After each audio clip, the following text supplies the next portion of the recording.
what you want to say, baby. When you're alone in the darkest night, maybe you can't give your radio back. Open your heart and show your eyes that you can change your destiny. And grow your love, baby. The future is waiting for you. And show your eyes that you can change your destiny.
what you want to say, baby, when you're alone in the darkest night. Maybe you can give your ray your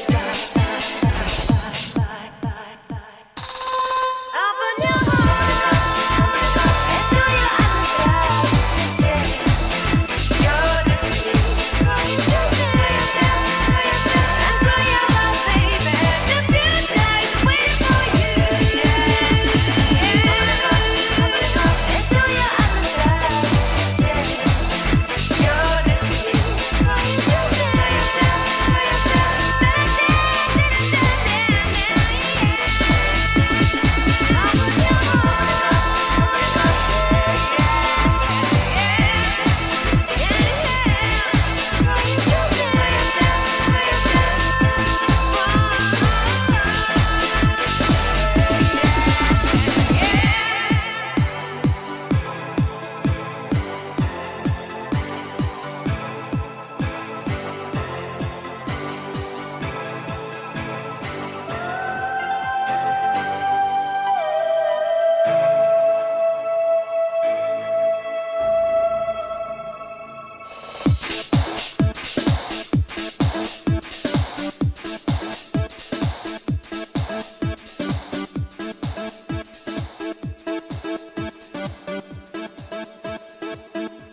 what you want to say, baby. When you're alone in the darkest night, maybe you can give your radio back. Open your heart and show your eyes and change your destiny. And grow your love, baby. The future is waiting for you. And show your eyes and change your destiny.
what you want to say, baby. When you're alone in the darkest night, maybe you can give your radio back. Open your heart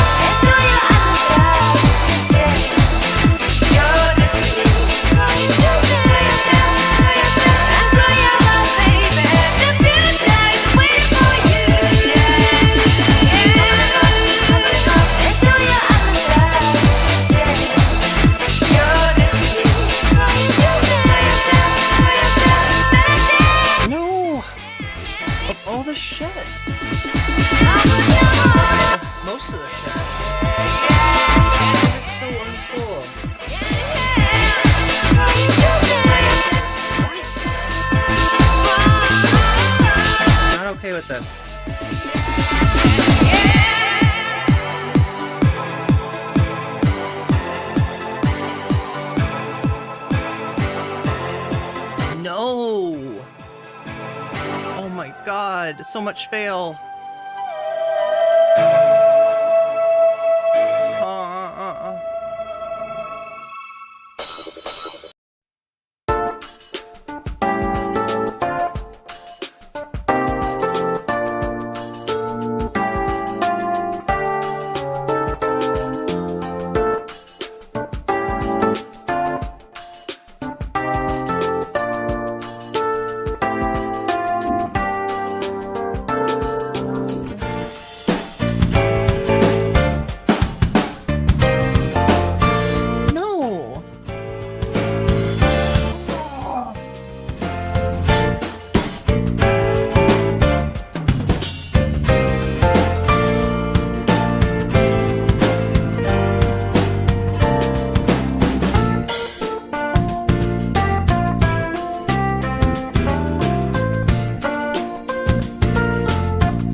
Chat, welcome to my failure show. That's what we've got for you today, is a complete failure show.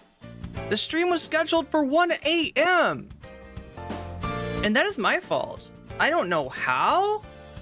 It doesn't make sense. I do know the difference between AM and PM. That's a pretty important difference. I do see when times denote AM and PM, and yet somehow I just clicked on the one. I swear to God, like I want to blame my software. I want to say that software is switching it on me. Like I clicked PM and it switched it to AM, but I don't know. Hey, if you ever see that, like let me know in any way that you possibly can. In any way you can reach me, you have my permission to @me, which I usually don't love, on Discord. If that happens, you have my permission to @me on Twitter, because that is just ridiculous, right? And it doesn't sound like that big of a deal. You're all here now.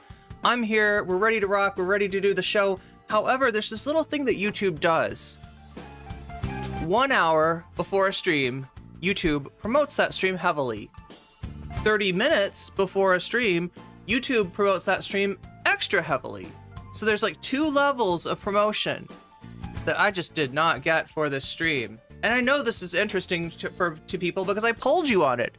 I polled you on it. If you haven't been seeing, if you didn't see a poll, pay closer attention to the community section, right? You can just go onto my channel and click over to community, and there it is, right? There's polls, there's stream notifications, there's other things that are just interesting and fun, and memes and all kinds of cool stuff over there on the community tab. But many of you did vote in the poll, and you said that this was the most interesting subject. Not Peter Coffin. Not Peter Coffin saying I poo-pooed in my pants or whatever it is he says. But rather Noah Samson taking on Destiny in a way that actually makes sense, in a way that I'm going to call not only rhetorically good, but strategically good. And you'll see what I mean when we watch it, right? Noah used Destiny, and I am so here for it, right? I am so here, like, you know, being a disingenuous clickbaity YouTuber has never been better. Has never been better than it is with Noah. I've never seen anybody. Oh my God, Morbius Dragon, thank you for the gift sub to Atreyu Coyote 7. Atreyu Coyote 7, you just got weaseled by Morbius Dragon, and that's a good thing. But yeah, chat, it's my fault. It's completely my fault. Like, Houston, we got a problem. I'm the problem, right? I'm the problem of my career, of my stream, of everything. I am so down on myself right now. I am so freaking down on myself, because like this was the subject that, out of all the subjects I dangled in front of people's faces, this was the subject that most people were like excited about. They want to know about what's going on with Noah and Destiny, and I think it's a really good story. It's a really good example of how to do clickbait the right way. It's not entirely clickbait, okay? This is about Destiny. This is about something that Destiny said, but Noah's able to work in something that nobody's paying attention to, that we all should be paying attention to. But yeah, I've got more than that to show you today. I've got more than that on tap. I just don't know if we can do it, right? Atreyu, the never-ending story, another TV childhood trauma. Yeah, is that one? That one's like scary, right? Is that the one where he's like, he's got a knife and there's this like feral hog There's like a feral hog in that show, right? Is that the one about feral hogs? Yeah, Atreyu and the 30 to 50 feral hogs. That's what that was, right? He's got to defeat the feral hogs before they tear apart the planet. And then he has to rename the childlike empress. And meanwhile, some kid is like turning the pages in a book. Yeah, I was so jealous of the one kid that's in school. He's in school. He's somehow just like hanging out in an attic in his school, and like he's allowed to do that. Like, oh my god, I would have been in so much trouble. Yeah, there's a giant magical flying snake. I think its name is White Snake. Atreyu flies on White Snake.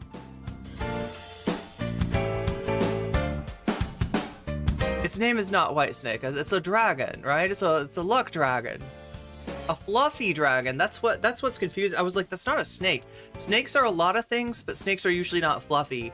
Although if a snake was fluffy, I would say that's a pretty cool snake. I wouldn't mind having a fluffy snake myself, okay?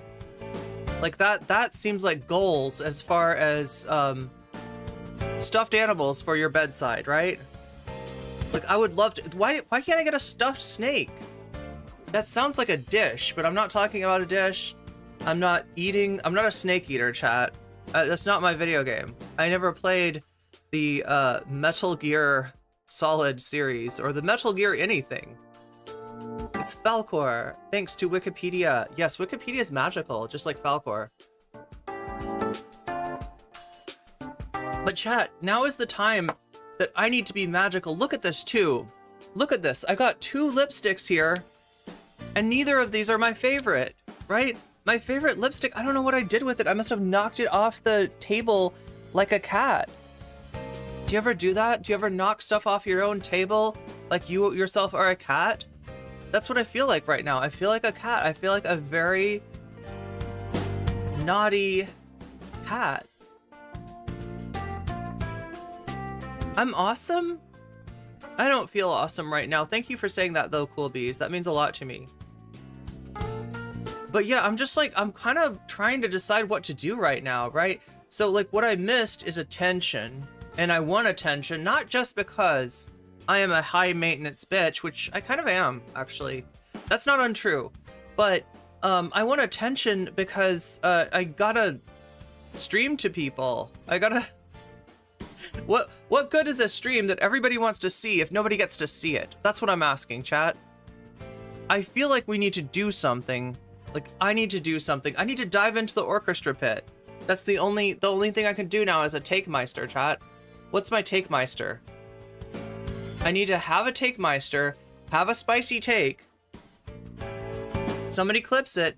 We post it on Twitter, and then everybody comes to the stream to see who this bitch is that fell into the orchestra pit with her body trombone. She was playing the trombone, blah, blah, blah, and she fell right into the orchestra pit, and now everybody wants to see what is the story. Like, I gotta say something ridiculous, don't I? And look, this is what I have to compete with, right? From the Chud Logic orbiters, right? This is the kind of shit that I have to compete with. Dip, dip, dip, dip, dip. How am I gonna be dip, dip, dip, dip, dip? Poo-poo pee-pee. Poo-poo pee-pee? I don't have anything like poo-poo pee-pee. This is some good material, Peter Coffin.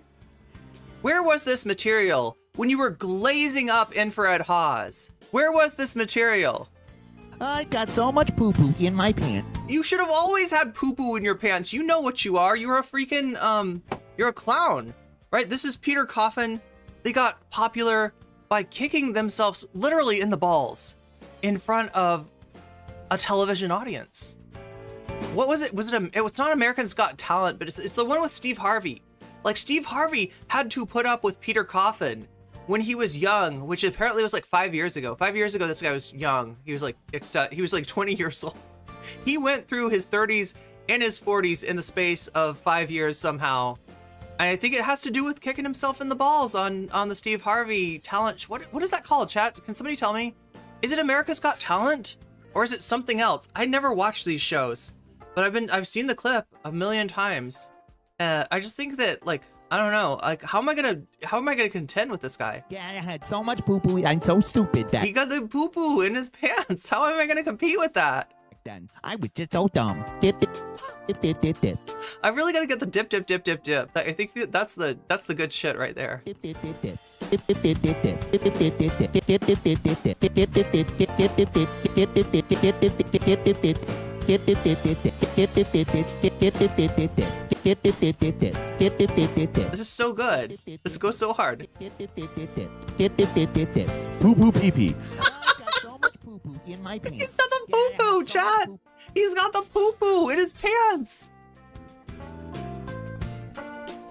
Dip, dip, dip, dip, dip. God damn, how am I supposed to compete with that? I don't know, chat. How do I beat, like, this is what I'm up against. When you talk about take meisters, I don't do take meisters, I do content. I react to things. I give weird looks.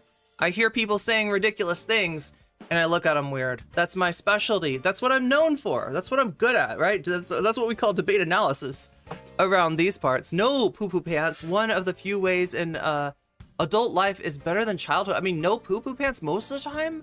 I think it could still happen. I'm pretty sure it can still happen. You've walked 25 miles on a treadmill in 9 days? I need to get a treadmill. I need to get something. Like, I just don't feel like I'm active enough. I'm doing too much streaming, chat, but I need to do it. It's gotta be done. You gotta work your way up. You gotta get on that Sigma grind set. And for me, that grind set is appearing in the midst of a Looney Tunes screen, which I seem to be in the midst of, listening to Peter Coffin talking about poo-poo pee-pee. I looked at Peter's wiki, and I don't know, it's called Little Big Shots? It could be. For all I know, that could be like it. That could be the exact thing. Oh, the other thing I gotta watch out for is that this lipstick loves to get on my teeth. And there's nothing worse to me than editing a VOD of mine and realizing that the whole time I had lipstick on my teeth.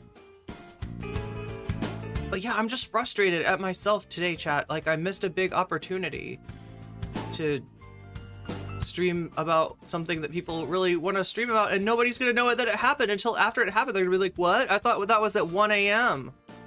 I was waiting till 1 a.m. No comment check. Anyway, look, there's one or two ways that the stream is gonna go, okay? This is how it's gonna work. One or two ways, all right? One way is that I go straight to Noah Samson versus Destiny. We stream for 2 hours and I ended at that. Right? Because I kind of fucked this up.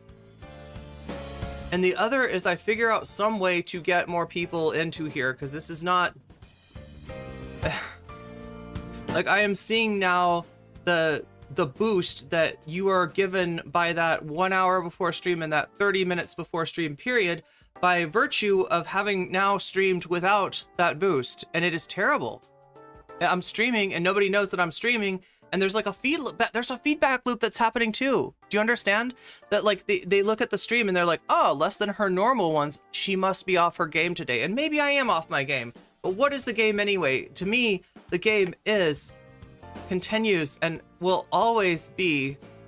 I got so much poo-poo in my pants. Who can have the most poo-poo in their pants? Yeah, exactly, Peter. I got so much poo-poo in my... That's the game. Yeah, I had so much. How am I gonna compete? So stupid back. How am I gonna compete? I was just so dumb. Dip, dip, dip, dip. Dip, dip, dip, dip, dip. How am I gonna compete with the dip, dip, dip, dip, dip? We gotta make a post, chat. All right, first we gotta explore. We're gonna do Twitter. We're gonna engage with Twitter. Hasan, Destiny, Transnistria. That is a portion of Moldova, which is now asking Putin and Russia for help. Right? There's a conflict in Moldova now, very similar to how the conflict in Ukraine started. So you got that to look forward to. Rifle, I have no idea why it's trending. Over 100,000. I gotta know. What is over 100,000? Uncommitted. Okay. So let's talk about this. Michigan had a primary last night. I'm pretty sure it was a primary and not a caucus. In the Democratic primary, there was an unusual number of uncommitted votes. So uncommitted is something that you usually vote, I guess, if you don't like any of the candidates. I don't know. I mean, if uncommitted won, would they just name uncommitted delegates to the convention? Is that what would happen? I think, like, yeah, technically uncommitted, if it wins delegates, then those delegates are uncommitted and they can vote however they feel. They can go to the, I think that's how that works, right? So normally, yeah, it's like, either people that are literally uncommitted, like they can't decide, or people that do not like the choices that they are given, because you can't vote for none of the above. You can vote for not uncommitted. And it looks like in 2012, 20,000 people. In 2016, 21.6 thousand people. In 2020, 19,000 people voted uncommitted. And in 2024, over 100,000 votes were cast for uncommitted. God, uncommitted got so popular. How did that happen in Michigan? Some of you probably already know exactly how that happened in Michigan.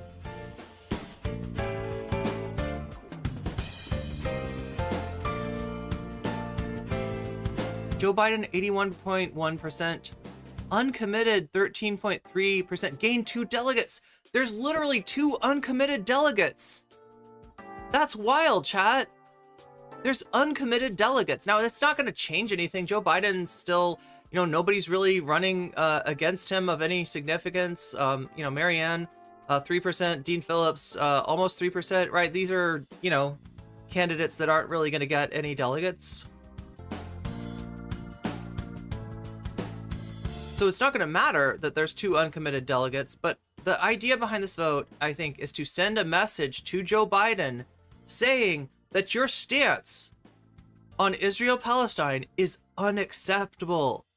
And the little virtue signals that you've made towards, like, feeling bad about what Netanyahu is doing in Gaza right now, that is insufficient.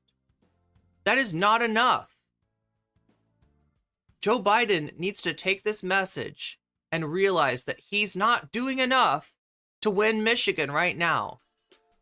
13.3% of your vote is uncommitted, as in they are not necessarily showing up for you in the general election, Joe. He needs to recognize this, and he needs to recognize this now. So, I mean, that was the goal of the uncommitted vote. We'll see if it actually does anything. There's 2 uncommitted delegates going to the Democratic National Convention now. What do we got? Amy Goodman. Tell me what's going on. What's good, Amy Goodman? I want to know. You're a former Congress member, Andy Levin. You're also a former synagogue president. Talk about this uncommitted campaign. For every 6 votes President Biden got yesterday in the primary, uncommitted got 1. Talk about the organizing effort and what message that you hope that those who supported uncommitted like yourself sent to President Biden. Well, good morning, Amy and everyone. I don't have much of a voice left, so sorry about that. It was really an incredible thing, Amy. I've been organizing for peace for 40 years, and I've rarely seen such an organic and authentic movement come together in, as you say, just 3 weeks. And we got over 100,000 people to vote uncommitted. This was something that grew up out of the Arab American and larger Muslim communities in Michigan, but it had great power among progressives, among Jewish people, Christians, Muslims, people of other faiths, people of no faith. College campuses were aflame about this. And the idea was that Michigan has this uncommitted box on our ballot because, remember, this is a presidential primary. Look, we talked about Aaron Bushnell yesterday and the kind of question of when you can't seem to affect anything and what's happening is a genocide, what do you do? Now, obviously, Aaron Bushnell's answer for that question is not my answer for that question, and I'm not, suggesting that that's the right answer for that question, but it is a question that's really important, and it is a question that I don't have a great answer for. This is something. And in general, yeah, something is better than nothing. Something might not work, okay? This might not work. This might not do anything. This might not cause any change. Joe Biden might fucking ignore it, but it's something. And I'm glad that, you know, they put this campaign together. You can't even complain, even if you're like, you know, somebody that's like, oh, we got to get a Biden elected. Trump's a freaking monster. Yeah, Trump's a monster. Yeah, Trump's a fascist. Yeah, almost any Republican that gets elected, even if Trump gets sucked out of the earth by an alien straw and like snorted into some nose of an alien that gets high off of snorting Donald Trump, that would be a weird alien, right? But maybe it's out there and maybe it's going to, you know, just inhale Donald Trump and he disappears, right? The Republican that runs for president is still going to be a fucking monster. Is still going to, you know, enact like all kinds of they're talking about deportations. They're you know, planning an onslaught on trans people. They want to essentially replace all like ongoing government workers, public servants, I guess, with sycophants for the MAGA movement, right? There's bad shit brewing in the Republican Party. I agree. They need to not get elected, but you can't complain about what people in Michigan, what 100,000 Michigan voters are doing, right? The only complaint is that it might not be sufficient, but they are doing something, and I'm glad that somebody is. And we got to start thinking outside of our own boxes and figuring out what we can do to actually affect what's going on, because the status quo that they want us to live under is not acceptable on so many levels, right? On so many levels.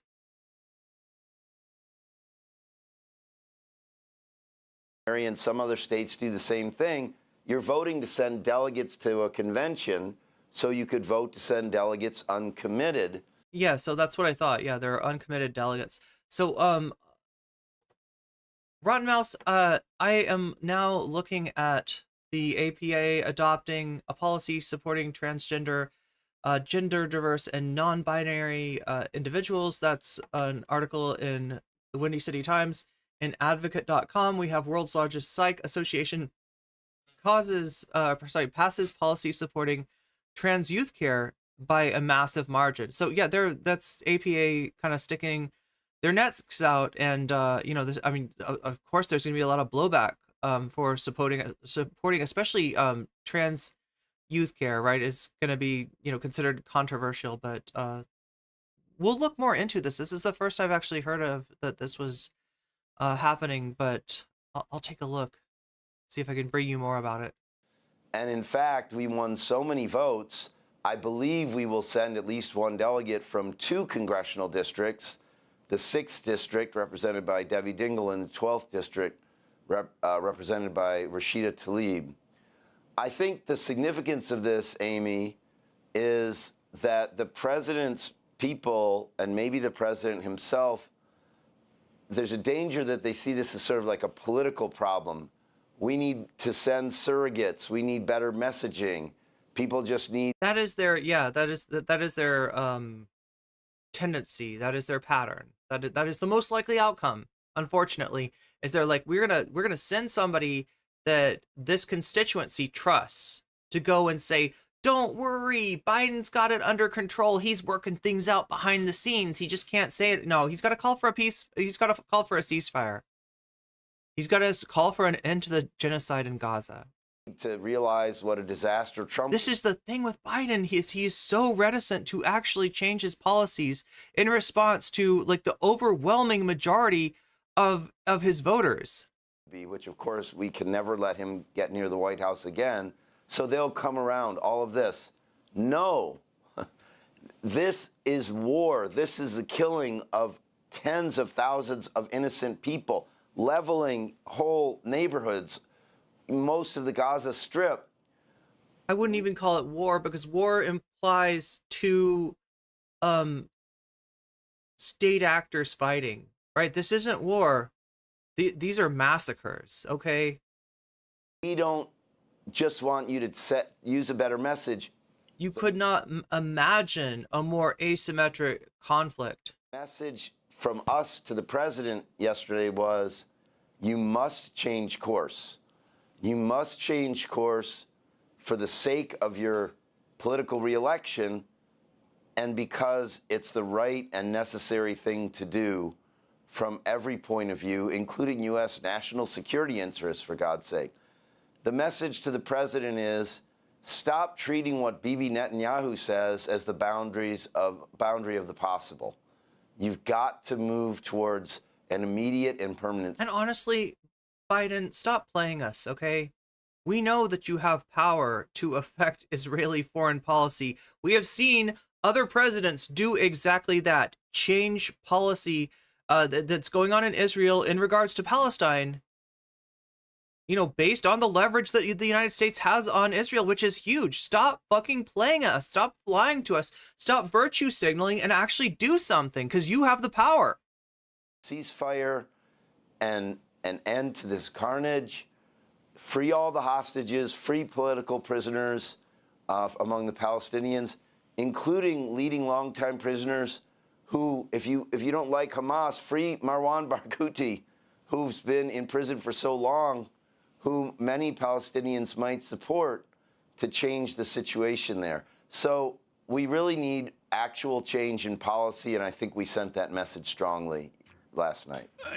Andy Levin, I wanted to ask you, I was particularly struck by the turnout. The Michigan Secretary of State, Jocelyn Benson, said that this was a record turnout on Tuesday for a presidential primary, compared to, for instance, South Carolina, where only 4% of Democrats voted in the primary. Here we had over, it looks like 50%. Could you explain this issue of turnout as well? Well, one thing is that there were quite a greater number of Republicans voting, or people voting in the Republican primary, than the Democratic primary. That's also something that's not great. Yeah, the Democrats will always shoot for an uncompetitive primary. That's always the preference of the Democratic establishment. And it kind of goes back to, I believe, 1980, when Ted Kennedy ran against Jimmy Carter. Jimmy Carter, not a lot of people realize it, you know, like, okay, so Jimmy Carter is a complicated historical figure, right? If you know about what Jimmy Carter, I almost said Jimmy Dore, wow, has done since he left the White House, he's done a lot of good. He's been on the right sides on a lot of issues, right? You know, so there's a good side, there's a bright side to Jimmy Carter, but his presidency was, in fact, the first neoliberal presidency of the United States. That's where it traces itself back to, not to Reagan, but to Jimmy Carter in terms of neoliberal policies. And, you know, due to that and a lot of other reasons, he had a challenger from the left. That was Ted Kennedy. And, you know, I think it was a pretty competitive primary too, right? So after that, Jimmy Carter goes on to be beaten by Ronald Reagan, who was like more of a joke candidate than Trump was, okay? So now Trump's a reality star. That's kind of weird. You know, he's going down a golden escalator. He's like hitting on his daughter. He's saying, grab him by the pussy. Like, you don't think this guy's going to get to be president. You don't think this guy's going to even win the primary, but he did. And, you know, Reagan's kind of the same way. Like, Reagan was in a bunch of goofy ass movies where he's playing co-star to like literally like a chimpanzee or something, right? He was in a movie like starring an animal where he's just the supporting, the supporting cast or something. Like, Ronald Reagan was kind of a joke, in other words, right? He obviously, you know, he had political inclinations and, you know, it would campaign for political issues even before it was, you know, governor of California, unlike Trump, who was never held any sort of office prior to running for president, right? But Ronald Reagan's still largely considered a joke. And so the Democrats lose to a meme candidate, and they go and they look and they're like, who do we blame? Us? Maybe? You know?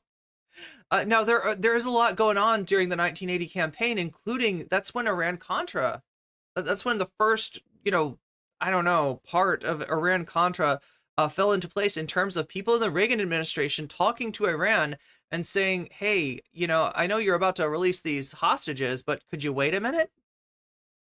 Could you wait until our guy gets into office? Yeah, they literally delayed the release of the hostages in order to help Reagan get elected. And nobody even talks about this, right? When if you get called like a conspiracy theorist if you bring up Iran-Contra as like a serious like scandal that should have been treated, you know, more serious. Like, people are just like, oh yeah, it's a nothing burger. No, it's a something burger, right? There's something in that hamburger, and it smells an awful lot like shit. Okay, that's a shitty hamburger. And ever since then, we have been served shit sandwiches because the Democratic Party has become afraid of its own shadow, afraid of losing to a fucking meme candidate and blaming the left, blaming anybody who tries to primary their preferred candidate. They would rather not have a competitive primary, and they think that this is some kind of big brain policy. It's not. What you do is you waste a chance to get people interested in the election. Your people, your voters getting interested in the election. If you have a competitive primary, if there's a reason to go out for primary, if the primary is not just a goddamn coronation for Joe Biden or for Jimmy Carter or for whoever the fuck shit sandwich candidate is running, and you at least allow Bernie Sanders to try, and they have been trying to keep that from happening ever since. So you got more of the same, and more of the Democrats doing that, and as a result, right, you got a whole bunch more Republicans showing up for it's not even competitive, right? It's pretty much a coronation for Trump, but because there were debates, because there was an actual primary, there's more interest on the Republican side, which if your whole goal is to like get America to swallow the shit sandwich one more time, and at least we didn't get Trump, right? Which, yeah, of course, almost anything's preferable to Trump, but you're asking a lot of people. You're asking a lot. Like, no engagement before the convention, then you have your convention, you have your coronation, you nominate the shit sandwich, because it's always going to be a shit sandwich. It's always going to be Hillary Clinton. It's always going to be a Joe Biden. It's always going to be a candidate that's not going to fundamentally challenge the goddamn power structure, because that's how shit's set up. And they've got to recognize at some point this no longer works.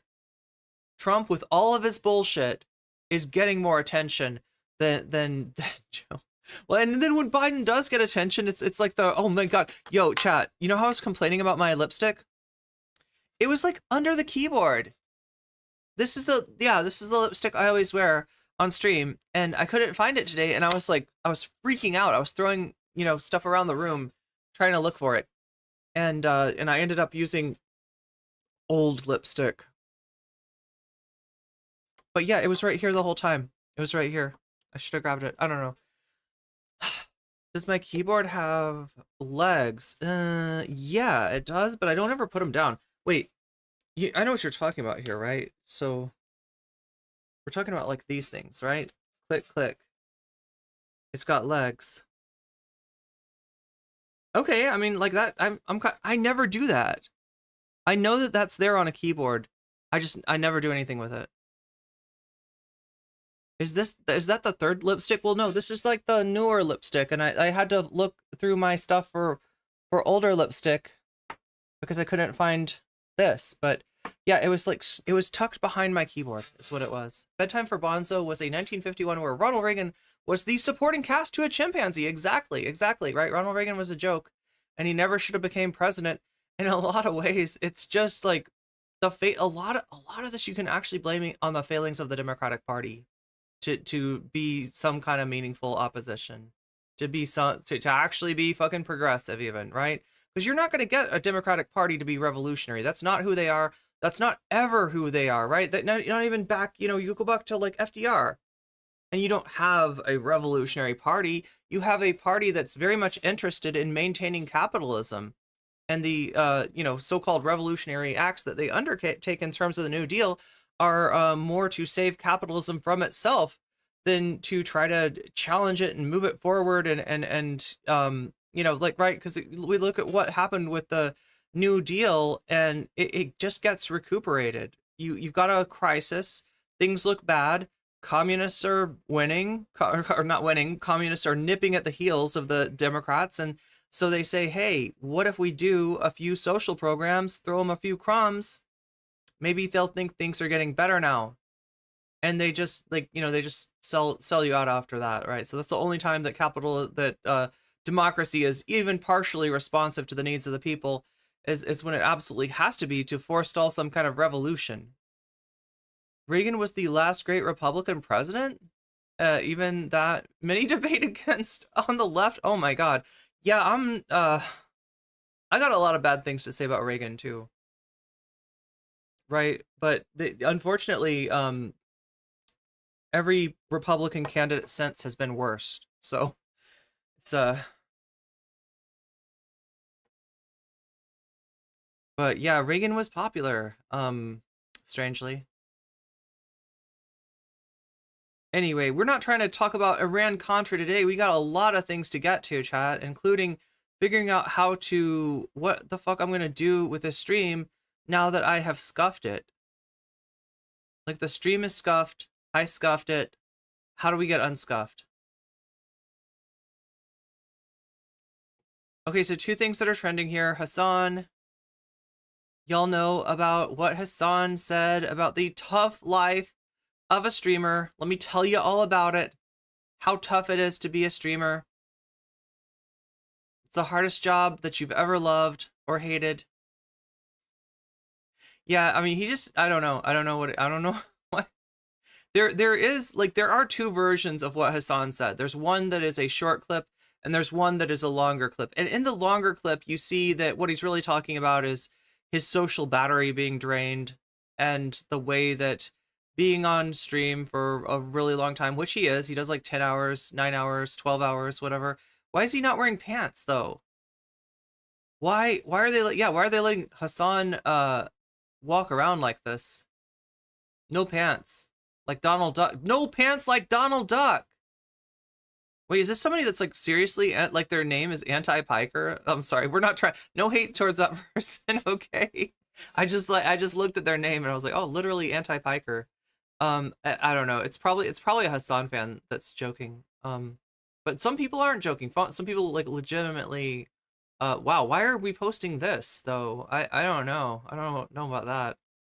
That Clussy was looking sussy. I don't know, chat. That's I don't want to get into this Vaush shit all over again. There's Destiny. We're gonna be getting into him later. Look, if we can make this stream actually work. If we can make this stream actually work, I will actually go off of Twitch for a little bit and show you a Destiny video. I don't usually do this, right? Because when we watch Destiny proper, we cannot be live on Twitch. He's banned from Twitch, and Twitch has a policy which it sometimes enforces, which says that if you are platforming a banned streamer by, reacting to them, then you are going to get banned yourself, right? And it's weird. It's sometimes is a thing, it sometimes isn't a thing. Hasan seems to watch Destiny all the time and get away with it, but that doesn't mean that I can get away with it. But yeah, if we can make this stream work, if we can make this stream good, if we can come back from the brink of oblivion, because I swear to God, I feel like nobody can see me here, right? Again, I did this to myself, chat, I scheduled the stream for the wrong time, and now everybody's confused about when the stream actually is, and the notifications didn't go out. So we're dealing with a stream with like no notifications, and that generally ends up with a vicious cycle of non-watching, non-reach, non-visibility. It is an absolute disaster, and I caused it. I caused the disaster. I think Anti-Piker is a Hasan fan, but I don't use Twitter, so you're not 100%. Yeah. Like anyway, I could go off about Reagan, but I know. That's not what we're talking about today. That was just a little aside, and I want to use that to tell you what's wrong with the Democratic Party, even as, what it is, like as like an alternative to fascism at this point, as an alternative to white nationalism and white Christian nationalism. That is really, that is one actually important role that the Democratic Party fills, but it's not doing it well. It's not doing it well. The Democratic Party at every turn learns the wrong lessons. So let's see if we can get. I want to introduce you to this Hasan shit. Jesus Christ, that's lame as fuck. Actually, like I thought he was at least gonna. Oh yeah, for a good cause at least. Yeah, dude, he's a great cause. Why is the audio so scuffed? Okay, never mind.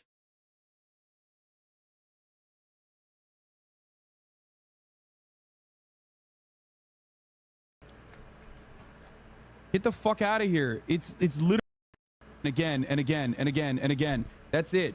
What conversation could I have with him? Get the fuck out of here. It's literally, it is straight up drama bait. It's And I'm not. telling you, the reason why he did it is 39 because months passed. someone sent it to him. Probably a Destiny fan in his community sent it to him and was like, "This is a great look." It was LSF. I didn't even. Guys, nobody said. Guys, I clicked LSF clip. How fucking stupid Hasan looks here in this clip. He knows. We're working backwards, chat. They're talking about the clip that I'm trying to find right now. We will get to this, right? We need to get to this because this is kind of what's going on today. There's Destiny watching Ludwig. Ludwig is involved. Does everybody know Ludwig? Mogul male. Streamer named Ludwig.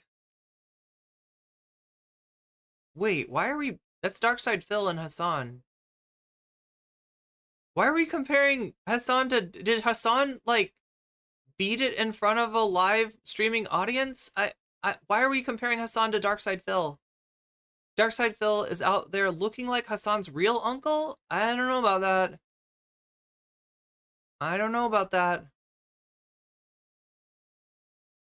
There's Mehdi Hasan. There's Hasan's actual live stream. Destiny talking about Hasan. Hasan in a shirt on an Instagram reel.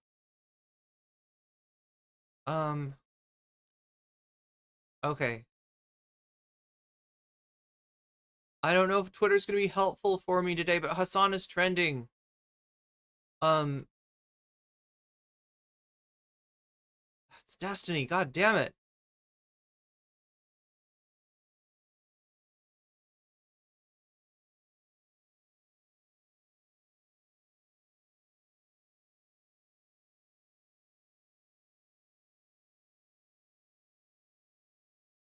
I thought he was at least gonna. Oh yeah, for a good cause at least. Yeah, dude, he's a great cause. No, I think we're still working backwards. Honest, like. We're still working backwards, chat. I need to show you the first clip first. The clip of Hasan. You know, I bet somebody's got what is this? Ludwig deleted his recent video. That's Destiny. That we can't. Hasan with no pants.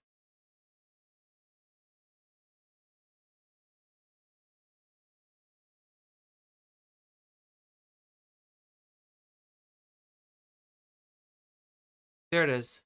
That he said this. Wish us Twitter account, and I see that he said this. Wish assassinations were a real thing. And this isn't a quote retweet. Okay, why? There's a terrible clip. Why does nobody on Twitter know how to clip, and nobody in Twitter itself doesn't know how to prioritize like actual good posts over like shitty clips? Like DGG world, big surprise that they don't know how to clip. Right? I'm just asking you for one thing and one thing only, and that is to clip. Let's look at the Destiny tag. There we go. That's a better clip. Look, and it's a Hasan fan. Look, I am not trying to ride Hasan's you-know-what. I'm not trying to glaze up Hasan's you-know-what. But at least his fans know how to make a clip. Why would he private the last video? Whatever. Bunch of people. That's Ludwig. Me, bro. I got DMs on That's Ludwig. LinkedIn. That's Mogul Mail. I got a death threat there. I was like, bro, I didn't even know. What's he talking about? Oh, God, Chad, I'm clickbaiting you hard. I had one still. And I don't, frankly, Getting death threats on LinkedIn? Like, what the fuck is going on, Ludwig? give a shit. But I did. But you're not worried. Okay, no big deal, no big deal. Just got a death threat on LinkedIn, no biggie. Pissed off about it. Because I felt like no one actually gave a shit about what I was saying. I was just being used in a proxy war for people. You were being used in a proxy war between who don't like Hasan. Yes. So this is it. Like, Ludwig posted a video talking about a number of things, including Twitch pulling out of Korea, which they've done due to the fact Korea's got a strange setup where there's only 4 ISPs in all of Korea, and they can charge streaming services extra to be on their ISP. And they do that. And places like Netflix were able to work out a deal with Korea, with South Korea. Companies like Twitch were not. So Twitch has left South Korea. Now there's streamers uploading like corn as their last stream, and it's kind of in protest of losing their Twitch platform. You know, it really sucks for streamers in Korea, for streamers in South Korea right now. But that got pulled out. So Ludwig did a video about that. Unfortunately, like people, if you're not a Korean Twitch streamer, you kind of don't care, right? It's not a big number getter, and Ludwig's got sponsors, so he's got to have numbers, just like I've got to have numbers, just like we all have to have numbers. We all have to have analytics. We all have to get viewers, right? And so Ludwig puts Hasan on the thumbnail and talks a little bit about the Hasan drama, the drama that I'm trying to get to, but it's like freaking buried at this point. Why the fuck am I being used for that? Good. It's crazy. It's crazy people. And this is the one that set me over the edge. Now, this is a DM from a guy that's just said no balls because I removed the video. Again, what the fucking plan to re-upload the video? But he messages me and he says no balls. Now, you know, by itself, you don't think much of it. But then I clicked on his Twitter account and I see that he said this: wish assassinations were a real thing. And this isn't a quote retweet to people in this situation. Not trying to say who. I'm not trying to get demonetized here. But what a fucking crazy thing for Mr. Penis Head to say. And then I scrolled up in our DMs and I found out that this dude was my viewer 5 years ago. Mr. Penis Head used to watch Ludwig. Hey man, love your streams. They help me out a lot when I'm bored or sad. When I have disposable income one day, I'll give you a few shekels a month. And has since moved on, I think, clearly to like watching Destiny, and on Destiny's behalf wants to like make Hasan's life a lot worse, and then is trying to like guilt me in a proxy war to achieve that goal. And all I can fucking say, dude, what the fuck are we doing, man? Yeah, what indeed, right? And chat's probably even more confused, right? Because I'm showing this to you out of order. I'm actually looking for a clip of what's going on with Hasan right now. I feel like I've teased this. I feel like I've talked about this, but I don't feel like I've given you enough to really go on to know what is actually going on with Hasan if you don't know already. There it is. There it is. Natalie Marie. Natalie Marie, do you know that you are the wind beneath my wings? Do you know this, Natalie? Yeah, I heard that too, Sisyphean. Yeah. That's a sussy chatter right there. So here we got Hasan, why I hate streaming, talking about a little clip that got made of him. Now let me tell you something. This is part of the broadcast. Way too where I tell you quietly. A little bit about my personal news, about what's going on in my life. March is having a housewarming party. March was like, "Oh, I have a Macallan 12 for you." I'm like, "Sure, I'll take a sip. I'll do one." I drink one drink, and let me tell you, as a 32-year-old man, soon to be 33-year-old man, this one drink me up. I mean, listen, I've struggled with alcoholism back in the day. 3 days ago? Okay, here's what I don't know about Hasan. He was clean shaven not very long ago. Like over the weekend, I think. He got everything like he went emo, and you can't have this like gristle if you're an emo. I don't know. I don't make the rules, chat. You just can't. If you're an emo, you gotta have a smooth face. And he had a smooth face boy for about 2 seconds. He is already, how fast does his facial hair grow? Slam half of that bottle and not even feel it. I have officially entered my teetotal era, except here's the worst part.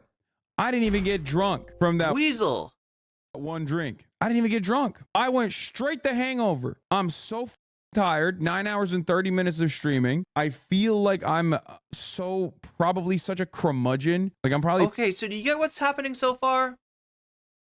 Hasan is kind of complaining about his job, right? Which to a lot of people, like myself included, who makes like a absurd fraction of his income, like that's not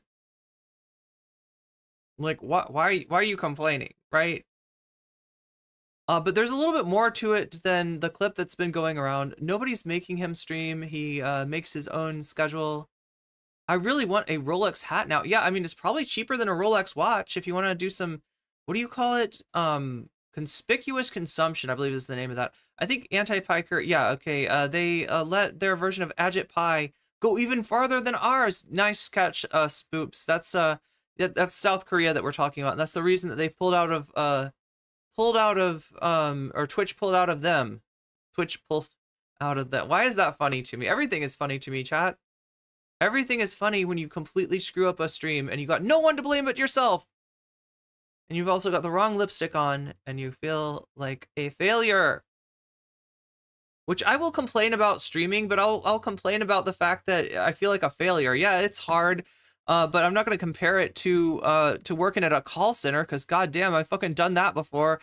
And you want to talk about draining your social battery, right? Worse than that, though, worse than call center is customer service in a busy business where you are constantly helping somebody get the right thing and talking them through all of their anxieties about maybe it's not the right thing. Maybe I should go for the bigger size one, or maybe I should go for the smaller size one, or is there going to be a sale next week? Maybe I should come back next week. And you're just trying to, you like, especially in a situation where you're dependent on commissions, you're in ass kisser mode like all fucking day. Now that's a hard job, right? But yeah, he, this is I am not going to, I'm not going to go sweeping for Hasan. Okay. Like, he said something that, at the very least lacked self-awareness. Bringing the mood down. I'm tired. I've expended all my energy on you for 9 hours and 30 minutes. And then I take this one drink and I'm like, oh, dude, this is so bad. I left the party and like I spent like an hour. I left my brother and my other friend behind. I was like, y'all are on your own, okay? Let God sort it out. But honestly, the real reason why I get like insecure when I'm out at events like that is because like I am a fun-loving person. I promise. But the issue is, after 9 hours and 30 minutes of streaming, like high intensity, I am not a fun-loving person. At that point, I'm just like, I'm so tired. Like, the life has been stripped from me. But yeah, my point is, I personally feel insecure about like what my output looks like to other people. I don't want people to think that I'm like, I hate being around them. I don't. I'm just really tired. Okay. So I'd rather— Yeah, I mean, look, I'm really tired. I set the stream for 1 o'clock in the afternoon. If you should feel sorry for anyone, you should feel sorry for me. No, just kidding. But I relate to the tiredness. I relate to the like lack of social battery, and like people always wanting to have conversations when you are like not in the mode for it. I just don't think that it's something that he needs to like say on stream. Like, this is a little bit too much of using his stream to vent on. And so I kind of can't feel that sorry for him in that regard. Now, there are regards in which I do feel sorry for him, and that is the absolute obsession that Destiny and his fans have about this guy, and like the way that they are watching his every move for a misstep like this to just pounce on it, and then and then pouncing on Ludwig for uploading a new version of the video. Anyway, those kind of circumstances. Now you know how it is with real jobs feel. Yeah, it's funny you say that, because I used to have a real job and I was infinitely more social because— okay, here we go. So yeah, this is what is this? What are we watching? We're watching the long version, right? This is the entirety of the context for what Hasan said the other day. Now, he said this thing, he got clipped, the clip got uploaded to live stream fails. And that's like my only help. That's my only hope now, is that I do something ridiculous and it gets uploaded to live stream fails while I'm on stream, so that people are like, oh my god, let's check this bitch out and see if she can fail again. I gotta fail hard, chat. I gotta fall into the orchestra pit and come up with like my makeup all effed up and just look like a clown. I just gotta be a clown, chat. That's the only way I'm gonna get any viewers at all for the stream, because I fucked it up by setting the time for 1 a.m. and I still have not forgiven myself. Anyway, chat, it's not about me, it's about Hasan. Let's watch Hasan fail. This is the one area where I absolutely will disagree with you on. Yes, a real job can be gruesome. A real job can make you very tired, but a real job doesn't suck the soul out of you. You know what I mean? In the same way that 9 hours of Yeah, so that's what got clipped, okay? Right, a real job can be gruesome, but it doesn't suck the soul out of you like my job as a streamer, right? And he did say that. So as much as, like there is context that makes this clip more understandable, there is also, Hasan saying this and meaning this, and yeah, massively lacking not just self-awareness, but also like awareness of what apparently like people in real, quote unquote, real jobs are actually dealing with. Streaming absolutely will. No, social battery wise, unless you're in retail, it's very different. You're out of touch. I'm gonna die, dude. There's motherfuckers who are accountants in here and they're misunderstanding what I'm saying. A real job does not expend your. So you can see when he said that, his chat reacted, right? It's not just Destiny fans. It's not just live stream fails people, weirdos on Reddit that notice this, that have an issue with this. It's his own chat, because what he said was fucked up. Social battery in the same way as someone who did a sales job, a real job. I'm telling you, as someone who did both, 9 hours of constant performance and people pleasing taps you out from social scenarios. After 9 hours of that, I could probably do physical labor. It would not bother me. Look, I know what he's saying, but you're not thinking of physical labor, Hasan. The only physical labor you're doing is like with weights and shit, right? You like physical labor, like fucking what? Unloading a truck, stocking shelves, you know, like, right? That's what actual physical labor is. It's not just fucking like, it's not pumping out like, 4 sets of 10, at like, I don't know however much he lifts on the bench press, right? That's different, right? That's But I can't do more social That's my point. There are obviously real jobs out there that are good comparisons. Service sector, people-pleasing jobs. Actually, the closest comparison I have found, the closest thing that I do to have done to what streaming is like is actually not, working in a call center, not customer service, but rather teaching kickboxing to wine moms. That's the closest thing that is to streaming. It's still different. It's still very different, right? I feel like I don't get enough chances to make all of you in chat feel like rock stars the way that I do when I'm teaching kickboxing, but it is similar, like in terms of talking to a bunch of people at once, trying to pay attention to all of them and their needs, and trying to have fun like that, right? That's the closest comparison. So, but that's not my least favorite job. That's my most favorite job. I like this job, for the record, okay? I don't get paid nearly enough, but I do like this job. And if I can make it a full-time job to where it actually covers my expenses, all the better. Like I would rather be doing this than, anything else I could be doing at the moment. Would be very similar. Those are I think in other words, chat, what I'm trying to say is that I am grateful, okay? I am grateful. Service type. But if you're an accountant, or if you're even in sales, my interactions with clients was limited, way more limited than constantly having to do this for 9 hours with a back and forth interaction for 9 hours. That's what sucks your social battery, and you just tap out after it. Yeah, think about it this way. You give presentations for your job, right? Imagine giving a presentation for 9 hours straight. After a while, you would be like, I don't want to talk ever again.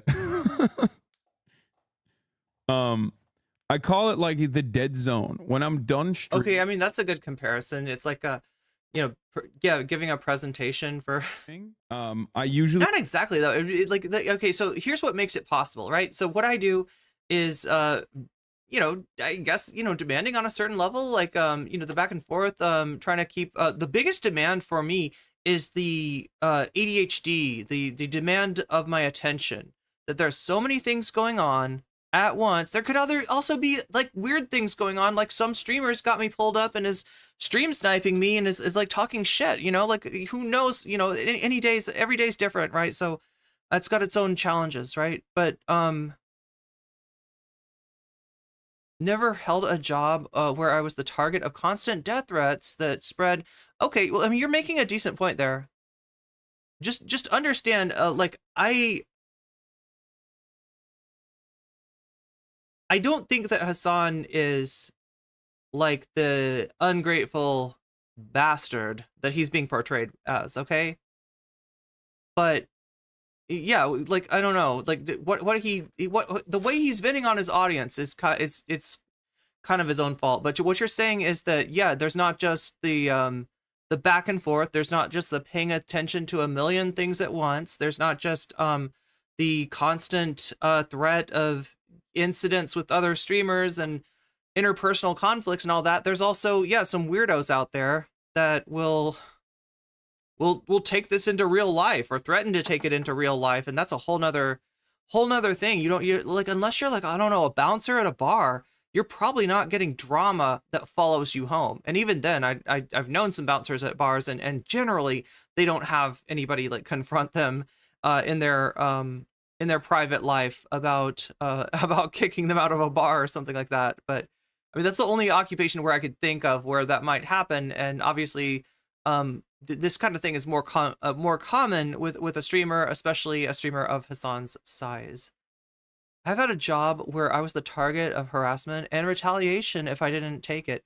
Yeah, there's a lot of jobs where you're essentially having to kiss somebody's ass, and the consequence of not kissing that ass 100% as much as they want is that, you know, you're going to lose your job, or you're going to have issues with your boss, or, you know, like you're going to, yeah, it could even be like, I haven't even been threatened. I think there was a restaurant that I worked at when I was waiting tables, right? And there was this one guy that would come in, and he was just kind of like fucked up, and he was rude. And most rude people I can take, right? I can handle, I can manage. As a server, that's part of your job, is to manage rude customers, right? And mitigate the you know, the effect that they have on you. But this guy was just something else, like, and he like physically threatened me in the restaurant that I worked at. And I told my boss about it, and I was like, hey, we gotta 86 this guy. And my boss is like, did he pay for his meal? And I'm like, yeah, but it's not worth it if he's making physical threats against staff, is it? And my boss is like, yeah, it's totally worth it. It's totally worth it. Yeah, like, unless he makes a direct, you know what I mean? Like, this guy would have literally had to like sign a paper saying, I will kill you, like, or something like that, in order for my boss to even care about it. I don't even know if he'd care then.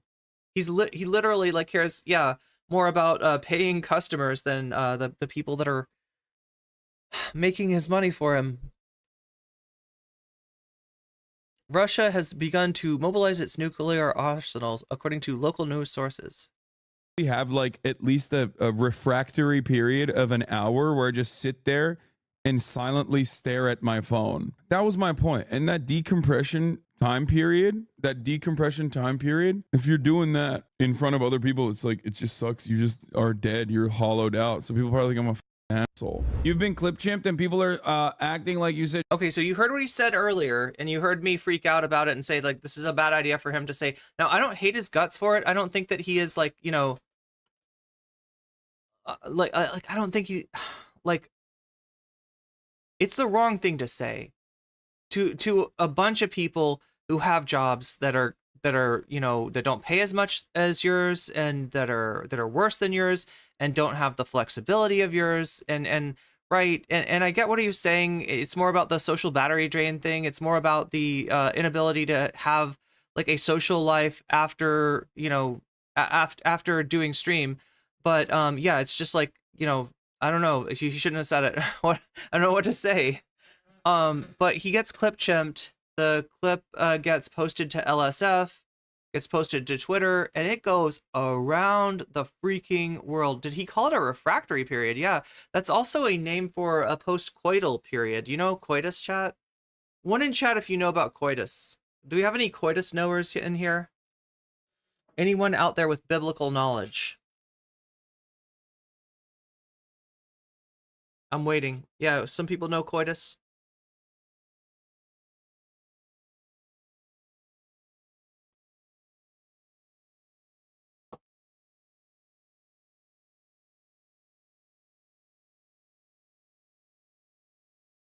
We got some coitus knowers. Okay. I think I won't get demonetized for saying coitus, whereas like there's some other phrases that yeah, so a refractory period is the period after coitus or after climax. That's another word I can say, I think, where climax can't happen again for the refractory period. It's that like cool down. Yeah, it's a cool down. It's a cooldown on your junk. That's what the refractory period usually refers to. So him referring to the 1 hour after a stream as a refractory period almost like implies that he's effing his audience. And yeah, I could understand people feeling effed if they're, you know, like he is one of the best he's got to be the best funded streamer in politics, right? As far as even if you want to divide it by the hours that he works, right?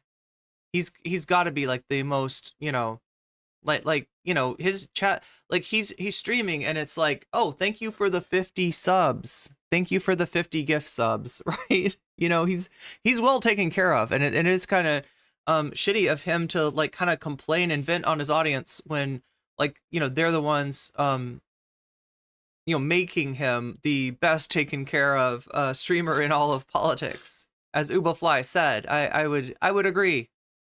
Ben Shapiro only engages in coitus once a year. Does he even do that?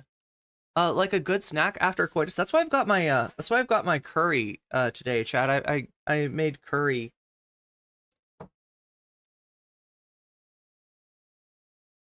I love it when I'm having Congress with some cool girls, and afterwards we reach consensus. But the quorum is my favorite part. Oh my god, you gotta have quorum.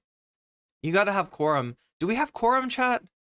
Have people shown up yet? I'm like edging you for a little longer than I normally do, just because I know that people didn't even realize that this stream was gonna happen until it happened, because I had it set for 1 in the freaking morning. This stream was set for 1 in the morning. In fact, I don't think I ever even changed that. So yeah, like kind of a weird day, kind of a weird stream, kind of weird stuff going on with Hasan. I'm showing you this though because it has to do with Destiny, right? We're going to talk about Destiny and Noah Samsen and the video that Noah Samsen made on Destiny.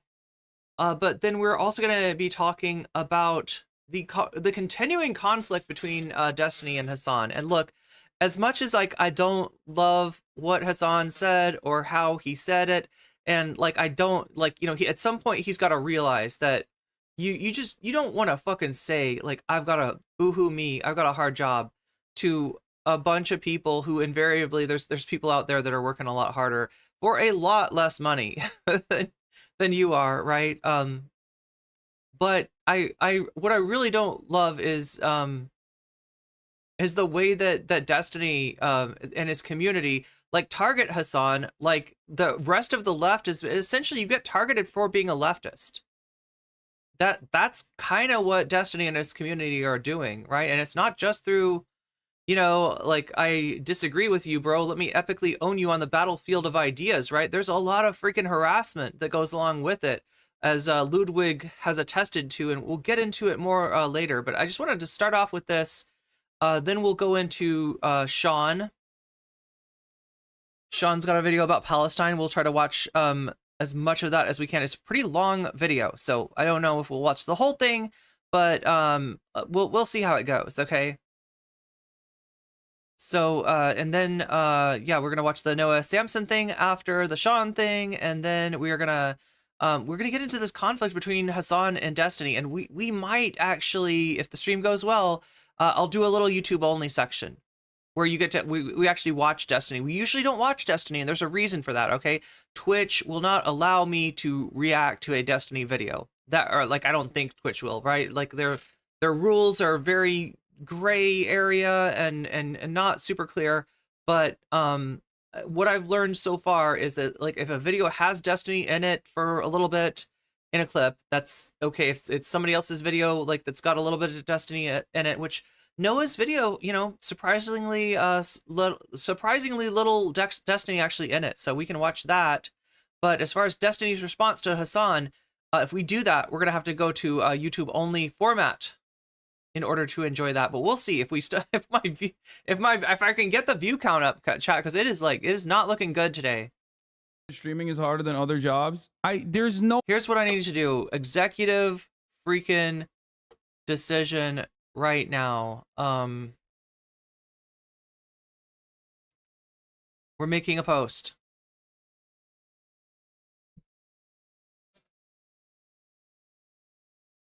going over the Noah Samson's video response to Destiny's Palestine takes.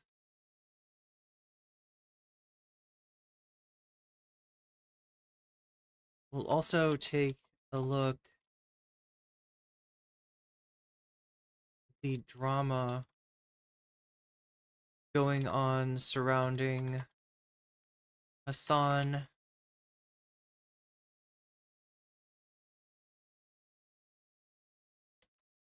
and his 9 to 5.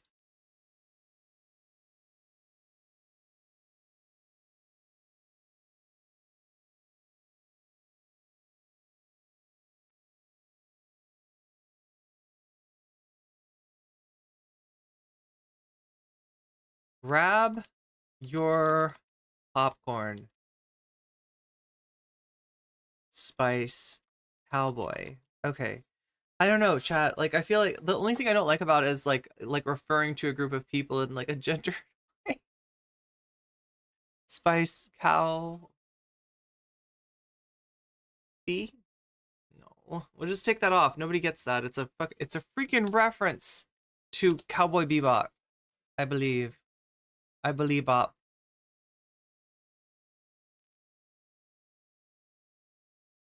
Make sure I am shouting out the right stream, which is this stream, the best stream. And thank you for finding this stream today, because it was not easy, right? Like I said before, I completely messed up my stream settings. I told it that I was going to be streaming at 1 in the morning, and therefore there's usually a notification boost that goes on 1 hour before a stream, and an even heavier one that goes on 30 minutes before a stream. I got neither of those boosts. Neither of those boosts today, so that's if you're wondering why the numbers are lower than they should be, and I don't know how to get them back up again, chat. Oh my god.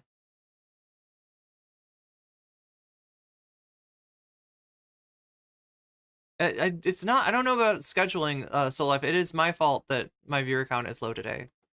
It's 100%. I will take the L for that. I will take the blame for that. It's 100% my fault. So more than normal, I really need your help today. Okay?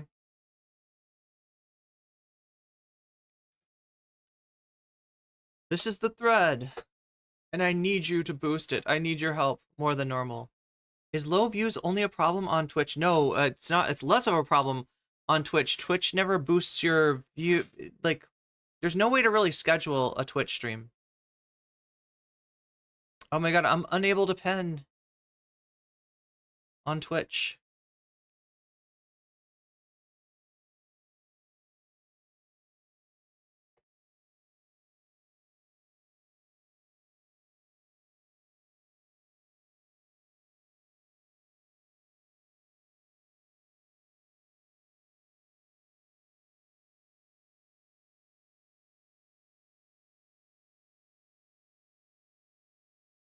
I mean, Soul Life, there's literally something that I messed up on. That the stream numbers are just not gonna be, they're not gonna be what they normally are today because of something that I did, right? And I don't think there's any coming back from it. The only thing I could think of possibly is if I said something ridiculous on stream and somebody clipped it and uploaded it to like live stream fails or so. I don't know. Like, we'd have to do a Takemeister. We'd have to do some kind of wild Takemeister in order to get my numbers up. Like, we literally have to like be like attention hose.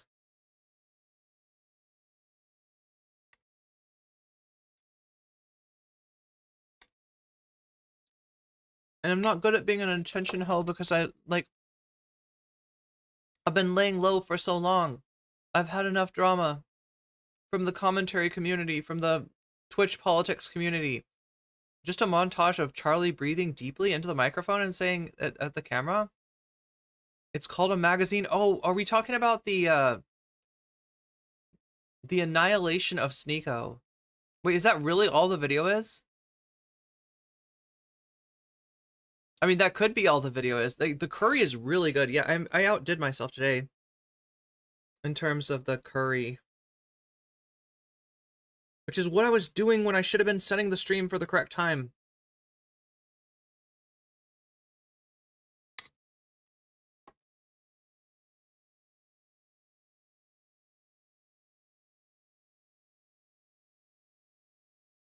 Oh, that was supposed to be a question, not a statement. So,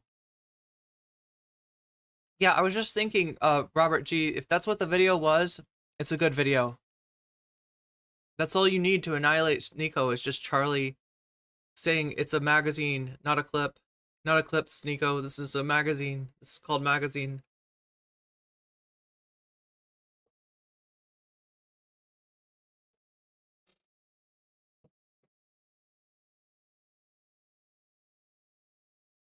And this is called a tweet. And you know, when I said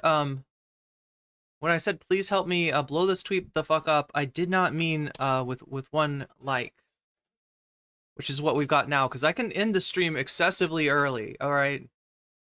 In fact, that might be the like I'm halfway thinking of just like making this like, what are we at? A 2 hours? No, it would not be a 2 hour stream. Would it be a 3 hour? I can't even make a short stream. I can't even do it, even when I'm like kind of give up, right? We're already at 2 hours here. I have fucked everything up. I have completely fucked everything up. And I just don't know if there's any point in going on with the stream, that is, just to be specific.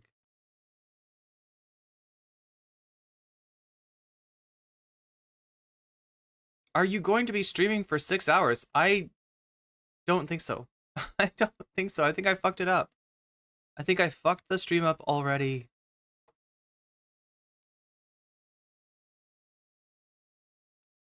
I can tell by the lack of weasels. I can tell by the lack of weasels posted in my Twitter thread that I have fucked up the stream excessively. If there's not enough people around to even post weasels, then there's just no point.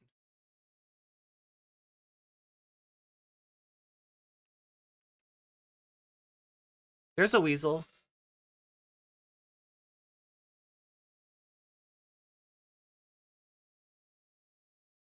There's a weasel or something. Wait, is that a weasel or it is, it's a weasel. I recognize that. The weasel is playing beautiful music right now.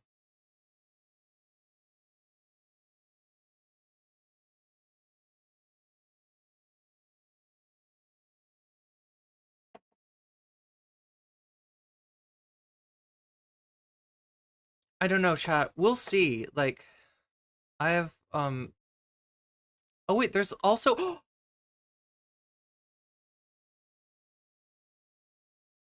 look at that wild thing. Do you see the wildness? Like, that is excessive wildness. Especially, like, the eyes.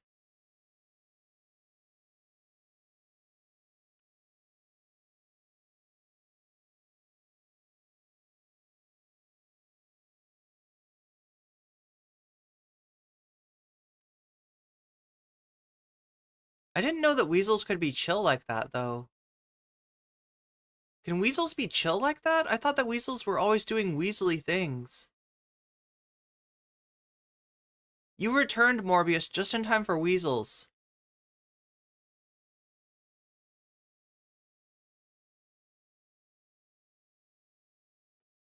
Just in time for weasels and claws.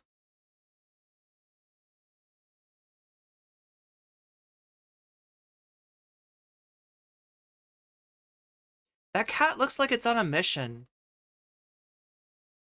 What kind of mission? Oh, is that an otter? Is that an otter playing with a walrus? Oh my god, wait, is it? It looks like it's not, it's like an aquatic weasel. It's not a beaver, because beavers have the padded tail. I think it's an otter. Is that what we're dealing with here today, chat? Are we dealing with an otter? It's an otter. It's an otter out of water. With a walrus. Like, I don't think you'd want to do that to a real walrus, though. Like, if you ever see a real walrus, understand that walruses mean business. And they own the beach, right? If there's a walrus on the beach that you're on, it's the you know, it's the owner of the beach. It controls that beach. It runs that beach. Twink otter bear, yeah. The weasel is the goddess of sleep and dreams. Really? This weasel is? Otter, I barely know her. Yeah, that was the joke I was looking for yesterday.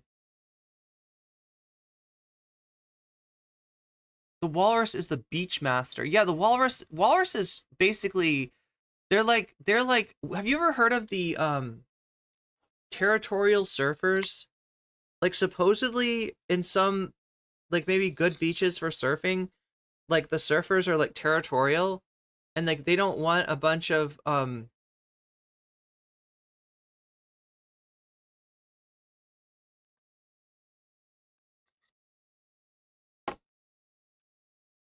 chat, what are the unserious surfers called? There's like a name for an unserious surfer. What is it called? I'm trying to remember.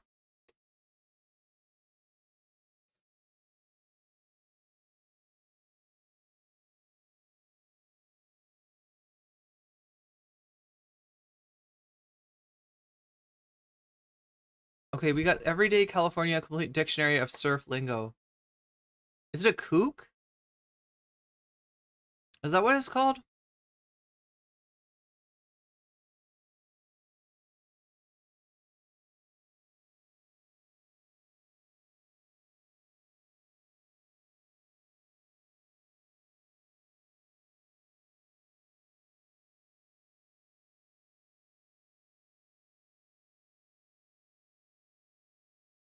Yeah, it's a kook.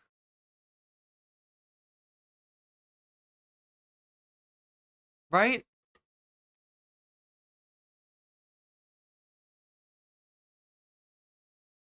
A poser? I mean, that's like definitely sounds very California.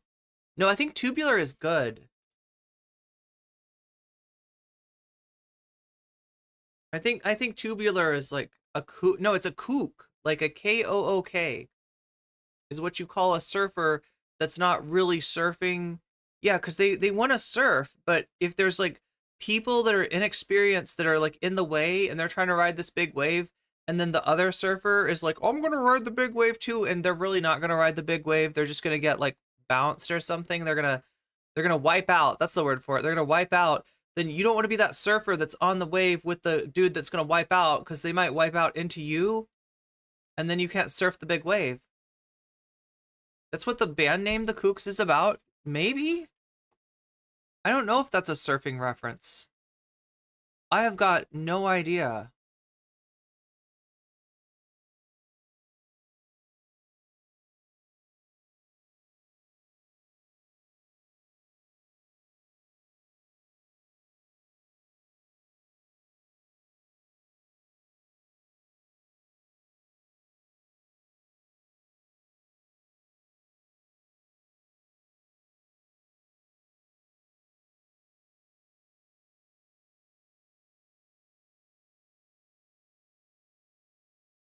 Shot, dude. Oh my lord, dude. 367 comments. Oh my god. Oh my god. Oh my god. Oh my god. I am going to video game myself. This is literally it. This is the point. This is why I don't this is what it is. This is, you don't have any other fucking situation where you have a ton of cyber stalkers that get together, congregate in a fucking Reddit, and like upvote this into oblivion out of fucking context. Look at this. Talking about my dad and this is not normal, dude. Destiny's fans are so fucking insane.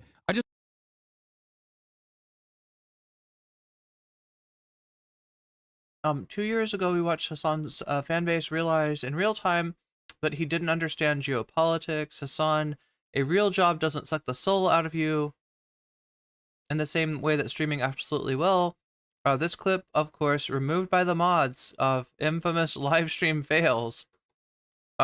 Your dad is a multi-millionaire. Now, this is not true, actually. Like, Hasan takes care of his parents. It's not, and you believe in socialism. Look, you gotta be, there's some perfect amount of income. Like, I don't know, chat. It's like 33, no, it's like 45.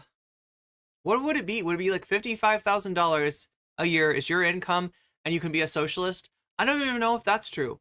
Because here's the deal. Here's the deal, right? If you are too poor, you cannot be a socialist because you want to be socialist because you want a handout. You're looking for a handout. You want to have more income than you currently have. You are bad for being a socialist. You are ungrateful and you are greedy and you do not know your station in life, and you're just an ungrateful poor if you don't have enough money, right? But if you have more than that, then it's like Hasan. I was like, you're a freaking multi-millionaire. How dare you be a socialist? There's no correct amount of income that you can have and be a socialist. The whole thing is they're just gonna like these people that are saying this shit, they are literally so capitalist realism pilled that they've become capitalist realists themselves. They've become capitalist realism. They are serving that function. They are the reason that class consciousness is so hard to actually achieve. They're doing the work of capitalism for it. And the thing about these people, it'd be one thing if they were all a bunch of richy riches and they were like, yeah, we want to keep capitalism because we are the capitalists, but they're not.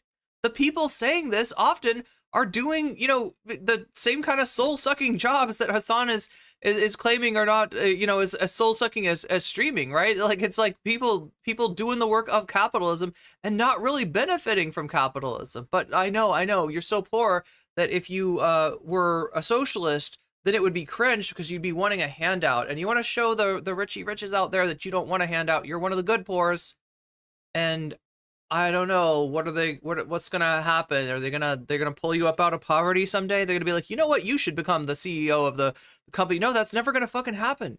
You got a shit job now, you're gonna have a shit job when you die. That's how fucking capitalism works, by exploitation. It exploits you and then you defend it. That's so fucking weird to me. That's so fucking weird. Just don't want to be on this dumb subreddit. There is no Hasan. I want a handout too, yeah. Or some free curry at least. What are we doing? What are we doing? What are we doing? What are we doing? I literally said something 10 minutes in, clipped out of context, had a conversation over it, immediately went to XQC, immediately XQC responds to it. Oh, it's insane. This subreddit would not be alive if it wasn't for if it wasn't literally like suicide bait for streamers. It blows my fucking mind that this goddamn filth exists. It blows my mind. Every single streamer despises this except for XQC and Destiny's communities that brigade the out of it for the most part. XQC community doesn't even care about it as much anymore. It's like, it blows my mind. Normally, on any other circumstance, this subreddit has like 3,000 people max at this point. The moment that they're like, oh, we can drive a streamer to commit suicide, hopefully one day, then it's like 15K people. It's a cyber stalking central area here. It's crazy. What a awful situation. Jesus Christ. Guys, I'm a profoundly fortunate individual. I've talked about this a million times over. What do you mean? Stop addressing it further. It is such short work. I just showed it to you. One offhanded remark clipped out of context that yeah, LSF Reddit, live stream fails, if you're not familiar. I don't know much about it. I don't think I've ever been posted to it. I was joking earlier that that's the only way we were going to get some attention to the stream. But mostly, yeah, it's like, and it's not like, when I heard about it first, I thought it was like, oh yeah, you knocked down your green screen. That's a live stream fail. Like, right? You accidentally don't realize that you're off, like you finish streaming, but you're still on stream, and you're like, I'm gonna do some armpit farts. You know what I mean? You do something strange. Like, that's a live stream fail to me, right? you're doing something strange on, hopefully not a dark side Phil, because I don't think they could show that, right? If you're dark side Phil, you are making noises with another part of your body. That's right. But yeah, that's what I thought live stream fails was like literally like, oops, that's a fail. But it's mostly just people saying shit that people are like, oh, look at that Hasan, he's so rich, and he thinks his job is hard. Look at this guy. Values literally everything I've ever said, gets posted onto the subreddit, brigaded to hell. It's a hate form. From what he's saying, it almost sounds like the subreddit itself is like relatively small, but it gets used by people, right? For instance, Destiny's fans. So like he's saying that normally what 3,000 people. I don't know if he means like, do they keep concurrence of who's on the forum or something? I don't know what the 3,000 people is, but maybe 3,000 people liking a post, something like that. But then when Destiny's fans come in, then it's like 15,000, 18,000, 20,000. 450 comments in literally Hate forum filled with Destiny bugs. Is it really that? Are they like, they're part of the, I mean, I guess if they're constantly posting there, then they must be. less than 30 minutes. XQC reacts to it. That one gets brigaded as well. It's so obvious. Like it is happening. It is happening in real time. And then there's still people in my community that are like, just don't address it. It's like, bro, you know this matters, right? Like random normies see that and go, wow, this is song guy, real piece of socialist, by the way. Look at him saying Twitch streaming is way harder than like working a fucking real job, by the way. Clarify what your actual take is. I did. I'm a profoundly fortunate individual. This is the lottery. Having said that, my social battery runs out after 9.5 hours of streaming and I can't socialize adequately. And I worry that like I look like an asshole to random people. That was my point. That's all I said. Think about that. I said after 9.5 hours of streaming, because GGG are super online and brigade the shit out of it. Then see how much more engagement any of Hasan's hate threads get. Yeah, so this is my take. Like, right, I don't love what Hasan said. I get that there's a greater context to it, and I get that like the words after 9 hour. Well, anyway, he started. This is the beginning of a stream, but sometimes you say things the wrong way. Okay, so I get that, right? Still, like I'm just like, yeah, you know, venting to your chat about like your job is probably not what you want to be doing. But that being said, like, no, he doesn't deserve this stalking. He doesn't deserve this kind of hate. And why are Destiny's fans doing it?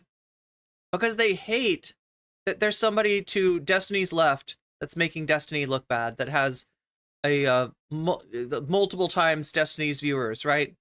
They hate that this guy went from Orbiter to, you know, to a really big streamer, right? Nobody's supposed to jump frog Destiny. Nobody's supposed to beat Destiny. Nobody's supposed to hand Destiny the L. And Hasan, you know, is perceived as having done that. So I know that's the real reason that these people are making. So in other words, like it's a clip that, you know, doesn't show Hasan in a great light, but it doesn't also, it's being blown out of proportion on live stream fails. And it's like a big portion of why the shit bangs is because he's a leftist. Constantly have to be on. And that's the one major difference that I've experienced in comparison to my prior experience being in sales, okay, where I at least had like off moments. What's wrong with what he said? He said, let's go back to it. Yeah, nobody should be brigaded in general, true.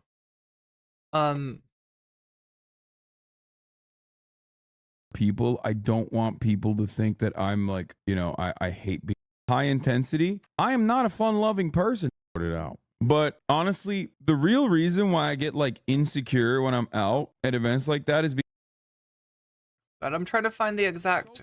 Tired, 9 hours and 30 minutes of streaming. I feel like I'm probably such a curmudgeon. Like I'm probably bringing the mood down. I left the party and like I am a fun from me. But yeah, my point is I personally feel insecure about like job, and I was infinitely more social. Here we go. Real jobs feel. Yeah, it's funny you say that because okay, so Chatter says, now you know how real jobs feel, right?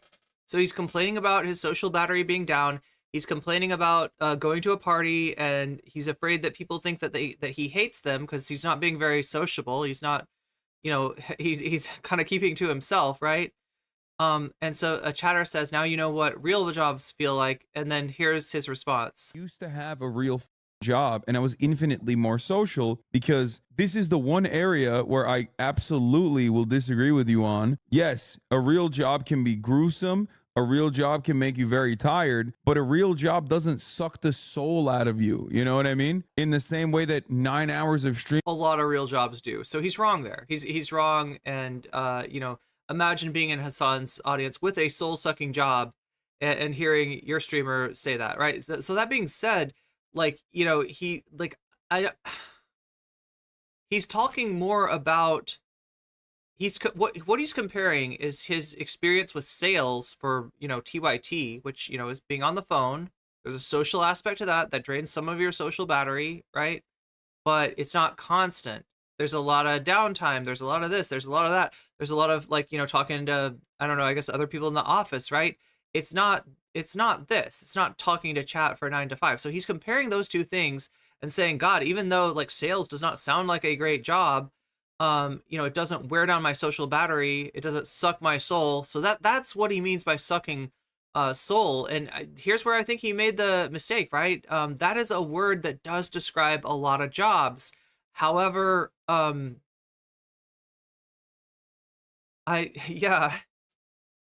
be on stream as one of the highest paid streamers talking about like getting your soul sucked to an audience full of people who probably are getting their soul sucked in 9 to 5 jobs, right?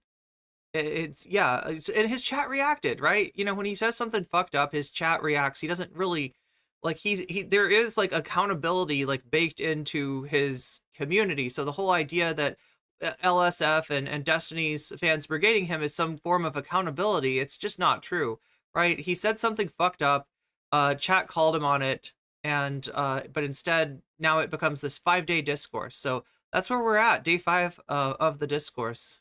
LSF, is this the kind of a life that appeals to you, getting clips of you posted on LSF adequately? And I worry that like I look like an asshole to random people. That was my point. That's all I said. Think about that. That's all he was trying to say. But yeah, you know, when he said like, you know, it doesn't suck your soul, I mean, that's what got to people. Like, I understand why people are upset about this.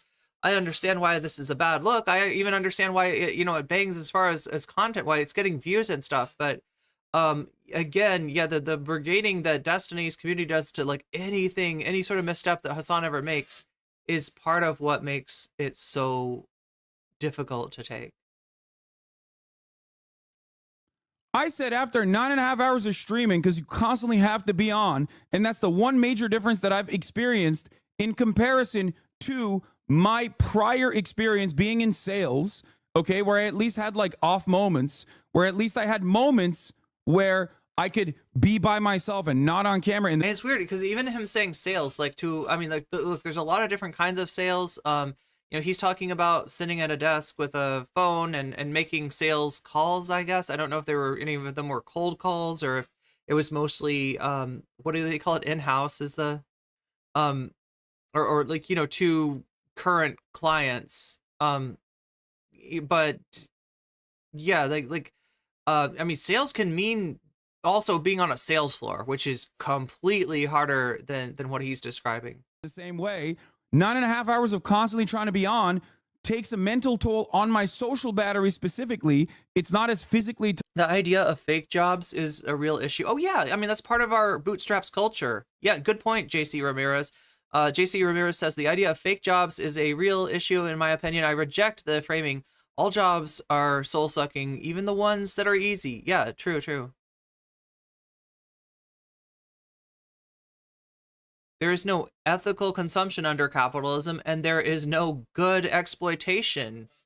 There is no, you know what I mean? It's all exploitation. Tasking or taxing. Maybe talk to he doesn't give a shit, dog. What are you talking? I've got the privilege of working a desk 1 day a week, and I'm always feeling drained at the end of the day, says Spark That Blood. Talking about XQC literally just looking to farm drama. He's trying to do the Hasan again and again and again and again and again. What conversation could I have with him? And I'm telling you, the reason why he did it is because someone sent it to him. Probably a Destiny fan in his community sent it to him and was like, this is a great, look how stupid Hasan looks here in this clip. He knows what the I believe. It's bullshit. It's extra bullshit that he's still operates like this. You're wrong on this. You could literally ask the subreddit's mods to ban anything to do with you and you wouldn't have this issue. You're so stupid. I have asked the subreddit moderators to ban me. They literally privately DM me on a Discord server that they set up specifically for this purpose. I asked them to ban me in the past, and then I was like, listen, dude, I don't want to be on this Discord. Why the fuck are they posting this? They literally leaked the private conversation that we had to make fun of me over it. You have no idea what Yeah, this is a point of pain for Hasan. So yeah, LSF livestream fails is a Discord, where they show streamers doing goofy stuff, streamers embarrassing themselves, and mostly just streamers saying like just incredibly out of touch stuff. And yeah, that clip fit the bill.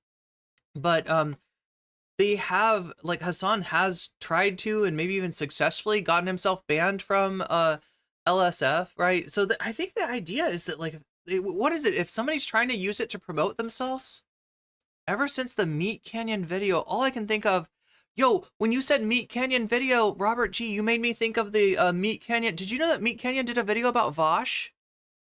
Did you know that? Starring none other than the Colonel himself from Kentucky Fried Chicken. He has the right to complain. Yeah, he can shut down his stream anytime. Good point. He has the right to complain, but complaining online is just so bratty and unproductive. That's exactly what I was trying to say. Like, right, you're telling an audience full of people, many of whom have soul-sucking jobs that are worse than your job, that you got it tough. And that's just like, what are you doing? What are you doing? Like, I know what you're doing. You're venting, but you're venting in the wrong place, right? You should be talking about this with your friends. You should be talking about this with your family. The stream is probably but look, I mean, like, I guess I let, my thoughts out on stream too. I just don't usually have thoughts like this. Being sedentary is bad for health too. So it's important to be aware when working privileged jobs. Talking about, they literally all dick ride Destiny. How would I know that? Just giving a suggestion? No, chatter, you're not giving a suggestion. You're actually telling me that I'm wrong on something without actually knowing anything about the issue. You're challenging me without knowing what's going on and blaming me for something that I've tried to deal with. I just don't want to be on the fucking subreddit. I don't want to be on the subreddit. I beg for someone with a heart and a conscience to take me off this godforsaken subreddit. What will it take? I'm currently #1 villain on LSF. Hearing this, and I can't stop thinking about Vaush. It's a pity that Destiny is making Vaush doing Vaush a huge favor by targeting Hasan over this. Yeah, Vaush is definitely a beneficiary of having the. Well, I don't know, chat. I don't know how. Look, Vaush didn't just do something like fucked up. Like, Vaush is something fucked up, and everybody knows it now. And I don't think that this is the end of the discussion of how disgusting Vaush is. I think that it's gonna go on. In fact, we're gonna be taking a look at a Destiny Orbiter tomorrow. At least that's what I've got planned for tomorrow. Taking a look at a Destiny Orbiter. We tried to do this stream on Saturday, it did not work out. A Destiny Orbiter who, not necessarily like the biggest fan of Vaush, doesn't like Vaush, has criticism for Vaush. Some of it, pretty appropriate, but does defend Vaush on the folders. Of all things. What are you eating, Irene? I'm eating curry. I made myself curry, like beans, rice, and curry. It's so good. And I have been and some greens, right? I chopped like greens into it too. For some time. Obviously, it goes through waves. Sometimes Asmongold is that guy. Sometimes even XQC gets to be that guy for a brief moment. The one guy that's never that guy is Destiny, because he runs that because his community is very active on Reddit. JC Ramirez points out that complaining online is a gigantic part of a streamer's job. Yeah, true. And pretty much that's the most active. I don't want to complain about stuff that like is irritating to hear me complain about, right? As far as like the job like of streaming, I'm pretty grateful for it. Like I obviously don't make anywhere near the money that Hasan is. I'm just trying to get to where I'm like sustainable for for being able to pay for food and shelter and all the basics, right, at this point. But yeah, I'm not gonna come on here and like complain about it. Area that they're at, so they just constantly brigade over and over and over again. But what is the point? Do I have to kill myself? Is that when the subreddit will get nuked? How many people does this have to actually legitimately harm? Because this isn't about Okay, he probably shouldn't have said that. instilling accountability. As I've showed you very clearly, it has nothing to do with the accountability, because why would there be accountability for a take that's out of context? A take that goes against what I personally believe in. That's not accountability. You're not showing accountability by like lying about what my father, like the background of my family, and you know what I mean? It's crazy. No, you're just stalking with like additional seasoning on top of it.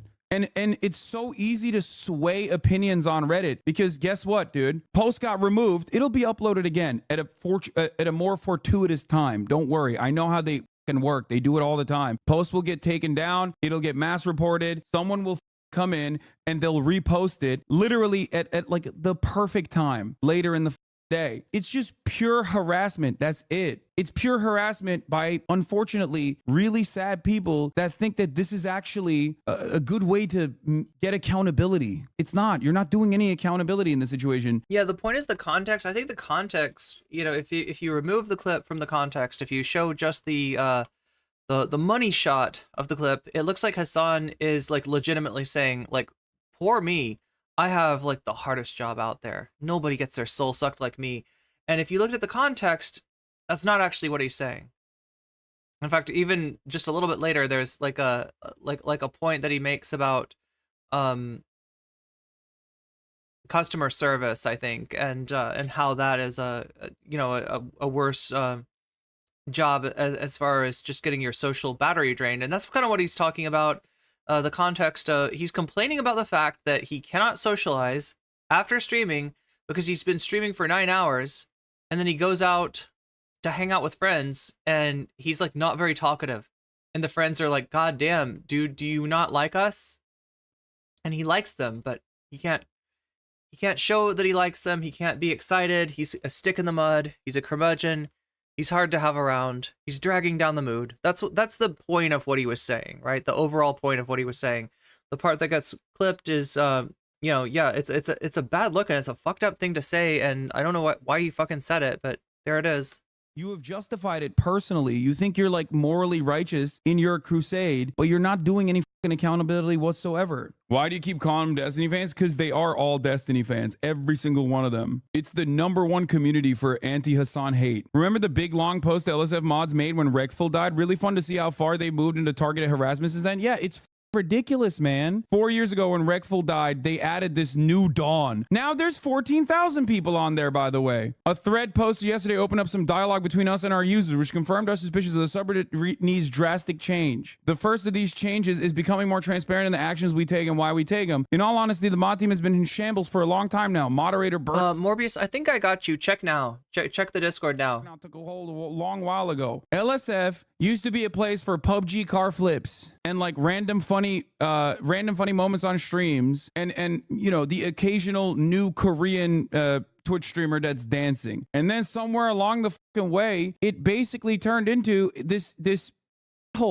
reactionary hole. And the only time it ever pops off is when there is like a villain that you can ritualistically try and humiliate by acting like you're actually doing accountability when there's no accountability to be had. What is the accountability? That you misunderstood my point? The fourth rule on the subreddit, by the way, harassment out of context. Yeah, I mean, they don't follow it, and there's nothing you can do about it either. Yeah. Wait. Why? Who said to kill yourself? For those of you who don't understand, I'm going to explain something to you, okay? The ultimate goal of the harassment campaigns is okay, so, you know, like, I don't know. Like, Hasan's been talking a lot more about Destiny in general. Destiny does video after video about Hasan. Hasan hardly ever responds. Vaush has done quite a few videos about Hasan, although not as many as Destiny. And Vaush almost never responds to Vaush. Keffels is, you know, from time to time, you know, trying to get in on that Hasan bad clout, and he doesn't respond to any of them. Now that's been changing lately. I guess the first time was Keffels made a manifesto and Hasan actually mentioned it on stream. I said I thought that was a mistake. In general, I feel like responding to this stuff is a mistake for Hasan. He is getting cooked on Twitter, like at this point, right? This is a video from a few days ago, probably a stream from even a little bit longer ago, so this is right when this began. And yeah, he was absolutely getting cooked on Twitter because the clip that's going around and around and around isn't the long clip with context, but it's like the short clip that is just him being like, you know, you don't understand the soul sucking job that I have. And yeah, that's hard shit to hear. And that sounds pretty fucking out of touch. And, but yeah, like what he's talking about is I mean, it sounds like basically a harassment forum at this point that is essentially any little mistake, any little thing that he says, any little clip that's out of context, it will guaranteed blow up on that forum. And I don't know if, you know, in my experience, complaining about a subreddit is not helpful. It has not been helpful for me. Now, I'm a random small streamer chick. I make, you know, a fraction of the money that Hasan makes. I'd be happy if I can even you know, make enough money to just, you know, support myself, right? But it's yeah, I don't think this is good. I don't think him reacting like this is a good idea. Try to get people to kill themselves. What is Hasan talking about? Sounds like job burnout, which can happen with any job, including streaming. Yeah. I don't know. Really dumb to whine to his audience about how hard he has it, especially since there's invariably people out there that have it harder. And I think he recognized that. And I think that's what you see in the rest of the clip, where he's like talking about different kinds of jobs that you can have, and, you know, admitting that, you know, his is not the worst. And no, it's definitely not the worst. And there's a lot of you know, soul sucking jobs out there that pay a hell of a lot less than he's getting. Kiwi Farms does this. They do it to random trans people and shit all the goddamn time. This is the whole point. If you don't understand like this forum culture, lol cowing in general, I don't know what to tell you. It's usually... Oh, damn. Wait, what is a similar subreddit to our live stream fails by user overlap? Oh, he's talking about like Mango Ranch harassment. You know, the website that's like the fruit and the agricultural thing. Very sad people that get together and form an online brigade to try to constantly hound someone. Yeah, he's talking about people that ended up dead due to harassment by that. Inevitably, the website that Keffels tried to take down, and that is still up in spite of her efforts. Like ruining their lives. And there are some content creators who basically have made this their career. But for those of you who don't know, when this kind of stuff happens, it's not just like people saying kill yourself. People say kill yourself to me all the time. I'm not going to kill myself, obviously. But when this kind of stuff pops off and then they post it on Twitter and I'm getting doxxed. I'm getting swatted. My family is getting doxxed. My family's getting harassed. That's not normal. And every single fucking time this happens, I'm getting calls from the FBI because of real death threats. I don't talk about this on purpose because it only thrives. It only makes people want to do it more and more. People showing up at your fucking house, people trying to break into your There's a reason why so many... Yeah, no, I can relate to this. I've experienced harassment before, and talking about it, acknowledging it, definitely makes it worse, right? They're looking for a reaction from you.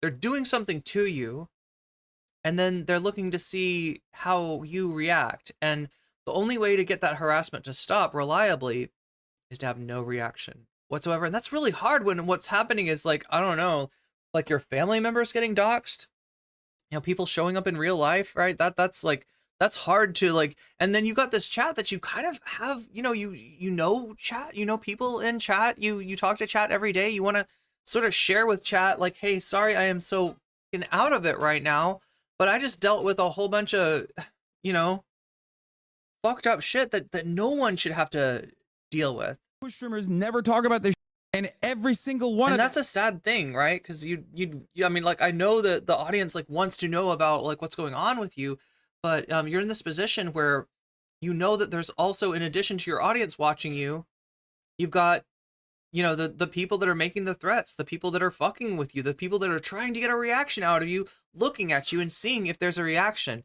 And the best thing you can do, unfortunately, in those situations is just show them no reaction, continue as normal, act as if it's not happening, even though it is happening.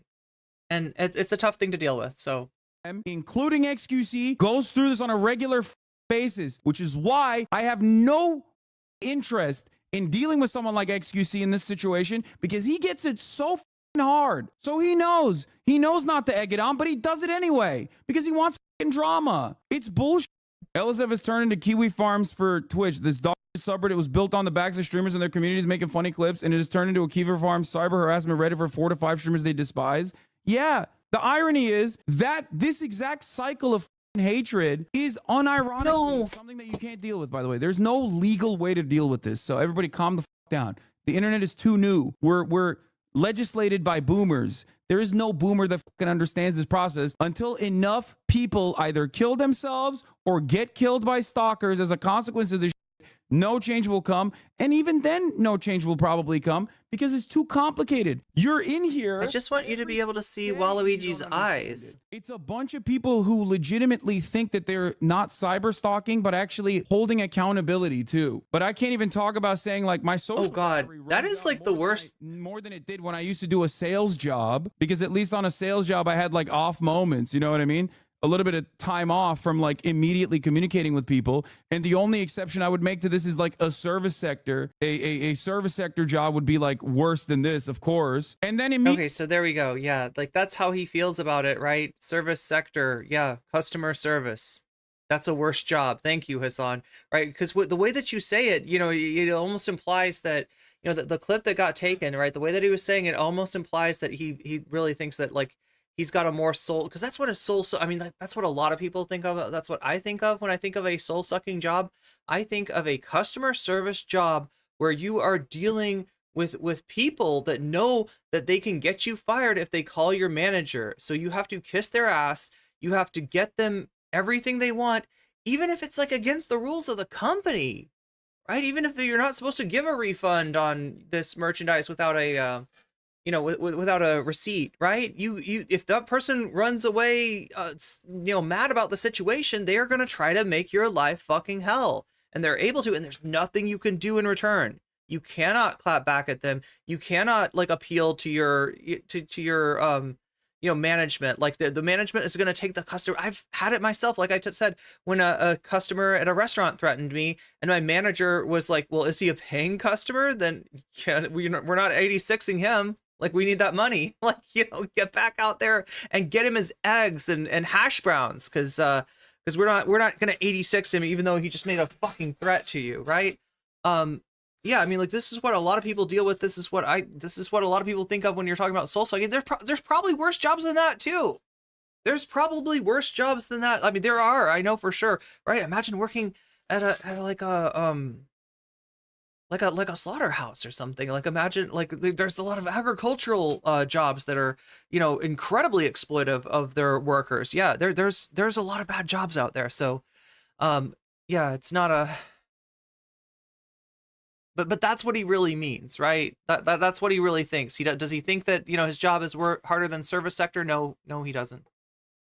Immediately, it's like, let's go and try to get him to kill himself. Reddit threads by doxing my family. What do you mean? You proved my point. This is it, though. This is it. This is literally it. This is exactly what I'm talking about. They immediately went in and posted it. They posted it on Reddit. They posted on Twitter. They go full force. The whole point is, you can't really defeat this level of brain rot because, like, this dude is mentally ill, okay? He's mentally ill and incredibly sad. He's just here to dick ride his daddy into oblivion, and who will fight for him aggressively. Guess who retweeted it? I'm assuming Destiny. Yeah, the one subscription he has on his Twitter. It's insane to me. I don't know how normal people don't see this stuff from accounts like that and don't stop for. Oh, geez. Hasan's showing this person's at on main. Second to think, hey, maybe that person behind this account is in good faith. Media literacy is okay, and like also blaming it on mental illness. I don't think is like, look,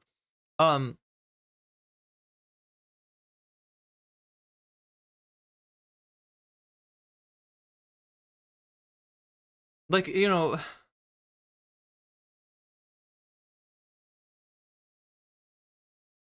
it's entirely possible that the people doing this, it's not because of mental illness at all. It's like they're fucking vindictive, awful people, right? That is Occam's razor for, like, why is somebody fucking with you? Probably that's the reason. You know, they're toxic Destiny fans. I don't know what to tell you. Already difficult to achieve. Media literacy for online stuff is infinitely more difficult to achieve. You have to recognize that, like, no one thinks that there is an entire community of people like gang stalking someone specifically for their one random deadbeat dad streamer, okay? So that he can make money on his YouTube page. JC Ramirez says, as someone who's worked in the fields as well as in an office job, the office job sucked the soul out of me more, but picking strawberries all day destroyed my body more.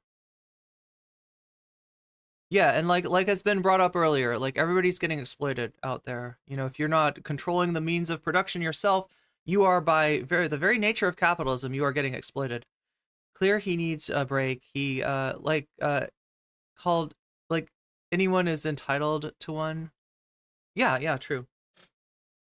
Or some like that would be insane. If you explain this to a normal person, they'd be talking about like, what are you saying? Look, boom, goes from here to here. Hasan Piker says the streamer is harder than working a real job. Spark the Blood says, I maybe only half remember when a story spread around where a farm tried to rely on migrant workers only for the workers to end up quitting due to the horrible conditions.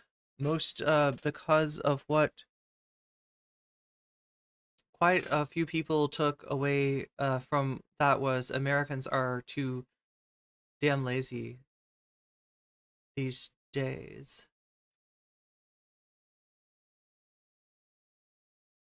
Oh, the farm tried not to rely on migrant workers.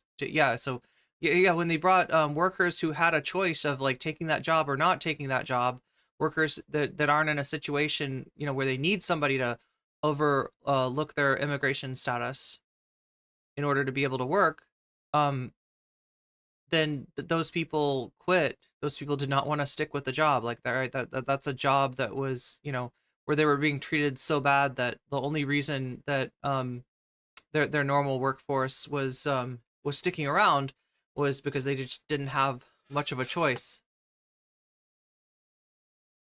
Watching this happen in real time, I think this is very informative, very instructive. I think it's very informative, very instructive on how quickly this moves and turns into like a massive pile-on. How much do you agree with the statement that streamers are out of touch? Infinitely out of touch. Of course I agree with that statement. I simply was stating, and I even clarified that like the only other job that's like legitimately significantly worse would be a service sector, customer service facing job, which is very clearly stated. It's crazier to me because I hadn't even blasted off at this point. So I had like 10,000 people in here. Like, look at this. Look, dude. Imagine having a dude's dick in your fucking mouth this hard. To be honest, man, you were just starting to lose your sauce, you know? You lived in the shadow of destiny. You had things made for you, and then you flew to the sun too close, GG. Oh my god, do you see it? This is what I'm describing. This is exactly how I described the motivation behind Destiny fans that like all they seem to do is hate on Hasan. Like, you should have been grateful and happy to live in the shadow of Destiny. All of us out here, all of us chatters, wannabe orbiters, you got that chance, and it wasn't enough for you. You flew too high, Hasan. You outpaced Destiny's social media growth, and now you must be punished. You must be brought low. We must melt the wax off of your wings, Icarus, and see you fall into the ocean. Only then will our toxic little hearts be satisfied. God damn. Like, this is some dark shit. And please, like, you don't need to attribute it to mental illness, okay? Like, for all we know, this person's just an asshole, okay? Let's not drag mental health into it. I don't think that's, like, you know, healthful. I mean, yeah, like, you know, in terms of, yeah, I'm sure there's a non-zero number of people engaged in online stalking behavior, particularly like harassment of content creators that might deal with some mental illness. I'm sure that's true, but I don't think that jumping to that is helpful or blaming that on anyway. Gee, brother, you are a human being. Like I said, there's every chance this dude's just an asshole. Please, for the love of Christ, seek help. Whatever you believe in, seek help. This is not a normal thing to do. I promise you, this is making your own personal mental health worse. Every single time you think you're like on a conquest to take down one of your favorite content creators' enemies, you're actually hurting your own mental state more and more. Hasan, I'm begging you. They're watching you live and calling for brigading and to trigger you in chat. I'm begging you, don't dignify these bags with a reply. That's the other thing. It's so my understanding is, yeah, Destiny was talking about Hasan the other day for a large portion of his stream. if we get the chance, if we make it to it, Chad, if we can get those numbers up somehow, then maybe we'll take a look at that. Otherwise, it's just not worth it because I got to turn off Twitch in order to do it. And at this point, Twitch is making up an obscene proportion of my numbers due to my own personal failing in scheduling my YouTube stream. Bros, that this loser can just. I need to get my shit together, don't I? Like, nobody's fault but mine. Look, chat, if there's a problem, I'm not gonna blame my chat. I'm not gonna blame my luck. I'm not gonna blame the algorithm. I'm gonna blame, well, not blame myself, but I'm gonna do something about it myself, right? And I definitely could, be better. I don't know how. I saw like 1 a.m. and I'm like, yes, that is the time that I'm gonna stream. 1 a.m. That is the correct time for my. No, it's obviously 1 o'clock p.m. So yeah. Sit there and egg his own community on to like come in here and harass. This is why you have no friends except for orbiters. Yeah, Catalina, we talked about that yesterday. They're raising prices on tier 1 subs in the UK, in Australia. Is it Canada too? Is Canada? Yeah, I think Canada was already expensive, right?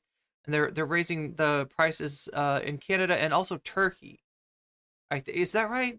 Or did they ban Twitch in Turkey? I can't remember. You got to filter your mentions and comments. Wait, what am I not doing, AC? You think you're getting agitated? I'm sorry. Look, we're almost done with this segment. We're gonna get to Sean's video on Palestine, and then we're gonna take a look at Noah's excellent use of clickbait, right? The best use of clickbait. Turkey banned Twitch. Wait, why did I think Turkey was gonna get their prices raised when they're banned? If you're in Turkey, you're using a VPN to watch me, so. They're suckling on your teat, by the way. This is why you keep finding yourself in like these up relationships with like broken people. This is why you are dual divorced at this point and miserable for the most part. Like, I hope you understand that. Find God. I really did think that maybe like all the red pill debating and stuff, like getting in a new audience would have basically allowed him to like move on, grow up. But nope. And then they'll turn around and be like, oh, it's really up, because imagine a soul crushing job and then you still don't have money to take care of your family. Come on, chatter, please. I never said anything about money. Of course, a normal job is infinitely harder than streaming. That's 100% something I talk about all the goddamn time. I talk about how fortunate I am all the goddamn time. I clarified it. Oh goddamn, this is normally the time that I would be doing the main content. Clip too, but again, Chad, I fucked everything up. The clarity, there's still people who are just like people who are still going, no, I don't believe it, I don't agree with you in this chat even. And the irony is like, this is part of the chat. I've been edging you for 2 hours and 30 minutes, like just kind of hoping that we get the numbers up at some point. I don't know, that's not how it works, and I know that's not how it works. I am considering just going on to the Noah video after this. This is also another part of the problem. What do you think about that? Is that like the thing that every single person hates is the guy who misconstrues the point, right? Everyone. This is like beyond politics. Everybody absolutely. I want to watch the Sean thing too, but I mean, I know it's going to be a lot more. Yeah, if we.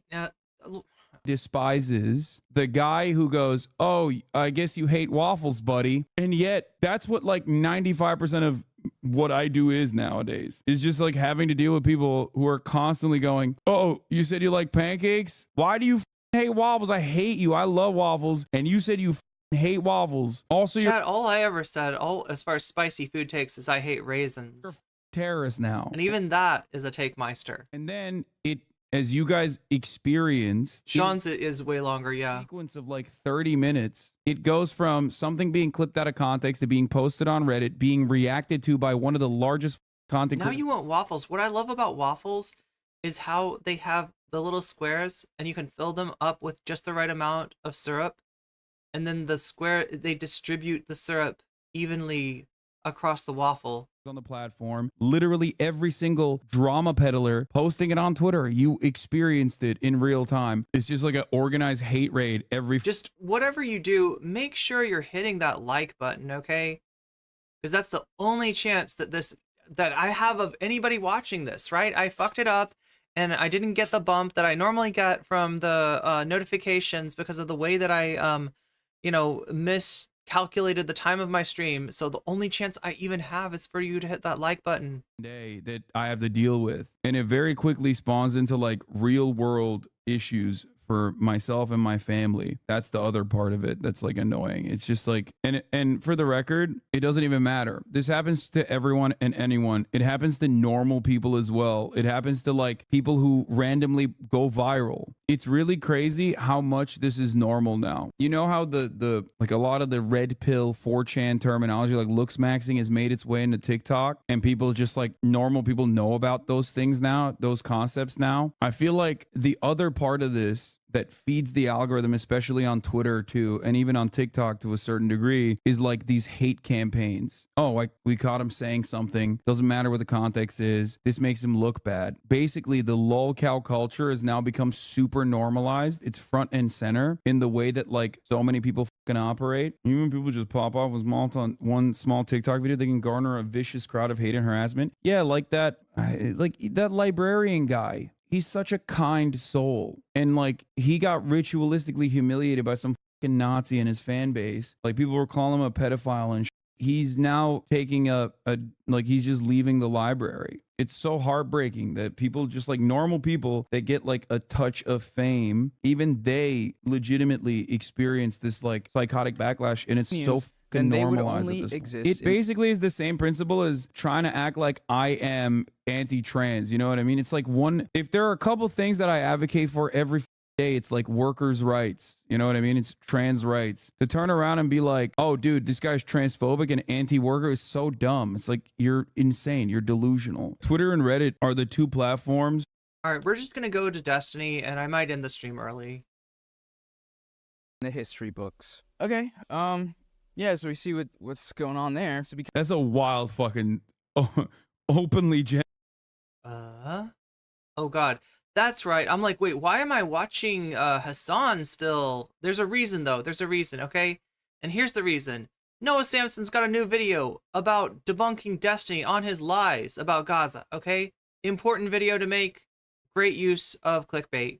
Great use of incorporating Destiny's, like, you know, algorithmic magic into a video detailing the findings of the ICJ, which not enough people are hearing about. So, you know, good on you, Noah. However, the beginning of the video, Noah features a clip by Destiny.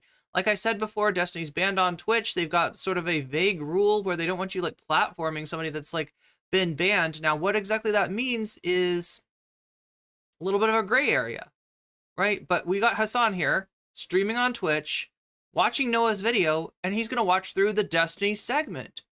Hasan did not get banned for this, to my knowledge. So because of that, I'm going to ride Hasan's coattails through the Destiny part, and then we'll switch to the Noah video after that.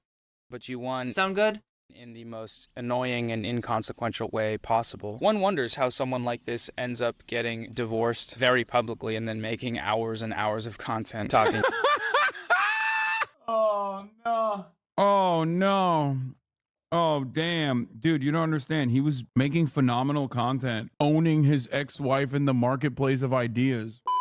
All right, let's talk about genocide denial streamers from Noah Samsen. Israel is killing Palestinians at unprecedented rates at a time when Israel is bombing hospitals, ambulances, refugee camps, deliberately targeting journalists and their entire families. At a time when Israel has flattened most of Gaza, rendering it uninhabitable. There's a select group of individuals, we call them liberals, that aren't quite focused on that. They're more focused on making sure people don't call this genocide. I think Israel's goal is to eliminate Hamas. I think they have the moral authority to do so. Unfortunately, there is a high cost right now of civilian casualties. I'm not sure there's any way to avoid that at the moment. I'm not sure there's any way to avoid that at the moment. I'm not sure there's any way to avoid that at the moment. I'm not sure there's any way to avoid that at the moment. I'm not sure. Yeah, how could they avoid that? That's crazy. Damn, I don't have a... Please don't pivot this into avoiding the top of the hour ad break. Luckily, ours is a ways away. Cool story about following you. Always was a leftist and came across... Okay, good. I was so worried. Kids on YouTube in 2019 and started following you on Twitch instead. Yep. There's a lot of that too. And that's great. I was worried Hasan was going to be like, how could we avoid doing that? The same way that you could avoid the top... No. As well, that's not like... It doesn't have to be cool. Who gives a shit? All right, let's go. there's any way to avoid that at the moment. No other fighting force in the world does what Israel does when it comes to warning people about imminent attacks. This guy as what's his name? Destiny, I think. Yeah, he's like some type of influencer, internet guy. He is one of the loudest of such liberals that really just don't like hearing the G word when we're talking about what Israel is doing right now. Destiny went on a Twitter storm the other day. We're going to read these tweets. We're going to see how he justifies this assertion. And yeah, that's today's video, and hope you enjoy. If Israel wanted to genocide Palestinians, then they would only exist in the history books. I hate this argument. Right? If the only time you're going to care about a genocide is when an entire group of people has been systematically and completely annihilated and wiped out, then you have resigned yourself to letting genocide happen every single time. That is the most boneheaded standard I could possibly imagine. Okay. Yeah, so we see what's going on there. Yeah, they knock with another bomb. They bomb you before they bomb you, just to let you know that you're gonna get bombed. That's a wild fucking With a little warning knock, a little warning bomb. openly genocidal take. It's just like, did you tell Noah to make this video? No. Did you tell Noah? That's right, Noah works for Hasan. Why the would I do that? He sees the same shit I See what I'm saying though? This is like a couple days, like, I don't know, he's got a little scruffle going on here, but how is it that he's grown his entire, like, he's grown his entire beard back already? Because Israel hasn't wiped all Palestinians off the face of the earth, then they have yet to commit a genocide. That's what's being expressed here, right? If you read the UN's like, this is embarrassing, Destiny. Definition of you should be embarrassed. Any of the following acts committed with intent to destroy, in whole or in part, a national, ethnic, racial, or religious group as such, killing members of the group, causing serious bodily or mental harm to members of the group, deliberately inflicting on the group conditions of life calculated to bring about its physical destruction, in whole or in part, imposing measures intended to prevent births within the group, forcibly transferring children of the group to another group. There's no requirement or stipulation for total annihilation. If that were the case, a lot of genocides, most genocides would not meet the definition. A notable one being the Holocaust. Yeah, the logic in this. If that was true logic, then you would say that you would exclude the actions of Nazi Germany on the Jewish people from like the category of genocide, right? Which I don't think Destiny's trying to say. God, like, I mean, I don't know how much time he spent with Nick Fuentes, but hopefully not that much time. Tweet implies that because some Jews survived the Holocaust, the Nazis must not have wanted it that bad, because if they had, they would have succeeded. Anybody else sense that? There's Hitler particles emanating? An even better See, this is what Destiny's gonna...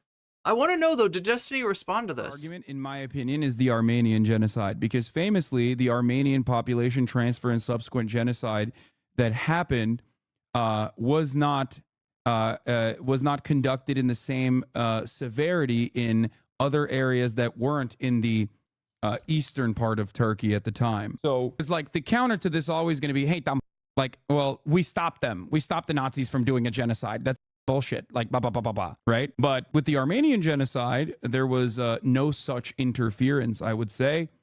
And yet there was still, that is a documented genocide that was a documented genocide that did not impact in the same degree or the same severity the Armenian population in Istanbul, as far as I understand, still a documented genocide, or the indigenous populations in the United States of America. There are still Native Americans. It's just that like some like the superior might of one military over the other does not factor into whether something is considered a genocide or not, you know? Ridiculous. That has nothing to do with the genocide convention. From this tweet, journalist Mehdi Hasan responded to that last tweet from Destiny, writing, per this argument, China isn't guilty of genocide in Xinjiang because the Uyghurs still exist. Same with Russia in Ukraine. And Destiny quote tweeted this, writing, China is guilty of genocide because they are intentionally trying to eliminate a group of people, and it shows. There is no evidence of Israel doing this to Palestinians today. No evidence. Just there's nothing. It's like, oh shoot, okay. It feels weird. Everyone's like really up in arms about what's going on. Are they just making it up? Oh, hold on, hold the fort. I just found something on my computer. It's an 84-page document submitted to the International Court of Justice that outlines in detail with citations the plethora of evidence of Israel's genocidal actions and intent. Chat, is this real? Is this a thing? Just to preface, this document and application is pretty unprecedented. The ICJ. This is also silly, as the ISIS crimes against the Yazidis killed 5,000, but was still considered a likely genocide due to the intent and the actions by. Oh my God! Wait, Yes. what? Every other form of genocide that has happened throughout history would be not considered genocide by the standards that Destiny presented, which are not real standards at all, and currently being deliberated by professionals in a court, the International Court of Justice, as a matter of fact. But regardless of what the International Court of Justice decision is, you can see with your own two eyes by looking at the actual makings of a genocide and comparing it to Israel's actions, which is, what the International Court of Justice is doing currently. But yeah, the Rohingya genocide, the Bosnian genocide, these are all genocides that would not be considered genocide by the standard that he's trying to apply here. Highest court. It's the world court, basically. And after hearing South Africa's case against Israel, they ended up ruling that Israel is plausibly committing genocide. They fell short of calling for a. Okay, so we're gonna watch the rest of this since it doesn't involve Destiny. I don't think Destiny shows up anywhere. We're gonna watch the rest of this as Noah's video. I hope this is not too confusing for anybody. We started off with Hasan because Hasan watched this on Twitch and did not get banned. So if I get banned for watching Hasan's reaction to something, we know something's dreadfully wrong. And I think that'll make my case for getting unbanned a lot easier. But yeah, it shouldn't happen. This is not a video of Destiny. This is not Destiny being platformed. This is rather a video responding to a clip of Destiny and then going off on some pretty important stuff that people seem to not be aware of. That's a great clip. Look at that right there.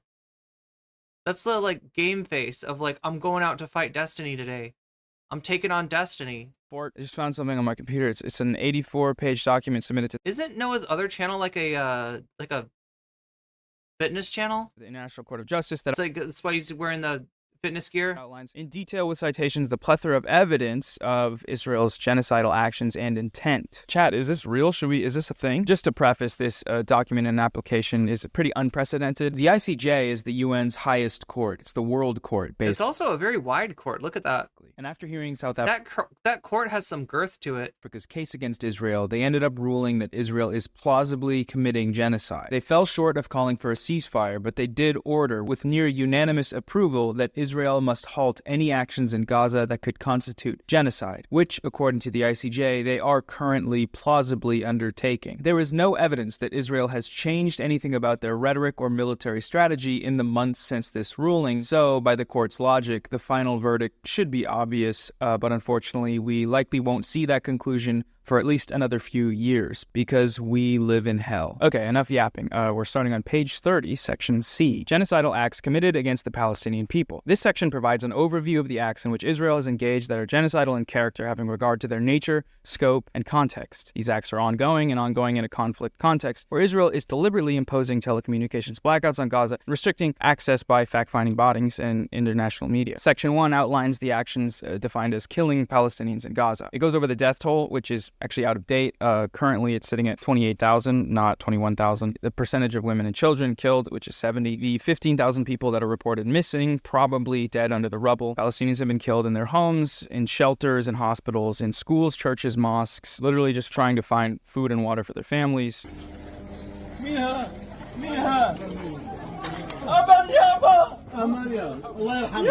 Killed while evacuating, killed in the zones by which they're supposed to be evacuated to. And by evacuate, that means displaced. It means kicked out, homes destroyed, can't come back. Multiple instances of Israeli soldiers performing summary execution. One account was of at least 11 members of the Anan family and their relatives, boys and men, said to have been separated out by Israeli shoulders and shot in front of their family before the women and children were then attacked. Unarmed people, including Israeli hostages, being shot dead on sight despite posing no threat, even while waving white flags. And News at 10 first. Noah does kind of look bulked. Yeah, I feel like it's a stealth bulking too, right? Because I remember seeing this guy a few years ago, and he just looked, like he looked like his face looks the same, but you know what I mean? Because there's some people that they'll bulk and their face will like change.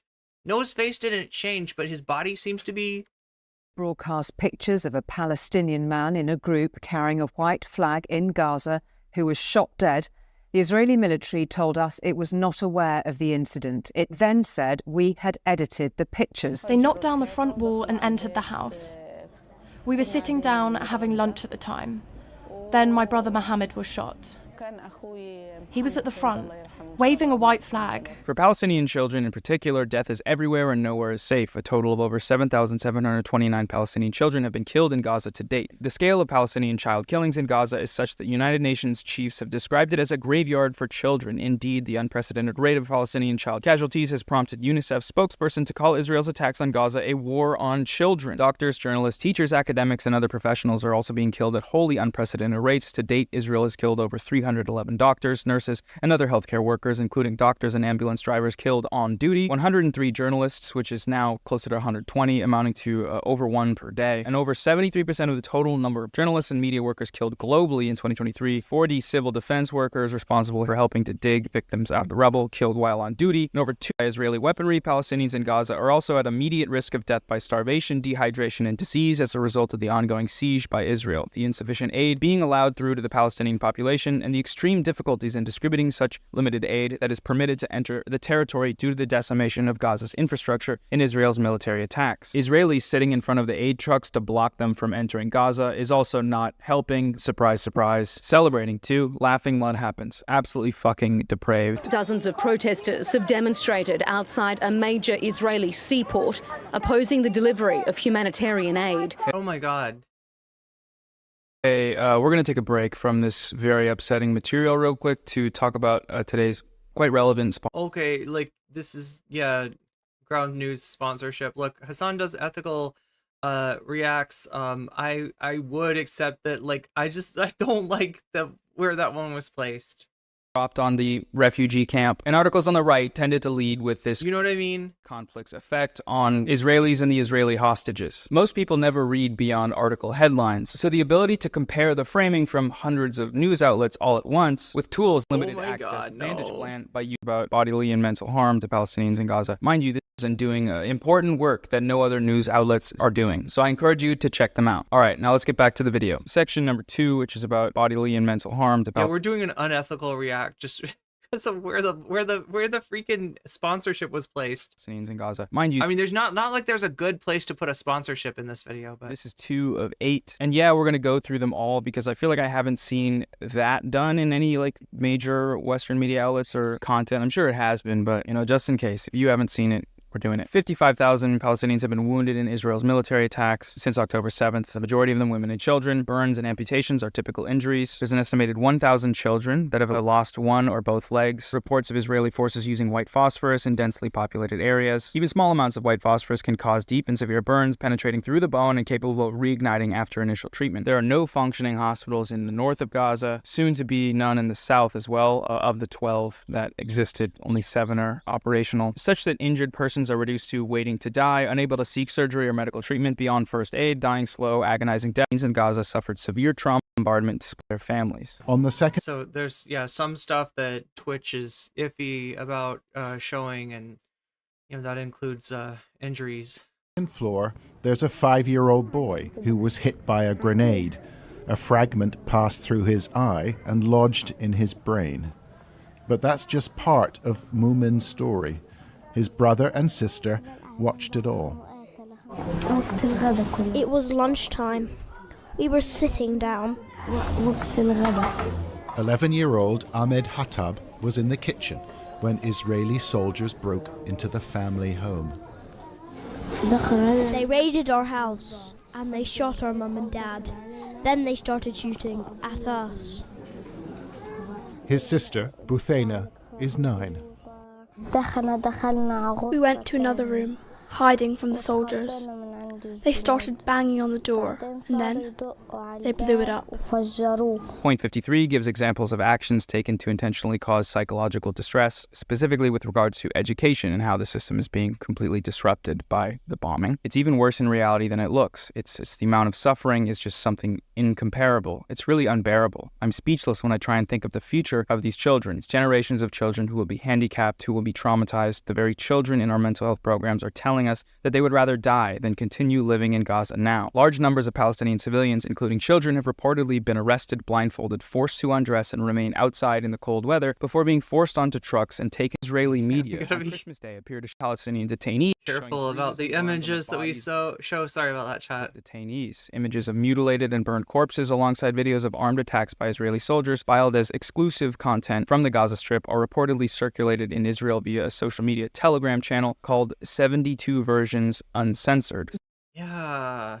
Really? It's called 72 Virgins Uncensored. Do you get the freaking idea there? Oh my god, okay, so 2.3 million people, approximately 85% of the population, have been forced from their homes. There's nowhere safe for them to flee. Those who cannot leave or refuse to be displaced have been killed or at extreme risk of being killed in their home. like, I don't know, like the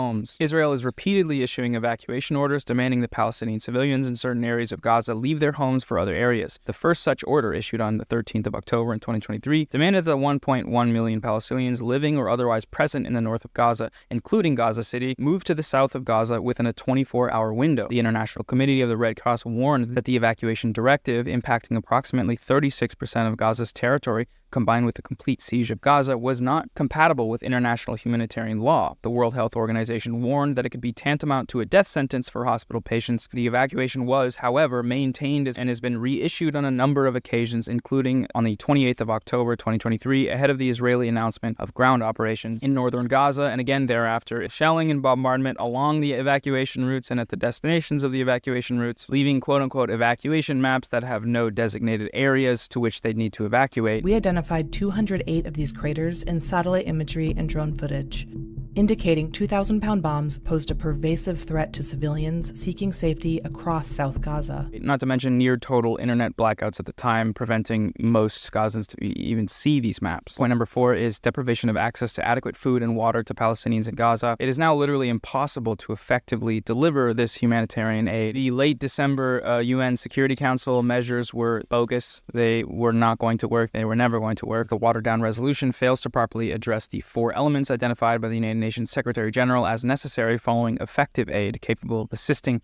Palestinians in Gaza. Shelves are empty, wallets are empty, stomachs are empty. There's just one bakery operating in the whole of Gaza. And I mean, I think the message is this, right?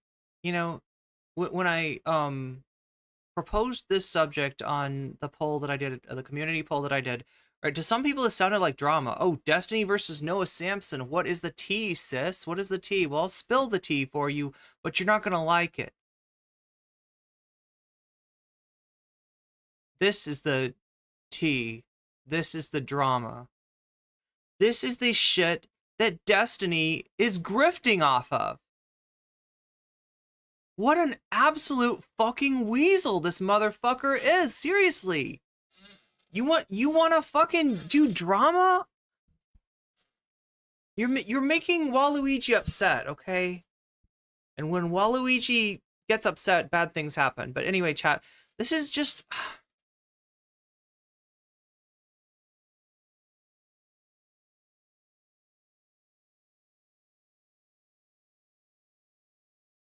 If you want to do this content, Destiny, then fucking do this content. But here's the content right here. The content is not sneering at a bunch of dumbass leftists. Ha ha ha. You know, the content is not fucking dark humor at the expense of like Palestinians suffering under inhuman conditions, right? The content is this. You want to fucking talk about this? You want to deal with this? That's what I thought, Destiny. That's what I fucking thought. Or maybe probably not have seen that statistic that 90% of the world's populations in extreme hunger and famine are located in Gaza right now. People in northern Gaza are eating grass to survive. They are drinking polluted water. The lack of water is severely impacting lactating women in particular, who, even if undertaking only a moderate amount of exercise, require a supply of 7.5 liters of water a day for drinking, sanitation, and hygiene to keep themselves and their babies healthy. Young mothers are unable to breastfeed for lack of proper nutrition as arising from the food scarcity. They've been forced to use contaminated water to prepare formula where it is even available, risking disease in vulnerable babies. In parallel, the chronic unviability of formula is also risking the lives of newborn babies who are already reportedly dying from avoidable causes due to the absence of medical care, food, water, and adequate sanitation. The impacts of malnourishment on older children may also be particularly grave and long-lasting, preventing them from reaching their full potential in terms of physical growth, cognitive capacity, school performance, and productivity later in life. Experts are now predicting that more Palestinians in Gaza may die from starvation and disease than airstrikes, and yet Israel is intensifying its bombing campaign, precluding the effective delivery of humanitarian assistance to Palestinians. It is clear that Israel is, through its actions and policies in Gaza, deliberately inflicting on Palestinians conditions of life calculated to... Yeah, I'm turning off the YouTube alerts for now. 5 concerns the deprivation of access to adequate shelter, clothes, hygiene, and sanitation to Palestinians in Gaza. More descriptions and examples here of just a lack of basic necessities. Clothes, bedding, blankets, critical non-food items. Point 6 is the... Okay, so I can't do an actual pivot from what we're talking about to the top of the hour ad break, but it is coming up. It is 5 minutes until it happens, probably less than 5 minutes now, I think. And, you know, it's 3 minutes of ads. If you don't want to see those ads, you can use Prime to get out of those ads for free. You can use $5 to get out of those ads by buying yourself a sub. Or if you're lucky enough, you might be gifted a sub, which can and does happen, but is more likely to happen if you're active in the chat. Now back to the video. Deprivation of adequate medical assistance to Palestinians in Gaza. Almost above all else, Israel's military assault on Gaza has been an attack on Gaza's medical healthcare system. The really dark thing about the Ghost memberships is that I don't think they're actually memberships. I think they're memberships expiring. So it's not, it's the opposite of it's the opposite of a membership, but just like because of the weird bug that exists, it reads them all. It reads everything as a Princess Mononoke, thank you for the Prime resubscription. That is did I call Princess Monocle? I said Mononoke. I was trying to make your name into like a variation of Wait, that is the joke though.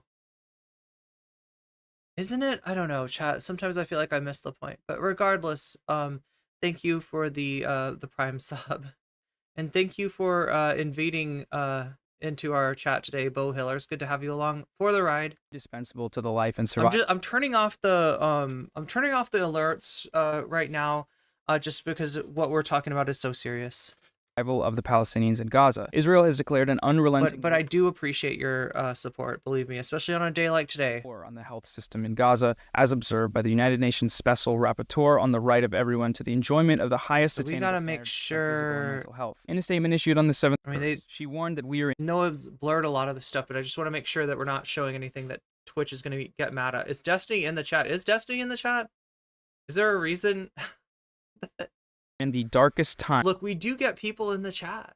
We do get people in the chat, people that I'm talking about, people that I'm you know, that are talking about me, but I don't think you're going to see Destiny show up. I don't know. I guess it's possible. For right to health in our lifetimes, and that we have descended into depths from which we must quickly emerge. Since early December 2023, Israeli attacks on Palestinian hospitals have only increased. The Israeli army has continued to attack and besiege hospitals and healthcare centers to deprive them of electricity and fuel, crucial to maintain effective functioning and equipment, to obstruct them from receiving medical supplies, food and water, to force their evacuations and closure, and effectively to destroy them. The north of Gaza, without any functioning hospital for a week, has only 4 severely challenged, partially functioning hospitals available now. There have now been more than 238 attacks on healthcare in Gaza, in which over 61 hospitals and other healthcare facilities have been damaged or destroyed. Do you remember when everyone was arguing about who launched the rocket that killed 300 people? Do you remember this? Do you remember how... And look, on this issue, okay, the question of where the ordnance that exploded, that you know, that killed those people, where it came from, right? It's still not answered.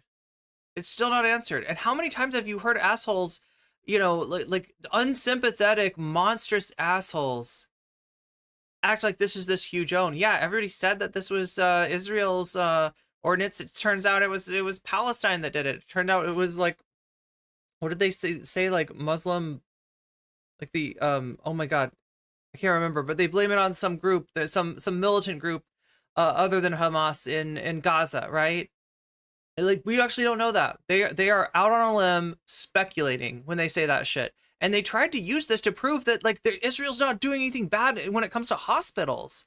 Motherfucker, they have destroyed all the hospitals. But they want to just focus on this one and be like, I don't know, I think that, according to the IDF, right? Yeah, this has become like this huge talking point for them. Like this huge, they're looking for W's. They're looking for owns.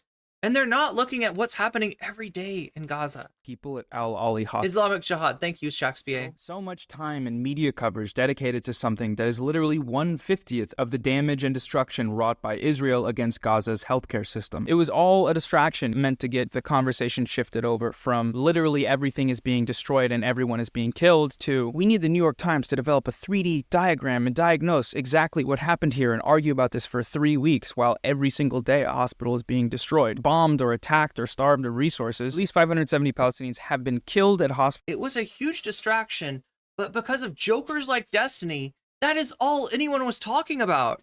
Hospitals and healthcare centers in Gaza, and further 746 have been injured. This includes patients and internally displaced Palestinians who vainly sought sanctuary on or near hospital grounds, killed by Israeli strikes or snipers. Palestinian mothers have been killed in maternity hospitals and Palestinian children in children's hospitals. Even those tending to and accounting the dead, like Saeed al-Shorbaji, director of Nasser's hospital mortuary, have themselves been killed. Some have even been victims of Israeli attacks multiple times over, like 12-year-old Dina Abu Massan, interviewed by UNICEF after losing her parents, two siblings, and her leg in an Israeli strike on her home. She was then killed herself when the Israeli army shelled the hospital where she was being treated. That shit, man. That shit. It is literally impossible to keep up and cover adequately the amount of destruction and murder that Israel is doing. It's impossible. And I don't know, man. Don't worry. Destiny will be there to distract you. And like, let's talk about the hospital some more. I just don't know.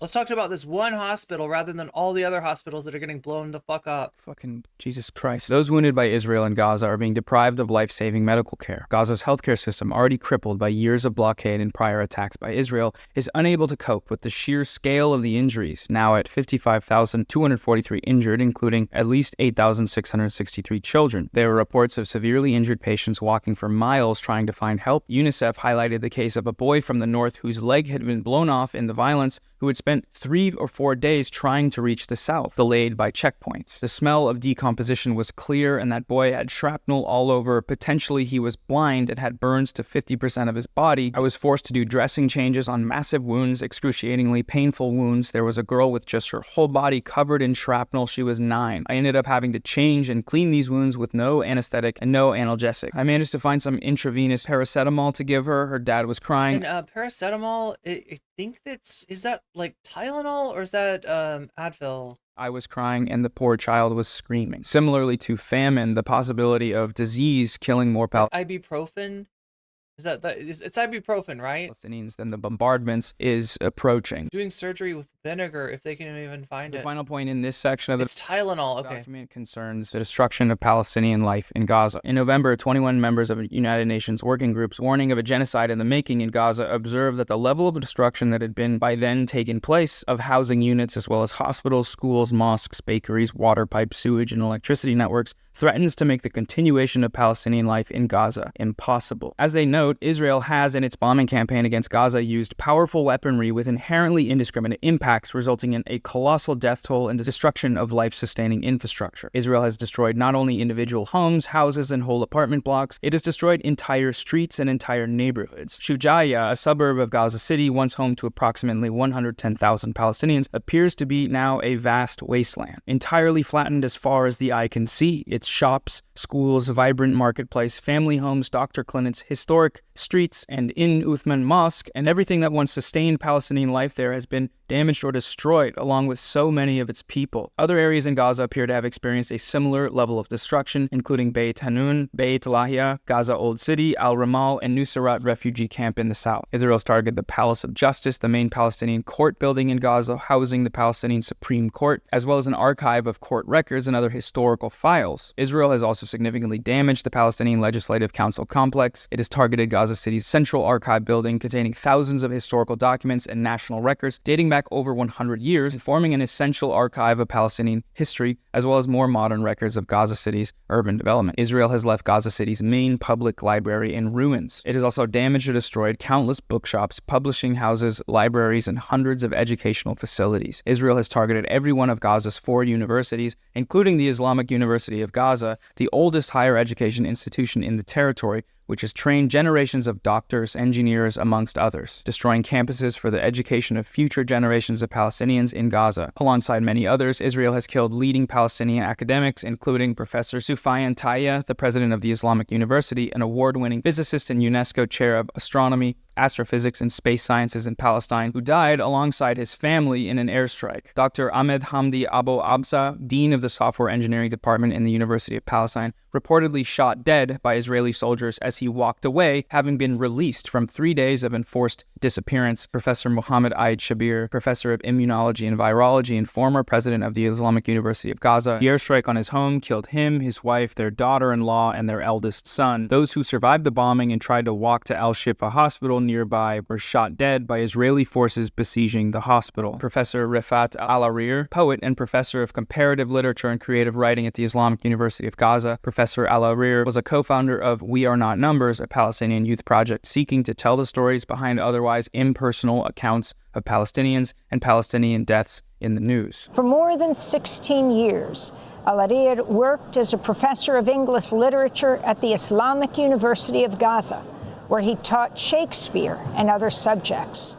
Rafat El-Arir was a father of 6 and a mentor to many young Palestinian writers and journalists. He authored dozens of stories and poems about life under Israeli occupation in Gaza. Israel has damaged and destroyed numerous centers of Palestinian learning and culture, including the Al-Zafar Damari Mosque and Center for Manuscripts and Ancient Documents, the Orthodox Cultural Center, the Al-Qarara Cultural Museum, the Gaza Center for Culture and Arts, the Arab Social Cultural Center, the Hakawi Society for Culture and Arts, and the Rafah Museum, Gaza's newly opened museum of Palestinian heritage, housing hundreds of cultural and archaeological artifacts. Israel's attacks have destroyed... I cannot understand a parent seeing these images and believing that children,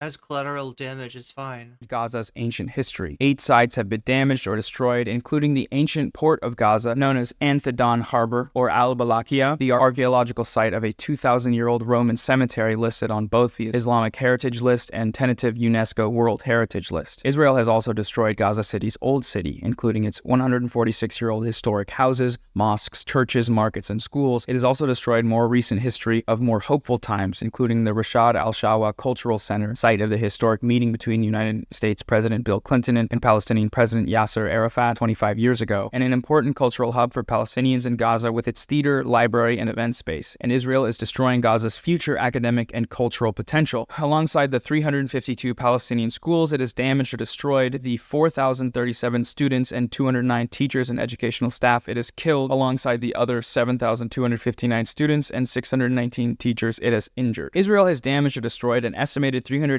Muslim and Christian religious sites, demolishing the places where Palestinians have worshipped for generations. These include the Great Omari Mosque, originally a 5th century Byzantine church, an iconic landmark of Gaza's history, architecture, and cultural heritage, and a place of worship by Christians and Muslims for over 1,000 years. Israeli shelling has also damaged the Church of St. Porphyrius, founded in 425 AD and believed to be the 3rd oldest church in the world, alongside 2 other churches that have sustained direct Israeli fire. Gaza's Christians themselves have been targeted and killed by Israel in the very church compounds where they sought shelter. Here, Noah get more exhausted as he goes on, Many of these war crimes are being filmed by Israeli occupation forces and posted on social media for... This is kind of like I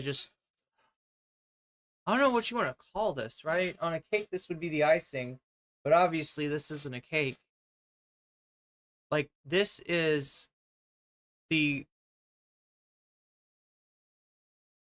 most disgusting flourish on on a gigantic pile of human misery that's being inflicted is the celebration of the erasure of the Palestinian people. That, yeah, you can see on social media. For entertainment content. This is a how-to video on how to blow up a mosque in Gaza.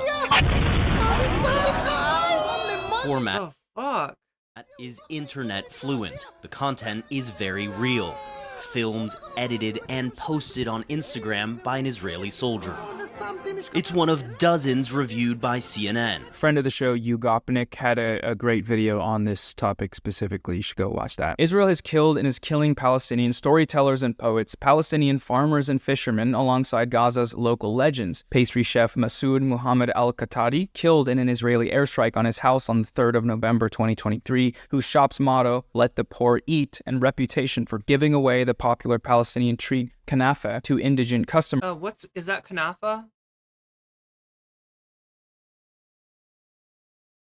Earned him the nickname Father of the Poor. 84-year-old Elham Farah, from one of Palestine's oldest Christian families, a reputed accordionist and music teacher known as Mother Orange to generations of Palestinian music students for her shock of red hair, shot dead by an Israeli sniper outside the Holy Family Church in Gaza City when she returned home for warm clothes and was left to bleed to death. And Al-Shaima Saidam, the student with the highest final high school exam grades in the whole of Palestine, killed with multiple members of her family in a strike on Al-Nusayrat refugee camp, just as Israel is destroying the official memory and records of Palestinians in Gaza through its destruction of Gaza's archives and landmarks. It is obliterating What is it? Anybody know what it's made of? Knafel? Palestinian personal lives and private memories, histories, and futures through bombing and bulldozing graveyards, destroying family records and photographs, wiping out entire multi-generational families, and killing, maiming, and traumatizing a generation of children. As a Palestinian man, over the wreckage of devastated Palestinian homes, towns, and cities, including in Gaza City's Palestine Square itself, and spurred on by calls from within the Israeli government and without to flatten Gaza and re-establish Israeli settlements on the rubble of Palestinian homes, is destroying the very fact. And this is the sad truth of it. When you see somebody like pare it all down to Netanyahu, which is kind of like what Biden's trying to do right now, right? He's allowing leaks of things that he have said about Netanyahu in private, which apparently include calling him an asshole. That doesn't really do anything, and unfortunately, it's not limited to as far as the will to enact this kind of ethnic cleansing on Gaza is not limited to Netanyahu. Fabric and basis of Palestinian life in Gaza. Israel is thereby deliberately inflicting on the Palestinian group in Gaza. Bernie did the same, yeah. Conditions of life It's crispy shredded phyllo pastry and sweet cheese soaked in sugar syrup calculated to bring about its destruction. Yeah, I don't have much else to add to that.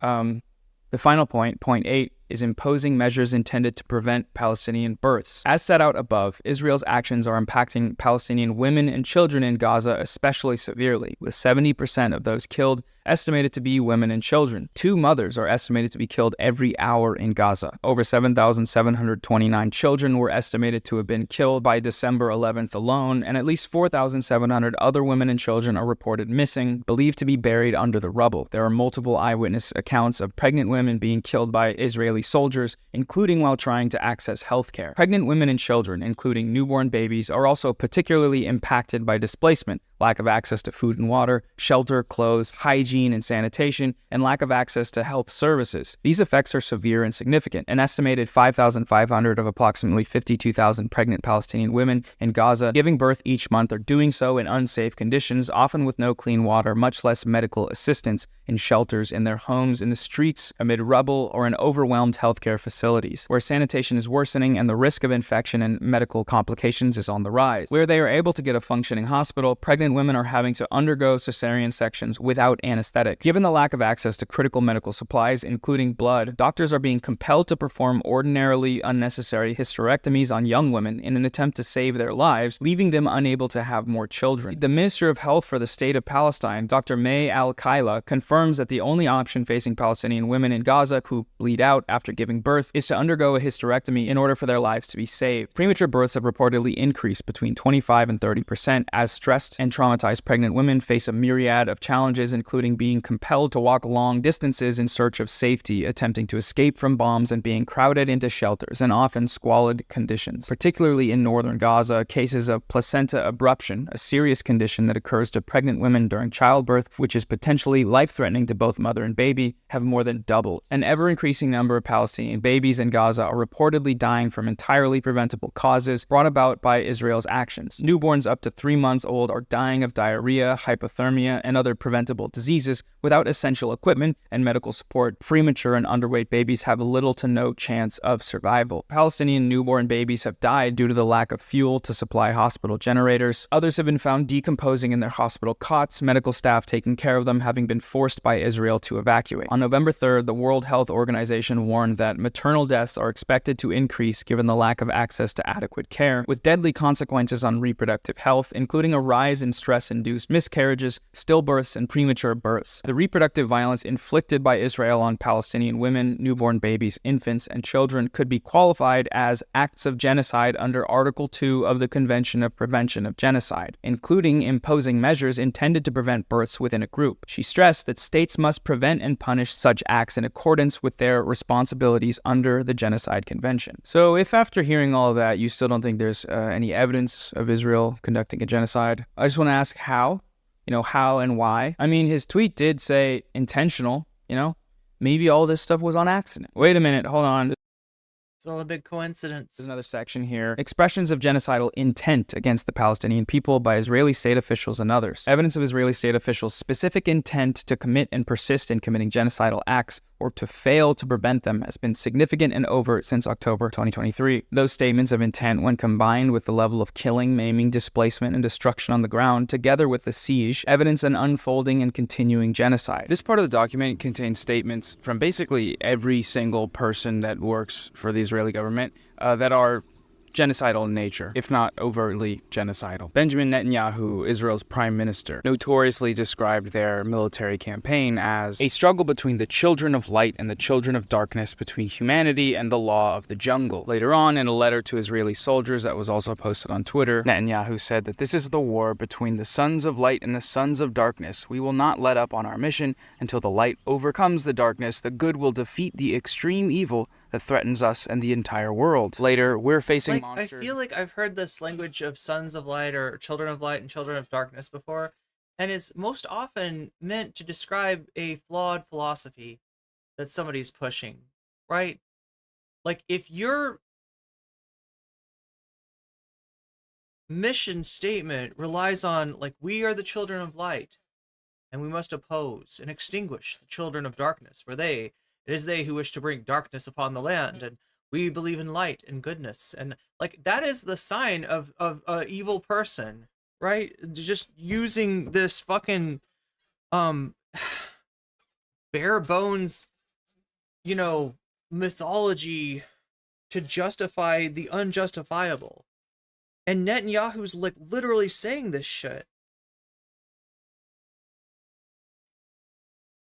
Monsters who murdered children in front of their parents. This is a battle not only of Israel against these barbarians, it's a battle of civilization against barbarism. In late October, Israeli forces were preparing their land invasion of Gaza, and the Prime Minister invoked the biblical story of the total destruction of Amalek by the Israelites, stating, "You must remember what Amalek has done to you," says our Holy Bible, and we do remember. The Prime Minister referred again to Amalek in the letter sent on the 3rd of November to Israeli soldiers and officers. The relevant biblical passage reads as follows: "Now go, attack Amalek, and prescribe all that belongs to him. Spare no one, but kill alike men and women, infants and sucklings, oxen and sheep, camels and asses." I wonder what that means. What could that mean? Israel's president, Isaac Herzog, it's an entire nation out there that is responsible. It's not true.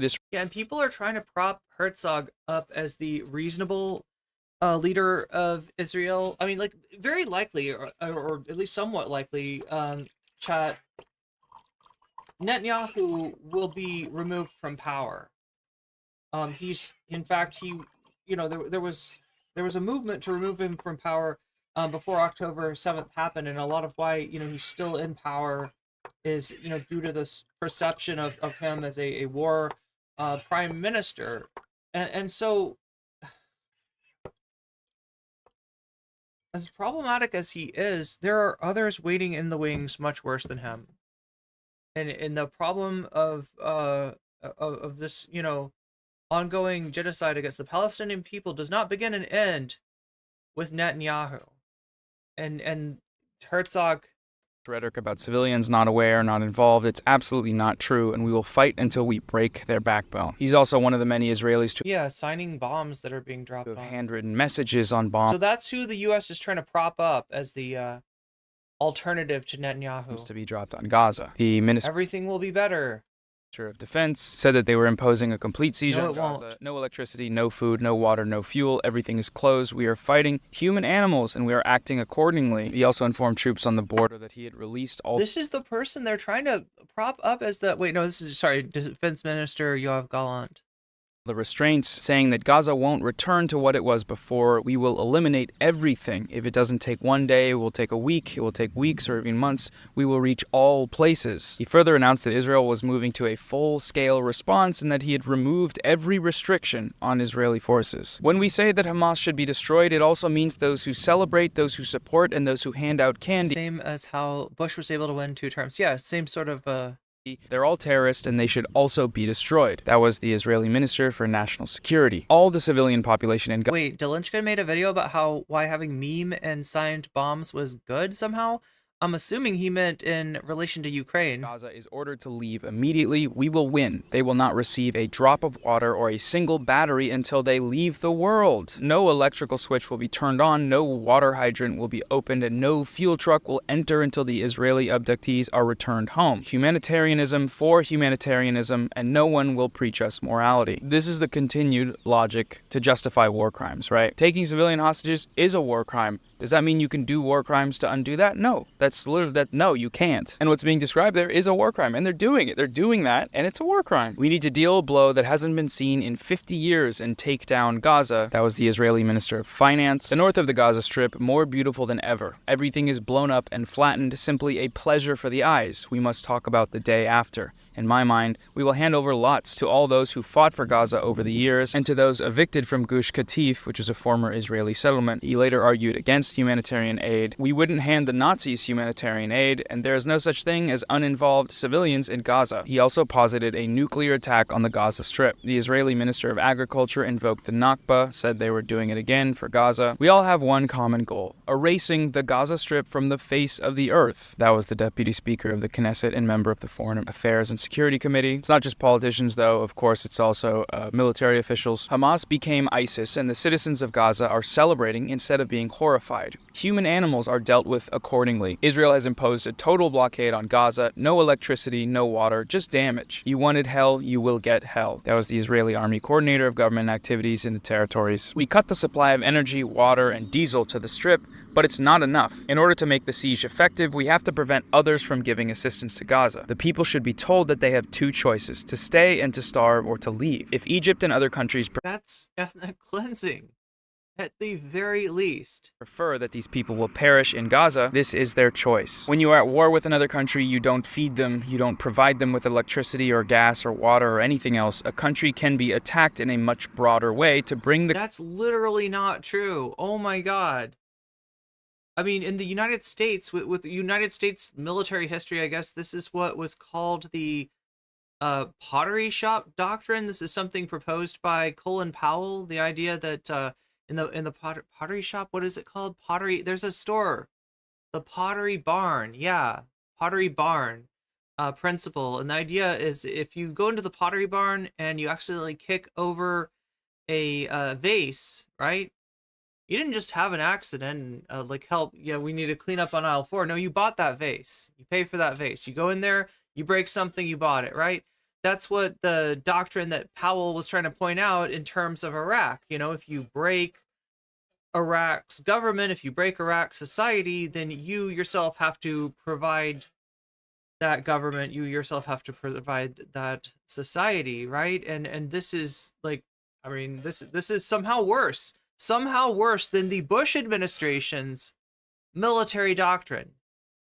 Country to the brink of dysfunction. This is the necessary outcome of events in Gaza. Israel has no interest In other words, this is a bold-faced war crime. The Gaza Strip being rehabilitated, and this is an important point that needs to be made clear to the Americans. If we ever want to see the hostages alive, the only way is to create a severe humanitarian crisis in Gaza. He called for the destructions of water treatment plants. Much like President Herzog, this guy has repeatedly underscored that there should be no distinction between Hamas combatants and Palestinian civilians. Who are the poor women of Gaza? They are all the mothers, sisters, or wives of Hamas murderers. On the one hand, they are part of the infrastructure that supports the organization, and on the other hand, if they experience a humanitarian disaster, then it can be assumed that some of the Hamas fighters and the more junior commanders will begin to understand that the war is futile. These kind of statements are, not only evil and genocidal, but they're also just wrong. Hamas is not going to be eliminated. That's just not going to happen. That's not how this works. It's been 4 straight months of relentless bombardment in northern Gaza. Israel claimed that Hamas had been dismantled there and pulled troops,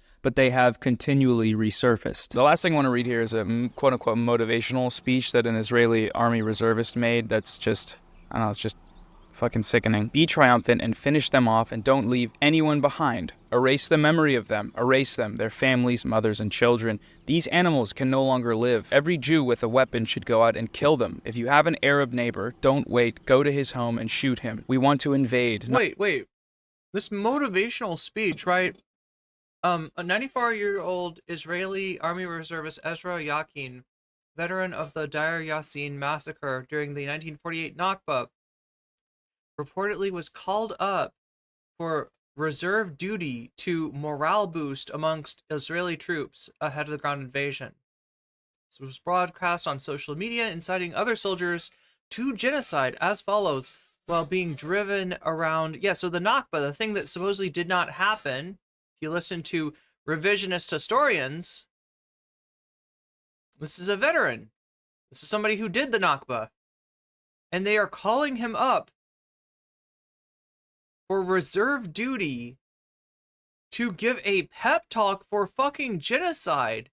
They brought back a 95-year-old, what it sounds like a war criminal, to give a fucking pep talk to the... Oh my god.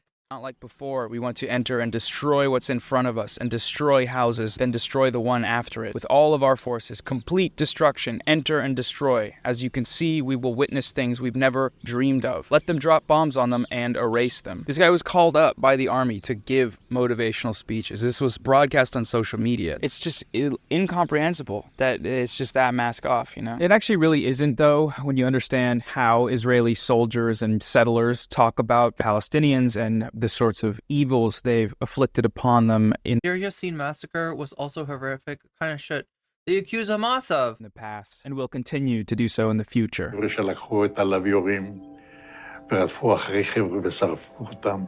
זה היה משהו זוועתי, וזה אסור לספר, אני לא אדבר על זה, כי זה יכול להיות סקנדל שלם מהעניין הזה. 3-4 חודשים הראשונים הייתי רוצח. מה זה אומר? אני לא לקחתי שבויים. בזמן קרב, אם מישהו ירים ידיים, משהו כזה. לא לקחתי שבויים. אם היה עומדת כיתה של זה עם ידיים למעלה, אז באותו יום הייתי רואה אותי, הייתי קוצר את כולם, עד כדי כך. כמה אתה חושב אנשים הרגת ככה? לא ספרתי. אני לא יכול לדעת בחיי. היה לי מקלע עם 250 כדורים. ותראה, יריתי, נלחמתי כולם. אני לא יכול לספור. This list goes on and on and on, and I hope by now at least some of you are able to look at this and say, maybe there's some evidence in there. I don't know what better evidence you can have of genocidal intent than looking into the camera and saying, I want to do a genocide. We want to do a genocide. We want to kill everybody. We want to do it right now as soon as... Okay, so of course Noah isn't actually saying this. Noah's given an example of what's the most obvious way to anyway. And then immediately taking action. I feel like somehow YouTube or Twitch will over and over and over again that are meant to achieve that goal. How much fucking clearer does it get, man? We're gonna return now to a few more of Destiny's tweets because that's the point of this video, to look at an influencer's tweets and call him dumb, not use drama farming as a Trojan horse to read the ICJ application. Yeah, no, this is definitely a drama stream. This is definitely a drama video, and it's not clickbait at all. It's completely that lays out a pretty compelling case that Israel is committing genocide. That's not the point of this video. We're here to farm. Omar Badar is another person who responded to that initial tweet from Destiny. He wrote, "Your obsession with litigating the applicability of the word genocide here without adequate legal background is getting in the way of a bigger point. Genocide or not, there is no dispute that Israel is committing horrific war crimes in its deliberate war on Palestinian civilians." Destiny responded, writing, "I mean, it's possible that the IDF is, but the other side is committing a fuck ton of war crimes for sure. It's possible? It's possible? Aside from the fucking CEO of the Israeli War Crimes Institute for Defending War Crimes College, Destiny is the only guy casting doubt on the assertion that Israel is committing war crimes. They're on video. When it comes to Hamas's war crimes, it's for sure. He's very sure about that. When it comes to Israel's, maybe. I don't know.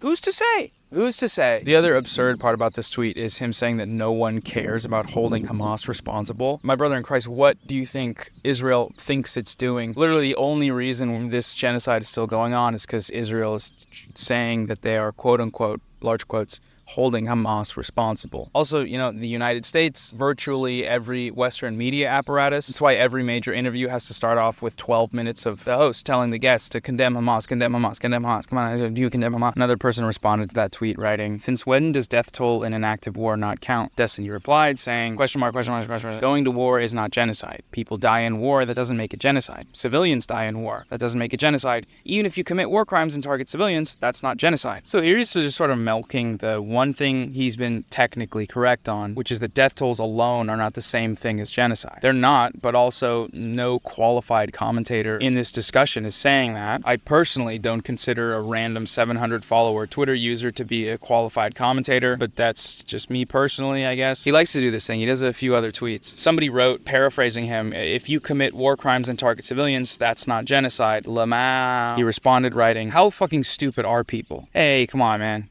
Relax. Jesus. Yes, why would you think you're making a point here? What do you even think genocide is? Just killing civilians?" Once again, the original statement taken on its own as a tweet is technically incorrect. War crimes and civilian targeting usually are a part of genocide. Actually using the term requires other factors. But also, he here took an incomplete version of this person's argument. A minute after... Yeah, those are war crimes, right? Killing civilians. You're generally talking about war crimes, actions that countries normally try to avoid, and if a country is not doing that, then the question comes up of to what end, and one of those possible ends is genocide. And no, I don't mean end as in we got to take our head out of our asses and stop thinking of a genocide as an all or nothing event. Okay, it doesn't have to be an all or nothing event to be horrible, to be worth preventing, to have the phrase never again applied to it, and to mean that, to be serious about that promise. To that first tweet, they replied to their own tweet writing, "There's actually a wealth of evidence that Israeli forces are..." Operation Reinhardt, the most deadliest part of the Holocaust, happened during the height of World War II. Genocide, all of it was used and quoted in the ICJ. The war crimes and civilian targeting in the original tweet are clearly referencing a... Yeah, does Destiny mean that genocide and a war crime can't a war crime can't be part of a genocide? Specific application which does display genocide. He didn't respond to that original tweet. Well, it just goes to show that Destiny has somehow, at least rhetorically, adopted the idea that any of these civilian deaths are unfortunate byproducts of reasonable military actions, right? That you see, taking them serious on oh no, you don't understand. We need to do this to defend ourselves. It may look like that we are killing thousands of civilians and relatively very few members of Hamas, but no, trust us, this is it's because they're using human shields. They're using human shields to make us look bad. It's not really us doing the bad thing. And Destiny's just he's just eating it up like it's some kind of soggy cereal, They're just pouring him in another bowl of ultra sog cereal, and he's just lapping it right up. You can see why, right? The tweet makes his big epic dunk a moot point. Here you might say, well, no, he maybe just didn't see that second tweet. And it's maybe, but also, it was tweeted a minute after. And the first thing you see when you click on a tweet is replies from the original author. I think the more likely explanation is just that it's easier to pick incomplete criticism to dunk on. It's just you want to win. You win. You win that point. You win that point. And this is the problem. This is a fucking game for him. Look, bro, if you're going to treat discourse like a game, then you better keep Palestine out of your fucking mouth. In response, congratulations, but you won. This is not, people's lives are not something to play a game with. The most annoying and inconsequential way possible. One wonders how someone like this ends up getting divorced very publicly and then making hours and hours of content talking about his ex-wife. Oh God, I forgot about that. Karachi says, the Dark One and others calling it war. The only way it's a war is colloquially like the war on crime or the war on drugs. In a war, you don't get to dictate where your enemy relocates to. Yeah. That's what you're saying?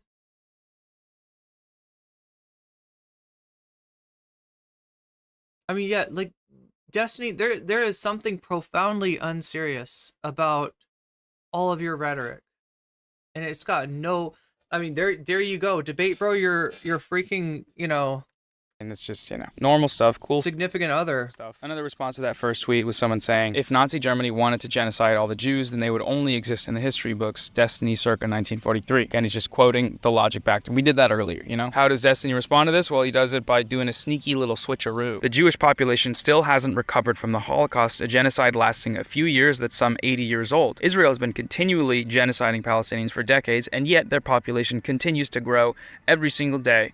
The first tweet stipulated total annihilation, remember? That was the definition he used, but when someone responds doing the same thing, he does a switcheroo. He backpedals from a population that only exists in the history books to a population that has not recovered in growth. That's not what you said, bro. Normal stuff, cool stuff. In the future, when the dust settles about what's going on right now, what's happening to Palestinians, insofar as it needs to settle, I think anyone paying attention, there's no dust. I do wonder what guys like this will be up to. Isn't that the same argument that Nazi? Oh my God, yeah, no, God, have you heard like Nick Fuentes? Like Nick Fuentes has been banned off of a bunch of platforms for doing, genocide, revisionism and denial and all kinds of bad shit. But so what he's learned to do is not speak directly about it, right? He'll speak of it in a way with plausible deniability, right? There's a quote from Nick Fuentes talking about Cookie Monster. Say, like, let's say that Cookie Monster wanted to make cookies because Cookie Monster really likes those cookies, but he's only got so many ovens, and yet Cookie Monster has supposedly cooked this many cookies, and yet it takes this much time in an oven to cook this many cookies, and there's not enough ovens for Cookie Monster to be what then would you say? Would you say that maybe the amount of cookies that Cookie Monster cooked was exaggerated? And he's literally like using, like, Cookie Monster's Hitler, if you didn't get the metaphor. Like, right? That's the freaking metaphor. That's the freaking metaphor that he's using to deny and revise history, right? That's the kind of shit. That's what a genocide denialist, that's what a Holocaust revisionist sounds like. And yeah, it is close to what Destiny's way too close. I mean, like, remember, Destiny brought on Slippery Nick to cut content together. To eat waffles and chicken. His grandkid, Beyonce Jr., comes up to him at the cabin, sits up on his knee and says, hey, Pup, where were you during the Palestinian genocide? I don't understand the Beyonce Jr. thing. Like, what's Noah saying? And he'll be like, well, kiddo, I was in my gamer chair trying to convince everybody that it wasn't happening. And then Beyonce Jr. will say, why'd you do that? What the fuck, man? And he'll say, because I didn't want to be wrong.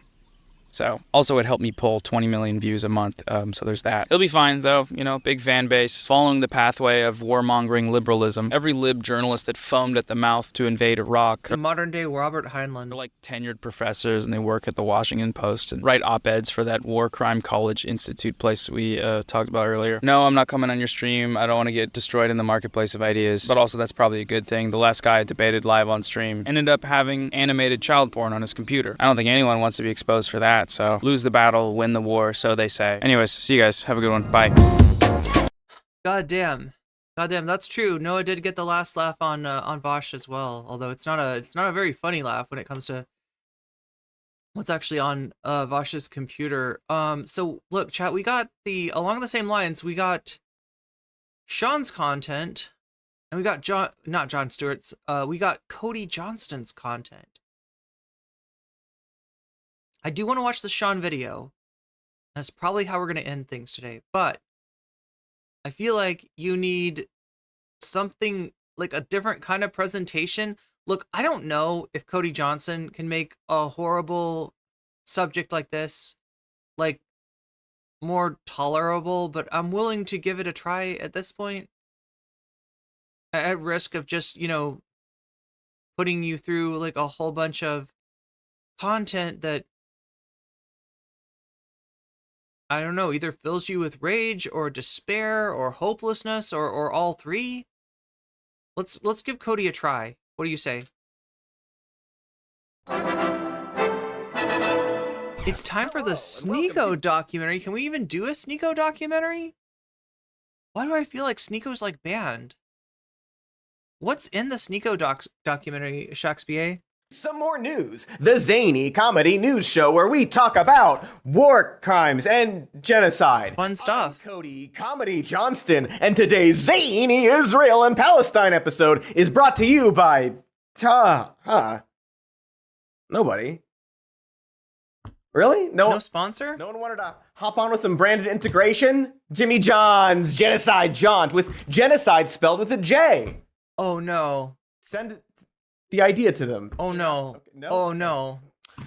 Money on the table, but whatever. The breakdancing deadbeat dad story? Yeah, because I have a feeling, like this subject matter, like you can't expect Cody to make this fun. And it shouldn't be fun. It's not going to be fun. Okay, so what is this, like a Jarvis Johnson video? I'm trying to remember. What's going on with this?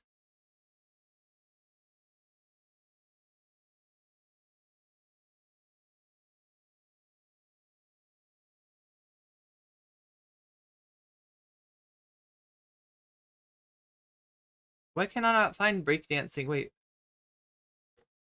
Find breakdancing.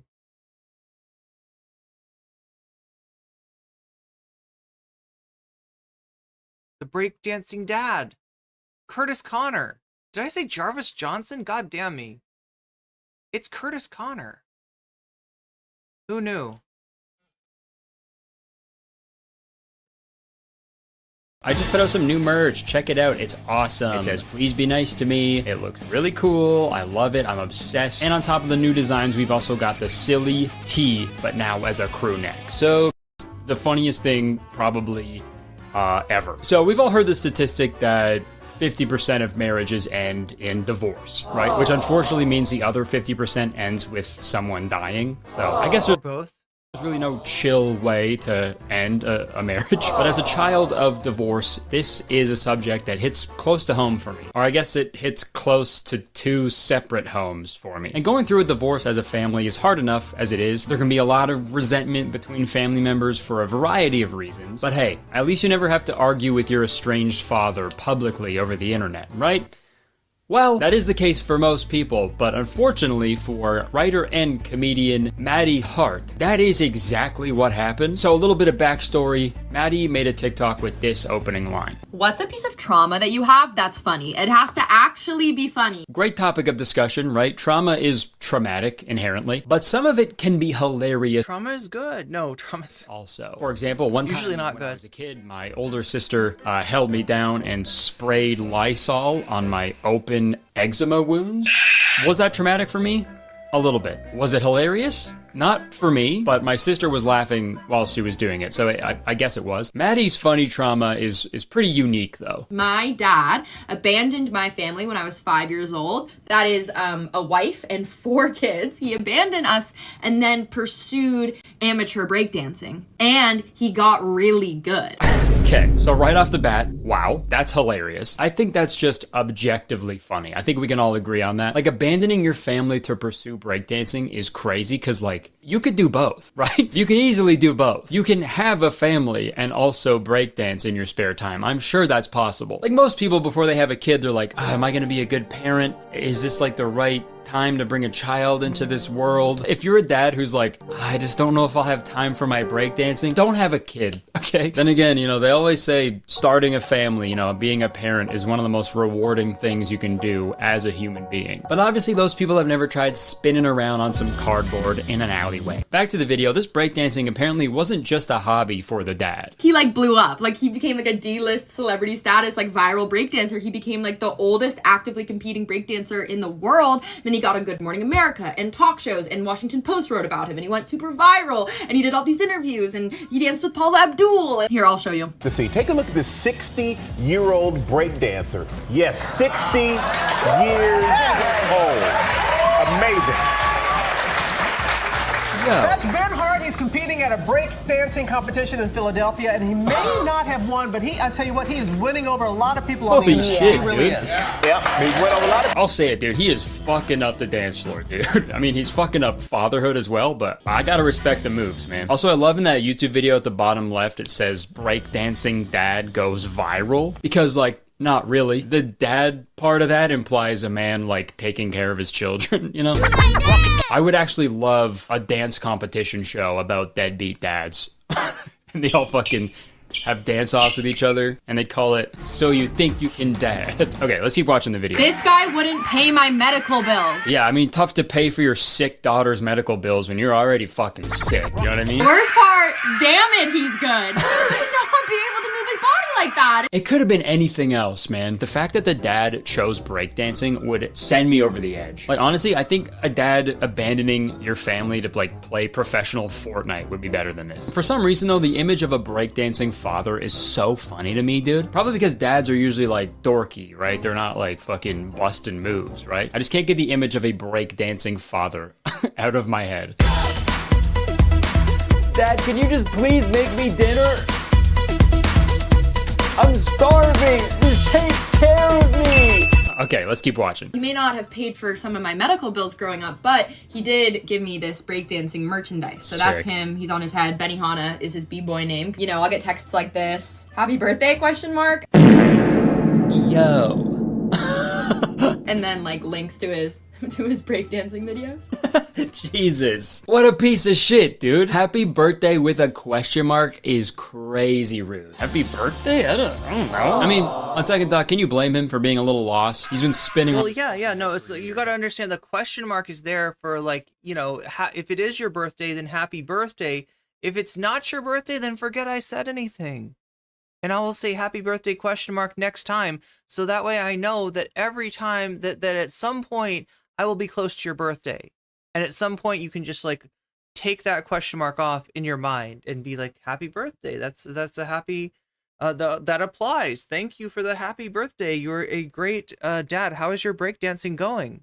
I feel like that's definitely got to give you some brain damage. Breakdancing is still cooler than Fortnite. Fucking, he probably doesn't even know what year it is. And also, dude, it's so wild to send links of your breakdancing to the kid that you abandoned for breakdancing, dude. Like, why the fuck would she want to watch that, you know? Like, does he think his daughter wanted him to do this? Like, abandon her for breakdancing? Sweetie, I'm finally doing it. Doing what? I'm gonna pursue a career in breakdancing. But unfortunately, that means I have to leave you forever. What? Dad, no, you can't go. I need you. Mom needs you. I'm sorry, honey. You'll understand one day, but I must go. Dad, no, don't go. Please, Dad, no. So just like her breakdancing dad, this video went viral. Oh, yeah. It got like 6 million views, and all the comments are saying how crazy this whole situation is. I always wondered what the moonwalk was about. Now I know. And with videos like this, it usually ends here. We all laugh, we talk about how crazy it is, we make our jokes, and then we move on. But not this time. Benihana, the breakdance. Wait, there's more to this? There's more to this than that?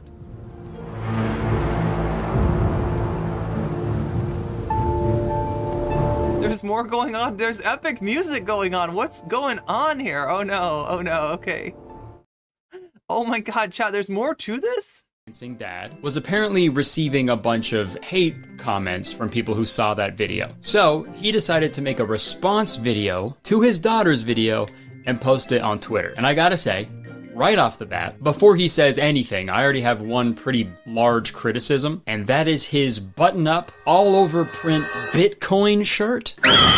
Where the Bitcoin's shirt? those, dude? Where do you buy that? Did he pick that up at Dan Flash's? They have this one shirt that costs $1,000 because the pattern's so wild. And upon further research, I found out that Benihana, he represents Bitcoin in breakdancing competitions, dude. I don't even know if it's official either. I think he's just a ride or die Bitcoin fan, dude. And now that I think about it, it does make sense that the breakdancing dad would be a crypto bro, because just like him, cryptocurrency doesn't pay your medical bills. But right away, he's got some objections to some of the claims that were made against him by his daughter. And frankly, I was pretty chagrined by what I heard, to say the least. However, I do need to correct a few statements in the video. I also don't really know why he's talking like a cartoon villain. First, I can see that as a 5-year-old, Maddie would see her dad as having abandoned the family.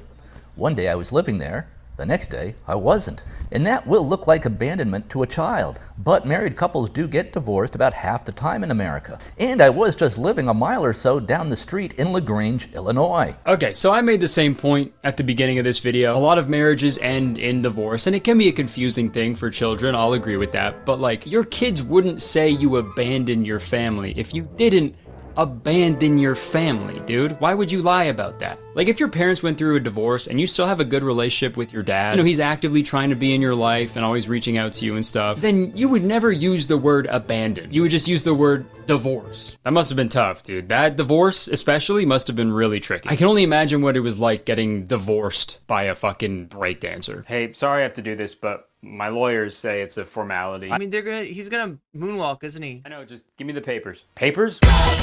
Oh no, it's not even, what is that, Cabbage Patch? What is that dance? Is that Grapevine? What, can somebody tell me what that is? Is that even breakdancing? Wait, no, breakdancing. Oh, I don't know. I don't know what does and doesn't count as breakdancing. Maybe he's just doing actual breakdancing moves, but he's doing it in a slow and uncoordinated way. He sounds like a crypto. Yeah, he kind of sounds like a... He's just that rad. Breakdancing dad and Legion are probably buddies. Wait, who's Legion? Of course, divorced dads like Elon would side with them. Is that what happened? I guess I don't know some of this story, some of this backstory. He still thinks Nickelback is cool. I mean, if by cool you mean like ironically, then yeah, I guess.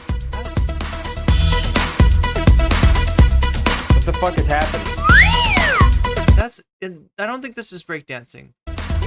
You just got served. Okay, that's not what they meant. You have to serve me papers. Why do you keep saying paper? Cryptocurrency is the future. He then goes on to say oh that... Oh my god, apparently Melee just made it so that contracts are payable in cryptocurrency.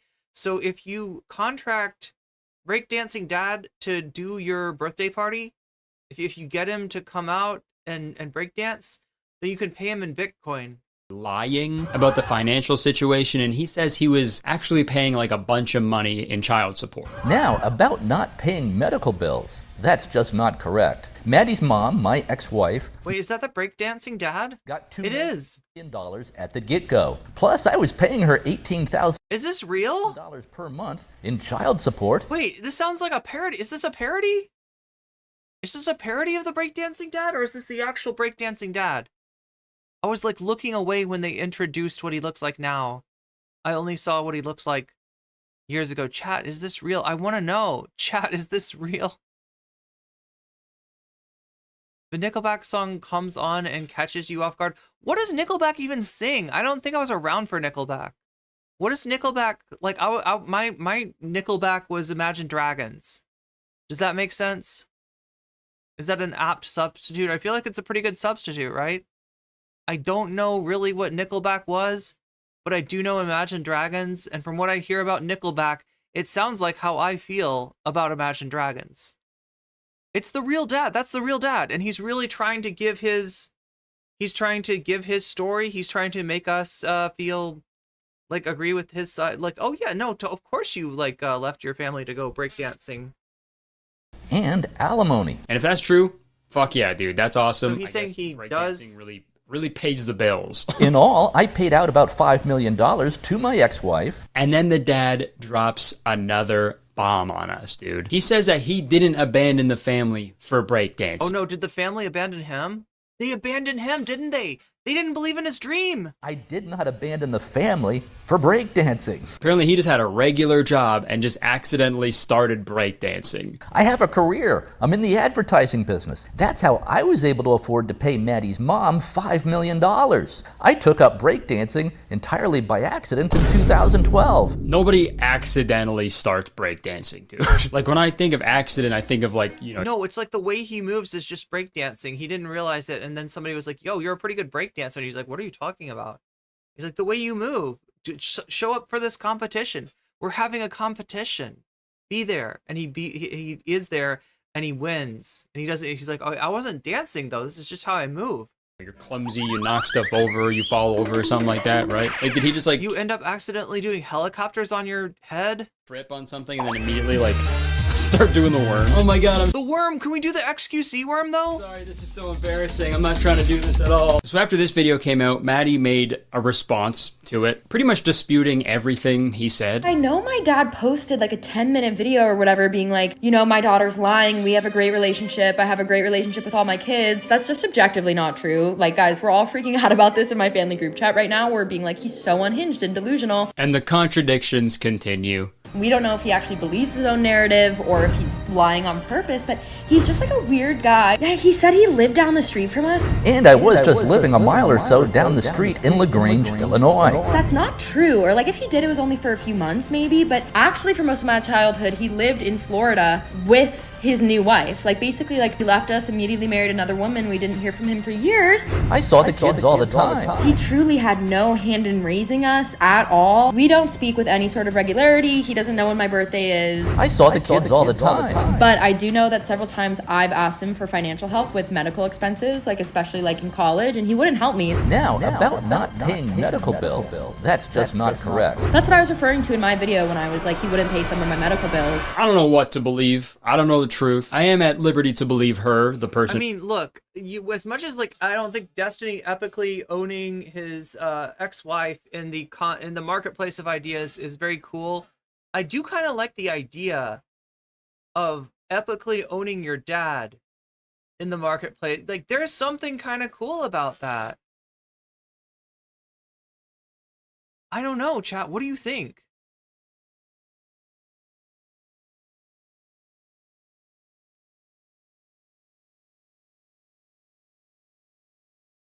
I feel like that's actually pretty cool. This because I'm not gonna trust a guy wearing a Bitcoin shirt. And also the top response to Benihana's video is "You are awesome" from none other than Elon Musk. Elon Musk, yo!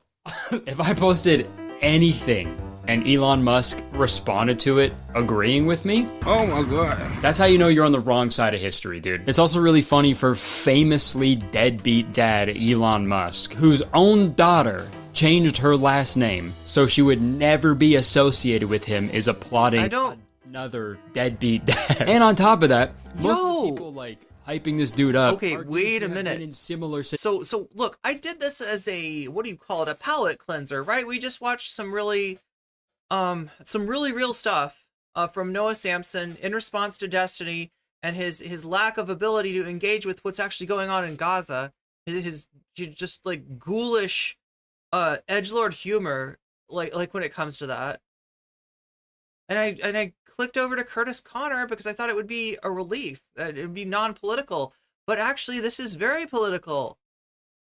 We're talking about divorced dads here.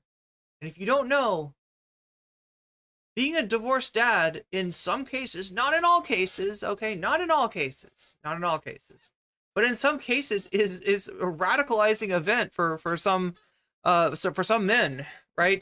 That's where they get red pilled. That's where they become, you know, alt-right weirdos.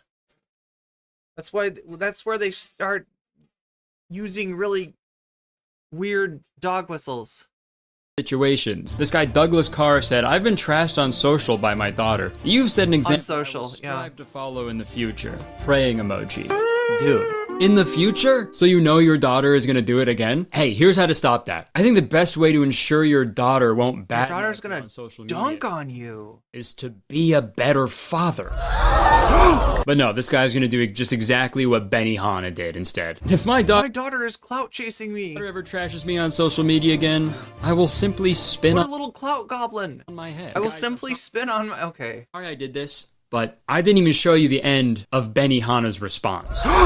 20 seconds after he says he didn't abandon his family in the name of breakdancing. I did not abandon the family for breakdancing. 20 seconds after I abandoned the family for Bitcoin. Saying that.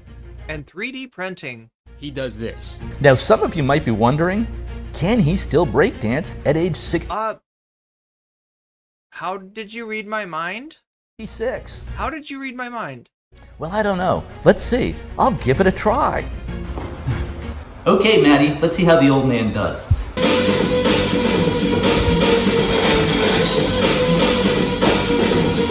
Wait a minute there. That sounds like real music. Here, we're gonna mute him. We can watch him breakdance, chat. But you gotta imagine the breaks in your mind, okay? Unless somebody can really quickly find me copyright-free break beat. Okay, there we go. Just imagine you're listening to Chemical Brothers, okay? What are other breakbeat bands from the 90s? That's the only one I know, chat, is Chemical Brothers. Yeah, I mean, that looks like breakdancing to me. The steps were a little bit, I mean, you know. The worm! He did the worm! Motherfucker just did the worm! Not a very good worm, but... Not a very flexible worm, but a worm nonetheless. It's never too late to start breakdancing. Oh, dude, You should teach lessons. Bitcoin flag. That would have made you more money than the Bitcoin. He's got a giant Bitcoin flag. Flag in the back is... Are we in Ancapistan? Taking me out, dude. What are you doing, bro? So there's really no excuse for anyone not to be breakdancing. All your daughter wanted Always be breakdancing. That's what the, yeah. to do was step up and be a good ABB. father. But all you did was step up to the street. No, you gotta step up to, like, not using copyright music. Oh my god, chat, because of that right there, that is why I gotta end the stream at 6 hours. Oh no! Oh no! We just had another ad break, didn't we? Yep. We're having one. And Buffy warned me. I was too obsessed with the breakdancing dad. I get too into this, chat.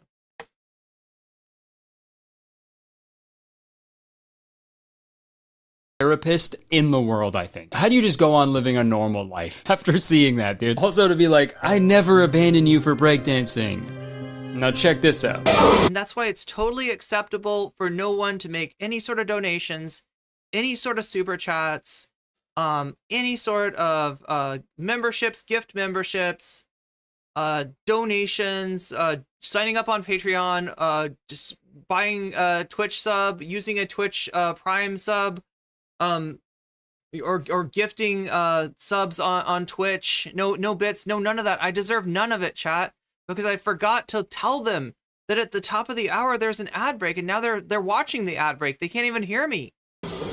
Again, it's all my fault. Also, why are you playing break? Like, I don't know if that's okay music. By reading some funny comments that he saw on his daughter's TikTok. My mom abandoned me as a kid to join a Renaissance fair across the country. Oh wait, no, never mind. Sorry. He actually ends it with a separate clip of him breakdancing. No, it's more music. I mean, see, he looks better than this. He must have had a chance to warm up. Saying you're not a deadbeat dad while encouraging your Twitto? Getting your Twitter friends? Oh my god. But going on Twitter to say you aren't a deadbeat dad to convince your fucking Twitter crypto bros to go and dunk on your daughter? That's probably the really beat thing a dad could do. I'm not a deadbeat dad. My daughter's lying for attention. Social media clout. No. You are awesome. events, dude. And I'm not going to sit here and claim to know the inner workings and details of a family that I do not know personally, but I just had to talk about this because I think that a dad bailing on their family for breakdancing is objectively hilarious. I think there is a bright side to this though. Some dads leave and you never get the real reason for why they left. But in this case, at least there's closure, right? At least there's finality. At least you know why your dad left, and it's breakdancing. You never have to lie awake at night wondering why your dad left. You just have to lie awake at night wondering where your dad got that shirt. Where the fuck did he buy that? I think the only way to settle this whole ordeal is with a dance-off. If the daughter wins, Benihana has to burn that shirt. That does seem like, I feel like more problems, more issues should be solved with dance-offs. Okay, some more stuff happened. I thought that was the end of the breakdancing dad saga. Never. I guess not. So first off, Benihana quote tweeted Elon's response from before. Wow, Elon just commented on my post. Love you, Elon. Thank you for saving free speech and civilization. I don't think he did either of those things. Thank you for saving free speech. I love free speech, except when my fucking daughter does it. Also, Benihana posted another video to his Twitter. It's a half-hour-long response to his daughter's response. It's a takedown. His response to her original video. Addressing the allegations. He goes on to say that it's impossible for him to be a bad father because he has a bunch of home videos of him. You should accuse your daughter of trying to cancel you. Hanging out. I can't believe he hasn't done that already. His daughter. Okay, so let's roll tape to see what childhood was exposed. My daughter exposed. I actually do hang out with her. I actually do pay a lot of money to her mom to take care of her. She's a clout goblin. Actually like for my kids. He then goes on to just post a bunch of childhood home. Oh my god, I have videos of my child. Here, look at them. Videos? All three of them.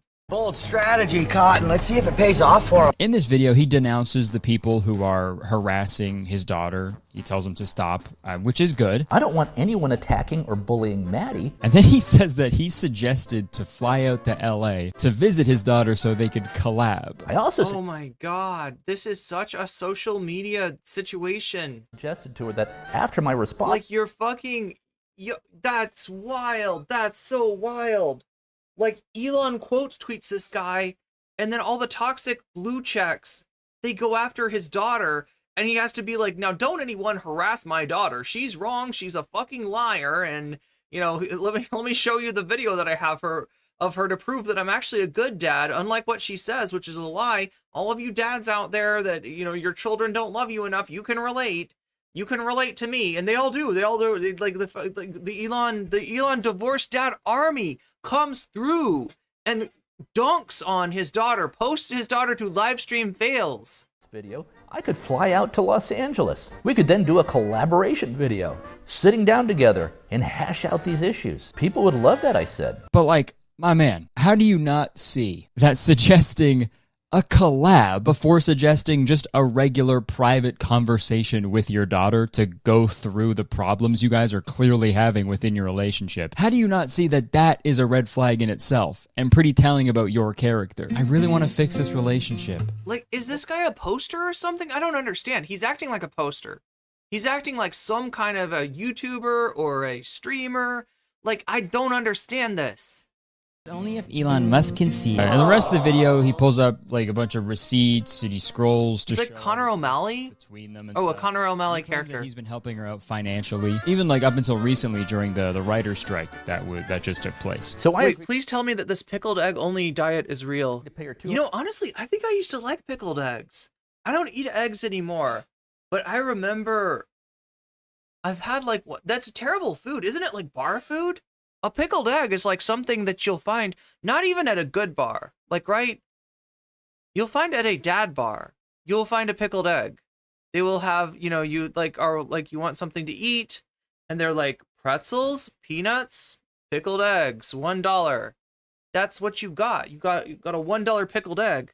$150 per week while the writer's strike was still going on. Is pickled egg only do it? Is this a real thing? You know what?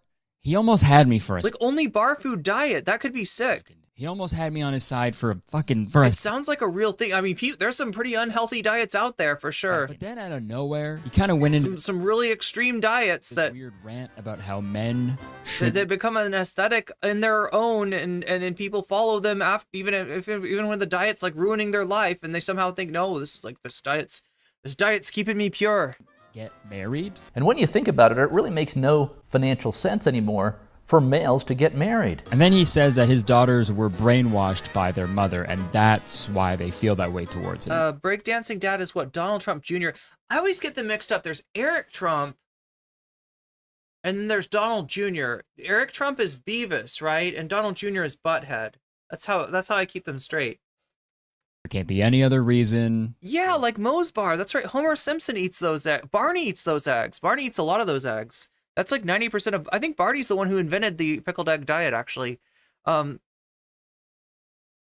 the dad actually said, I love my daughter dearly, and I tried my best? None of that. I was here for stuff. Video proof. Yeah, daughter exposed. Those can't form opinions and thoughts. Daughter destroyed. Of their own. Feminist daughter destroyed. There we go.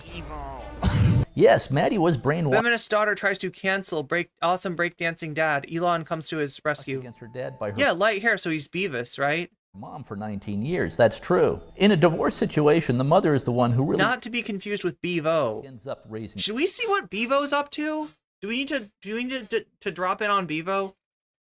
...the kids. It's then the dad's job to provide the money. Meanwhile, the mom, the ex-wife, is with the kids almost the entire time, dumping all over the dad. And if you think that was bad, just wait. But now there's this other element. The kids are also being brainwashed into leftist woke... Yo! Oh my god, this just got good! I'm sorry, I shouldn't clap close to the microphone, chat. That was too RIP headphones. Insanity by the school. He is the great Cornholio, correct. Starting in kindergarten, all the way through college. And he does need teepee. School. Girls in school are taught to hate men, to see themselves as victims of the so-called patriarchy. The so-called patriarchy. Tell me more about this, And they're taught that there are many bean dad genders. And why not consider changing your gender? The schools should be teaching reading, writing, math, science. Yo, Elon just fell in love with this guy. And marketable skills. They are. They absolutely are. This story's a little too close to home for me. I mean, wow, I don't want you to have to tell too much, but imagine having, like, I'm just imagining having a social media influencer dad. Can you imagine that, chat? Tim Pool has to deal with this. Tim Pool's dad was in here the other day, and I couldn't tell exactly what was happening, but it sounded like chat was not getting along. I don't know what kind of drama Tim Pool's dad caused, but Tim Pool, I guess, understands like the concept of having your parent also be in social media. But I'm just like imagining now if my dad is like out there somewhere, he's like he's a Kick streamer. No, my dad would be a Kick streamer. He's not a Rumble streamer.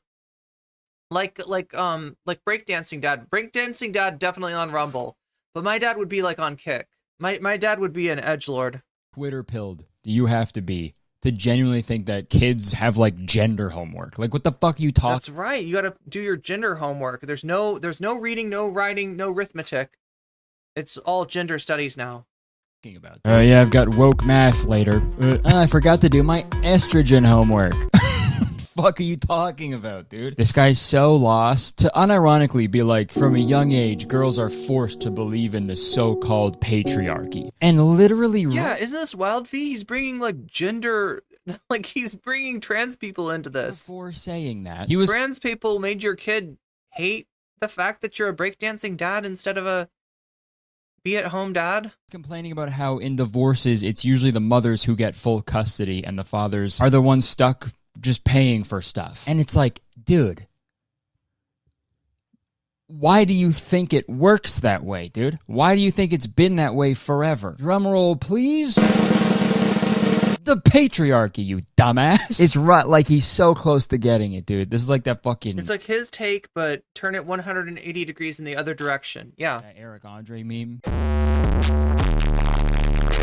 So then, in his video responding to his daughter about him being a weirdo, he goes on to complain about gender I feel like the Bitcoin thing is more of a red flag than the breakdancing, though. ideology and how the woke virus is infecting the school system. There is almost nothing of value being taught in the schools. He's like Scott Adams, but somehow less charismatic. Like, what is this guy? It's all political indoctrination. Doesn't he kind of remind you of Scott Adams? The woke ideology. Yeah, man. You aren't weird at all. But it gets even worse. Don't send your kids to college or even to school. Wait, he turned his meth addiction into a conspiracy and self-help cult addict? Wait, what? Is this real about this guy? At all. The schools are pure poison. Homeschool your kids instead. Then instead of wasting $350,000 sending your kids to Harvard or some elite college, just have your kids learn a marketable skill for free or almost like breakdancing. Yes. That is such yeah, YouTube videos of breakdancing. shit advice. They don't teach you anything of value in school. So just homeschool your kids, where you can teach them how to breakdance all day long. That is such a You need to be on the pickled egg diet, though, to be the best breakdancer. Don't homeschool your kids, okay? Stop it. You know what happens when you homeschool someone? Yeah, is he gonna do an ad for like his or for some That shirt happens. If you show up to a public school wearing a button-up Bitcoin shirt, dude, He's also a major... Wait, okay, so when you say he's a major Republican, do you mean that he was a Republican before all this daughter stuff started happening? Or do you mean that he has, because of getting, quote, retweeted by Elon, he's become a Republican superstar? You are getting bullied so hard, and that shirt's going to be in the garbage by lunchtime. So I think the public school system is good for at least one thing. And after he posted this video, Candace Owens quote tweeted For a long time, so he is this guy. And said, I honestly hope the relationship That's who he is. Gets amended. He is a piece of work, isn't he? But this happening publicly will foster a much-needed societal discussion about divorce, male treatment, and Male treatment. Oh my God. Let's talk about some men's rights in here. Can I... The lefty daughter was brainwashed against her dad, that he privately asked her to... The lefty daughter was brainwashed into thinking that the father leaving to become a professional breakdancer was in fact a bad thing. Take down the video, and she refused. When actually he made lots of social contacts and was able to become... Wait, what did he end up doing? Advertising? Became an advertiser as a result and put all his money in Bitcoin and made a bunch of Bitcoin money. Despite using his real name and therefore causing real-world harm to him with her lies is reason enough for him to publicly respond. And then his good buddy Elon responded to this video too and said, most people don't realize how much the woke virus... Men's rights nightmare reactionary dancing grandpa. Yeah. The minds of their kids. Better to take them out of school than allow Soviet-level indoctrination So make them become... put them in breakdancing school. Dude. Reading this shit is making my head spin. This is the Bitcoin billionaire that created the ad campaign for Grandma Bra. Did he create the J.O. joggers as well? And not the breakdancing. Is he behind the Liver King? Is he a Liver King investor? God, everyone's such a fucking dork, man. And fucking Benihana quote tweeted it and said, thank you, Elon. I love you. I love you, Elon. And then again, thank you most of all. They're in love, chat. They're in love. For saving free speech and defending civilization. Dude, said I love you, dude. I bet he never forgets Elon's birthday. He's like the Liver King, but with Elon's D. But as insane as that video was, This guy's not eating pickled eggs. He's got nothing. He's got no room for anything else but Elon Musk in his throat. A few points because he didn't. Oh my God! Video, which is a fucking random clip of him breakdancing. Yeah. Oh no, we're gonna have to mute it. We're gonna have to mute it. We're gonna have to mute it. Oh no.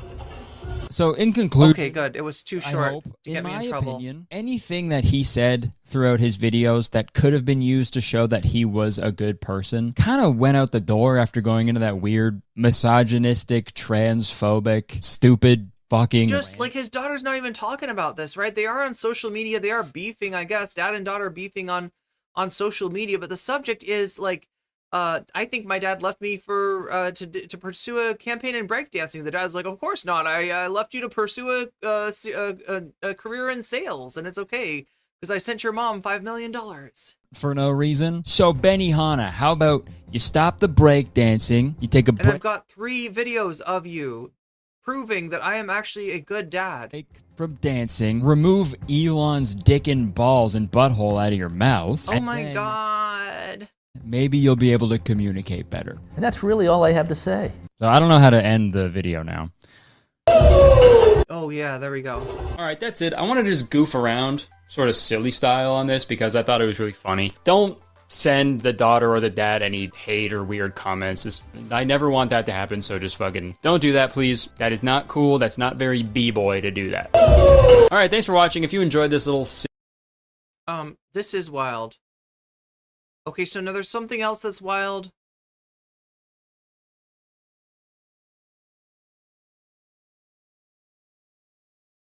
Wait, who the fuck did I marry TikTok? What is this? You are the complete liar. I went ahead and went through his TikTok account, pulled up some of his videos because y'all, he is. What is this? That is what our chat, is this real? Lady, you are out of your mind. Break up. There's 4 hours of this video. With this man. His name is literally Legion. It is a biblical. This is Legion. Chat, somebody mentioned Legion and I found it. Look, I'm freaking magical girl mode, okay? I am psychic Natalia without the farts. Biblical reference to a gaggle of demons. So send me a lion. What?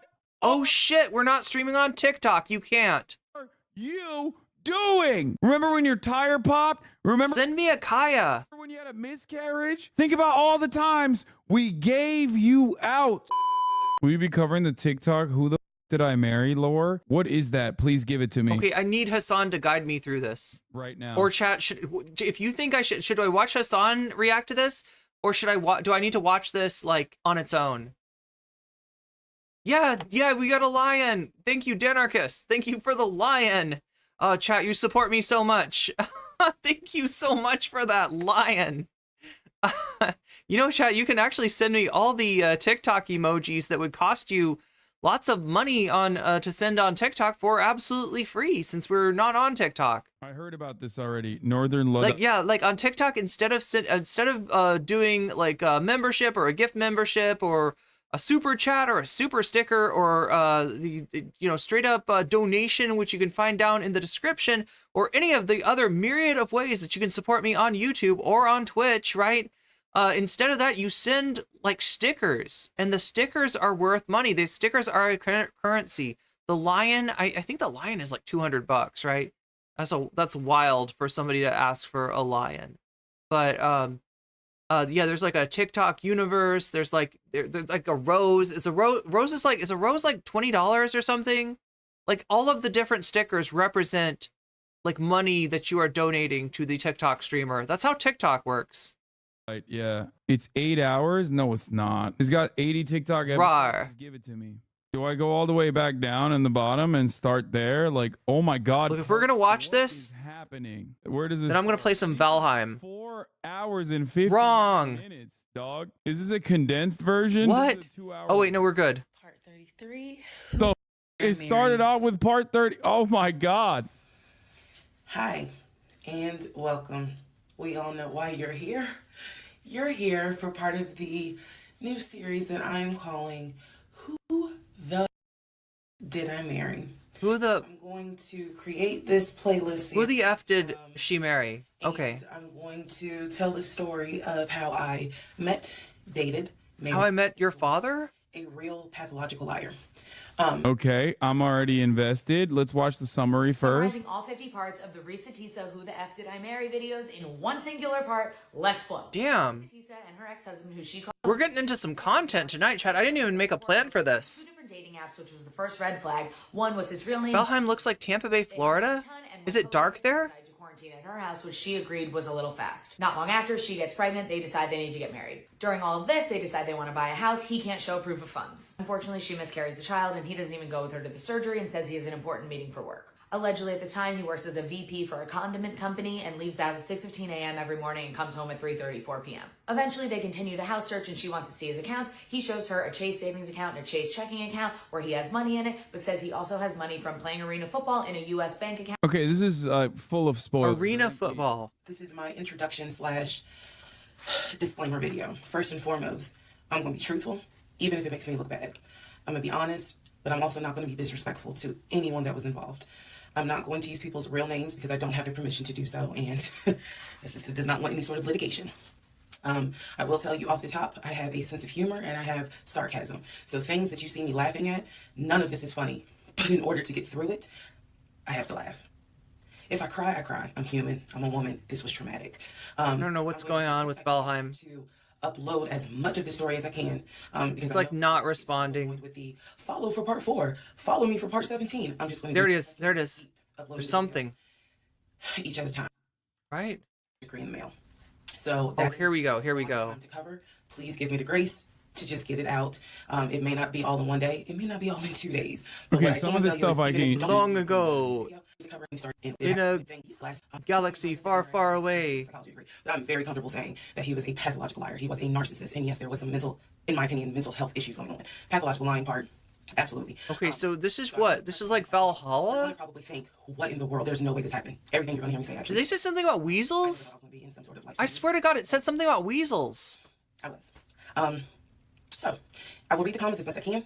Like I said, I think if you allow me to tell the whole story, things will be answered. And sorry, I do talk with my hands. It's a coping mechanism. So. No, that's a good thing. You got to talk with your hands. Okay, if you're on social media, you got to talk with your hands. No matter what you're doing, no matter what you're indicating, it is always better to have your hands up doing something than not anything. Because otherwise, you're just watching a giant crow carry my lifeless body across an expansive void. What's going on here, chat? What is even going on? 4 hours long. There's a lot of stuff in here that's like, oh my God. There's a lot of stuff in here that's like, definitely, what is this? We need this guy in the case. Are you serious? Megaphonics, it's already 5 hours and you're in here sending me not a condensed version, but a joke that's unrelated. Idea. Got married. You like how to tell me, chat, though. Tell me if you want me to switch to the actual video rather than the what this is Hasan reacting to the video. If you want me to switch, let me know. Please excuse the hair, but here is part 20. We met on Facebook dating site, and we also matched on Hinge. I did not realize that he was on both under 2 different names. So one was his actual name, and the other one was a variation, like a nickname. That he called himself. Different pictures. So it was a running joke between us.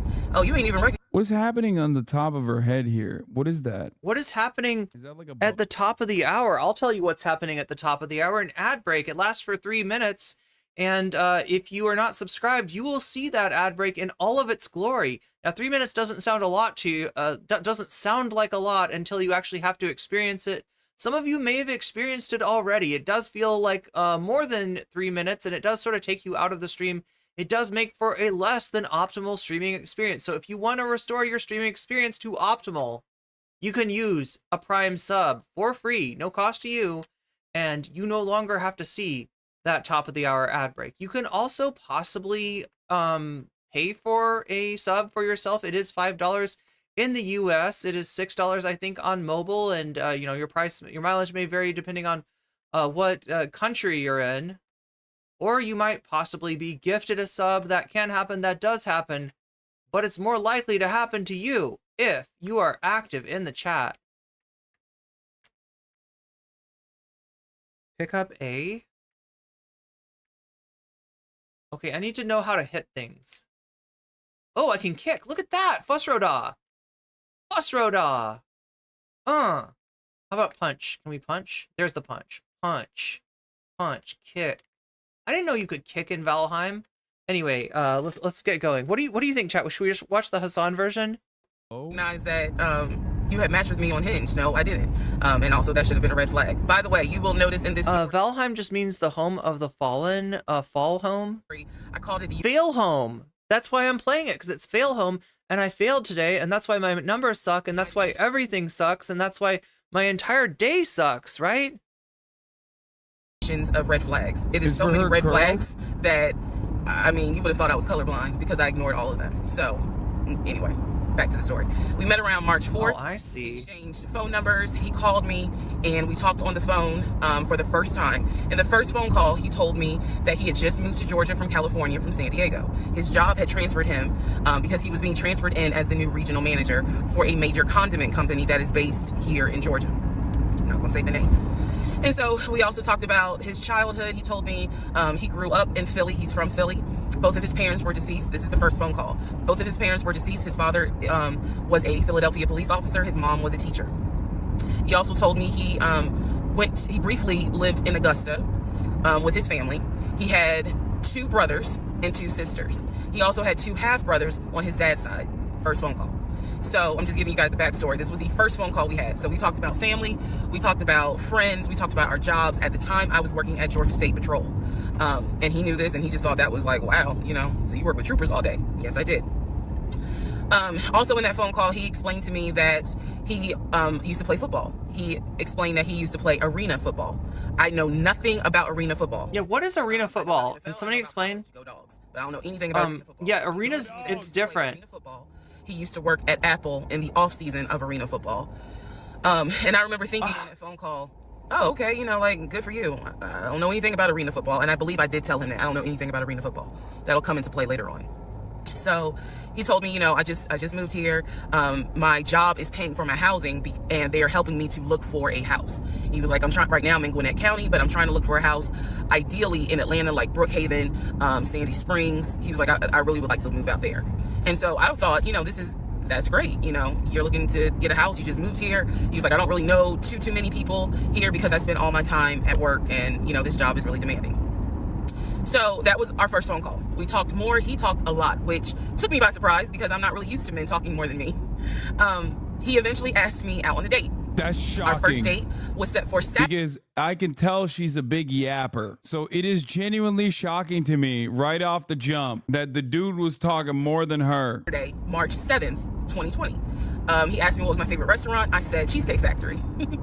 And so we agreed to go out at the Cheesecake Factory in a location that was in between. I lived in Clayton County. We lived about 45 minutes from Sandy Springs, Dunwoody area. See how it goes. First conversation was good. Hopefully he looks like his pictures because, you know, that's always an issue with online dating. Hopefully he looks like his pictures. So on my way to our date. No, what I want is to, what I want is to find the person who's actually, like, they look better than their pictures. Like, is that a good sign then? Literally right before I got to Boulder Crest, the exit for Boulder Crest, I heard a boom and I lost control of my car. Thank God that not thank God, but I knew what to do. So I did not crash, but my tire blew out. So I called him and I said, hey, I'm so sorry, but my tire just blew on 285. I'm slowly making my way off the exit. I believe I pulled into a Chevron gas station and I said, you know, I got to get this fixed. I don't know what to do. Like, I'm a damsel in distress kind of thing. He kind of paused. He got quiet and he was like, you know, tell me exactly where you are. Drop your pin. So I dropped the pin and he came to the gas station. Good guy. Got out the car, and I was so relieved that he actually looked like his pictures that I was like, oh my God, he's actually attractive because he's like 6'4", 6'5". Oh, also, man, I apologize. So let me go back to the first conversation. Let me add something. He did tell me in the first phone call that he was divorced, and that his ex-wife, she had 2 children. She forgot things. A boy and a girl who were teenagers, young adults. I think the girl was about 20, and he said that he had a very close relationship with his stepkids, but that he and his ex-wife had divorced because she cheated on him out in California, and so coming to Georgia was a new beginning for him. She was still out in California. The kids were still out in California, and so, you know, he was like, "There's no." I can't. Means you're right off the jump. Couple things I have to add in here. That's how you know she ignored the red flags. Okay, this dude is like, "I'm coming to help you," and I'm 6'4". It's Jover. It's just 100% like. Stand her, but I still want to be in the kids' lives. I have to put that in there because that will come back later. So this is just setting the stage. Again, that first conversation was, we talked about family, job, friends, how he ended up in Georgia, me being in Georgia, the things that, you know, I would think people talk about in the first conversation. All right, now back to the tire blew out. So he shows up to the gas station. He changes my tire, which I just thought was the sexiest thing in the world. And then he proceeds to say, hey, I found a tire place around the corner. You need to get another tire. Like, you can't drive on this donut. So he followed me to the tire place, and then helped me get a tire, paid for it. So I was Bro, she about to get pulled over for having her phone while she's definitely driving. like, wow. And so the vibe was good. So anyway, I get the tire fixed. We follow each other to the Cheesecake Factory over in Perimeter.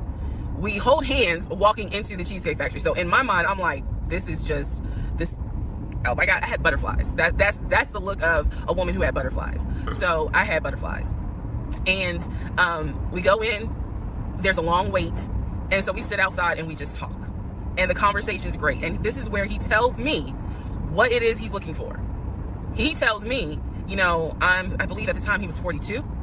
He was like, I want to get married and it be for real. He's like, my parents were married 40 plus years before my mom passed away. And I want that. I want marriage, family, a house. Like, that is what I want. One tire on a first date is at least minimum $200, $300, by the way. That's crazy. He's like, I'm as a man, I'm ready to get married, but I want it to be for real because the first time, you know, it really hurt me when she cheated on me. So he's telling me everything that I wanted to hear. And so he was like, what is it that you want? I don't know. And I said, it sounds kind of red flaggy. To get married, definitely want to have a family, and I want to marry my best friend. So we both put on the table that we wanted marriage. And this is the end of part 1. All right, who did I marry? Part 2. So we both put on the table what it is that we wanted. We both had established we were dating for marriage. We were not dating just to date. We were not trying to be friends with benefits and none of that. So the dinner at Cheesecake Factory went really well. We laughed, we joked, we talked about people, which is kind of up my alley, my sense of humor. It was a good vibe. So at the end of the date, at the end of dinner, we sat in his car and he played this song for me by John Legend. I don't know the name of the song, by the time this video posts, I will put the name at the bottom. I can't remember the song. I just remember that John Legend was talking about, I think I met my wife tonight. Oh, and I thought it was a sign. So He's laying it on thick, dude. Oh my God, he's coming on way too hard. He's coming on way too strong. We ended up sitting in the car talking just about life and experiences until about midnight. So during this conversation, he again is telling me how it was, you know, what it was like living in California, how he went out there, he went to San Diego State, he played football for San Diego State. He talked about how, you know, he loved it out there, so he stayed. That's when he joined the company. The CIA? Also did What's the company? Football, but only did it for about 2 or 3 years. When somebody says I joined the company. The team that he was on won a championship. But again, keep in mind, I don't know anything about arena football. So I was like, okay, I didn't know they had championships. And he was like, you know, he got a little. Yeah, what's arena football? And, you know, he was on that team. So he talked. What does that mean? He worked at Apple. He worked something in the IT area. Can anybody explain arena football? Within the store. Again, it was one of those. It's like when I tell people I used to work at Amazon. I really wasn't paying much attention to it. Why? So we talked about all that. We talked deeply into what happened with the ex-wife. It's because I asked. He was not volunteering all this information. So in other words, I get very uncomfortable when men start talking about their ex a lot. Yes. Asking questions because I was really trying to figure out, okay, are you ready for a relationship or are you still missing her? So we talked about that. We talked about my exes. That was a mistake. I mean, yeah, either they're missing her or they're like really coming on too strong. That will come back later. And he seemed real cool about it. He was like, you know, that was before me and blah, blah, blah. So the conversation was good. Midnight comes and I go home. Yes, There's more bores. We ended up talking. Mind you, our first date was March 7th. And within about 2.5 weeks, Brian Kemp, our governor, shut Georgia down. We were going to be on lockdown. Okay. So during those 2.5 weeks, we talked every day. We went out again. I'm like, what a monster. I remember Red Lobster. No, like, yeah, I don't know. Is Cheesecake Factory good? I don't know. I've never eaten at Cheesecake Factory. I feel like I went to a spaghetti factory at one point. Maybe it was an old spaghetti factory even. But I've never been to the Cheesecake Factory, which is like the chain that's being talked about here. Can anybody explain to me arena football? Do I need to read Twitch chat? What's going on in Twitch chat? Oh my God, read Twitch chat. The company. It's played on a 50-yard field. Oh, okay, so it's a half of the size of a normal football field. Is there anything else that's different about it? Thank you. Also, Firebird. Sorry for being so obtuse about reading Twitch chat. I'm like, chat, explain to me what, like, I'm used to relying on YouTube chat. We had a little snafu today, though, chat, and there's hardly anybody in YouTube chat, unfortunately. because I posted the stream for 1 o'clock in the morning. This stream was supposed to happen at 1 o'clock in the morning, according to what I posted. Now, obviously, I didn't mean to do that. Obviously, I never intended to do that. But what happens when, normally when a stream goes live for an hour before the stream, and for 30 minutes, especially for 30 minutes before the stream, the YouTube promotes it heavily. So, right, your best promotion, your best, bet as far as people, finding out that you're on stream is is in that first 30 minutes, that first hour. And I didn't have the first 30 minutes. I didn't have the first hour because my stream was scheduled for 1 a.m. And then 1 p.m. before that 1 a.m. Arrives and my stream goes on. So right, YouTube doesn't promote it at all. So as a result, I am having a bad day, both in terms of numbers. Toggle cat ears? No way. Did I get asked to 54 minutes ago? How did I miss that? Wait, what's even going on? Ask the streamer a question. What would Waluigi do? Good question. Wait, what would Waluigi do? Like if he fucked up his stream and there was like hardly anyone in his YouTube stream because of something that he himself had done, and there's really no one that he can blame for that but himself? He'd probably go, wah, wah. He'd shake his mouth while he's doing it to get the appropriate sound modulation. It's not just wah. It's like wah. Yeah, you shake so hard that your headphones almost fall off. That's what I think that Waluigi would do. Look, what's this guy trying to do? This guy is trying to sneak up on me the entire time and hit me, but it's not working out for him. It's not gonna happen. Look at this clout chasing. Oh no. Did I lose some health on that? I don't know. Chat, I'm supposed to do something here. I'm trying to figure out what's going on. Okay, so this guy comes on. Let's see if I got this correct. Chat, you can correct me if I'm wrong. All right. This guy comes up to her. She's got like a flat tire, and he's not only fixing her flat tire, helping her out, but he's also kind of hitting on her. He's indicating that he is ready, that he has fooled around, and he's ready to fall in love. He wants something real. He wants something lasting. He doesn't want to bore. Okay, it's a bore. No. He doesn't want to. He doesn't want to mess around anymore. Can I kick this guy? Oh my god! First row da. Boom! Oh my god! I didn't know that you could kick in this game. Chat, this is like teep. Sorry, I just I love teeping people. Okay, what can I say? I love a little front kick. Boom! Sorry. Did you want something? Excuse me, did you need something? There you go. There you go. How about my foot? How about you have my foot? Is this guy gonna ever catch my kick? Never. You can't do this in real life, chat. If you're battling somebody in real life and you get, you get one good teep on them, you cannot keep teeping them. You got to switch it up. Like, boom. Ooh, what did I just get injured? Oh, you know what? I need to eat. I need to eat. How do you inventory? How do you eat? There's got to be a button for eating. Oh, there we go. You just feed it to yourself? Did I just eat it? No, I dropped it to myself. No, that's just dropping it. That's not good. How do I get out of inventory?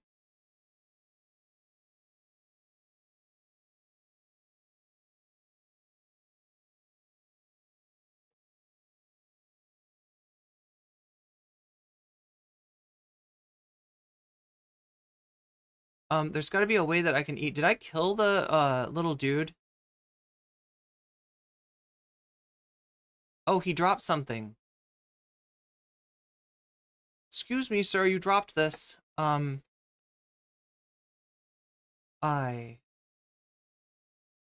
Wait, I'm pressing the I button. I-O?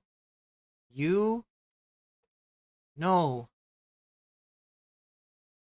Wait, we've got a torch somehow.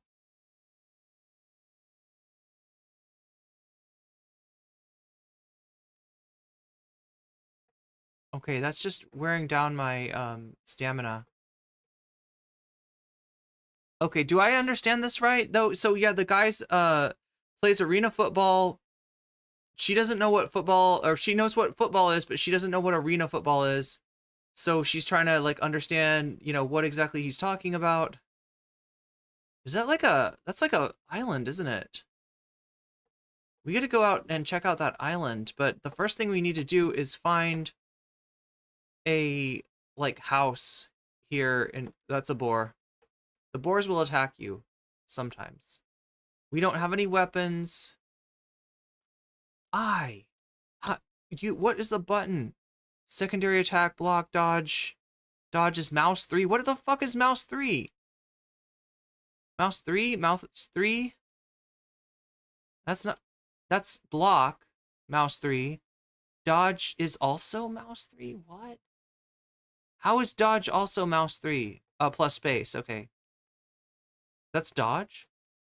Space is jump, but like... Oh, there we go. That's dodge. So you got like mouse 3 and then boom. Got it.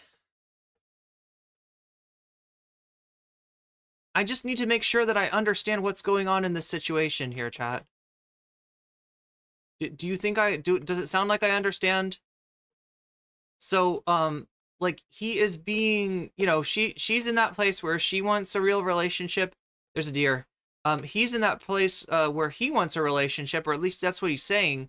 And but the only thing about it is he is coming on very strong for somebody that she just met.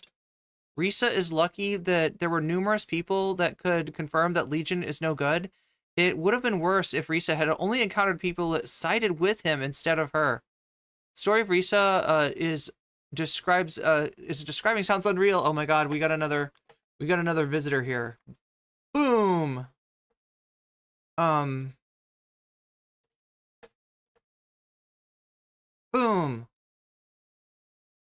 But I know I've got to eat. I forget, like, I suck at eating in games. I don't, like, I need to figure out how eating actually works. Oh, we missed. Boom. No. Oh. Boom.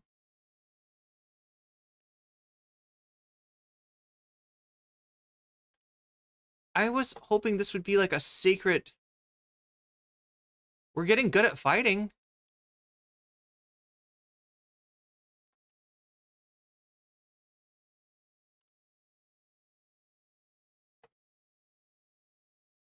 Feeling cold.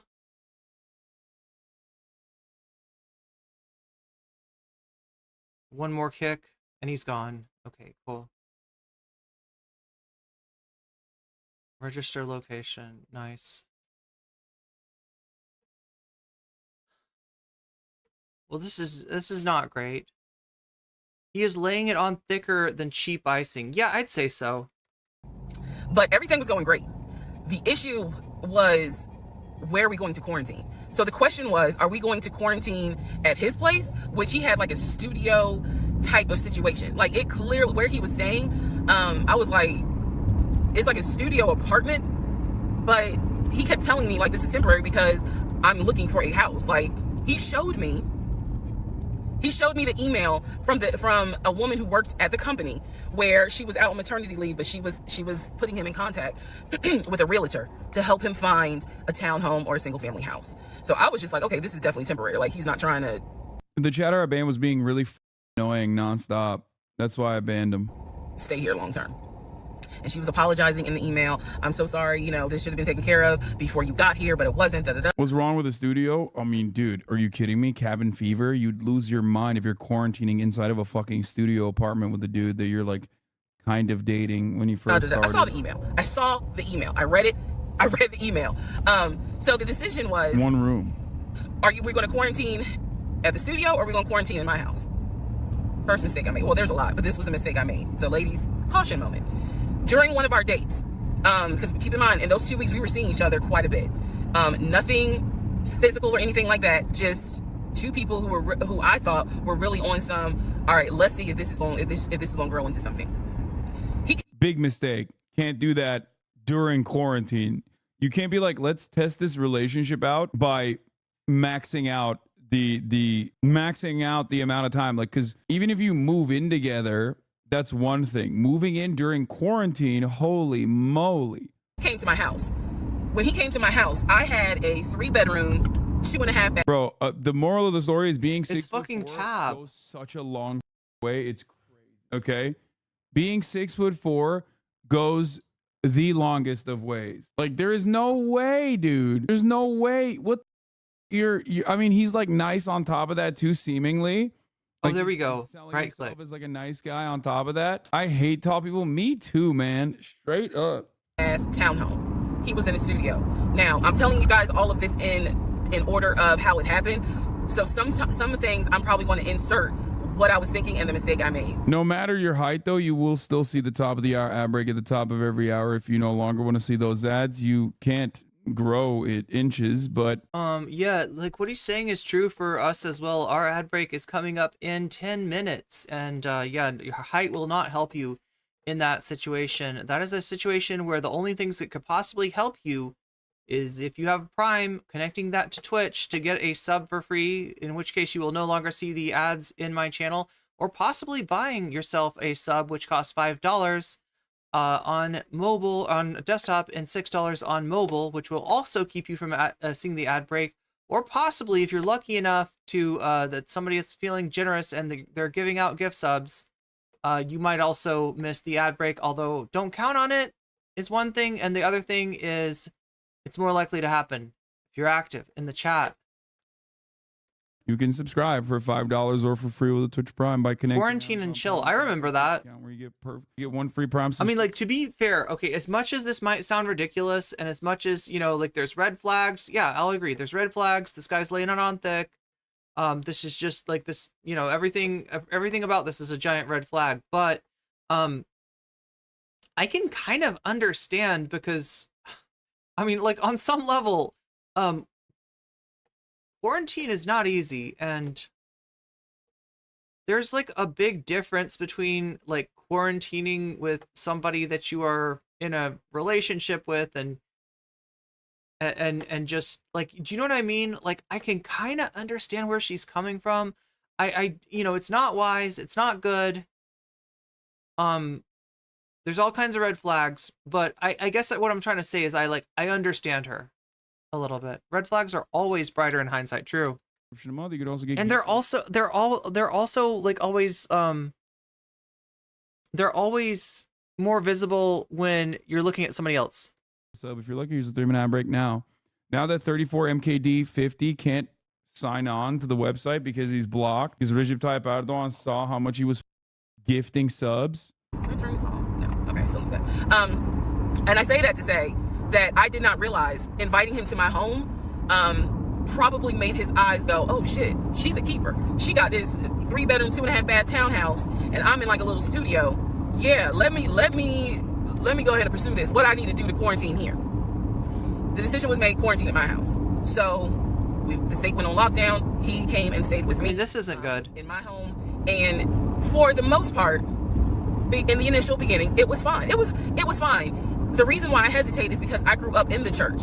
So for me, it was really like an internal struggle of, bruh, you always said you would never live with a guy unless he was your husband. And now you living with a dude and he ain't your husband. Like, it was a struggle for me because I knew better. And don't come for me. I'm just telling you the way I grew up. It was like that. It was not sitting right with me. But at the same time, I didn't want to quarantine by myself. I did not want to. So there we go. So he moved in. We talked about the bills. Let me clear something up that I said in the other video where I said he paid all the bills. He paid all the household bills. He did not pay my car payment, my cell phone, or my car insurance. He paid the rent, because my rent at the time was less than $1,000. He paid the utility bills. And so when he's telling me that he's a regional manager, I was like, I really need to make a weapon. And so he paid all the house. I should not be getting chased by boars. Me, myself, and I. And I am not, this is where it's not gonna make me look good, but it's the truth. God damn it. It was intoxicating to not have to worry financially about how to pay the bills. It was a wonderful feeling. And so I don't understand how you get a 3-bedroom for less than 1K. Did we misunderstand that? How does that work? Or is she also a liar? Like, what's happening? Because you live in California. I kind of pushed to the side the fact that, yeah, you shacking up, because it's like, but your page, you don't have. This is really not good. It's still nighttime. Care of all of April's bills before April even. Like, I don't think I can attack these guys like barehanded. And I'm cooking. I want to kick them, but I don't think it's good to turn around on 2 boars. Is he still going to buy a house just for him, or is he going to buy a house where it's for us? Because we are going to try to make this thing work, be official, get married, have a family. So the question now on the table is, what are we going to do? Because I didn't want to stay in Riverdale, Georgia. I did not want to raise a family. It was Riverdale's, Georgia. Okay. That's why it's cheap. So the decision was made, let's start looking for a house for both of us. Remember, he was already looking for a house for him. But then he was like, you know what? We're together. I plan to marry you. This is not good. A family home for the 2 of us. I mean, that's crazy. This is like, how many weeks? If you can count the amount of weeks. Get out of here. You should not be thinking about getting married. No, I don't think this is immediately after 1 date. Get out of here. This is like, this puts the lesbian U-Haul memes to shame. Okay, this is like, this is way faster than any kind of lesbian U-Haul joke I've ever seen in my life. This is crazy. He was like, this is how much I was approved for. That's when he showed me the Chase paperwork. It was a letter stating that and it had the Chase emblem at the top. He showed me a letter stating that he was approved for $700. All right, part 3. Who the did I marry? So this is when he showed me a letter from Chase with the Chase logo. Bro, where is she driving? Is she driving? Like, it's morning now. It was nighttime. How long are the roads in Georgia? Georgia! At the top, stating that he had been approved for a mortgage, for a $750,000 mortgage or $750,000 house.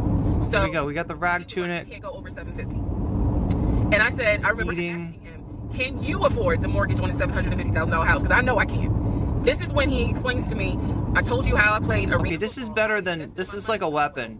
So he said, I have money that will help pay for the mortgage. He was like, you didn't Google like how much an arena football salary is? Okay, let's Google it. Bro, arena football players in the United States make $18.76 an hour. Bro, that's like, hello? $18.76 an hour? Be for real. You didn't fact check at all? This man out here like, oh yeah, I was making McDonald's. Well, I mean, like, I don't know. I wouldn't have known either. Okay, to be fair, I would not have known that, like, so what Hasan's pointing out is that arena football is not, you're not getting paid like, you know, it's not like professional football. I mean, it is, I guess, a professional football of a kind, but the wage that you're getting paid for that per hour, which I don't know, are you only getting paid during games? Are you getting paid for practice? Are you getting paid for training?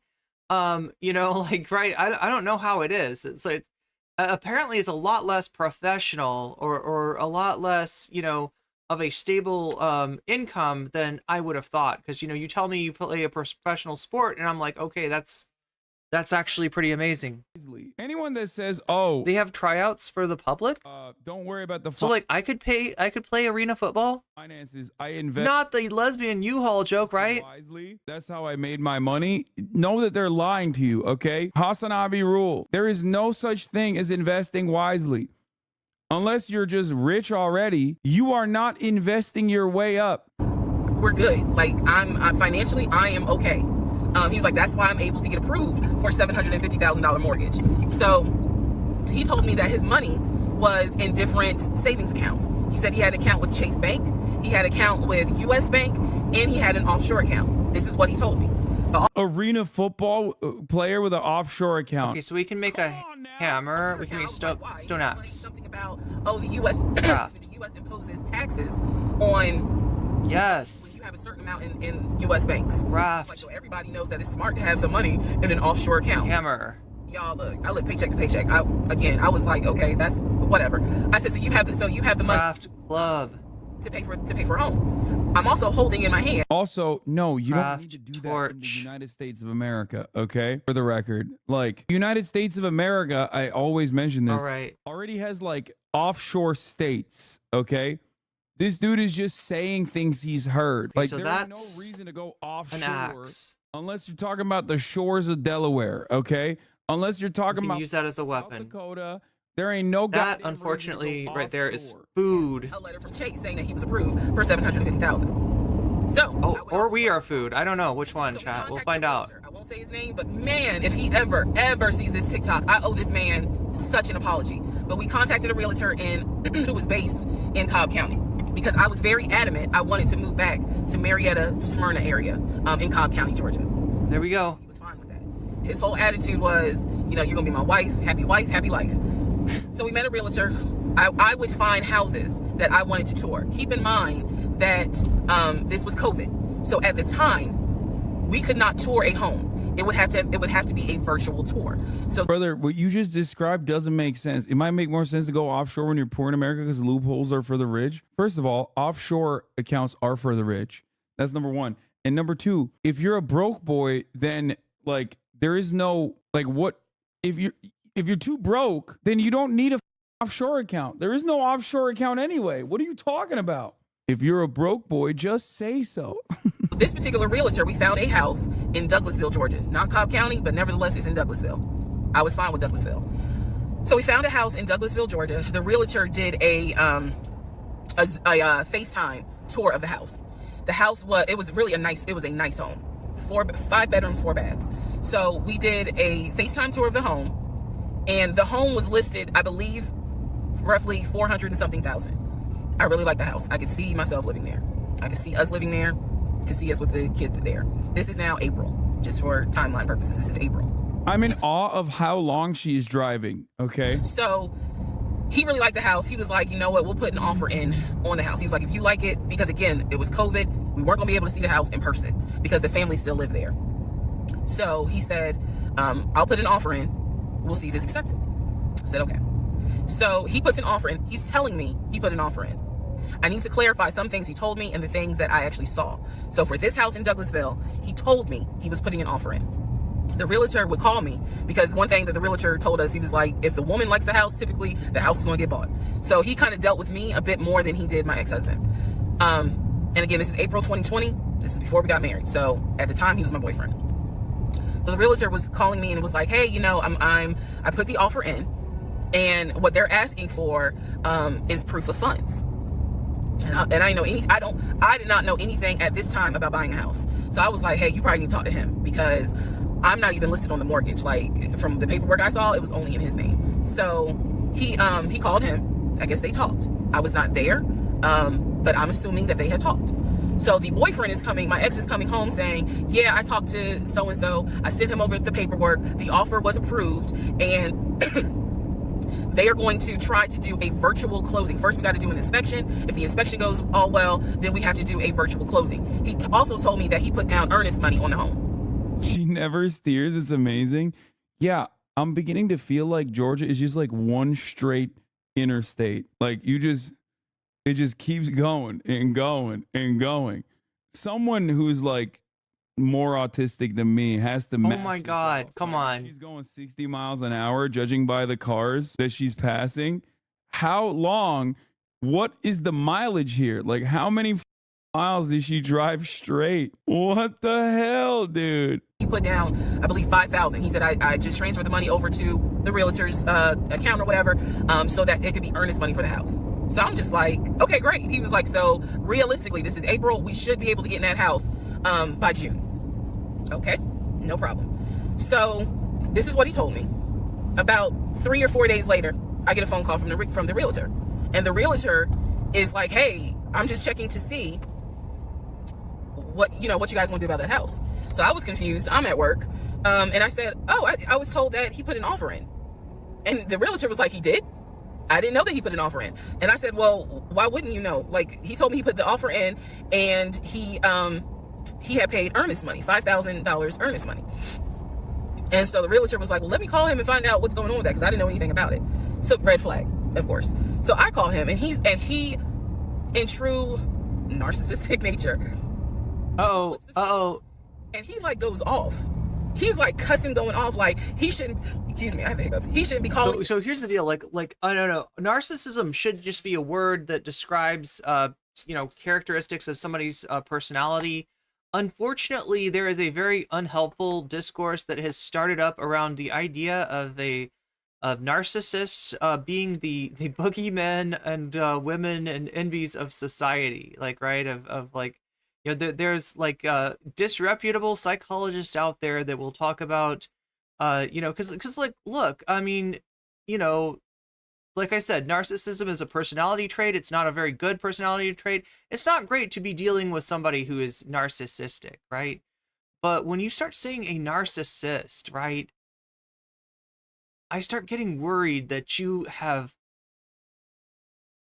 been subjected to a word virus, a content virus, if you will, right? And I'm talking about the kind of content that is like 6 signs to spot a narcissist, right? And like, I don't know, I don't think it's helpful. Oh my God, is that? No, don't kill me. God, these things are annoying. But yeah, I don't think it's a very helpful thing to divide the world up between there's narcissists and there's empaths. And of course, we're the empath because the empath is good. And people that we have trouble with in our interpersonal, squabbles, those are the narcissists, right? That's a very self-serving narrative, and I don't think it's helping anybody with like personal growth, right? That being said, obviously there are narcissistic people out there that are a huge pain in the ass to deal with. That there's people out there that act in a predatory manner, right? So I'm not trying to, downplay that or say that there aren't, people that you should avoid. I get worried when people bring up the word narcissist now, because I don't know if they're just talking about, kind of self-focused sort of guy, doesn't really care about anybody else. Okay, that's fair. That's not somebody you want to deal with. Or if they're like, dividing the world up into, who is a narcissist and who is a empath, who is you could even be a dark empath, chat. You can be all kinds of like Pokemon if you want. You could eat another bite. Let's do that. You could be any kind of, you could be a Squirtle, you could be a Snorlax, you could be a Slowbro, you could be all these different kinds of Pokemon that they've got in this like shit ass pseudo psychological content that sometimes people with a fucking psychology degree or some kind of a social work degree are lending their credence to because the content bangs. Yeah, because I'm an empath. That's right. If he has a question, he should call me because I'm the one that's on a mortgage. He was like, I love the fact that she keeps burping. I'm sorry. Oh my God. As a mic burper myself. Yeah, okay. It's going to be an issue. And I said, well, did you put the offer in with him or not? And he said, no, I did not put the offer in with him. I put the offer in with a friend of mine who is a realtor so I can give him the business. So. Not give him the business, but give him, so quickly. The realty had moved to Georgia. Business. I did not hear from that realtor again. So I was just like, is the house under contract or is it not? He was like, yes, the house is under contract. This is how crazy things work out. About 3 days later on realtor.com, I'm looking at the house because I was trying to figure out in my mind how I'm gonna decorate. It shows the house is under contract. So show my boyfriend. My boyfriend's like, I told you it was under contract. He was like, I did you not believe me? And I ain't had a heart to say. Wait. Is the boyfriend Legion? I'm trying to keep up with this. I'm not anything. I'm actually a robot. Yeah, me too. Pretty sure Hasan once took an online autism test. Can't remember what it said. Not that it matters. My boss is 99% the definition of a narcissist. Oh my God. This dude is 99% the definition of a grayling. We gotta take out the grayling. Because they will take us out otherwise. Oh my God! Like it seemed too good to be true. But once I saw the house, but can we confirm? Can we confirm? This the boyfriend that she's talking about, is this Legion? Like I need to be paying closer attention to this, chat. But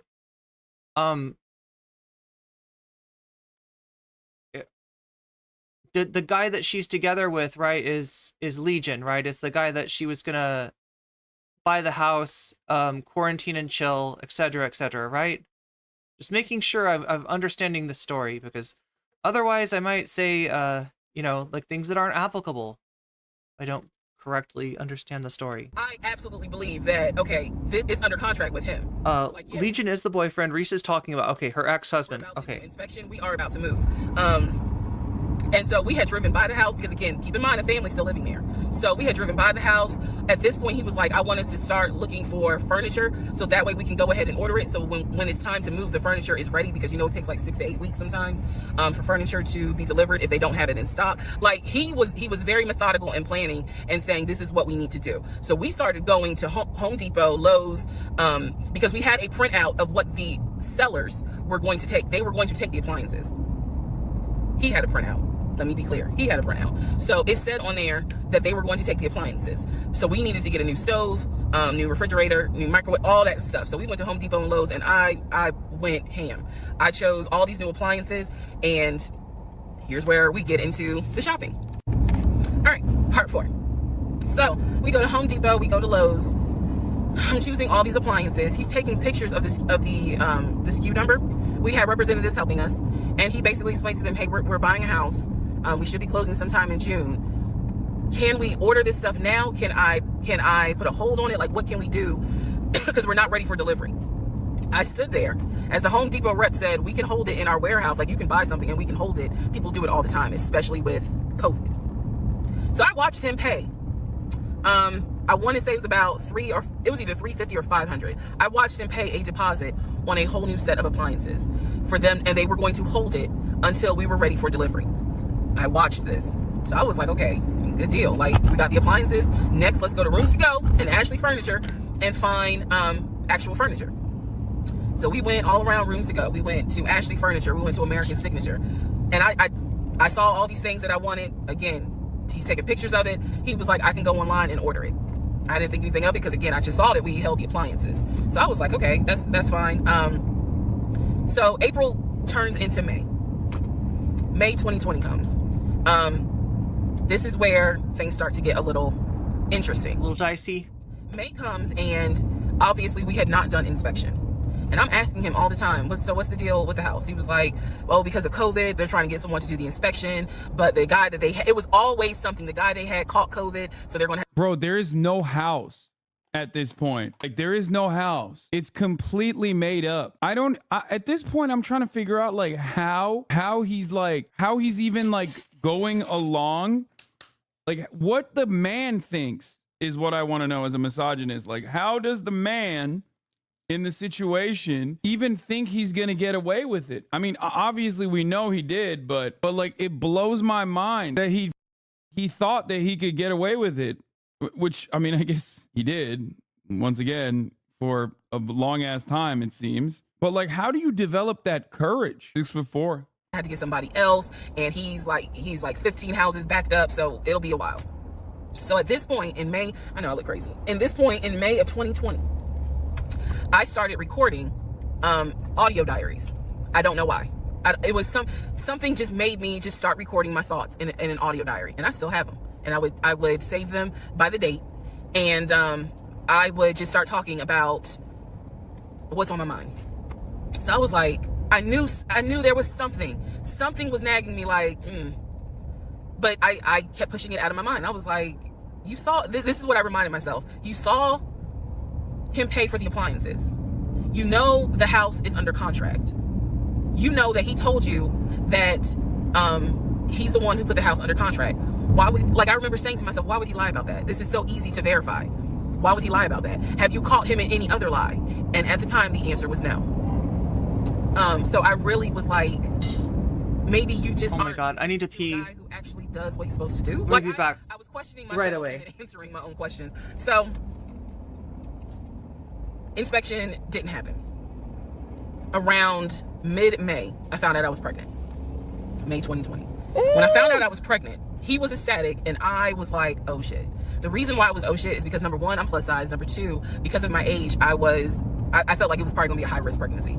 And I wasn't married. And that nagged. I cannot tell y'all how much it nagged me. There was a lot of internal struggle in between. My family didn't even know that he had moved in at this point. I told them, that I was pregnant, went to the doctor, everything looked good. But again, because it was COVID, he couldn't go in with me into the actual room. So, you know, doing any sort of ultrasound, doing the blood test, because my HCG levels were really high. So the doctor was like, hey, it might be twins. We don't know yet. You're still kind of... How many months? 2, maybe 3. Early, you know, along. They gave me a due date. The due date was January 26th of 2021. So, yeah. May, found out I was pregnant. So there was now more of a push into, we got to get a house. We got to get the fuck up out of here. I'm not having a baby in Riverdale. Okay, nothing against Riverdale, but I ain't having a baby in Riverdale. So we need to find out what's going on with this house. And so he was on top of it. He had an answer for everything. He was like, you know, I'm gonna call and find out what's going on, blah, blah, blah. He then magically told me about a week later, oh, they're going to do inspection on the house like in 2 days. So I was just like, okay, keep in mind, I'm taking his word for it. I'm taking his word for all this. So he's like, they're going to do an inspection. Once we get the inspection report back, then we will know what we are going to be responsible for. What are we getting ourselves into? So, I guess they did an inspection. He showed me an inspection report. Only thing that they said that the roof had just recently been replaced, which I remember he was very happy about. And the issues that there were for the house were minor. It was not a bad, because we did have a discussion about it. He was like, it's nothing that we can't handle. Then he said that we were set to close the end of May. Oh shit. We were set to close the end of May. He told me it was going to be a virtual closing. You're probably like, what the hell is a virtual closing? Because again, he's saying because of COVID, people are... Wait, why? It makes sense, right? Why are you so pressed? So, yeah, the virtual closing would not have set me up. It's not have set me off, right? Because everything it felt like was virtual during COVID. Like, right, there was so much stuff that is like, you know, you always got to be there for that. It's like, no, not in this case. Like, I took so many tests, I did so many exams that are like, you know, usually done like in person, you know, even like, you know, sort of practical skill type exams, and you know, they were virtual. They like a lot of shit got done virtually. So I don't think I would have been it took me a while to find it, but in regards to narcissism and ableism, the leftist cooks have an excellent video on topic called "It's Okay to Be Mentally Ill." Yeah, the good content from them. They're actually, yeah, the really interesting way. I closed during COVID and it was in person. Okay, so yeah, I mean, I'm not saying that it can't happen in person. I'm just saying, I guess I wouldn't have been necessarily immediately sketched out by the fact that somebody said that a closing was going to be virtual. Here, let's get.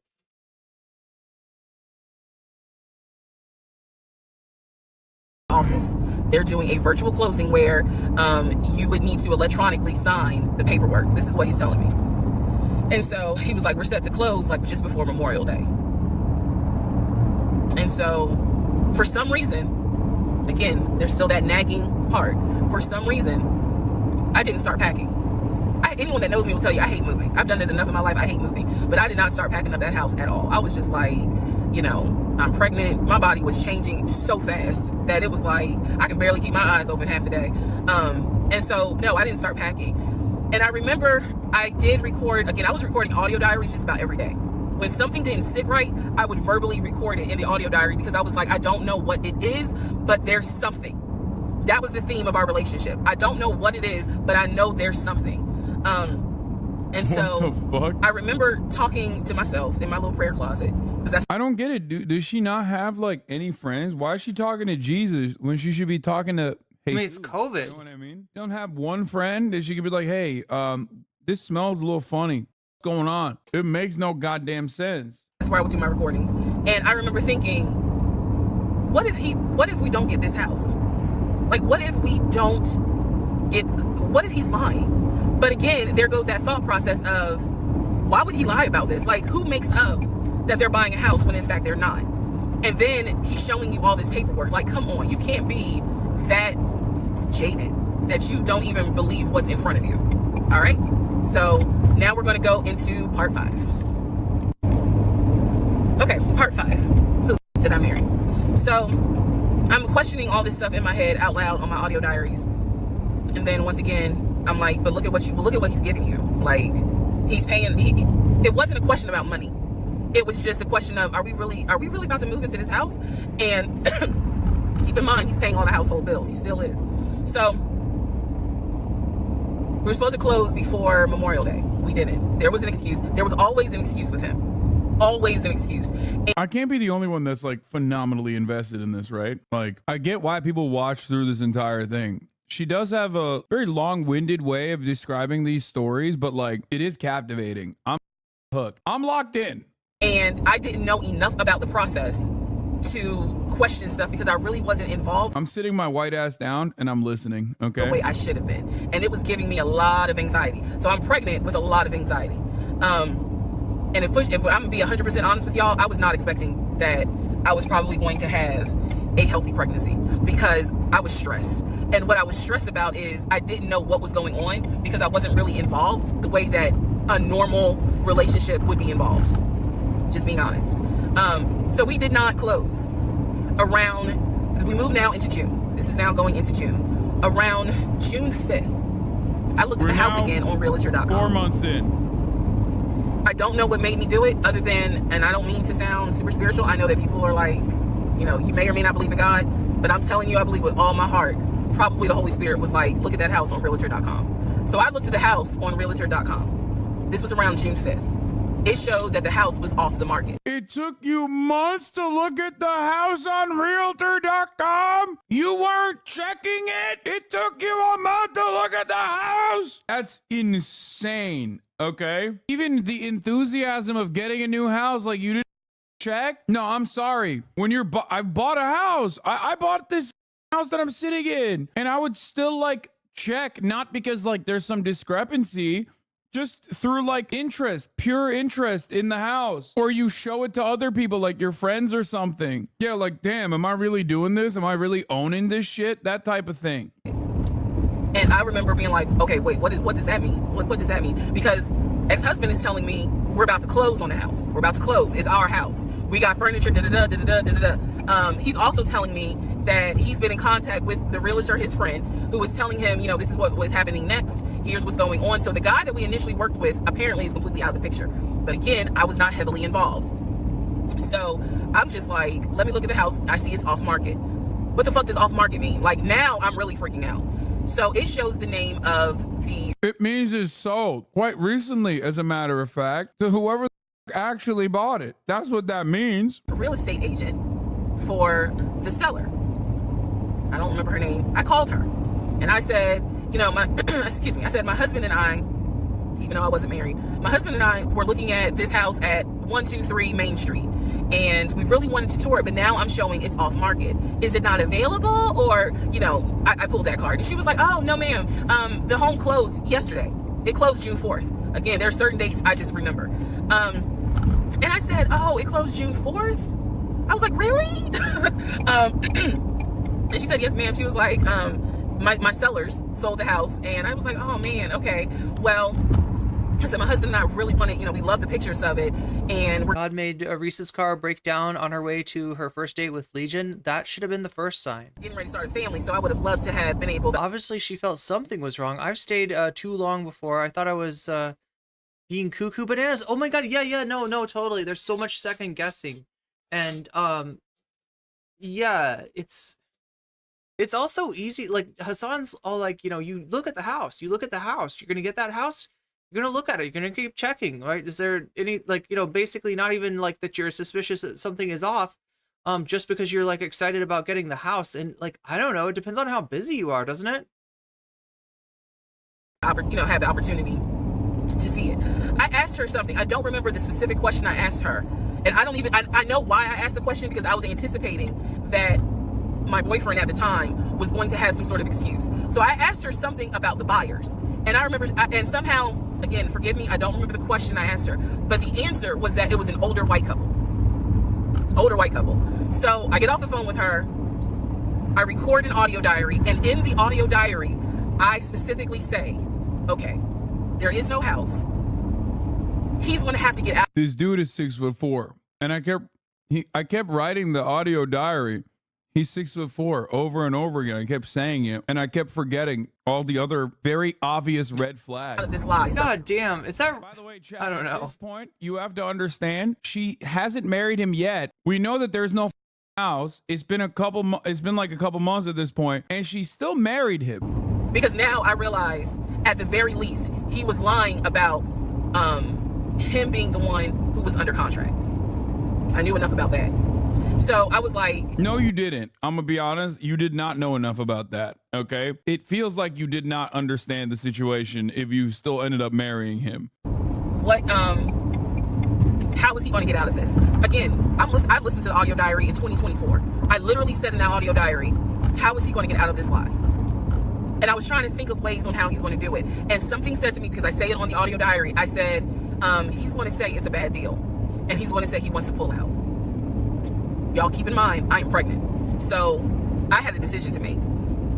As ugly as this decision was, I made the decision, you're about to have a baby with this man. He's paying all the household bills. Let him get out of the lie. And that's what I did. I purposely made the decision that I knew he was going to come back, and I knew he was going to give me some bullshit on why he couldn't buy the house, because he didn't know that I knew that house is already sold. The house is already sold. And this is the part where I said, I'm gonna be honest, even though it's gonna make me look bad, because most women in their right mind would have been like, I'm out, and I didn't. Yeah. So get an abortion. Sure enough, he came home. He didn't really say anything that day. The next day I asked him about the house, and he said, my friend, the realtor, he was like, I'm talking to him because something's going on with the interest rate. And when he said that, I felt so much relief, because I knew that I had been prepared for he's gonna give me some bullshit. So when he said there's something with the interest rate, I said, you know what? If this is literally what I said, y'all. If the interest rate isn't good, then we shouldn't move there. We should probably let this house go. We should cancel whatever furniture we. Why did you give him an out? Wait, what? Why did you give him an out? Yeah, this is a classic. No, I don't support all women moment. Okay, what the? Oh no, God. Listening? Abortion! Abortion! Aborabo! Yeah, it's Risa. We ordered, or appliances, and let's just look for another house. I said I would like to be moved before the end of the year. I said I really don't want to be 9 months pregnant moving into a house. I would like to be done with this before then. And the way I said it was so calm, and he was like, okay. He was like, I'm gonna call the realtor, and tell him I'm backing out of the house, and I'm gonna see if I can get my earnest money back. And I remember looking at him. I was standing in the kitchen, and I cocked my head to the side, and I said, okay, get your earnest money back, and let's find another house. And so that's how that first house felt. Bro, she's literally leaning into the delusion. Like, she at this point has recognized she caught him in a massive lie, gave him a out. Bad listener shaking my head. No, I don't, dude, there's no. First of all, people who love Jesus get abortions too, okay? Wait, did she just say first house? I'm sorry. No, there's going to be another one. Yeah. What is happening? There's going to be another one. Houses? How many houses is this house? This is a whole ass saga. No. This is a whole ass saga. Mistake. I don't think she meant that way. So, wait, am I wrong? Fast forward. I keep looking at this to see how much time I have, because they only give you 10 minutes. So this is part 5. Part 6 is coming up. But subsequently, what ends up happening the next week, which is mid-June, I was at work, and I started cramping, started bleeding, and at this point, my doctor, I had just had an ultrasound earlier that day. So I went to work because the ultrasound was fine. I went to work, and the cramping and the bleeding started, and I started crying because I kind of knew what was going on. And my doctor had called me and told me that when they did the ultrasound, they did not see a heartbeat. So she was like, this pregnancy is not. Dude, okay, that's like, dude, Christ saved you, okay? Don't sag, chatters. What? Oh my God. I feel like we're on totally separate planets right now. Bro, she knows the dude is like lying to her at this point. She knows the dude is lying to her. The baby trap was part of the reason why she was still on board. It's divine intervention. What the hell is God's plan, man? Not gonna be viable. So I'm crying, hysterical, and now we're gonna get into part 6. Okay, so this is part 6. Oh, she made it! Oh my God, that's it. 55 minutes at 2x speed, and she finally made it to whatever the location was. So, where we left off. So obviously, That's crazy. My doctor had called and told me there was no heartbeat, the pregnancy was not viable at that point, and I was cramping and spotting at work. Went into my best friend's office and immediately started crying. She was like, "What's going on?" And I said, I told her what the doctor said, and she grabbed her keys, grabbed her purse, and was like, "Let's go, I'm taking you home." On my way home, I called my boyfriend and told him what the doctor said, and he was like, "I'll meet you at home." So he was coming from Duluth, went straight home. And so about 24 or 48 hours later, I had a doctor's appointment, and my doctor gave me 3 options. First option, let everything happen naturally. Your body will expel the fetus on its own. Second option, you can take a pill which will induce expelling the fetus at home. The pill basically will cause you to contract and expel. The third option was to go into the hospital and do a D&C. I did not want to do a D&C because I did not want to be in a hospital with COVID going on. And for whatever reason, I did not do the option of let it happen naturally. Yeah, there's not a lot of understanding, not a lot of empathy from Hasan in this case. So I chose to do the pill. His birthday was June 17th. My ex's birthday was June 17th. So the decision was made, we're going to celebrate his birthday that day, go out to eat. And then that night I would take the pill because we both were off from work the next 2 or 3 days. Wait, what did you mean ex? So went out to eat, tried to celebrate as best we could, and then took the pill that night. Oh, like the ex-husband. That night was the most traumatic, excruciating pain I've ever put my body through. I do not recommend any woman, prayerfully you don't have to go through that, but I don't recommend taking that pill. If you don't have to, don't do it. I spent the whole night in the bathroom just crying in so much pain. I couldn't take, they gave me a narcotic. I couldn't take it because I found out I was allergic to it, so it was causing me to like projectile vomiting. It was a mess. So, and he was right there. You know, he was scared that he needed to take me to the ER, but in the morning, the pain kind of subsided. So about 72 hours later, I had another doctor's appointment where the purpose of this appointment was to do an ultrasound to see if everything had passed. Everything did not pass. So because of that, my doctor was like, we're gonna have to do a D&C. My D&C was scheduled for the That's right. Another name for abortion is D&C, brother. first week of July. My boyfriend, my ex, was going to take me. That was always the plan. I knew it. 2 days before my procedure, he comes home and tells me that he is up for promotion. He's up to be promoted to VP. Because of this, the president of the company, is coming in, and it was going to be this huge business meeting he had to go to. The business meeting was scheduled for the day of my surgery. And so I'm throwing a fit because I was like, you there's no way you can do that meeting. Like, I need you to take me to the hospital and all this. No, it does not stand for dilation and cutterism. It stands for democratic national communism. Other stuff. And so he offered to have his sister take me to the hospital. Apparently his sister lived in Douglasville. I was like, no, because I've never met her. Like, I'm not having a stranger take me to the hospital. No, this is a private situation. I don't want to do that, blah, blah, blah. So my aunt had offered to take me. And then my friend who took me home from work had offered to take me. So at that point, we get into an argument because he's like, my sister turn to walk off. You know, you about your family. So why can't she step in? And I was like, no, because I don't know her. Period. I don't know her. Wait, what the fuck? Walk on? So my friend offers to take me to the hospital because I was all distressed that he's saying he has a business meeting and he can't take me. So I remember being on I-75. That's wild that like this massively consequential and genuinely traumatic experience. This is another insane red flag, probably as big as the house, I would say.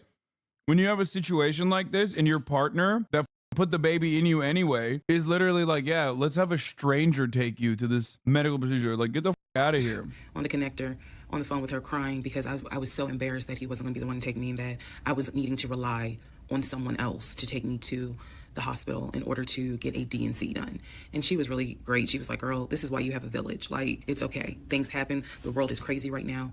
I will take you. You're going to be okay. So he did not take me to the hospital for my D&C. My friend did. She could not stay because of COVID protocol.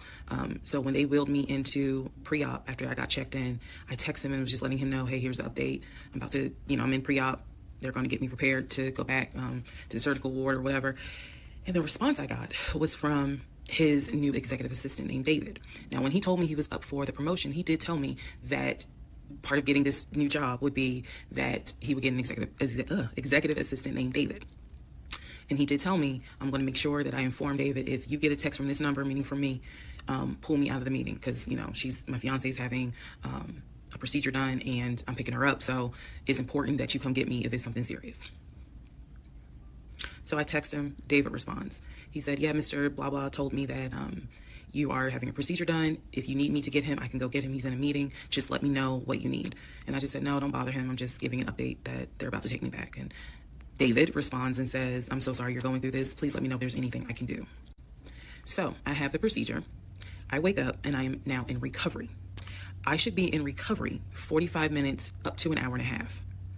There ain't no way that's a real David. Might as well be Michelangelo's David, okay? That's just fake, dog. That's not a real person. That's him. He's doing the classic Better Call Saul shit where he's like making up a fake voice basically to be like, I'm David. Hello, David here. I wake up, first thing I ask, and I remember asking, is where is so-and-so? The nurse who was so sweet, you know, she was like, everything went well. You're doing great. She said, we spoke to your fiance. He's on his way. So I said, okay, okay. I kind of dozed back out, but I could still hear everything that was going on. I just could not keep my eyes open to save my life. So I hear her talk to the other nurse. And that's when she said, yeah, Dr. So-and-so called her fiance and his executive assistant picked up. And the executive assistant said that he was in a business meeting and that, you could relate to him what you need to say and he'll tell the fiance. And my doctor was like, hell no, HIPAA, I need to speak to him. So apparently my fiance called the doctor back about 30 minutes later. And the doctor informed him she'll be ready to be discharged in about an hour. You can make your way and come pick her up. He said he was on his way. He was on his way from Duluth to Atlanta, which is not a huge distance, but the time of day, one thing about Atlanta, there's always traffic. So he should have been there within the hour. I should have only been in recovery an hour and a half. Let's go to the next part. Part 7, who the fuck did I marry? So I should have been in recovery at Northside Hospital for about at most an hour and a half. Subsequently, I ended up being in recovery between 3 to 3.5 hours. The nurses kept calling my ex, asking, what's the status? Because they were actually getting ready to do a shift change. So they kept calling, asking, what's the status? What's the status? Like, where are you? I want to say that they called a total of 3 times and they spoke to him twice. So at this point, I knew that they were all like, he's like, sorry, honey. I was playing arena football with my offshore account. He's breakdancing. David, who is my executive assistant. Where's her fiance? Like, what is going on? He said he was stuck in traffic, and so he was making his way there.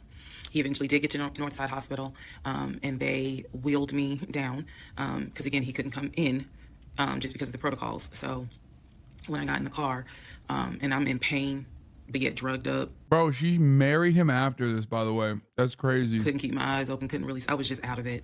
But I remember him calling my aunt and my mother and letting them know, I picked her up, we're on the way home, let me get her settled, and then I'll give you guys an update. I remember that. What I did not know was that he had texted my aunt and my mom and asked them to not bother me for like a week. Like, just please don't reach out to her, let her just rest. I am from New Jersey.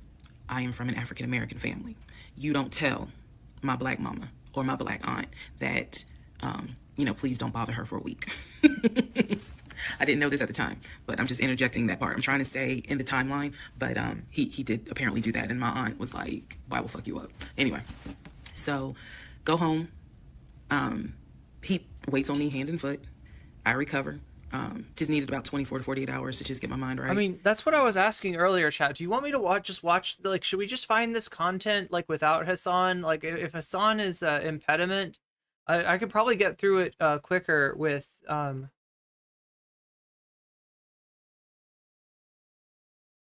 without Hasan.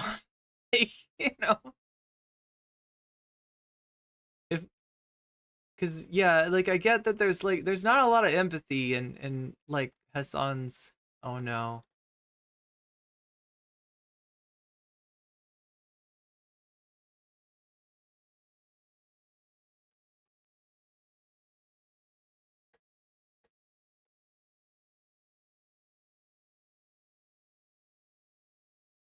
Hasan is obnoxious. If it's not too much trouble, the only thing I need to do is find...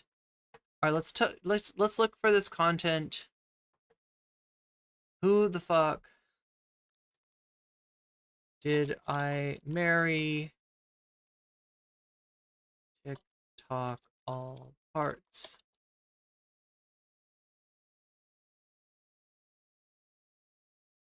Full series.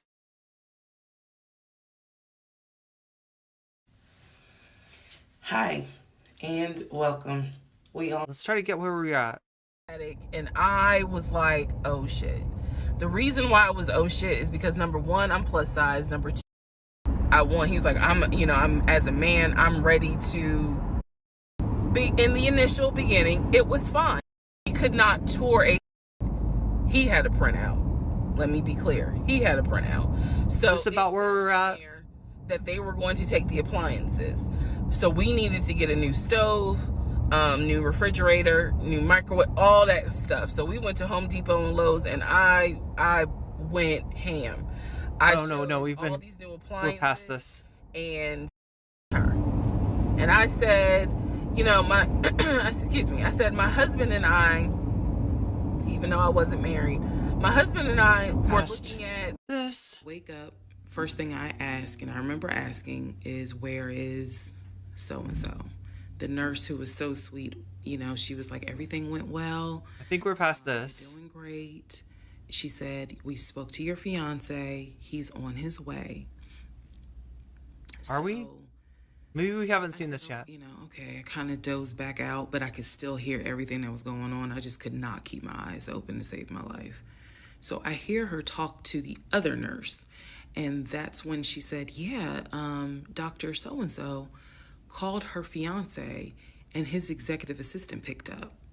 And the executive assistant said that he was in a business. David, right? That, you could relay to him what you need to say and he'll, tell Mr. Yeah, we've been past he'll this. Tell the fiance. And my doctor was like, hell no, HIPAA, I need to speak to him. So apparently my fiance called the doctor back about 30 minutes later, and the doctor informed him she'll be ready to be discharged in about an hour. You can make your way and come pick her up. He said he was on his way. He was on his way from Duluth to Atlanta, which is not a huge distance, but the time of day, one thing about Atlanta, there's always traffic. So he should have been there within the hour. I should have only been in recovery an hour and a half. Let's go to the next part. Part 7, who the fuck did I marry? So I should have been in recovery at Northside Hospital for about at most an hour and a half. Subsequently, I ended up being in recovery between 3 to 3.5 hours. The nurses kept calling my ex, asking what's the status, because they were actually getting ready to do a shift change. So they kept calling, asking what's the status, like, where are you? I want to say that they called a total of 3 times, and I spoke to him twice. Didn't mean to do that. So at this point, I knew that they were all like, where's her fiance? Like, what is going on? He said he was stuck in traffic, and so he was making his way there. He eventually did get to Northside Hospital, and they wheeled me down, because again, he couldn't come in just because of the protocols. So when I got in the car, and I'm in pain, but yet drugged up, couldn't keep my eyes open, I was just out of it. But I remember him calling my aunt and my mother and letting them know, I picked her up, we're on the way home, let me get her settled, and then I'll give you guys an update. I remember that. What I did not know was that he had texted my aunt and my mom and asked them to not bother me for like a week. Like, just please don't reach out to her. Let her just rest. I am from New Jersey. I am from an African-American family. You don't tell my black mama or my black aunt that, please don't bother her for a week. I didn't know this at the time, but I'm just interjecting that part. I'm trying to stay in the timeline, but he did apparently do that, and my aunt was like, "Boy, I will fuck you up." Anyway, so go home. He waits on me hand and foot I recovered. Just needed about 24 to 48 hours to just get my mind right. During this time, in between when the house in Douglasville fell through, we had not talked about a house. So I guess it was about a week later after the DNC, he decides that, do you want to start looking for a house again? Excuse me, I have the hiccups, y'all. Do you want to start looking for a house again? Because of what happened with the house in Douglasville, I felt like I was smarter this time to say, I want to be involved in every aspect, because I don't know what the fuck happened with that house in Douglasville. But what I do know is that he lied to me. I didn't know then what I know now. I just knew he lied about I knew he lied about being under contract. So I told him, I said, I don't want to work with your friend who I've never met, never talked to. I know that he has talked to him because he's talked to him in front of me.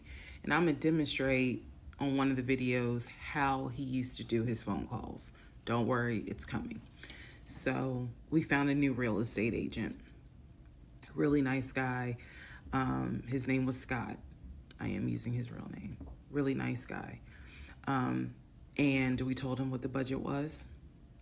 And Scott was like, okay, when you guys are ready, we can start looking at houses.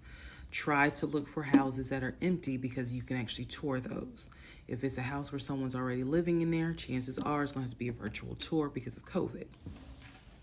So I found a house that I absolutely, in total, we must have looked at about 15 houses. But I found a house in Smyrna that I absolutely loved. We toured the house. Everything about this house was perfect. The house was listed for $699,000. It was a brand new construction build. The only issue was that the basement was not finished, and he wanted the basement to be his man cave. Oh no, the man cave. I went with him to tour this house. So this was already feeling very different than the situation in Douglasville, because we did not actually tour the Douglasville house. We only did a FaceTime virtual tour. This house in Smyrna, we toured. We toured this house more than once. And it was gorgeous. Fucking gorgeous. So we talked about it. He said that he had the money. Again, the price was $699. He said he felt comfortable putting in an all-cash offer. If you remember on the videos before, he told me he had money in his savings from when he played football. So when he said an all-cash offer, even I knew, you got that kind of money? Like, where you can cut a cashier's check for $699,000? And he told me he did.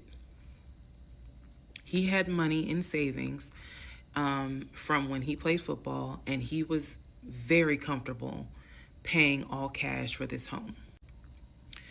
So the real estate agent, Scott, sent over the paperwork. The paperwork was sent in both of our names. It was sent to my email. That was another thing that I changed after Douglasville. Everything gets sent to me, and then I will be sure that he signs it. So he sent it to me. I looked over the offer.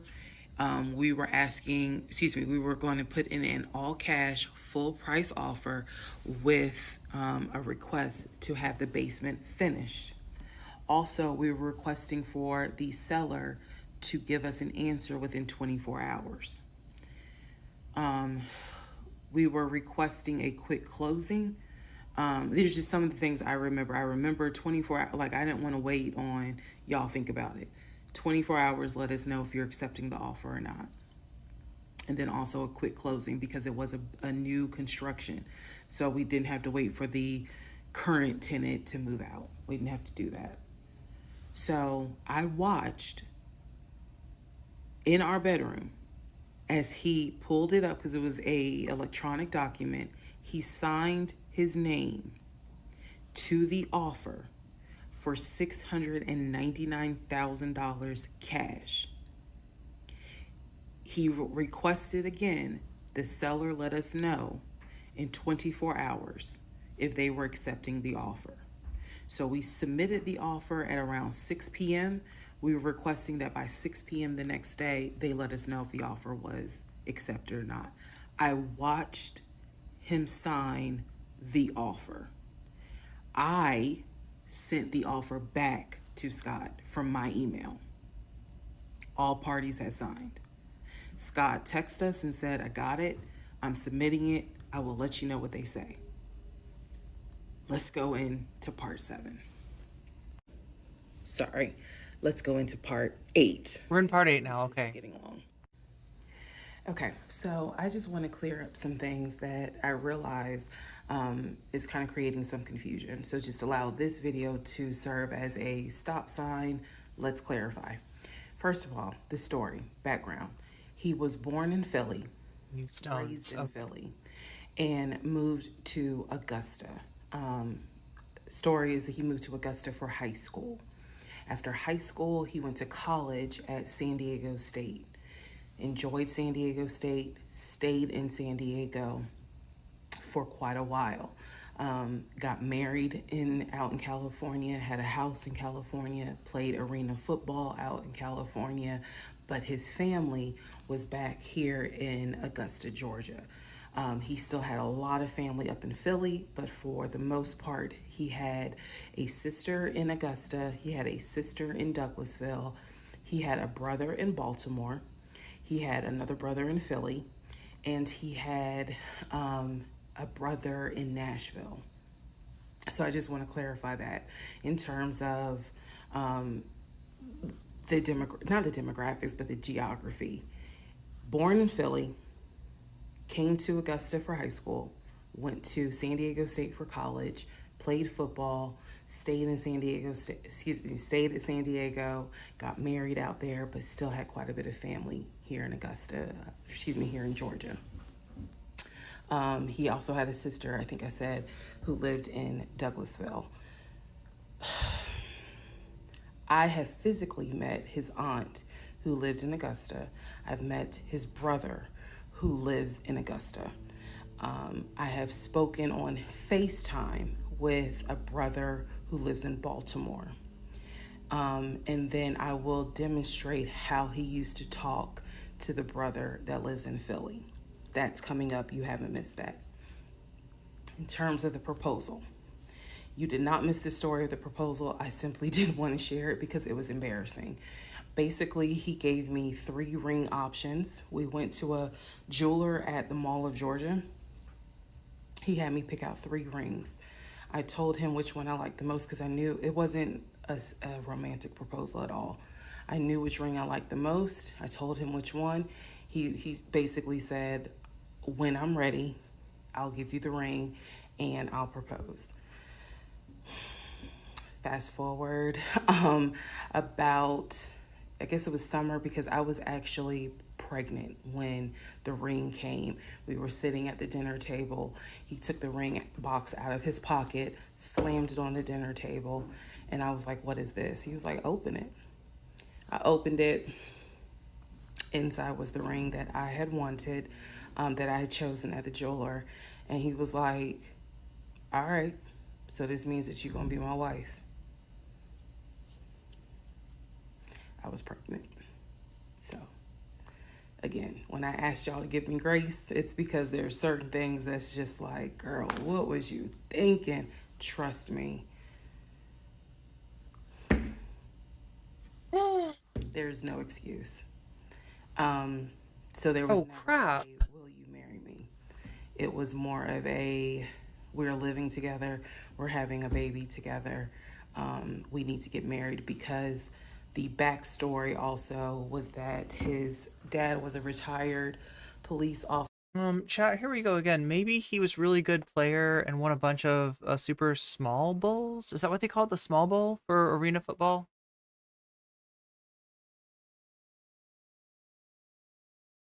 What game is she playing? I mean, she's being played.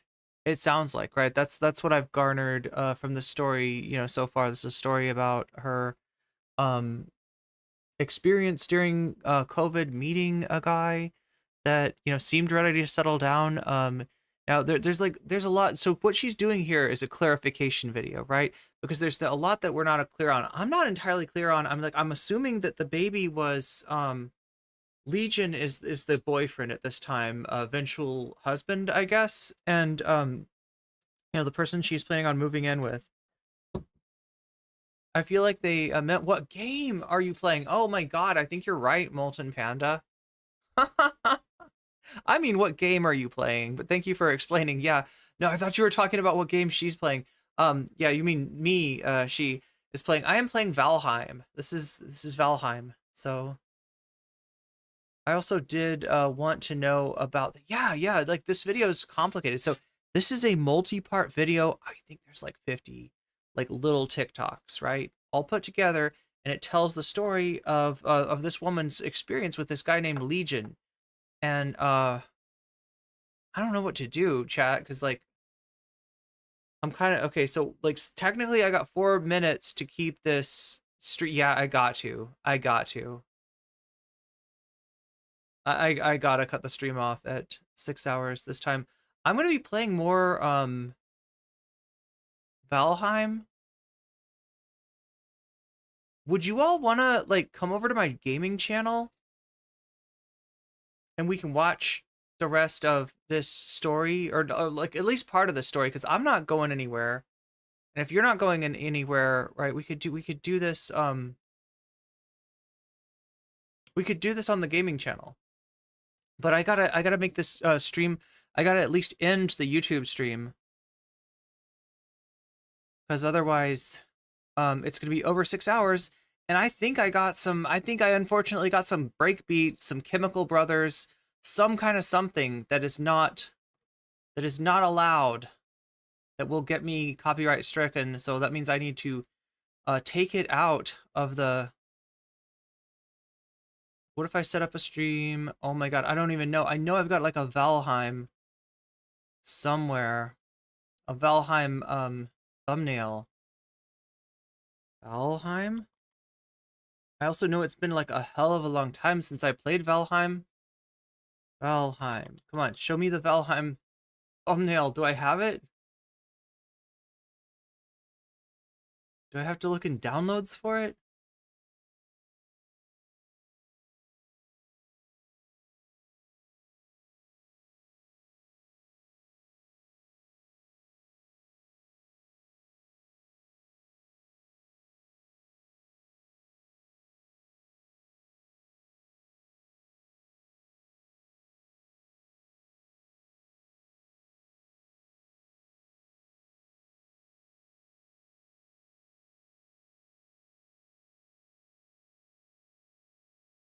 Pictures?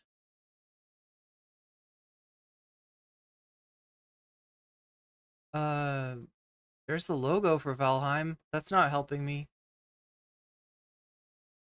Oh my god, chat.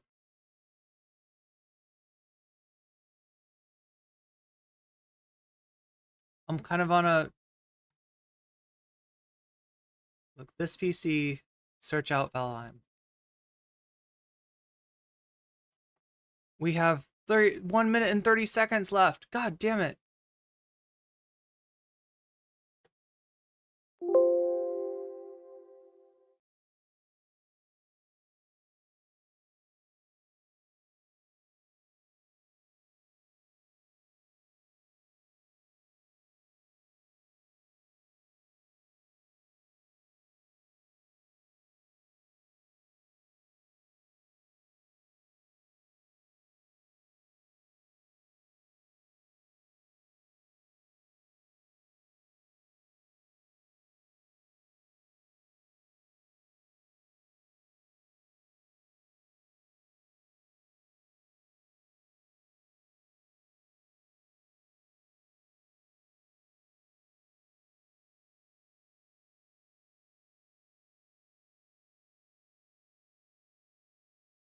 Which doesn't support concurrent. Oh.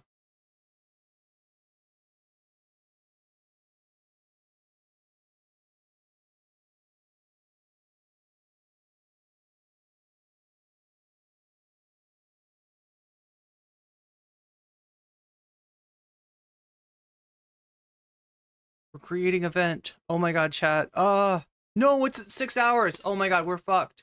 We're fucked. I fucked it up. I fucked it completely. I have fucked everything up about today's stream. God fucking damn it. God fucking damn it. You know what this means, right? This means that if there's copyright music on my VOD, I'm demonetized, right? So in addition to, like, I mean, this has been a fuck around. This has been an amazing fuck around of a day.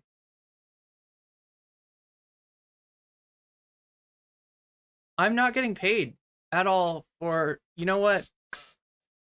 I am gonna have to cut my losses right here. I'm sorry. I want to play more Valheim, but yeah, this isn't good.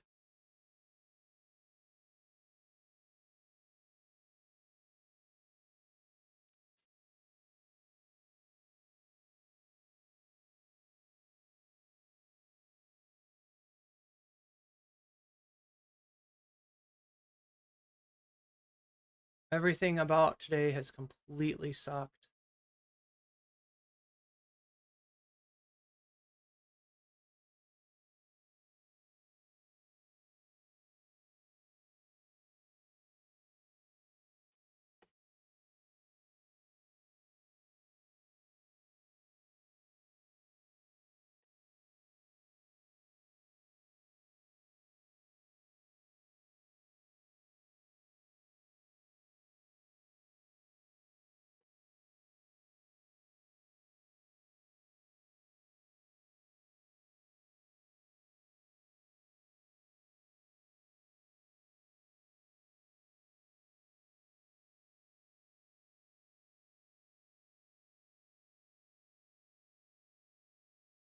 Thank you, good for Gabby.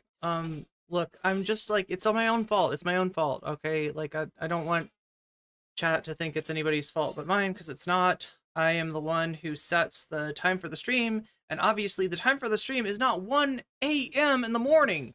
And you'd think that this wouldn't be that big of a deal. You'd think it's just, oh, it's just a little mistake. Change the name, change the time of the stream, but it's just not that easy. It's like once it's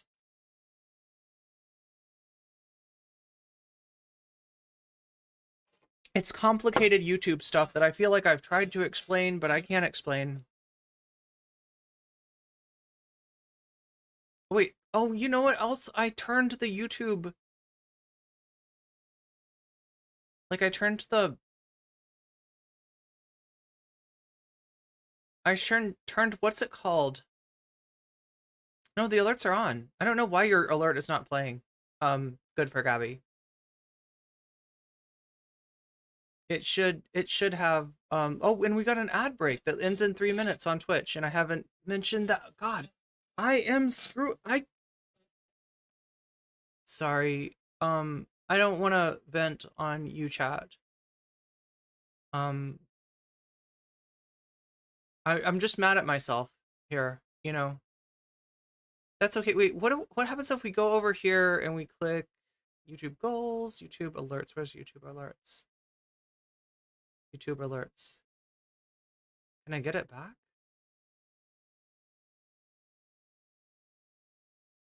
If I hit that. Mercury is probably in Gatorade? Yeah. Do you want to watch more of this video? Are you into this story? Like, I don't know if we can finish the whole story. The story is very long, okay? But she's got me interested now. I'm invested, all right? I want to know what happens with this house. I want to know what happens with this guy. You know, she's been through a lot. She's been, you know, just had to, essentially a miscarriage, you know, in the midst of COVID and in the midst of this, you know, shaky relationship with this guy that is like, you know, just kind of lying to her. But she, I don't know. Like, I mean, I understand where she's at. Like, she needs this guy to be good. She needs this to work. It's in the middle of quarantine, and I kind of understand. You know what I mean? I kind of understand. I just feel like I'm... Also, I don't know. You're honestly, gonna Good for Gabby. Your super chat should have made a noise, and it's kind of bothering me now that it didn't. Super sticker. Oh, wait. That seems unfair. Okay. Why is it that super chats are read aloud and yet super stickers, like they don't even pop up on the screen? Like, I feel like there's got to be a way to get them to pop up on the screen. Let's just watch a little bit more. I did turn my YouTube alerts off. Okay, so let me explain it this way. On this screen, I had YouTube alerts off because we were on the screen. We were watching the video about Gaza. The ghost alerts were coming on, right? Which aren't real alerts. They are possibly even reverse alerts, possibly even alerts of memberships, ending rather than memberships starting. I don't know why it does that, but it reads those out as if those are memberships, right? And so I was like, okay, because it's that voice. It was like, wow, and you can't have 30,000 dead in Gaza and then just the YouTube alert coming on going like, wow. I mean, it's just completely inappropriate. So I turned it off on this screen, but I didn't turn it off on this screen. That's why I'm surprised that it didn't make a noise. But now that I know that it's a super sticker, now it makes sense. It's just a little bit of a pisser though, because like super stickers, I mean, those are awesome. And the very least it could do is pop up the super sticker like on screen and be like, yo, look at the super sticker, right? Because you can see it in chat. It's a hippo. It's got a robotic arm. The robotic arm is apparently OP. And it's got a missile. Oh my god, it's a gaming hippo. It's a gaming hippo with one of those Vegeta things, like the Scouter from Dragon Ball Z that's like, his power level is over 9,000. And it's also got a rocket attached. So it when it scouts that it's over 9,000, it shoots the rocket. And it's also got this little pinchy arm here. And it's going like pinch, pinch, pinch.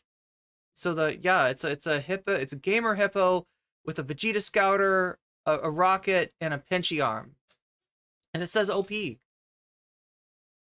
And it is OP. It is definitely OP. Oh, hey, good luck, Natalie. Anyway, I'm just leaving you in limbo here. Okay, look, I went over the time. There is nothing I can do to get my stream monetized at this point, and even then, the monetization. because I screwed up in the time, the monetization is not even anything that big. I don't think I'm not losing anything to put Who the Fuck Did I Marry back on. Jesus Christ, this whole thing is 5 hours. Okay, we will not get through this tonight. That I will guarantee you. That is not going to happen. But I want to get maybe halfway through it. A third. Oh, we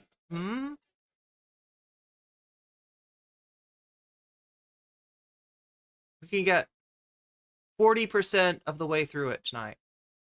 How does that sound? And we'll try to finish it tomorrow. Needs to use the text to speak to publish a memoir. Wait, what is so great about the Sneeko documentary? Can you explain this to me, Shakespeare? You keep on mentioning speech to text. Okay.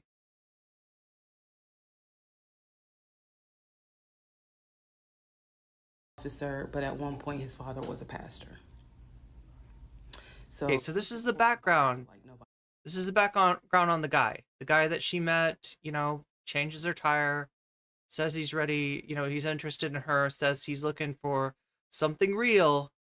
He's been, he's had his heart broken enough. He wants to meet the one, and that's where she's at too, right? And they think they can, make it happen. They find a house that looks great. That seems to meet both of their needs. You're planning on starting a family ostensibly, and it turns out that he didn't really put the money down on the house. They didn't really somehow he lied to her, right? And furthermore, she ends up miscarrying and going through, and he's not supportive this whole time, right? He's lukewarm at best. So that's where we're at. Now she's doing a clarification video to explain a little bit about who this guy is, where he comes from, what he, I mean, ostensibly, right? We don't know, where this guy's lying, where this guy's telling the truth. He's already been caught in a lie, so maybe a lot of this stuff is bullshit, but this is what she knows about. This is what this guy has told her about him. So she's going through kind of like the background. So nobody's business, as we all know. So can Lucifer. But anyway, he could quote the Bible like no one's business. And so that's how we ended up engaged.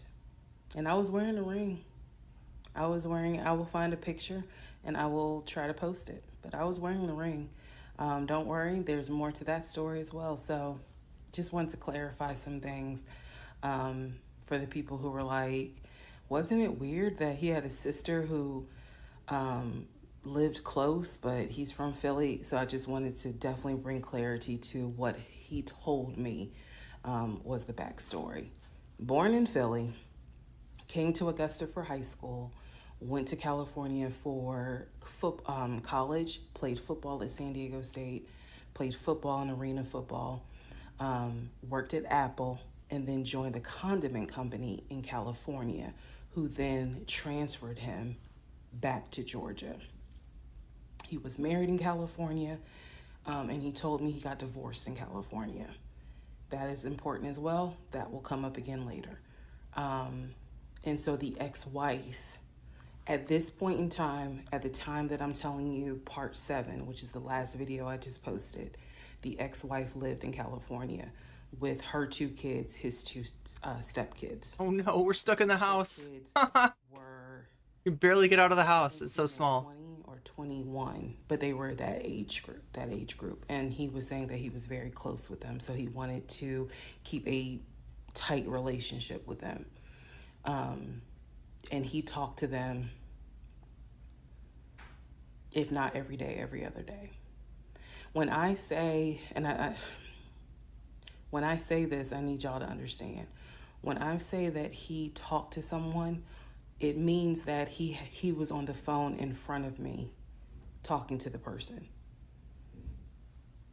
I hope that, because I will touch back on this. He was on the phone in front of me talking to the person. So he talked to his siblings every day.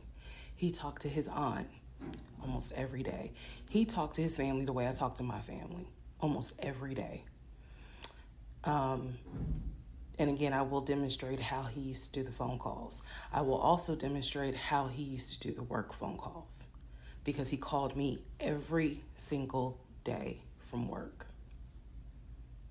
And he would talk to people while he was on the phone with me. And I could hear people in the background. But that's a whole nother part. So again, buckle your seats. I promise I'm reading your comments, I'm reading your questions, but I wanted to bring this video just to clarify some stuff. Hopefully this helps. And honestly, I know people are fascinated by this, but more than anything, I hope that there's a woman watching this and she's saying to herself, okay, it's time for me to ask some questions. That's my hope. All right, part 8 of Who the Fuck Did I Marry? So we submitted an offer on the house in Smyrna. I sent it over to Scott, our realtor, and next day comes, Scott asked if we can take a phone call. So he calls us and tells us that the offer was not accepted and the builder did not do a counter offer. We don't exactly know why. We don't exactly know why he didn't accept it, but the bottom line is that we figured out later on that he didn't want to finish the basement. So the offer was not accepted. The house fell through. I was okay with that because, again, I knew he had put in an offer. So we continued looking at other houses. We found another house in Smyrna that he really liked. I thought that it was way too big for just the 2 of us. And so the price of this home was much higher than the $750,000 that Chase had approved for the mortgage. So What he explained to me was that he was willing to do the $750,000 mortgage, and he was also willing to put a significant amount of the money in savings on the house, which meant that he was now comfortable going from $750,000 up to about $900,000. Again, his whole explanation was, I have the money where I can put down a substantial down payment, bring down the price of the home, and then basically mortgage the rest of it. So that was now the plan. I was not comfortable with a home over $900,000. But again, keep in mind, I saw the Chase paperwork. So I was like, I just feel more comfortable sticking at the $750,000 mark. That's what you were approved for. Let's go with that. By this point, this is now fall of 2020. We have been talking about marriage. I had my ring. He had made VP at the company. And again, he was calling me every day from work. I need to kind of explain how the company was ran, because when you think VP, you would think he would be in an office. It was a condiment company, so they actually were producing the condiments, and I'm not saying the name of the company on purpose, but they were producing the condiments in this particular plant location. So a lot of times, okay, he was simply yeah. What is the company in your mind? Because in my mind, we're talking about French's Mustard. That's what I'm imagining. It's French's Mustard. That's where that he walked. We don't know. We don't have any way. She's not going to tell us, right? It was a condiment company. Like, I don't know. Maybe that's because like it's my favorite condiment. It's just some yellow mustard. It was a condiment company, so his office was a giant bottle of ketchup. I'm thinking Heinz. I mean, I don't know. I guess if it's in Georgia, it's more likely that it could be. The only one that really drives me crazy is jury duty on Freebie.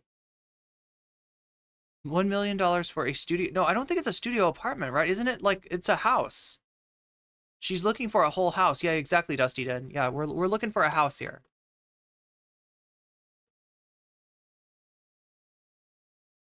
Oh, the deer.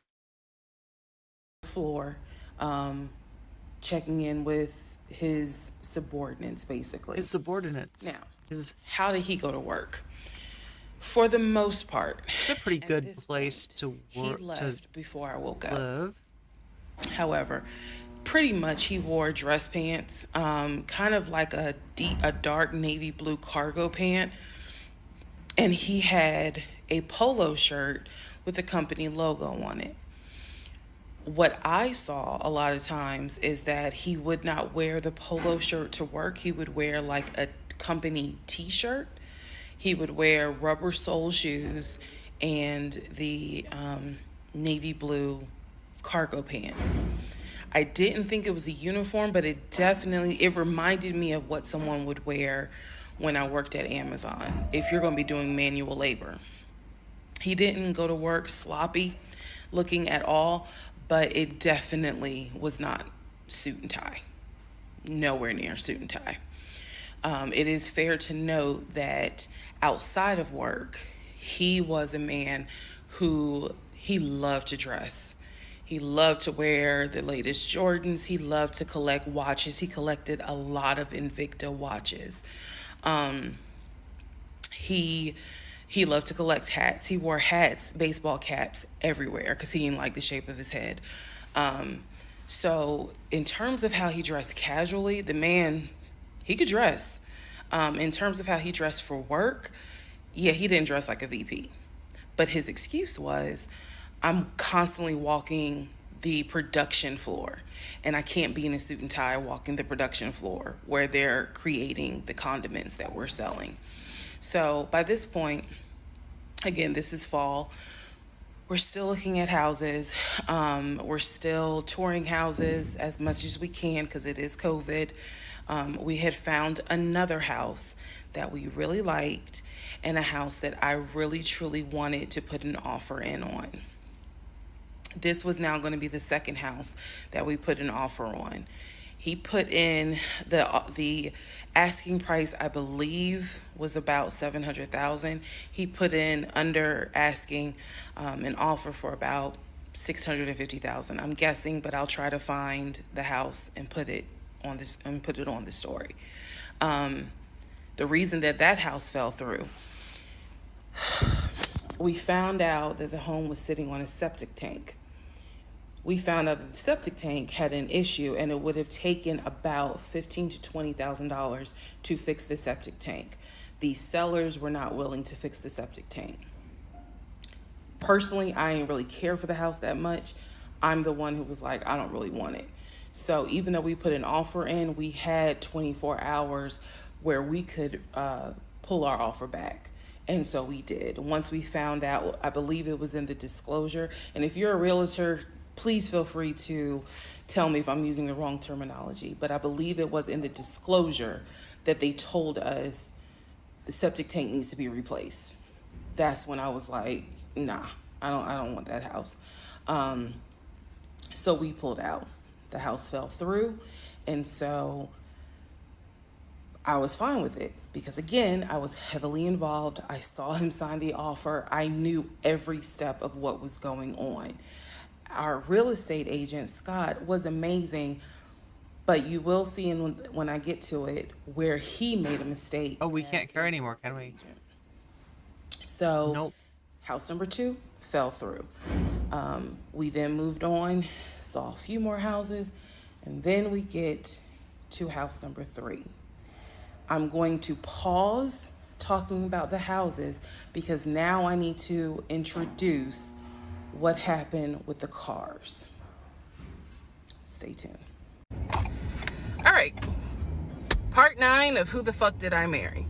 So we're pausing on the house. That's what I want to know. Who the fuck did she marry? So when I met my ex-husband, I was driving a 2012. Who is this guy? This Legion guy? Fully loaded. It had quite a few miles on it, but it got me from A to B. It was in good condition, but I was upside down in the car. He was driving a 2018 Ford Taurus, sport mode. I know he had a sport mode on the car, and I love driving that car.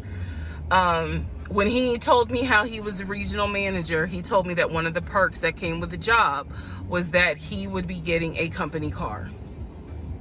And so we spent time going to Range Rover of South Atlanta. We spent time going to Jaguar. We spent time going to BMW. We spent time going to Ford, which was on Mount Zion in Morrow, if you all are familiar with that area. He test drove a whole lot of cars. In the end, he decided on a BMW sedan. I was there when he test drove the car. I got in the car with him. I loved it. And he explained to the salesperson, you know, I'm getting a company car. I need to get a printout of the full price of the car, tax, tag, and title. Because what my company is going to do is wire over the money for the car. The salesperson was like, okay, you know, apparently that happens a lot. So he gave him a printout with the tax, tag, and title for the car. In front of me and the salesperson, he called the person in the finance department for his job. Obviously, I have no idea what this person's name is, but he called the person. He explained to them, this is the amount of money. He said the president of the company, so-and-so, has authorized for him to get a car, not spending more than, I think, $90,000 tax, tag, and title. The BMW came out to just under $90,000. And so I remember this conversation so fucking vividly. So he's on the phone in front. I'm sitting down, the salesperson sitting down at their desk, and he's like, they put me on hold. And so he's like, oh my God, I'm not even watching her driving. She just turned across 7 lanes of traffic. The price of the car is blah, blah, blah. He was like, give me a second and I can send you a picture of that printout that shows tax, tag, and title for the BMW. He gets off the phone. He takes a picture of it. He sends it to whoever.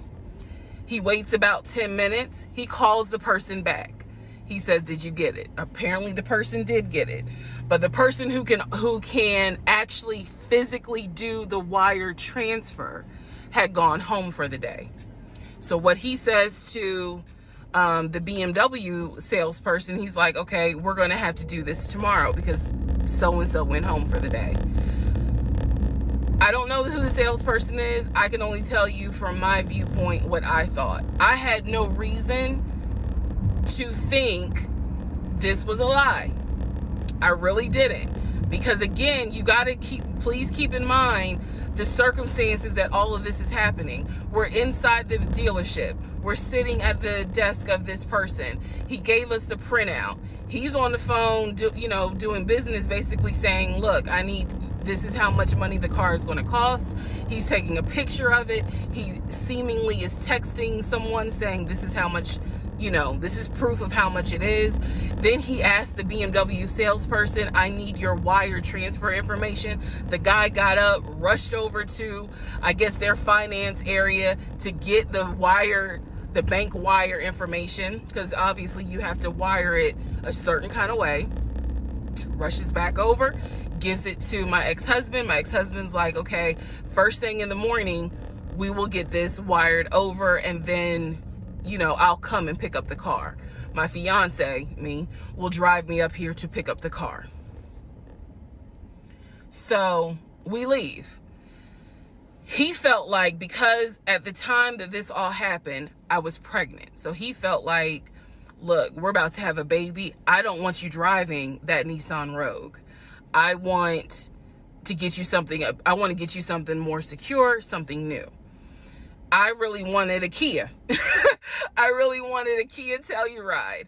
And he was like, well, let's look at the warranty. This man knew a lot about cars. He knew a lot about the warranty. He knew a lot about the depreciation value. And so he did talk to me a lot about what will we get the most for our money. We test drove, when I say we, I test drove a Kia Telluride, a Kia Sorento. He didn't like either of those. He had me test drive a Ford Explorer. He didn't really care for that. Then came time where he really wanted me to get a BMW. He really wanted me to get a BMW X5. So he took me to Global BMW Imports, which, if you know anything about Atlanta, it's off of Cobb Parkway, but you can see it off the highway. I believe 285 is where you can see the Global Imports BMW dealership. He took me there. He had me test drive an X5, an X6. He also had me test drive I think I'm gonna get the numbers wrong, a 525, which was a sedan. I did not like that. I wanted an SUV. I loved driving the BMW. He also had me drive an M-Series, test drive an M-Series. So he was very adamant that I should get a BMW. The reason being is because, according to him, he had a BMW in California when he lived in San Diego. He had a BMW that he loved. It was a white BMW. He showed me pictures of the BMW. So he showed me pictures of this white BMW that he had, and unfortunately, the car got totaled about 2 months before he moved to Georgia. So he had received money, not a lot, but some money to get another car, and he used it to get the Ford Taurus because he was like, I just need a car that's going to get me from A to B until I get into a house and I'm much more settled. For him, he was like, I'm really giving myself 60 days to get settled here in Georgia after moving from California. But then he met me. Again, that's the story. So he had me test drive the BMW. So much so, I loved the BMW. Loved it. I wanted a dark blue BMW with cognac interior. I wanted an X5, and I wanted an M-Series. So I can clearly tell y'all that's exactly the car I wanted. We were online looking for that particular car because not every dealership had it. I was okay with a black BMW if needed.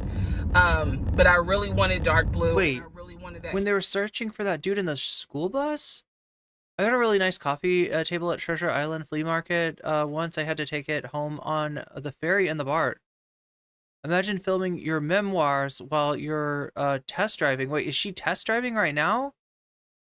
Wait, she's test driving the car right now? I think she's telling a story that's in the past, right? So I'm guessing not. Colored interior.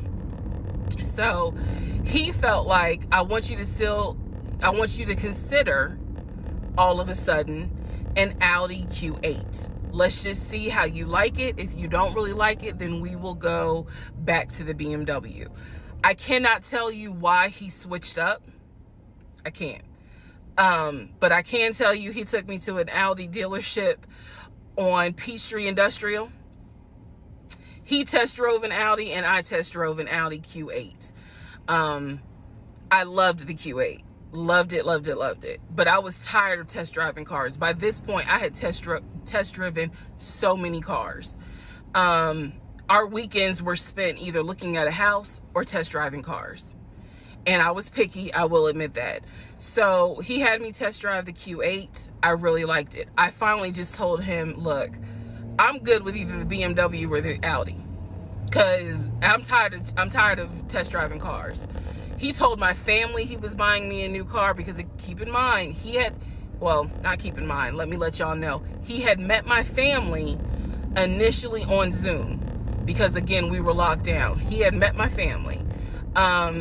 He also had met my family in person because at this point, it was like, look, if you're not showing any symptoms, maybe we can do family dinner. And so we had. So he had met my family in person. And now we will go ahead and move towards part 10 of this series. Okay, so we're on part 10 now. Okay, part 10. Who the fuck did I marry? Okay, had to sneeze. All right, so at this point, I had test driven all these cars. Kias. Hell, he even had me test drive a Nissan Murano. But the main two were BMW and an Audi. He had told my grandfather he was getting me a car. He had told my aunt he was getting me a car. That he was going to, he was like, she's going to be my wife. I want her to be in something secure. So my family was really like, wow, wow. Who knew that he had this kind of money? And so I hated the fact that he did that because anytime he got around my family, here's another red flag to put in the United Nations of red flags. God damn. God damn. He would always brag. I never. Oh yeah, no. This is. I didn't realize it until I was out of the situation. He always bragged about the fact that he could fight, the fact that he had money, and the fact that he played football. Those are the three things he always bragged about. Back to the cars. So I told him, I was like, pick one between the BMW and the Audi, because you said you buying it. So pick one.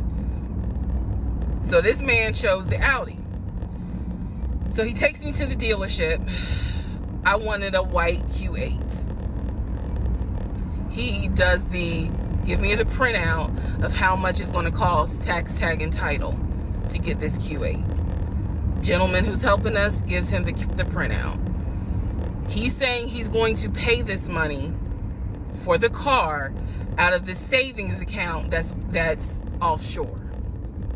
Oh God, the offshore savings account. Yeah. So he apparently is asking the guy, is there a holding fee?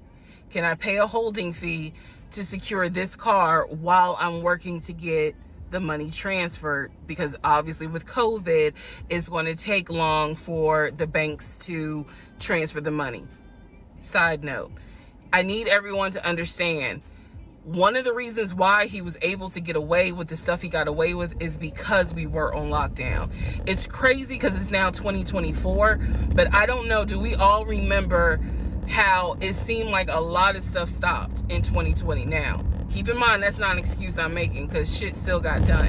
But in terms of business as usual just was not happening in 2020 at this time. So when he's saying, oh, it's going to take a while for the bank to transfer the money, the gentleman who was working at Audi he didn't make a face. He didn't blink. He was like, I know it's going to take a while because of COVID. So basically what ends up happening is we leave. He has the printout. He calls the bank, or he calls his financial advisor, who does have a name. The financial advisor's name is Eric. I feel comfortable using certain people's names, especially if we find out they didn't exist. Okay, wait, Eric does not exist. Eric in front of me. This is more Better Call Saul. Hey, I need to transfer $72,526, whatever the amount was, because I'm buying a car for my fiance. This is the bank account information. Do you need me to give it to you over the phone, or do you need me to email it to you? Pause. I can't hear what the person's saying, but that's what he would do. Do you need me to give it to you over the phone, or can I email it to you? Okay. Shit. Okay. All right, give me a few minutes and I'll go ahead and email it to you. All right, let me know. I'll call you back to find out if you received it. Okay, hang up.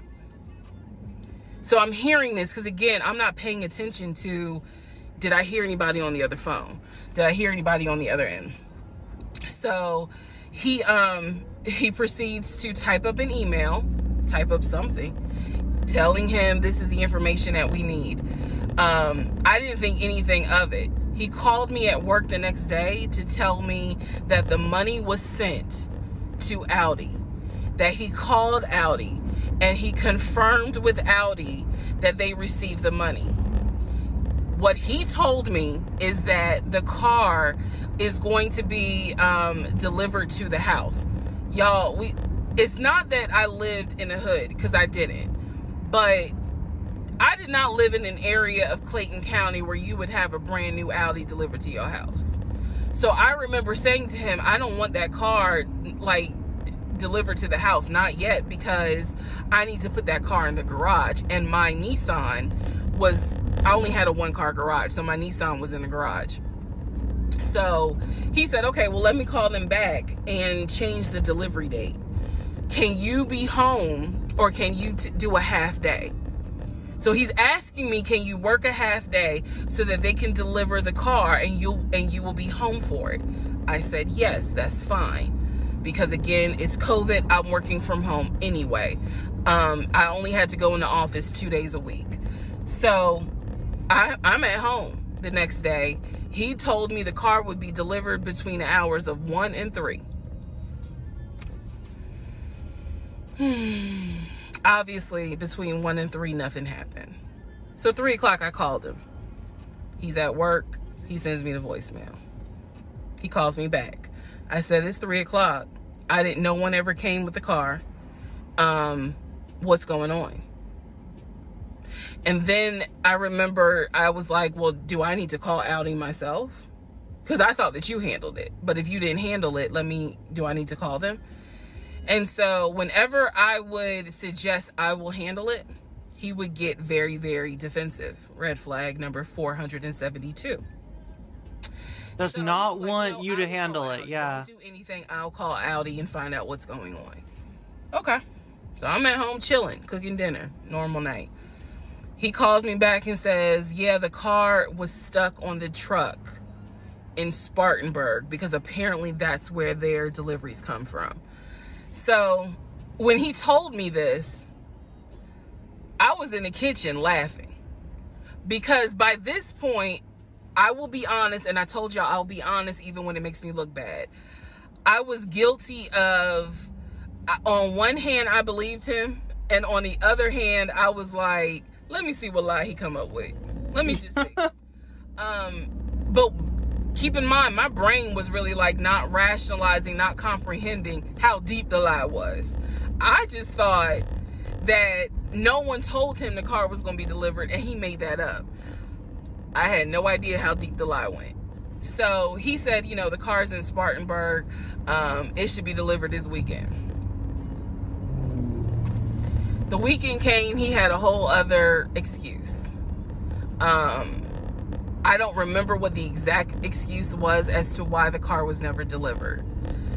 I do remember we got into an argument, and I was like, don't even worry about it. I'm gonna get a new car my damn self. I don't even need your help. which is probably one of the worst things you can tell a narcissist, because they love to be the hero, you know, it's all about them. But I was like, don't even worry about it. I'll get, when I have the money to get a car myself, I'll do it. I don't want to hear anything else about a new car. I don't want to hear shit else about a car. Because at this point, I was spending way too much time trying to figure out, are we getting a car? Are we getting a house? Like, what the fuck is going on? Always there was an excuse.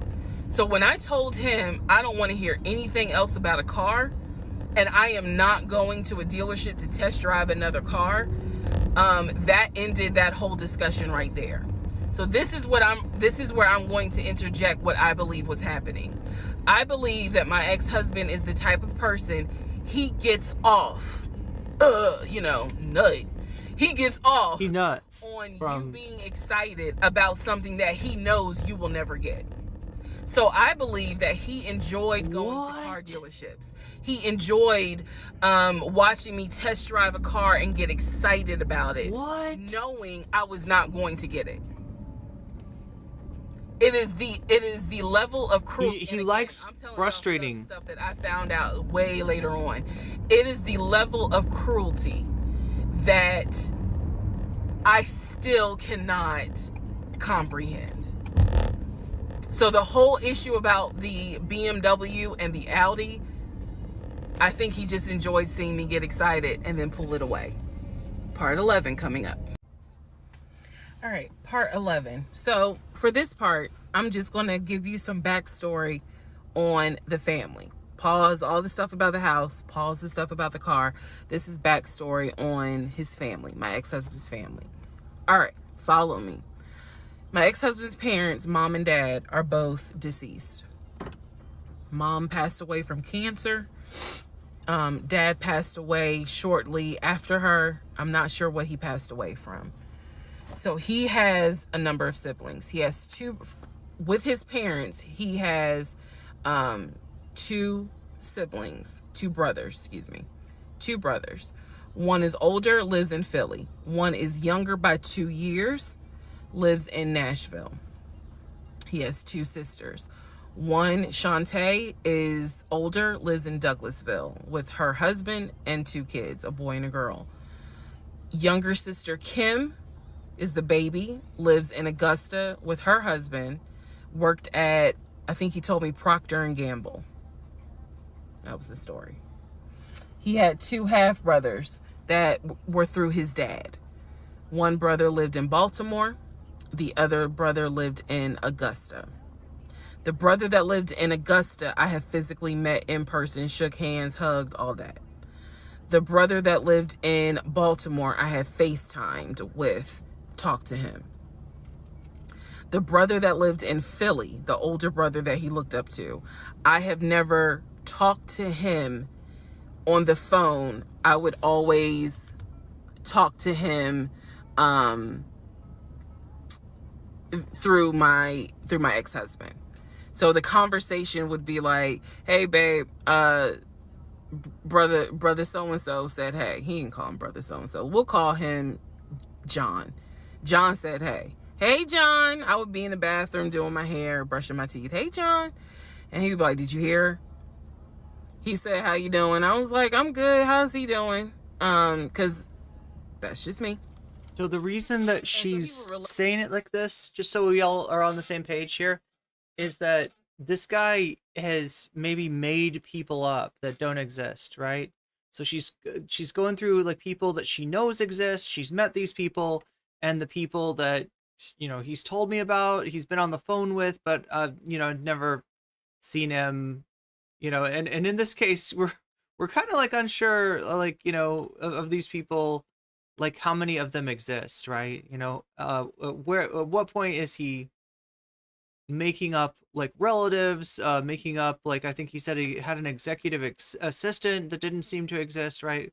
Which of these people are actually, exist, and which of these people are we not sure about?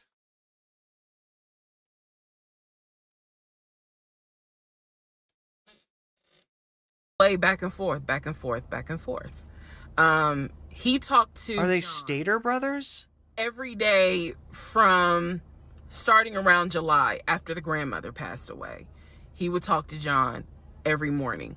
We both would be getting ready for work and he would be on the phone with John. They would be talking for 30, 40 minutes, talking about football, talking about other siblings. They would be talking about cars. It was really like not a big deal. They would talk about the brother in Baltimore. They would talk about the brother in Augusta. And then they would reminisce. This is the conversations I could hear. Let me explain. When I say I can hear a conversation, what that means is I am physically standing near him or next to him where Can you I hear the other person on the phone? Okay. with the phone up to his ear talking to someone. Okay. It wasn't me. So there's somebody on the phone with him. She's I may confirmed. not hear the other person because the phone call. Oh, okay. But what I hear is, for example, I hear, "Hey man, what y'all doing? Oh, for real? Y'all barbecuing this weekend? What y'all making? Oh, that's what's up. Nah, I think me and her gonna stay in this weekend because, you know, these numbers is looking crazy with COVID. Yeah, she over here. She's just sitting right here. She watched the TV. Okay, hold on. John said, hey. Hey, John. You heard her? Okay. So she's not hearing the voices of the other people, but I just wanted to check in on you. That's the type of conversation I'm explaining. Okay, so I hope that gives a little more clarity about the type of conversations I'm hearing. So, I don't know why this light keeps going out. Okay, so that's how he would talk to his siblings. The grandmother passed away. He called me around April or May and told me that his grandmother passed away. His grandmother, on his dad's side, had died suddenly from COVID. She had symptoms. She went to bed and did not wake up. He was distraught. He was crying. He wasn't eating. He was just sitting there, listening to music, not watching TV, just sad, because he was like, you know, my grandmother was always my support system. So from what I saw, it really bothered him. I did not think anything of it. I'm one of those people. If you tell me somebody in your family passed away, yeah, who's gonna think that you're making that up, right? Nobody. And I guess I expect other people don't either. No, I mean, like, yeah, I'm the same way. However, that is not the same for everyone else. But we'll get there. So, family. He had his sister Shantae, who lived in Douglasville. Like I said, she was married with 2 kids. Apparently she was a nurse. So when I had my miscarriage, that was a sister that he was like, my sister will take you to the hospital. Like, that's what family does. Okay. I had never met Shantae. I've been on the phone, or excuse me, I've been around him when he was on the phone with Shantae. Never heard her part of the conversation. But he would be talking to his sister. That's what he said. That's what it sounded like too. Now, what is interesting is that we lived maybe 35, 40 minutes away from Douglasville. So there were plenty of times that he had invited me to go with him to his sister's house. Okay, let me tell you how this would always work out. Total times he invited me was probably 3 times for different barbecues or whatnot. The first time he invited me, I was like, nah, I ain't going, because again, COVID. And she's a nurse. Hell no. The second time he was like, yeah, she invited us, but I don't think we should go because COVID. No. The third time I agreed to go. I was like, absolutely, I'll go meet your sister. Like, that'd be great. On our way to her house, to Douglasville, to go see the sister, apparently he got a phone call. The phone was always like on vibrate, but he got a phone call and he told me that something came up, and so she had to cancel the barbecue, the get together, whatever. And so I was just like, oh man, okay, well, hopefully we can go another time. It didn't happen close enough for me to have red flags, if that makes sense. But at this point, as y'all probably like, girl, you so blind. But again, I didn't think anything of it, because it's like, okay, it fell through. We'll see. We'll reschedule. And so we just went out to eat, and then he talked to another brother, the brother from Augusta that he would have on speakerphone. So it was like, I didn't think anything of it. I really didn't. Man, and the more I talk about it, the more I realize, like, I'm not a dumb person, but it just never dawned on me the things that you have to now investigate. It didn't dawn on me. But nevertheless, that is the backstory for his family, right? Grandmother passed away. 3 weeks later, he called me and told me his uncle had passed away from COVID. The uncle had tested positive, had to go into the hospital, and he died. Look, I've never done this before, but I have heard stories of people killing off relatives in order to avoid things like exams, right? Like, I got an uncle that died. Oh, I can't go to the exam. I can't do the exam this week, right? I've heard stories about that. I'm sure that happens. I haven't heard of people like killing off relatives as some kind of an excuse in a relationship. I'm not sure if that's what's going to happen here. Is that what's going on here? Everyone gets got at least once in this day and age. It seems more or lesser of a degree. That's how you learn. Yeah, true.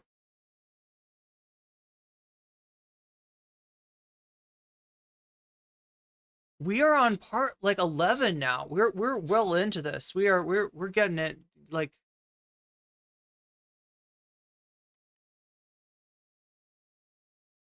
and it's just like the same kind of stuff where she's there's stuff that people will tell you that you would never suspect, like that might be a lie, right?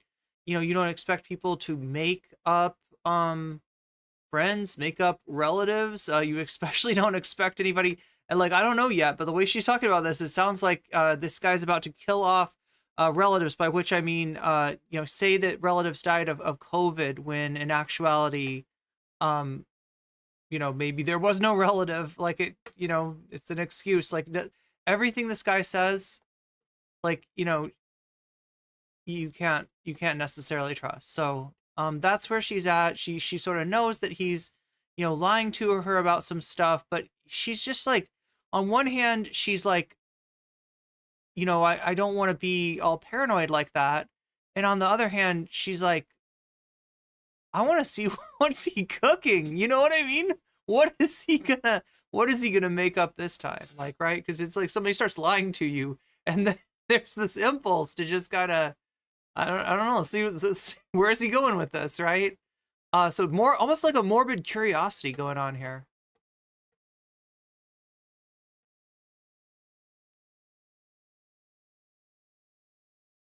But yeah, it's stuff that she would have never thought, and I think like most people would have never really thought to like to double check on. It's just like, if somebody tells you something, you kind of assume that's how it is. That's what's going on.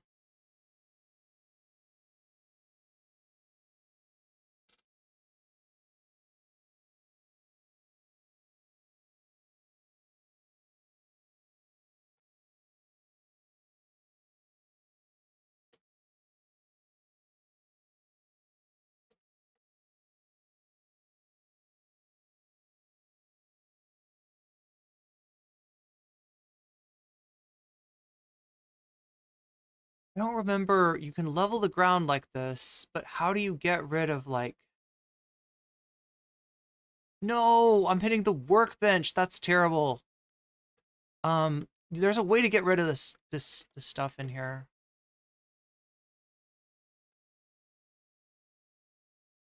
Furniture, bed. Okay, turn the bed like that.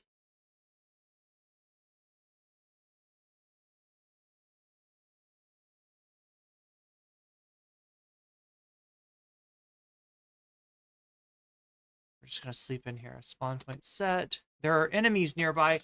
Yo, this is like some Minecraft shit. There are enemies nearby. Sorry, you can't sleep. No, I can totally sleep. I can perfectly sleep. Unloading a unused asset. Oh, that's not talking about. It's talking about the game. Comfort level 4. Not bad. Not bad.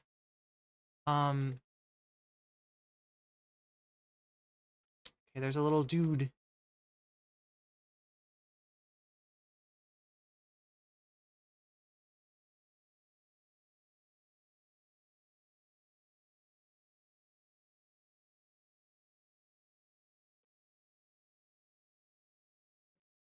It was a bit of a red flag.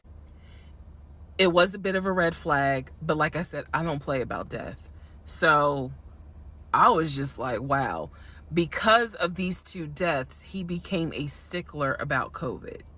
And when I mean a stickler, wear your mask, wear gloves, hand sanitize, wash your hands. Like, he was annoying about making sure neither one of us caught COVID. So now I'm going to give you the backstory in regards to what I was told with the ex-wife. Okay, I know I look rough, but it's okay. It's okay. Anyway, so this is part 12 of Who the Fuck Did I Marry? So this is the backstory on what I was told for the ex-wife. This is important. Pay attention. All right. This is 2020. So this is what I was told in 2020. I was told that he and his ex-wife used to be friends. Then they started dating and subsequently got married. They got married in California. He had bought a house with the money that he made from arena football. They had apparently had gotten married on the downward of the arena football career. Had a nice house. He showed me a picture of the house, showed me pictures inside the house. Remember that? Showed me pictures inside the house. It was a really nice home in San Diego. And basically what happened was that he came home from work early one day and I have the hiccup, sorry. Came home early from work one day and his wife was sleeping with another man. The man was in the house. He and the man get into it. Her son, who is about 17 years old in 2020, she had 2 kids, a daughter and a son. The son apparently was on his way home from school when my ex-husband found his previous wife in bed with another man. So the story goes that he and the guy fought. He kicked the guy out. He kicked his ex-wife out, but told her the kids could stay. The kids are not biologically his. Those are his stepkids. She was like, you must be kidding. Like, I'm not leaving my kids here. The kids are old enough to where they were like, we don't want to go because you fucked up. We don't want to leave. So apparently she leaves. The kids stay with him for a few weeks. And then she gets her own place. The kids move in with their mom. He files for divorce in California. He files for divorce in California, and it was an ugly divorce. She was asking for spousal support, all kinds of stuff. And then it turned into, I'll help you with the kids, not child support, but just I will give you some money for the kids, because apparently he was very close to the kids and he wanted to keep a relationship with the kids. Okay, so here's what we got going on in Valheim. We're on the map. That's the bed. That's where I'm at now. That is the first boss, Eikthyr. Eikthyr is a giant deer, a very ill-tempered deer that likes to shoot lightning bolts out of his horns and zap me in the butt. Okay, so a really annoying piece of shit, in other words, right? That's what we're dealing with Eikthyr. Eikthyr is not a strong enemy, but Eikthyr is a very annoying enemy, a very persistent enemy. The one thing that you don't want to do is challenge Eikthyr before you're ready, because Eikthyr will chase you the fuck around. Eikthyr will chase you to your house. Eikthyr will try to destroy your house to get you, okay? It's bad news. So we want to make sure that we got like essentially what we need to do is kill deer in order to place the deer trophy, the antler trophies on Eikthyr altar. And then once we do, Eikthyr will appear. If we beat Eikthyr, we can take Eikthyr back there, back to where that death mark the spot is, right around the runes and the stones and everything, the Stonehenge right here, and we get a power for defeating the first boss. So that's just how the game goes. Over here on the other side, right where I haven't been yet, is here. Let me show you. That is the Black Forest. In fact, it might even look different on the map than the rest of the area. The Black Forest is full of hostile enemies. There we go. See? Black Forest, right? It's got deer. We're supposed to try to kill those. Probably easier to kill a deer with a bow and arrow, though. They're really hard to. I bring tidings. Wait, where are you? There you are. You've wandered into the Black Forest. This place can be very dangerous if for those unprepared for it. Prove worthy by slaying Eikthyr. Okay, so he's saying, don't really fuck with this shit in here until you have slayed yourself a deer, and a deer boss more properly. So that's what we're kind of gonna do here. We made another house, and the requirements for a house in your beginning house in this game is that you want to be near the water, check. Okay. Near Eikthyr, check. And near a Black Forest, check. But you don't want to be too close to a Black Forest, because guess what lives in Black Forest? Trolls. Big blue meanies. Well met, adventurer. Rumor has it that some traders have found themselves into the 10th world. If you find yourself in need of special commodities, you might want to seek them out. One of them should be in the forest, such as it is. I'm terribly sorry I can't be of more help. You'll have to keep your eye out. And then probably after that, he says, ah! Right, that's how the character works in my mind, at least. But yeah, we got our bed, we got our house, and we need to level up. We need to slay some deer. We need to kill Eikthyr, and then we can go into the Black Forest. First, kill. Oh my God! Well, we got some. Oh my God! The wild boars, right? We got to attack the wild boars. But yeah, we're pretty well positioned, I would say. Yeah, water, Black Forest. Deer monster god, whatever the fuck you call Eikthyr. A deer monster god sounds good to me, right? Somewhere in there, in fact, I can show you. I can show you better than I can tell you what this altar looks like. Their biological fathers, apparently they were... Ad break in progress. Their biological fathers were not in the picture. So, the divorce... This is like the 7th time I've forgotten to remind you. Eventually becomes amicable. About the top of the hour ad break. They become cordial with each other. So my ex-husband moved. Yeah, right. This is all before he ever met me. So I'm telling you the story of what I was told in 2020. So eventually, about 2 years later, is when his job approached him about an opportunity to transfer to Georgia. And so he took it. Wait, why did I think they lived in Georgia already? His family in Georgia. Where's Smyrna? He took it. He told me this story pretty much the second or third conversation we had. So it was always from the beginning that she had cheated. He caught her, and he had filed for divorce, but he was still close to the kids. They still had a great relationship. I've heard him on the phone with the kids, just encouraging them, helping the 17-year-old like with homework. The kids really apparently wanted to meet me, and I was fine with that. He would send them money, if they needed something, because he loved the kids as if they were his own. I'm telling you the story as I was told it in 2020. So see, around April or May of 2020, he informs me that his ex-wife has moved to Georgia. Apparently, she's staying with her sister in Gwinnett County. So she has moved to Georgia. The 2 kids are now in Georgia.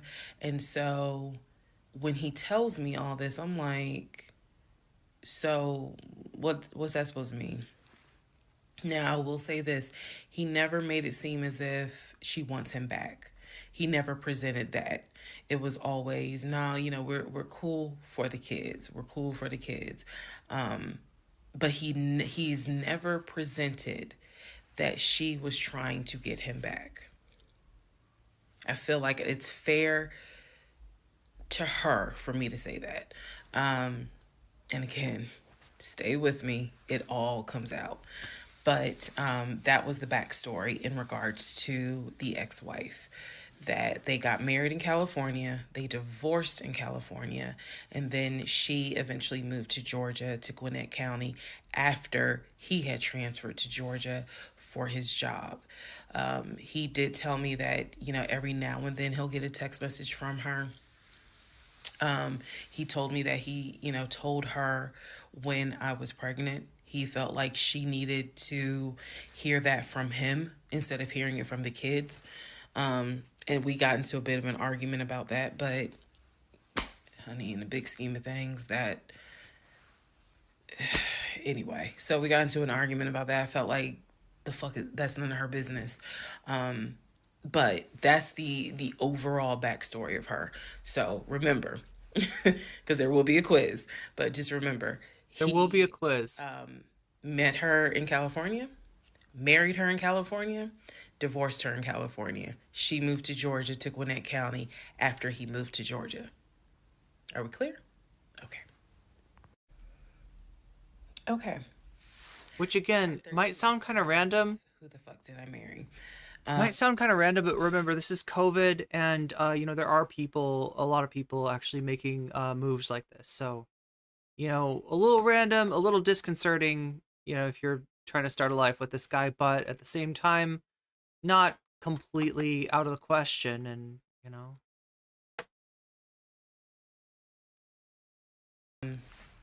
so I've kind of given you guys all the backstory. Let's just kind of recap real quick. So I told you how we met in March of 2020. Basically, Georgia got shut down. I keep saying shut down, got locked down. We decided to quarantine together. I know it was crazy. It was crazy. I really liked him and thought he liked me. So I told you guys how we met. Things moved at a rapid pace. Met in March. Moved in together pretty much end of March, beginning of April. Found out I was pregnant in May. Lost the baby in June. Had to have surgery in July. Started looking for houses. Started looking at cars. All this stuff happened literally between March and and August is when I got my car. So, got a car in August. He paid the down payment for that car, which I was shocked by. And no, it was not a BMW or an Audi. It was a Nissan Altima, but I loved that car at the time. So he paid the down payment for that car. He told me he would help me with the car payment. The biggest mistake that I made, and I'll explain why I say this. The biggest mistake I made was that I signed myself up for a car note, where I knew I needed his help to pay the car note. I knew better. My mom has always taught me, do not ever put yourself in a position where you are financially dependent on a man. And all of that went out the window.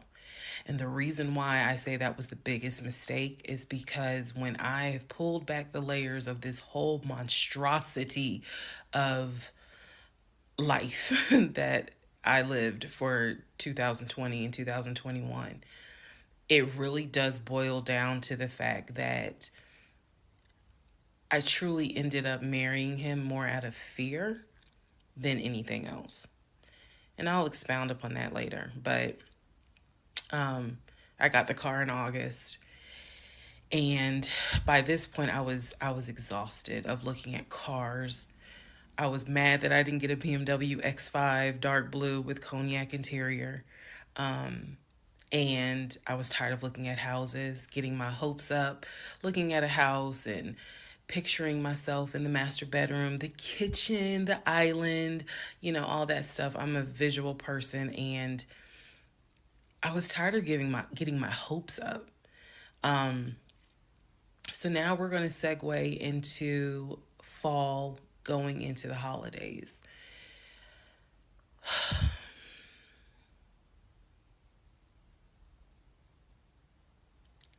Here's what happened. In October, we looked at another house. This house was in Marietta. Absolutely gorgeous. no. It was gorgeous. I want to say that the house was about $700,000. I really liked the house. I could see myself living there. I could see myself cooking there.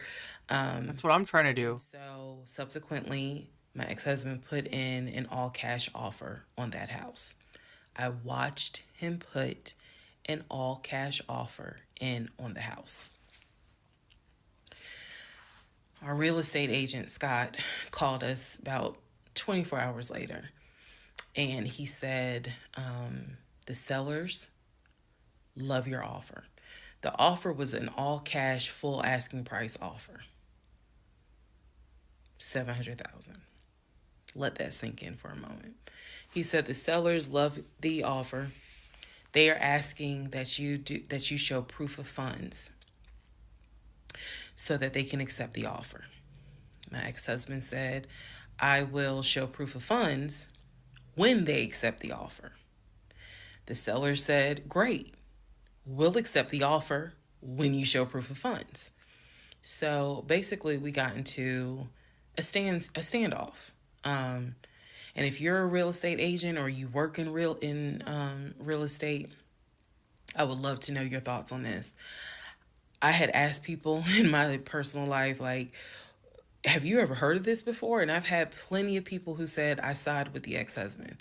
I would not show my bank statements until they accepted the offer. And then I had other people who were like, I wouldn't accept an all-cash offer unless I verified that the person can pay. So I'm just curious what your thoughts are. Okay, so our real estate agent called us and was like, guys, the sellers are giving you 2 days to show proof of funds. I had the letter that he showed me from Chase. I sent that to Scott, but that was for a mortgage. The offer was for all cash. So he needed to show proof of funds that he had the cash to pay $700,000. He didn't show it. He refused to budge on showing them proof of funds until they accepted the offer because he was afraid that they were going to create a bidding war. So what ended up happening was Scott called us and said, I apologize because I didn't do my due diligence as a realtor. He said, before I ever started showing you guys a house, I should have collected your pre-approval letter and proof of funds. He said, so at this point, my broker has informed me that I cannot show you guys another house until you show at least us, meaning the real estate firm, until you show us proof of funds. And so I'm just like, well, I'm telling my ex-husband, just show them the fucking proof of funds. Like, what's the problem? And so it was a lot of, I find that this is really unprofessional because it's not our fault that you didn't do your job correctly. It got a little ugly and it got uncomfortable because I'm like, I don't understand why you don't show them proof of funds when you clearly just signed a document stating that you're putting an offer in at full asking price. This was the same thing that the realtor was saying. He was like, but you just signed an offer. So what's the problem? Like, You want them to accept the offer and then you'll show everyone the proof of funds? And my ex-husband, without missing a beat, said yes. So Scott did his best to work with the seller and say, look, accept the offer. He'll show you, he'll open the books. He'll show you the proof of funds. These sellers were like, no, that's not. And it wasn't so much the sellers, it was the seller's agent. Big respect to the seller's agent. But the seller's agent was like, no, that's not how we're doing business. He needs to show those proof of funds before I advise my clients to accept his offer. Period. If he's not willing to do it, we'll go on to the next offer, because they did have an offer on the table. For it was less than shouldn't be getting put out, but they were willing to accept that offer over the all cash offer because those people had basically shown proof. So subsequently, the house fell through. We passed the 2-day deadline. They went with the other offer. Also, at this point, our real estate agent, Scott, and I do not blame him for this, pretty much cut all ties. Because what he, I believe, felt like was, I don't know what's going on, but something's going on. And this is not how I do business. So until you guys are ready to show the proof of funds needed to buy a house, you need to get yourself another agent, because we were already about 20 to 25 houses deep by this point. We had already put in 2 other offers. They fell through. And now here we are with this house. And once again, it fell through. Okay, so good news and bad news. Number one, this is part 14 of Who the Fuck Did I Marry? Bad news, this is going to be the last post for the night. And the reason why, good news, what is the tomorrow's my birthday. So I'm just going to make this video, post it, and then I will pick back up probably Friday, because honestly, I truly want to enjoy my birthday tomorrow. I just want to enjoy my birthday. All right, so y'all don't be upset. Just, if anything, watch parts 1 through 14, then we'll be ready for part 15. So the house fell through in October 2020. And what I told him was, I said, I don't want to look at another house. I don't want to talk about cars. I want to get through the holidays, because it was going to be a holiday season where I could not celebrate my family because of COVID. So I said, I just want to get through the holidays. I want to get through the end of the year. And we'll revisit stuff in January.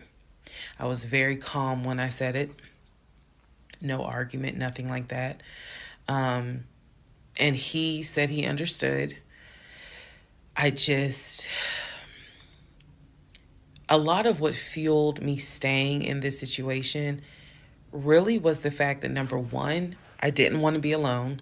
Number two, I didn't want to look stupid by having the relationship end so quickly for everyone to be like, we told you something was up. And number three, I was ready to get married. And that, ready to get married fueled a lot of stuff.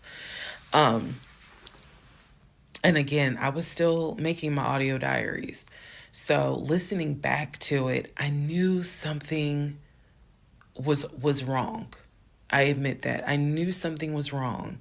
But what I thought it was, truthfully, was like, why does it seem like there's always something? Like, why can't we just go ahead and get the house? Why is it always something? Why can't I just get the BMW? Why is it always something?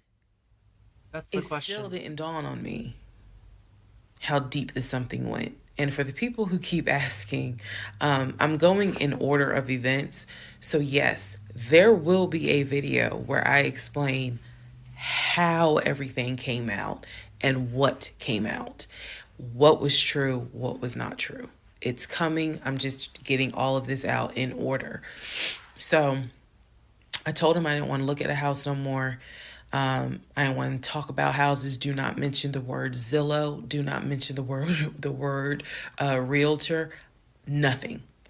Let me just get through the holidays.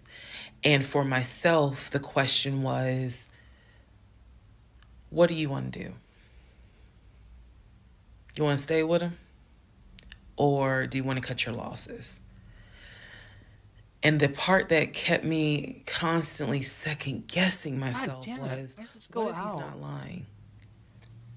What if he's not lying? Literally the conversation I had with myself was, there's no way he is lying about having money.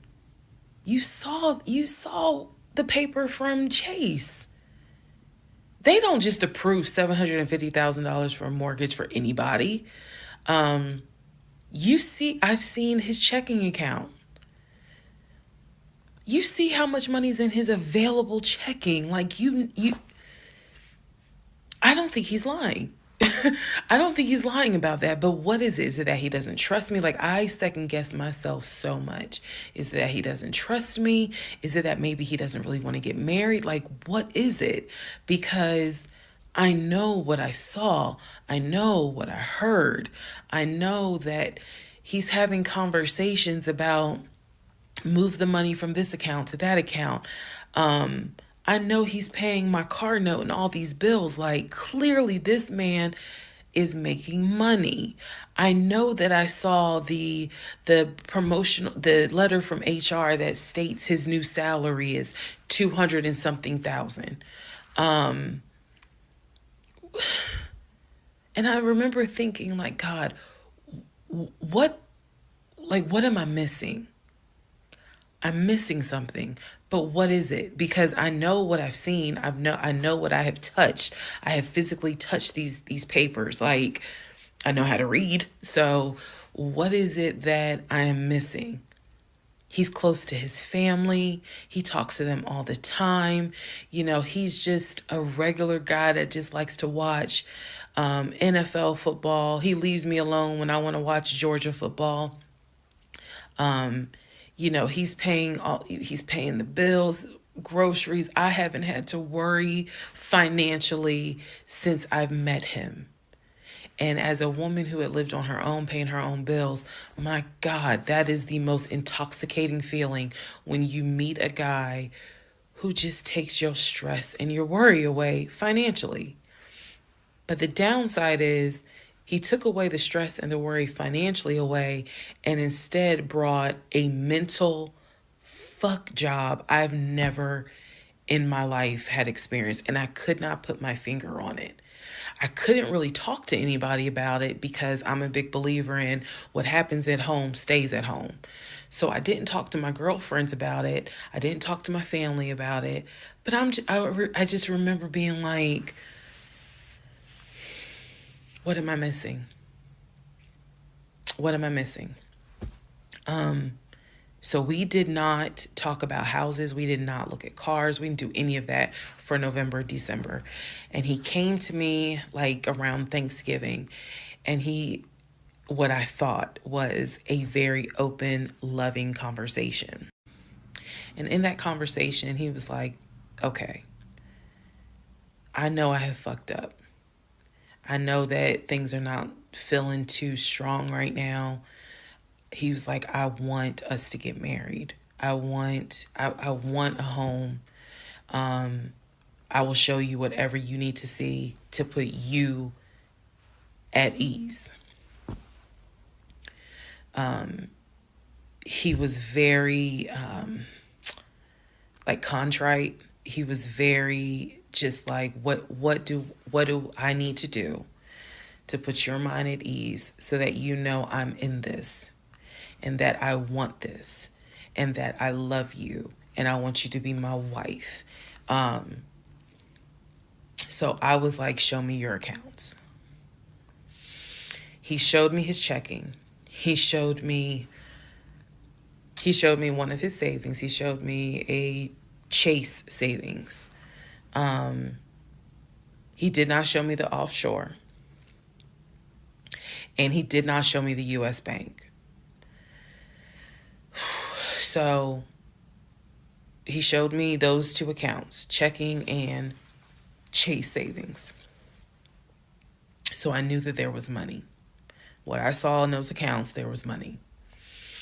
I told him, I was like, if we're going to buy a house, I want it to be through the mortgage on Chase. I don't want to deal with this proof of funds shit no more. I said, I do not want to look at another house until the beginning of the new year. He said, okay. That is when we then had a conversation. So I guess I lied, because we are going to have a part 15 or 16 tonight.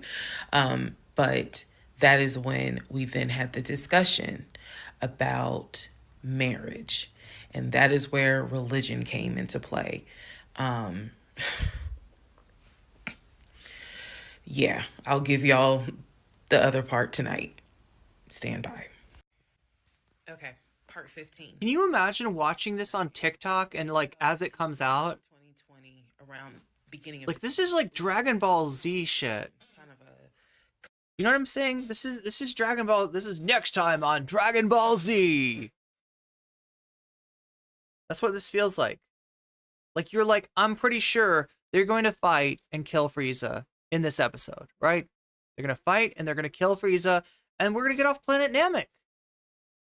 But like 25, 50 episodes later, you are still on planet Namek. They have not fought Frieza.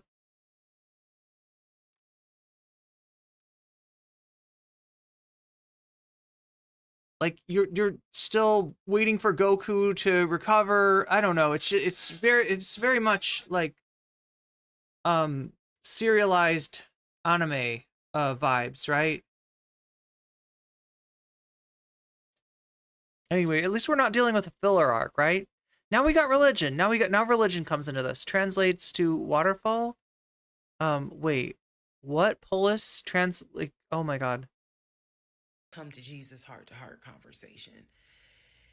And both of us had grown up in the church, and the fact that we were not married but living together, the fact that almost had a baby together. But wait, oh no, did we? Both of us. I gotta know. Both of our families, my family and have I got a good chimney? His family. That's my. Yeah, the chimney seems to be working. Y'all either need to get married or y'all need to put that tail on the Barbie. And so I'm walking around with a ring on, which I'll post a picture of the ring because, God, there's so much to unpack. But anyway, walking around with the ring. And so he said to me, whatever I need to do my part to make this work, I'm willing to do. At the same time, it wasn't that I did not trust him as much as it was I felt like I wasn't. Okay, so we got the cooked tail. Because, again, like I said in the previous video, video, reptile tail. I know what I saw. I know what I've read. I know what I've heard. But fuck, something was not sitting right with me.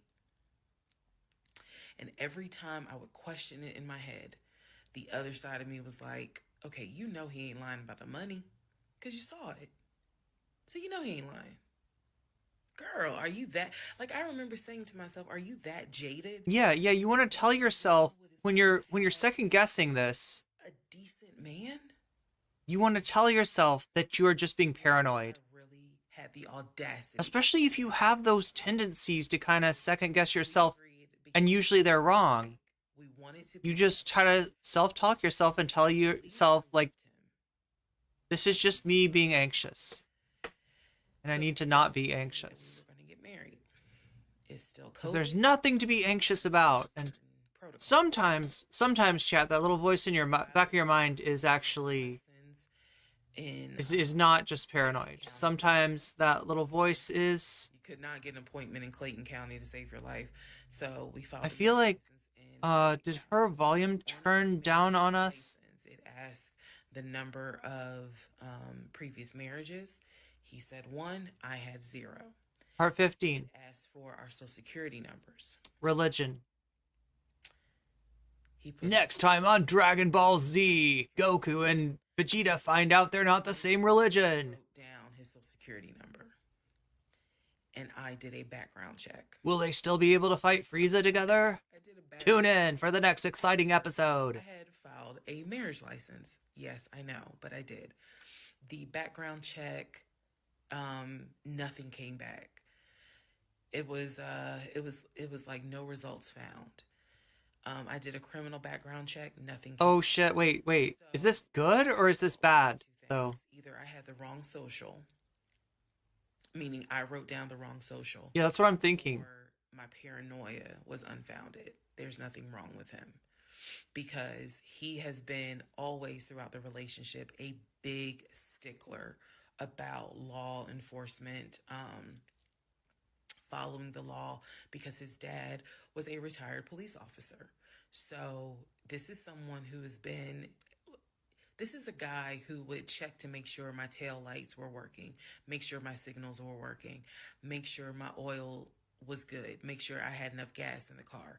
So Oopsie. When the criminal history came back with no results, I was like, well, of course there isn't, because the man probably hasn't had so much as a speeding ticket. So we filed the marriage license, and then we made an appointment to get married, and waiting for the judge to come out of chambers so that she could marry us. And the reason why I'm pausing is because, my God, if I could go back and see that young woman sitting in that lobby.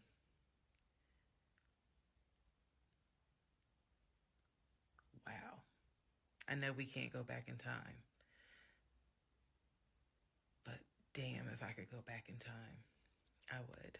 I didn't tell anyone I was getting married because I was afraid that we had tried before in September and something came up. So I didn't want to tell anyone. I didn't want to get anyone's hopes up. I didn't want to get my hopes up. I know that's bad, but again, said I would be honest even if it's ugly. I told my mom, my family that we got married, told my friends, they could not believe it. Like my mother was, We got, I think we can make, but she had no idea about what was we going got flint, on. My aunt we got wood, we got feathers. I think we can make arrows. You married him? My friend, the one who took me to the hospital for the miscarriage, was like, I wish you would have told me, like, you deserve to have people there Flint, to spear, and celebrate and all this. What do we need? We need more flint. And she was like, you know, she's the type of friend, if you like it, I love it. You rock with him, I rock with him. The moment you don't, I don't either. So she was supportive. My other girlfriends were happy for me. They just hated upgrade that anything? I had to get married during COVID. Because they were like, we would have loved to have, you know, thrown you a bridal shower and a bachelorette party and all of that. It just sucks that you couldn't experience that. So we got married on a Tuesday. Missing on the way home. Environment. What is that? Got some wings. Station. We gotta upgrade the station to go to work the next day. And life. I got married January. Raised by building an improvement. By January 31st, I knew I was in trouble. I still didn't know how deep, but I knew I was in trouble. So, to give you all a very, very, very candid idea, got married January 5th. The normal things that married newlyweds do when we got married completely stopped. And that was not by me. You always hear men talk about, man, now that we're married, she don't. In my case, it was the exact opposite. It was the exact opposite. So, anyway, because this is not a forum to be all R-rated. Okay, we gotta build a chopping block. Y'all get what I'm saying. So, I guess we can. We got married January 5th. January 6th, I went to work. It was, a lot of people congratulated me because it kind of word got out that I had gotten married. January 7th, I filed the paperwork to change my last name.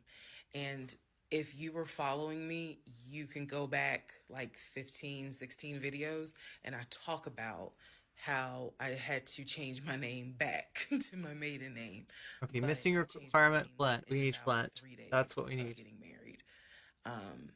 My attitude was, this is the bed that I made. I'm going to do right by him. I'm going to do right by my marriage. I took marriage seriously, and when I married him, I absolutely married him thinking, I'm going to be with you for the next 40, 50 years. So we're going to have to figure this shit out. That was my mindset. I did not get married to turn around and be divorced in 6 months. But I got married January 5th, 2021. And by January 31st, I knew I was in serious trouble. So that is where we are. The next set of videos, the next set of all this will be me talking about how things went downhill before it crashed and I found everything out. In the meantime, tomorrow is my birthday. So, happy birthday to me. 10 deposit. We got 10. The fuck did I marry? Who the fuck did you marry? The interlude, basically. I'm not recapping on this video. I'm just Good. We've got enough recap videos, so we're it's good. been written to me. Someone was like, "Why are you airing your business out on social media?" It's a valid question. For me personally, I feel like this was traumatic to experience, to live through. And I'll expound on that on another video, the aftermath of the toll that this took. Honestly, and I know some people are going to be like, that sounds crazy. It is kind of cathartic to get this out, because I cannot tell you how much of this has been internalized. Well, like, if you've had to hold this in the whole time, yeah. Also, I don't want to seem like a cautionary tale to other women, or to men for that matter, but to my sisters, to my ladies, white, black, Hispanic, Asian, doesn't matter. If something does not sit right with you, yeah, you got to trust your gut. Investigate it. I cannot stress that enough. If just one woman watches these videos and she's like, you know what, something don't sit right with me, let me look into this, then it was worth it. Yes, it is a Lifetime movie. Yes, it is Netflix. Yes, it is crazy. Yes, it is hilarious also. And I understand all of those reactions. As someone who lived it,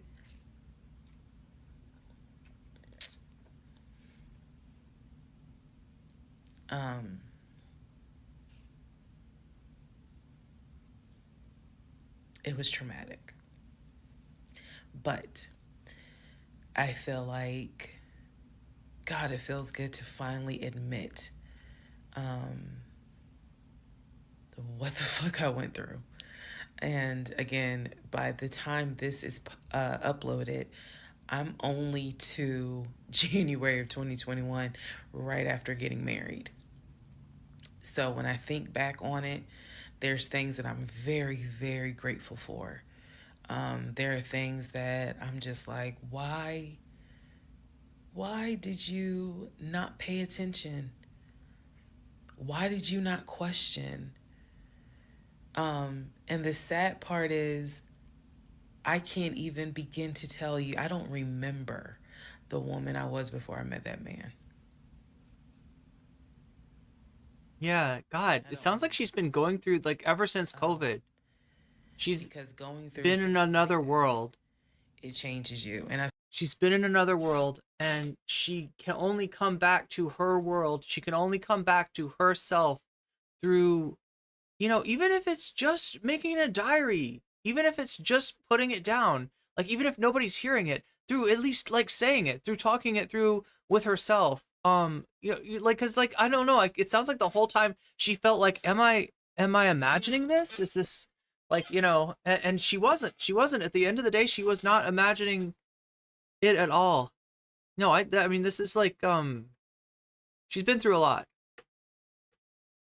And I mean, a lot of us went through a lot during COVID, but god damn, this is everything that she says, that she just said it is, and more.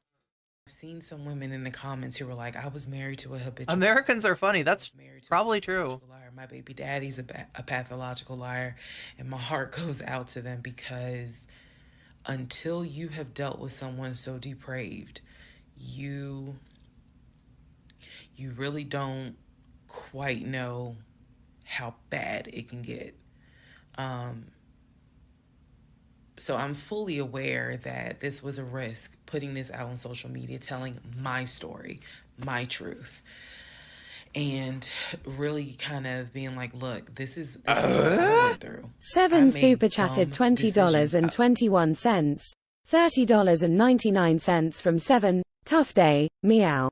Tough day indeed. Thank you for the super chat, though. Yeah, I don't know. There's something about listening to her story though that's like helping me. It's helped. I don't know how to explain this.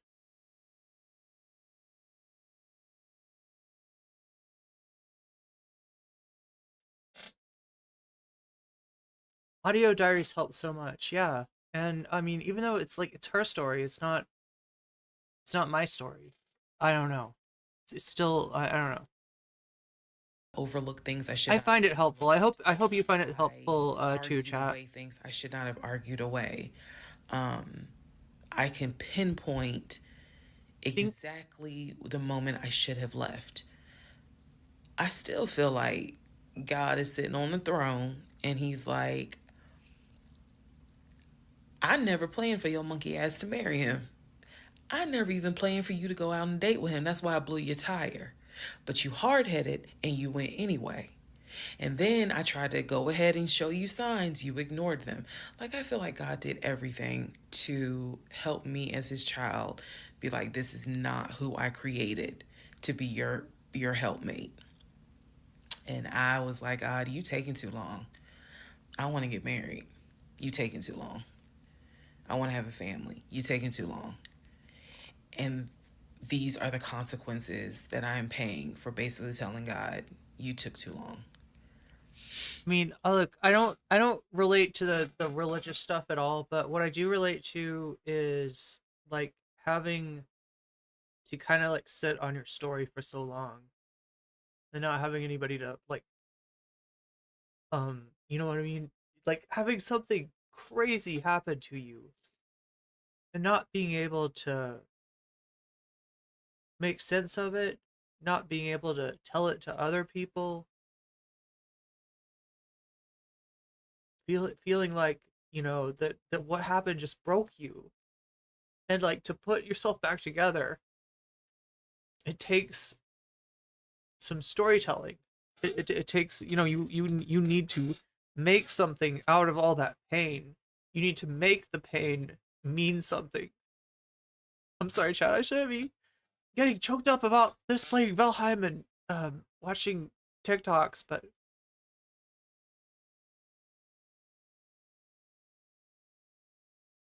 God was active in the equation, then the devil would not be roaming the streets. Oh my god, I'm sorry, Chad, I don't know why I'm crying. This is ridiculous.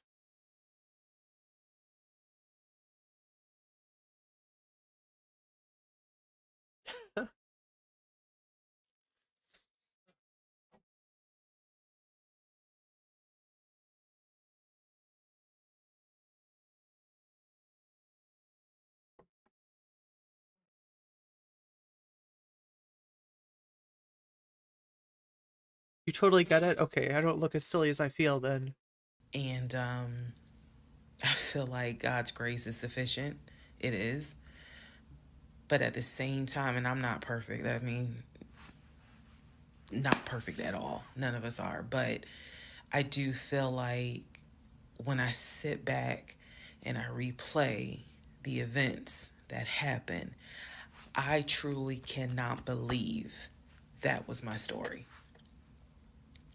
Because all I wanted was to meet a guy, for him to be my best friend, for us to get married, have a family. I wanted someone I could make fun of his big old forehead, and he make fun of my nappy head and all my wigs, and yet he was my ride or die. I wanted someone that I could be like, man, help me with these kids, and he helped me with the kids. We had a nice home. We were comfortable. That is what I wanted. Here we go, workbench level 2. I've said this before. All it takes. And I say it again.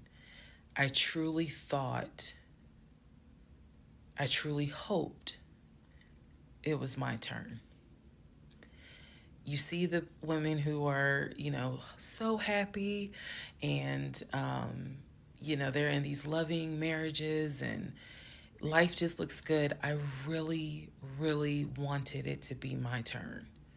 And so I excused away a lot of stuff that I hope the next woman who we got fire arrows does not excuse, because I don't wish this on anybody. We got wood arrows. I don't wish this on.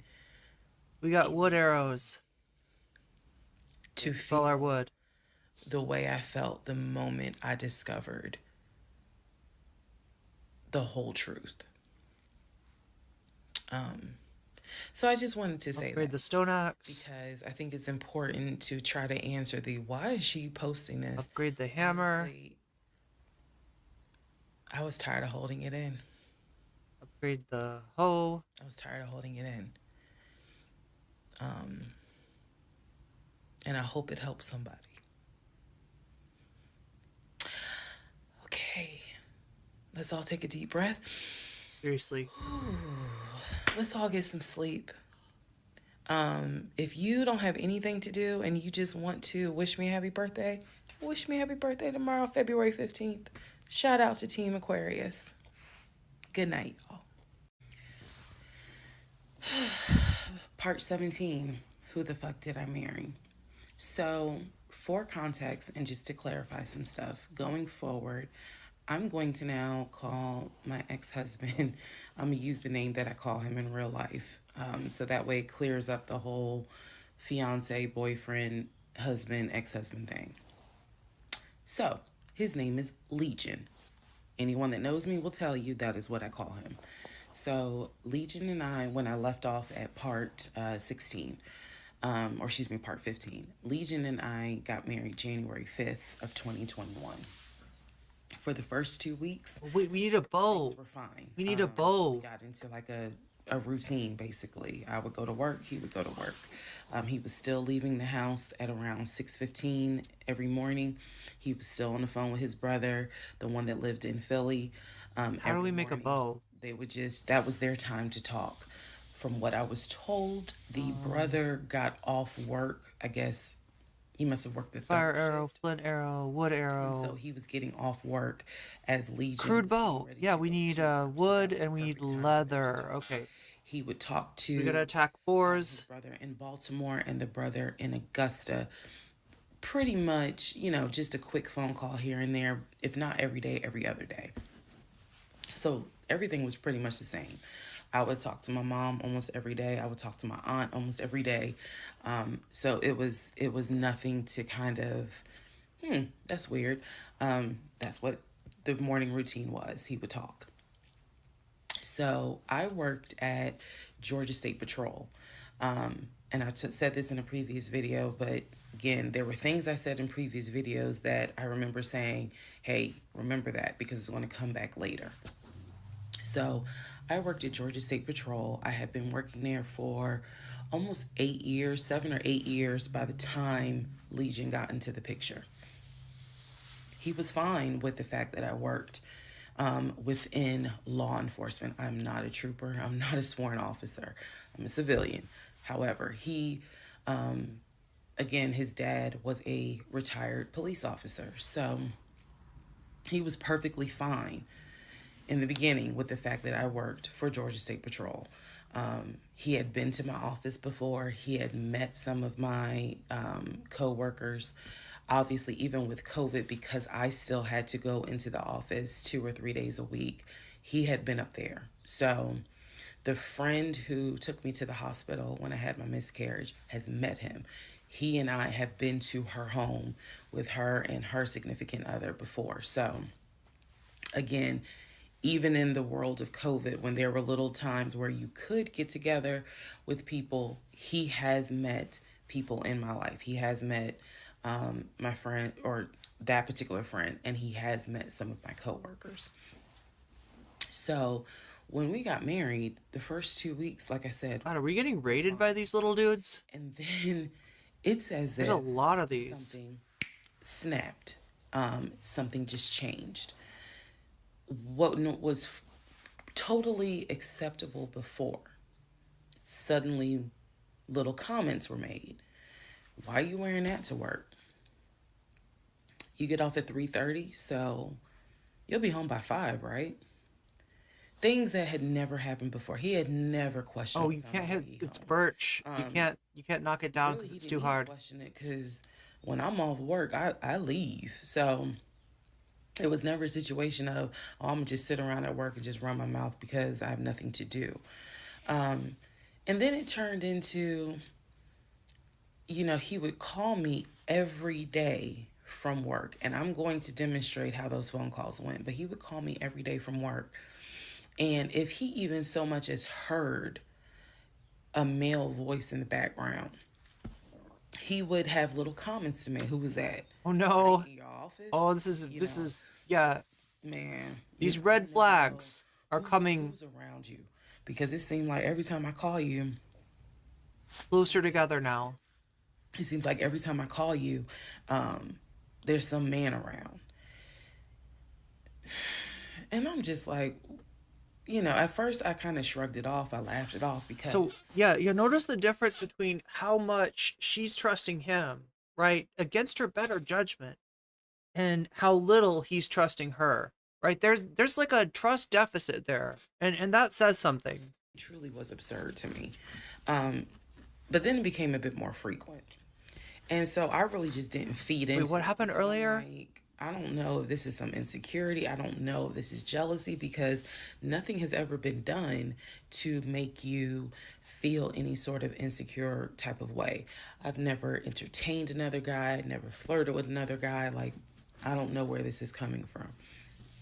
So it is also important to note, we got married. Yeah, Legion. That's like, yeah. So somebody's bringing up, like, she calls him Legion. Like, there's a Bible thing, I guess, about like in the New Testament, like some dude is possessed with many demons, and Jesus like cast them out, and like, when he asks the dude, what's your name, he doesn't say his name, he says Legion, and that's like the idea is that like the devil, the demons are possessing him. And so yeah, I don't know, it's kind of a weird thing to be named. I guess there's sport. Is it a sports reference too?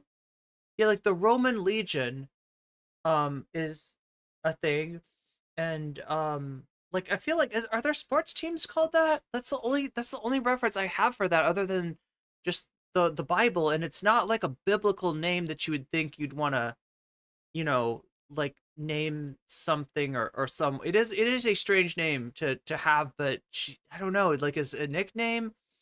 I don't know.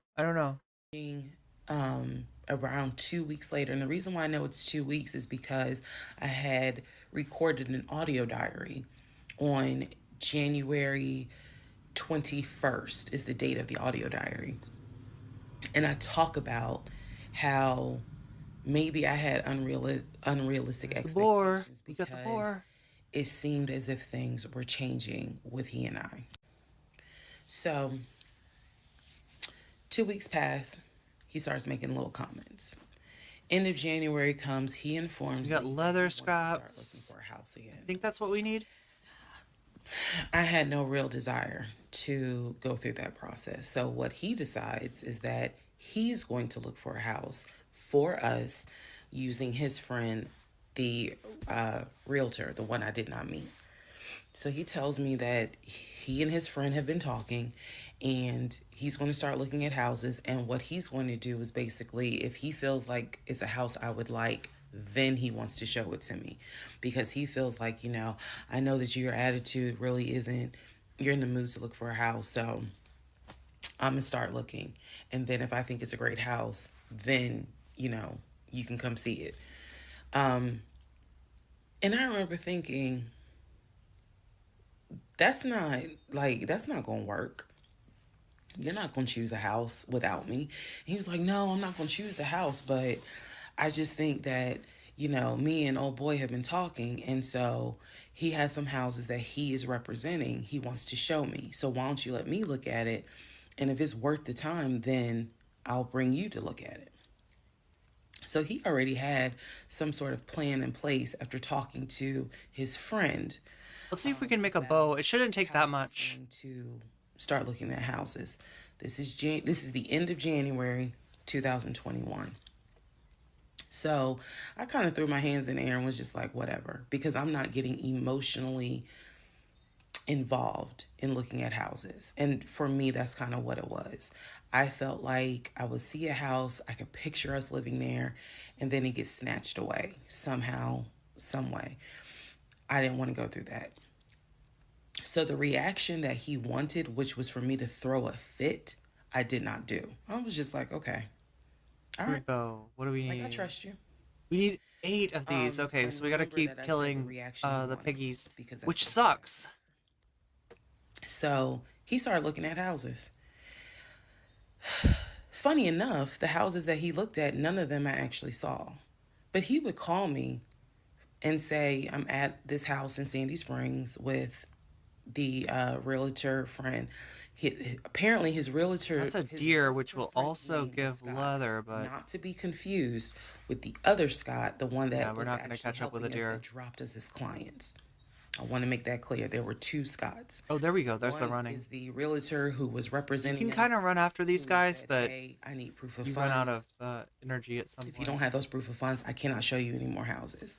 The other Scott is his friend, who he had talked to on the phone at least 50 to 100 times in front of me. That's no, the Scott that he it's raining. He's going to show me this house in Sandy Springs. Apparently the house was like $800,000. Here, we probably won't catch it. If I like the house, too fast. I'm gonna bring you out here so you can see it. Too damn fast. Now let's go into part 18. Okay, part 18. Who the fuck did I marry? So he starts looking at houses in Sandy Springs, Alpharetta area with his friend Scott. I did not see any of these houses. I did not go. I didn't want to go. So what was starting to change is, remember I said before, he would leave the house every day at around 6:15. He would be home every day between 3:30 and 4 o'clock without fail. It was so, I shouldn't say it was annoying, but I could set my clock by the fact that I would hear that garage door open between 3:30 and 4 o'clock every day that he went to work. Even during lockdown, he still had to go to work. His job was only locked down for maybe a week. For me, I was allowed to work from home, but unfortunately, I did not handle it well. And so I would fall asleep and not check email. So my boss was like, yeah, you're going to have to come back to the office because you're not trustworthy. And I wasn't. I mean, I totally... I can kind of relate to that. I can kind of relate to not being... I had to start going back to work every day, 5 days a week. And I was... me and another lady were the only 2 in there because we were the only 2 who did not handle work from home properly. Anyway, that's another story. So Legion he started to not come home by 4 o'clock. He started to come home 5, 5:30, 6, 6:30, sometimes 7 o'clock, because he was saying that he was looking at houses after work with his friend Scott. Uh-oh. So it definitely was noticed that things are changing. And At this point, kind of emotionally and mentally, I was just like, I don't know what to do. This is the end of January. Remember, I told you in part 15, I got married January 5th. By January 31st, I kind of knew I was in trouble. And by the end of January, sure enough, I knew things were changing in a way that I was like, I hate to sound redundant, but what the fuck is going on? So he's still maintaining the story of looking for a house, looking for a house. I had already let him know my lease is up in August. When my lease is up in August, I am moving to Cobb County. And then my attitude was kind of like, you can go with me or you can stay here. I don't care. But I'm leaving Clayton County. Everyone likes the first Guardians of the Galaxy. I haven't seen it. Like I was probably like super busy in school. Like, I remember like there was like a long time when I was in school where I just like didn't let myself do anything like that. I didn't see any movies. I didn't I mean, like I would hang out with you know, friends and you know, date and stuff like that, but like if it was anything like a movie, I would not like let myself do that. Wait, or is it the second one that anyway, I know I didn't see the first one and did not. It was too busy for Guardians 2. Feel free to watch 2 before 1. It's still okay to.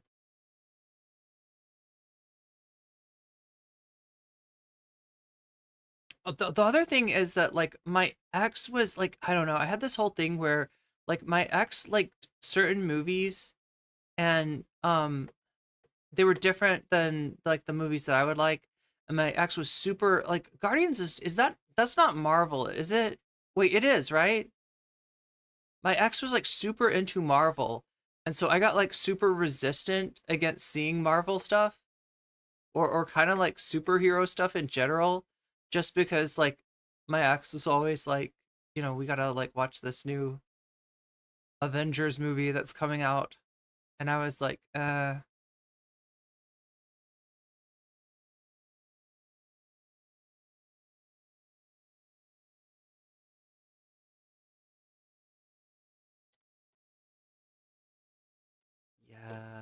Oh my God. You can't really catch deer when when you don't have a bow. You can catch the boars though. The boars are supposed to hunt you down. The boars are not supposed to be a problem to find. I don't know why I am. Maybe it's like I'm in a boar deficient area or something. Now somewhere around here it turns into Black Forest, so I gotta be really careful not to. Because the Black Forest is where the trolls live, and those trolls are way too strong for us at this point. The reason why I was so adamant to move was not because of Clayton County. It was not because of the house that I was in. It was because Legion had started to create this narrative that he was beefing with my female neighbor. He was trying to get me to believe that my female neighbor to the left of me somehow was interested in him. And so she would make these little comments and he would come in the house complaining about her and her music and the fact that she had, you know, different men over to the house. It was driving me crazy. And all of this 6 and we need 8 in January. So when I say that, it really seems like we got married January 5th and then we had 2 weeks of peace and then something just snapped. I literally mean something just snapped. So he's looking at houses. Now we're moving into February. February obviously is my birthday month. He did good. He did good to make Valentine. He went all out for Valentine's Day. He went all out for my birthday. My birthday and Valentine's Day are February 14th and February 15th. So he went all out on both days. Still 6. Y'all ain't even gonna believe this story. But I feel like it's about to get good. It makes me look bad. So, the weekend after my birthday, and what I mean by that is If my birthday was on a Tuesday, we're talking about Saturday. The weekend after my birthday, he gave me money to go to the nail salon, go get a manicure and pedicure. Ouch. So I leave the house. I take his car. His car was in the driveway. Hey, we had need a key one to each more other's car, boar. 'cause again, we're married at this point. We're talking February 2021. So I take his car and I drive to the nail salon over in Morrow. I'm in the chair getting a pedicure and I get a text message from my husband saying, someone was just at the house looking for you. And I'm like, who was looking for me? Who was it? And he said, I don't know. I think it was some, this is through text. I don't know. I think it was some dude you used to mess with. Oh no. Okay. I was like, what are you talking about? He was like, I'm telling you, some guy just came to the house looking for you. I told him you were not here. So at this point, y'all, I'm in the chair at the salon. I'm freaking out because I'm like, who the fuck has the audacity to come to my home unannounced, uninvited, talking about they're looking for me? But again, especially because again, that should never be on you, right? You know, what somebody else does is never, you know, it's not, you can't blame that on the, like, you know what I mean? And also, I don't know, I get this, we're getting this already, like whenever he is hearing her talking to her on the phone and there's like a guy's voice in the background, this guy is super suspicious, this guy is super paranoid. Again, we got this trust deficit where she is trusting him, she is suppressing all of her, you know, even like her intuition, I think, right? You know, there's like, look, there's suppressing your anxiety, there's suppressing your paranoia. You know, sometimes you got to learn, like, especially if you've lived in situations where things are not all right, you got to like learn again that things can be all right, that people can be all right, right? So, and sometimes, you know, that takes like suppressing your anxiety a little bit, right? But she's doing more than that. She's suppressing her intuition. And he is just jealous. I don't know how else to describe it.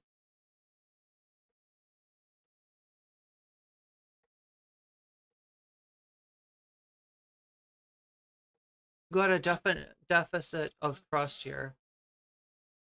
Impenetrable wall of swine is one of the greatest memes. Wait, there's an impenetrable wall of swine?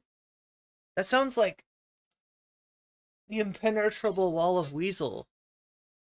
Dude is making gaslighting look is making gaslighting look like she's the man.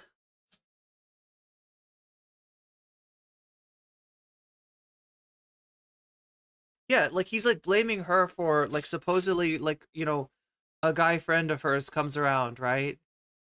And like, you know, getting mad at like her for that. And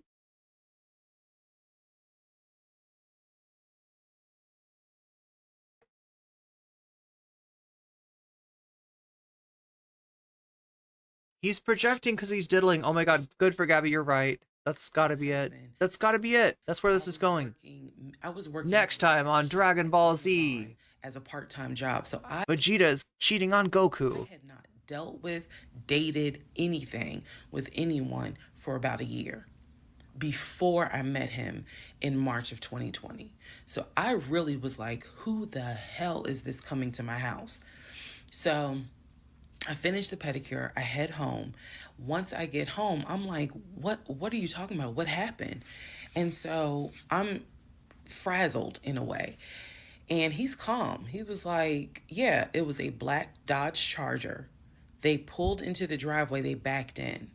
They backed in as if they had been here before. So clearly this was someone who's been to your house. He got out the car. He said, oh my God, you're right. You're right. Good for Gabby. You called it. You called it, Gabby. And he said, the guy said, I'm looking for, and gave him my name. And he said, I'm sorry, she's not here. And he said, he was like, oh, okay. All right then. And just got in the car and drove off. And I was like, my brain stopped working because I'm thinking, who the heck could this be? A Dodge Charger? I was like, are you sure that it wasn't law enforcement? Like, was it the sheriff's office trying to serve me with a lawsuit for a credit card I didn't pay? He was like, no, he was in regular clothes. He was like, and it was not a is that a or yeah? Wait, no. What are you? What are you? It was on a marked unit, basically. You a bore? And so you're something. I'm just like, who the heck could this be?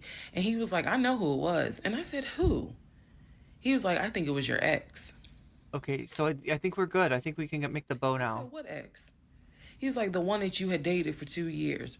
Remember back in like part 3, part 4, I told y'all, he told me about his ex. I told him about mine. Why is he guessing about like being honest with each other? Her ex. So now, fast forward to February. Like, how would he know? And he's telling me, yeah, I think it was the ex that you have been dealing with for those 2 years. Yeah, the ex that you've never met before. That's who I think it is. What the fuck is he talking about? Showed up to the house uninvited after 2 years.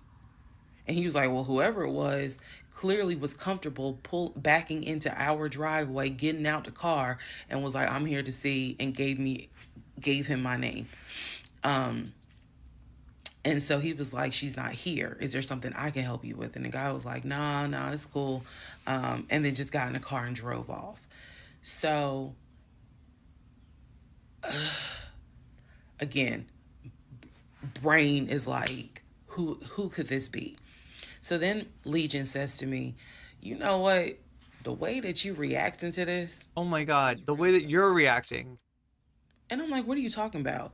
He was like, you over here freaking out. I told you I took care of it. I told you it was fine. And you over here freaking out, which makes me wonder. Oh yeah, we got a bow. What you've been up to. Now, let's go to part 19. Okay, part 18. Who the fuck did I marry? So he says to me... Wait, is it part 19 or part 18? Is real suspect, because I told you it was fine. I took care of it. He was like, I ain't even worried about it. He was like, obviously, that nigga didn't know that you now married, that you've moved on, and so now he knows it. But for me... This reminds me of multiple Usher songs. It was the fact that I don't do pop-ups. Oh, the skit at the beginning of a Usher song.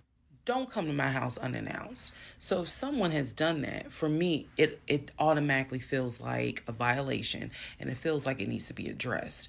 So it was, I don't know. Look, you better have a good reason. Like, right, coming to somebody's house unannounced, like there better be like a reason.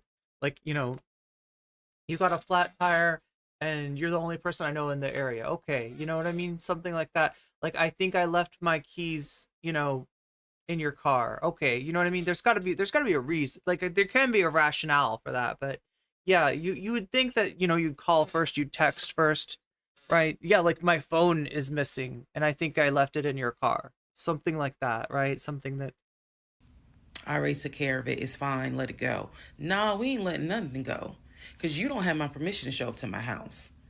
And before this turns into something where I'm going to be on Fox 5 News, I need to address that with you, because that is not okay. So he didn't like the reaction. Welcome Raiders. Welcome Zara. I don't know why. Oh yeah, because it's you made my emotes go all bubbly. So thank you and welcome. Welcome in. How is everybody doing tonight? We are getting through the beginning part of Valheim, and at the same time, who the fuck did I marry? That's what the question that we're asking. Who did she marry? And we're starting to find out. We're starting to get some answers here. Right? We're starting to find out more and more about this guy Legion that she married, and you know, the kind of what he put her through in terms of I don't know. It's like some major projection going on here at the moment. But yeah, good to have you here, Speckle. Good to have you here, Zara. I hope you are all doing well tonight. I hope how was your stream? Had to the story he told me, where someone basically disrespected my home, and he felt like my reaction was really suspect. So yeah, he's talking about her reaction, right? While the whole time he has been incredibly suspicious of her. She is going out of her way to suppress any kind of iffiness, any kind of anxiety that she has about him, and he's given her reason. He's lied to her face multiple occasions here, right? And he's acting like she's the one that is untrustworthy. Oh, the panel got postponed. Tried some new winter 2024 Yeet maps on Trackmania. What I'm actually, that's one of the kinds of games that I actually really like playing. Like, it's weird, right? Because I'm not a car person. I'm not a fast driver or a great driver in real life, but there's certain racing games that I really like. I don't know why. I can't explain it. Oh, that's really sweet, Daniel Crofter, and that's really sweet of you, Zara, to pick us for your raid. It was so peaceful up here. But now they're freaking communists invading radicals. Yeah, that tends to happen. I had found what happened with this story. I saw you watching it before I went live with that woman who married the man. Yeah, the man Legion, and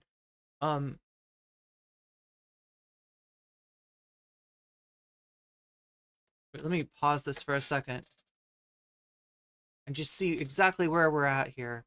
Oh my god, chat, we are more than halfway. I told you we'd only get halfway through.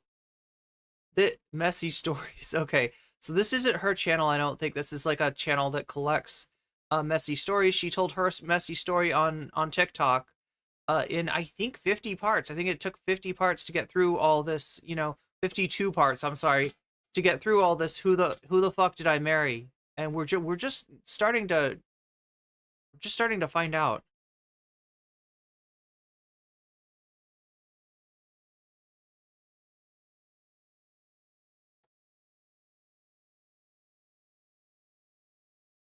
Who did Risa marry?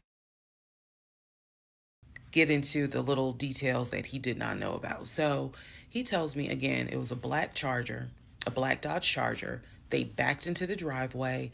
A gentleman got out of the car and he asked for me by name, and Legion said she's not here. So I asked him. So yeah, some guy shows up, at least, like, that's what he's saying, because we've caught this guy in multiple lies so far, so who knows what actually happened. But he's saying that some guy showed up and backed into the driveway like he'd done it before, like backed in like a pro, like, right, like he knows the driveway, I guess. I guess, sure, that could be a thing. But like, he's suspicious now. He's being suspicious of her, despite the fact that he is the only one who's given any reason for suspicion, and she's been, kind of suppressing, some of her intuition that's letting her know that I feel like there's something wrong here. But she wants, she feels like she's found a good thing, and she doesn't want to mess it up with her. Like, she doesn't want to let her anxiety go wild, so she's kind of suppressing it. She's sitting on it still. Yeah. And what does the guy look like? And he said, and also the other thing is, she's like, I think it was your ex. Like, right? They've told each other about their exes, the people that they were with most recently, and she hasn't met the ex, or he hasn't met her ex, but somehow he thinks that, like, maybe this was your ex, right? It's suspicious, right? It's suspicious that he's like throwing that out there, because there's no real reason to, other than just like, I don't know, to throw suspicion on her. And it feels like, maybe, if I'm going to guess where the story's going, in order to throw suspicion off of him, right? He says he acts like he's mad. He acts like he's suspicious. He acts like he doesn't trust her. And it kind of puts her in this position of, trying to make him feel okay. Why does it matter? I said, what the fuck does he look like? So Legion proceeds to give me the most generic description you can give. He was like, well, he was shorter than me. Ex-husband is about 6'3", 6'4". He was shorter than me. He was brown skinned. I said, did he have a hat on his head? Mind you, I understand that before marriage, I was a damn fool. I understand that. But every woman has that moment where you only gonna fool her but for so long. And eventually puzzles start coming together. For me, I felt like moving into marriage, certain things started coming together. So I said to him, did he have a hat on his head? He was like, nah, he ain't wear a hat. So in my mind, I am mentally going down a list of every Like who this could be. possible man it could be. She's taking him seriously, and I'm not sure if he really warrants that. In that house about 3 or 4 years at this point. So I knew all of the people, and I'm talking about from maintenance down to ex-boyfriends. It was a total of like 4 men. So when he said that it was a black Charger, I immediately was like, okay, I know that crosses out one. He said he was shorter than him. All of them were shorter than him.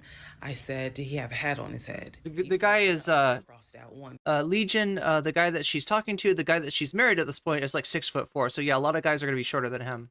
Because one in particular was a maintenance guy who always wore a hat on his head because he had like a bruise or something, and he was just self-conscious about it. So he always wore a hat. That leaves 2. So I said, was he muscular or was he skinny? So Legion's getting all frustrated. I said, just answer the question. He was like, well, he was kind of in between. And I said, okay. He was in between. I said, so was he light skin or was he dark skin? He was like, I told you he was brown skin. I said, was he my complexion? He said, no, he was brown skin. That eliminates one. So now there's one left. And yes, the one left would have been the ex that I had dated for 2 years. And so he was like, I know it was your ex. I know it was your ex. And I was like, that don't make no sense. How would he know? The ex that in my mind, I'm saying this, the ex that I had dated, he and I had no contact with each other. And he was not the type to just pop up at your house. That ain't his style. Not to mention, and I ain't tell Legion this, that man would not be caught dead driving a Dodge Charger. He hated Chargers because he drove it as a patrol car. So I didn't say anything. I just was like, that's weird. So what Legion didn't know is that at the time I had a security system. So I had a security system where anytime the front door, the garage door, or the back door was open, basically any entry point, anytime it was open or closed, it would send me a text message notification. So when he's telling me all this, I'm looking at my phone and I see a notification where the front door was opened and it was shut all within the same minute. So for example, if it says front door open at 1 p.m., front door closed at 1 p.m. So whatever he did was within those 60 seconds. He's telling me the story of the guy got out the car. He opened the door. He went out there, can I help you? And the guy said, I'm looking for, and Legion said, no, she's not here. And so he said the guy kind of was like, okay. And he was like, all right, thank you. And got in the car and drove off. Legion has also told me that he watched him drive out of the neighborhood, which means because of the way the house was set up, the townhouse, he would have still been outside watching this. I could be wrong, but we got a deer trophy. Like that would take more than 60 seconds. We got another deer trophy. Wait, did we get another deer meat? Shut within the same 60 seconds. I was like, okay. So also what he didn't know, we didn't have a Ring door camera, but my neighbor did. And her Ring door camera caught my driveway. The view of the camera could see my driveway as well as her driveway. And so whoever was coming in the door, our driveways were right next to each other. And then on the other side of it was the grass. So it was a perfect view of my driveway. So she, I had texted her and I said, hey, were you home? I think I texted her the next day because I said, were you home on Saturday? And she said, no, I wasn't. What's up? Everything good? And I said, can you look at your security system and see if there was a car that came to my house at such and such time? And I know I did not tell her the reason I was asking, but I was like, is there any way that your security camera caught if someone came to my house at this time on Saturday? She's like, yeah, sure, I'll look. And so maybe about a couple of hours later. Wait. Is this the neighbor that she's... Okay, so there's one of her neighbors. I think this is the neighbor that she's talking about, right? One of the neighbors, her husband has been trying to make her paranoid about. Like, right? He's giving her the feeling that this neighbor is interested in him, right? And that he's having to, like, fend her off, right? So it's kind of like he's trying to put a wedge in between her and the neighbor. But, luckily, they're cooperating here to help find out what's going on. And she's not buying whatever he's trying to sell as far as the neighbor being sus. It seems like a convoluted where's this story even from? It's from TikTok. And it's come to YouTube, and it's got like 2 million views on it, and that's just on this one like version of it, right? This is a viral story, and I starting to find out why, right? It's something that happened that she experienced during the lockdown, and she meets this guy, kind of fortuitous timing, or so it seemed. In terms of otherwise she would have kind of been alone through lockdown, and you can understand why somebody doesn't want that. She's kind of ready to settle down and get married. He is saying to her like the same, but in a little bit of a suspicious way, right? He is a little bit pushy. He is a little bit too motivated to get... There's red flags, in other words, but every time there's a red flag, every time her intuition is telling her, I don't know about this guy, like he's laying it on kind of thick, she just tells herself, hey, you know what? Like, don't ruin a good thing, right? You're lucky to find this guy right now, and you don't want to ruin a good thing just out of being,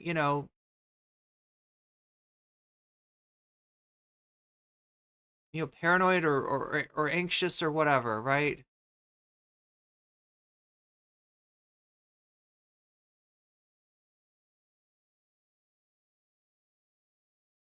And so she's suppressing her into what turns out to be her intuition. What sounds like it's her intuition, because you know how that is, right?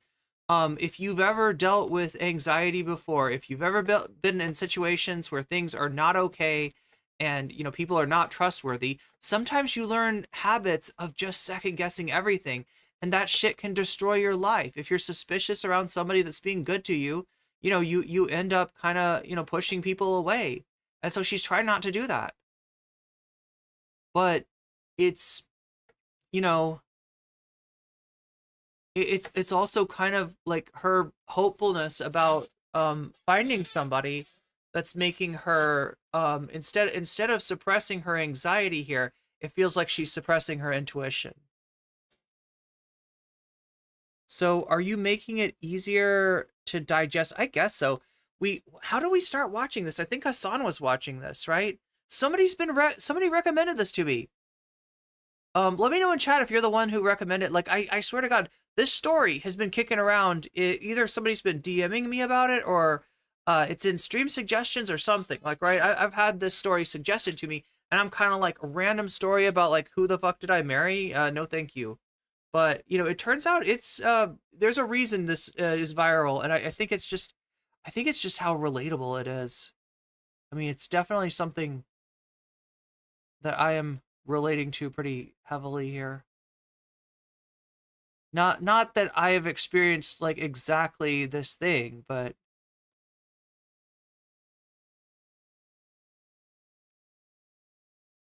I think what I relate to is the fact that she has sat on this story for so long. She's been through this situation that just is not normal, and it kind of took her away from herself. And sometimes you need to tell that story. Sometimes you need to, if even if it's just like you know, to yourself, even if it's just like going over what's happening, to kind of put yourself back in order, to put yourself back into the world that you live in. Because like, God damn it, shit like this can make you feel like, you know, just totally, like you become somebody different. You become a stranger to yourself. And it's trying to sort of, get back to yourself. That's what I relate to from this story. Texted me back and said, hey, I looked at the camera, but I didn't see anything.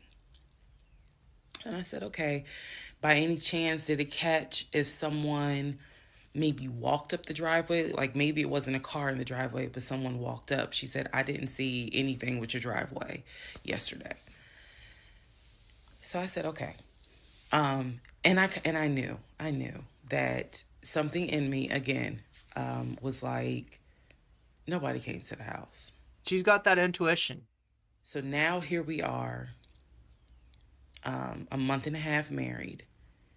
And now is when I'm like, why the fuck did he make that up? Because no one came to the house. Yeah. No black Charger came to the house, backed into the driveway. What? Nobody got out the car. So this is like the, I don't know, like 5th time she's caught him lying. And it's kind of like, you know, like the other times you sort of figure out like why he's lying. Like she can sort of, you know, and this time it's just kind of like, okay, now why is he lying? Why is he always lying? And asked for me. Nobody was looking for me. So now I was sitting in. Yeah, facing reality is always the better case. I mean, like getting back to your reality, like getting back to you. That's what we're talking about. Like, right, when you go through shit that makes you second guess yourself, makes you lose trust in people, and you're the kind of person that trusts people, then yeah, it takes a while to get back to yourself, and sometimes you need to tell that story in order to. The bedroom, thinking through all this, and I'm like, why the fuck did he make that up? Yeah, that's what I'm thinking. Like, why is he lying? I'm looking at the text messages on my phone. Why is this guy lying? Someone just came to the house looking for you. But no one came. So what was the purpose of that? And then something said to me, something in me said, he wanted to see your reaction. He just wanted to see the reaction. You had been too calm, and so he wanted to see a reaction. So this man gaslit me like I was Georgia Natural Gas just to get a reaction. Welcome, ladies and gentlemen, to part 20 of Who the Fuck Did I Marry? All right, part 20 of Who the Fuck Did I Marry? So after the black Dodge Charger incident, things were quiet. Legion was fine. Legion slept just fine. Me, that shit played over in my head for days and days and days. On one hand, I was like, I know nobody came. My head knew nobody came to the house. My heart was like, but maybe he didn't make it up. So the head and the heart were absolutely playing a tug of war because, again, I really couldn't fathom that he was making it up. But nevertheless, I filed it in the back of my mind in my little filing cabinet, my mental filing cabinet. So a few weeks later, we go out to eat at this restaurant in Atlanta. It's a burger place, and I'm going to do my best by the time I post this to put the name of the burger place on the screen. So we go to the burger place, eat dinner. Everything was fine. As we are leaving, he says to me, did I ever... Yeah, Disco Wolf says, what's up with this Legion guy? Did I ever show you where my grandmother's buried? This is the grandmother that passed away from COVID in 2020. And I said, no. I was like, we haven't been over here. And so he was like, let me show you. So he drives us to the cemetery, which is not far from the restaurant. He drives us to the cemetery, goes around and around, and then it comes to like a little hill in the cemetery. And he was like, you see the headstone. The headstone had like the family name on it. And it did not have, for example, John David Doe. It just had Doe. Okay. So there were no dates on it. So it reminded me of just a headstone where it was probably multiple family members buried underneath it. That's what it reminded me of. And so he was like, my grandfather and my grandmother are buried there. I do recall him telling me when the grandmother died in 2020 that she wanted to be buried next to his grandfather. And so we're sitting in the car because we can see the headstone like on top of the hill from the car. And he tells me that that is where his grandmother and grandfather are buried. That the family was able to get her, her wishes were to be buried next to the grandfather. Okay. So as we are leaving, we take a different route home. So we get on the highway. If you're from Atlanta, you'll know what I'm talking about. We get on I-75 North. And we're kind of we're just driving around, to be honest with you. But we're taking the scenic route. We get on I-75 North because the reason why I remember is because when you're on I-75 North going towards Atlantic Station, on the right-hand side, you will see the Varsity. You'll see all these tall skyscraper buildings. One of the buildings has the letters NCR on the building. As we're coming up towards the building, he says to me, do you see the NCR building? I said, yeah. He said, the building behind it, my job bought that building. That's where we're going to have, we're setting up operations. And I was like, why the hell would y'all buy a condiment company in downtown Atlanta? He was like, no, we're not doing production there. It's just going to be offices. And that's where we're going to handle like the business portion. The production is still being done in Gwinnett County out in Duluth. And so I was like, oh, okay. He was like, that's where I keep the company car. So I was like, the company car? I said, aren't you supposed to be bringing the company car home? And he was like, I don't want to bring the company car home because it's Clayton County and it's a $90,000 car. And I don't want no problems. So he's telling me that he keeps the company car at the building downtown Atlanta that's behind the NCR building. I barely could see what building he's talking about, but he was like, it's the building right behind it. And so he's telling me that that's where his office is. So I said to him, take me to your office.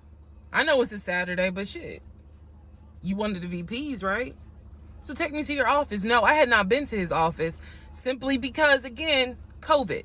So I was like, take me to your office. And he was like, I can. He was like, that's no problem. So do I have the other phone? I do. So y'all are in luck. So I can maybe reenact how this goes. So he gets off the exit and starts driving towards the NCR building. While he's driving towards the NCR building, he always keeps his phone in his left pocket. This is my left hand. So he pulls his phone out and he starts calling. He tells me he's calling Willie. Willie is supposed to be the head of security. So he's saying, let me call Willie real quick to make sure that the building's open. So he proceeds.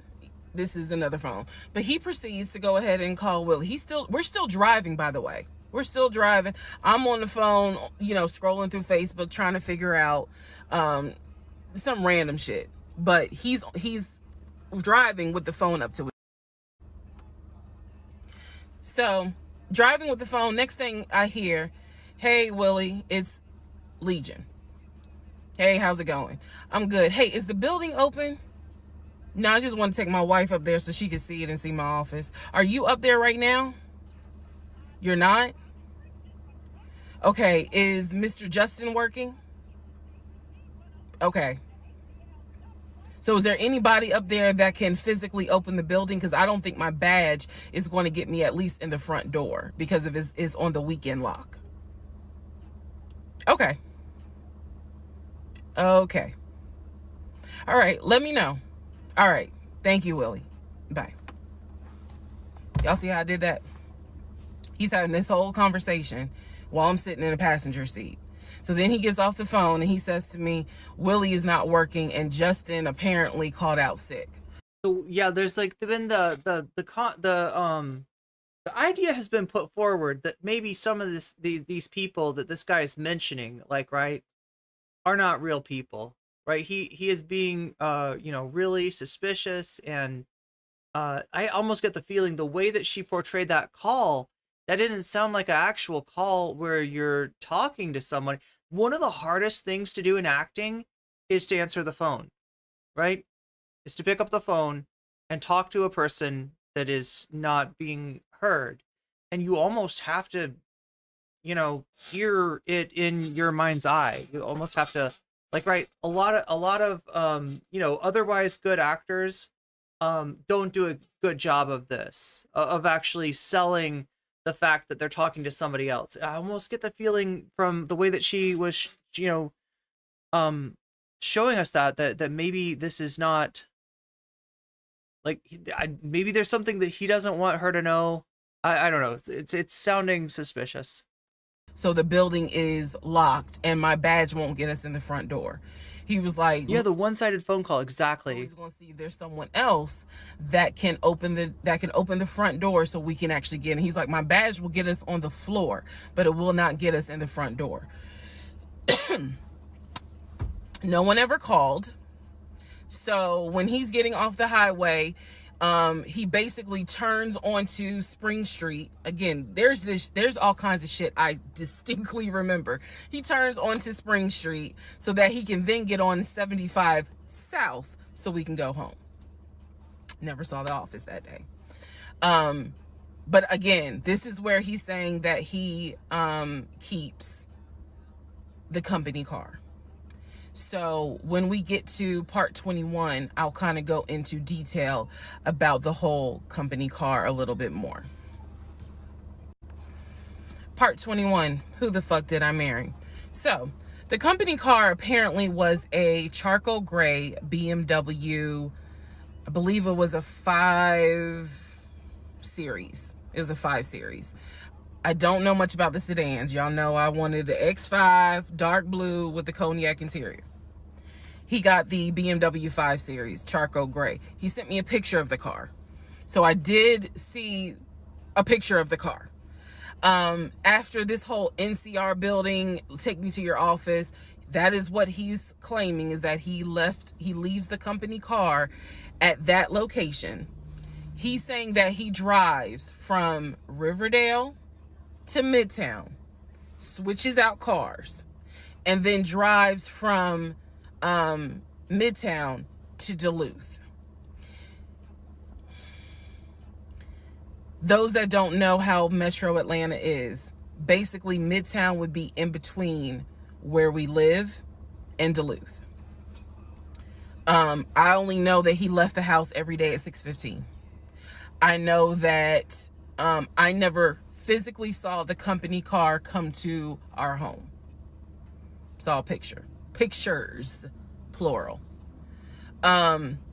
So when he told me that he got a BMW 5 Series, keep in mind, this is after I had been promised a dark blue X5.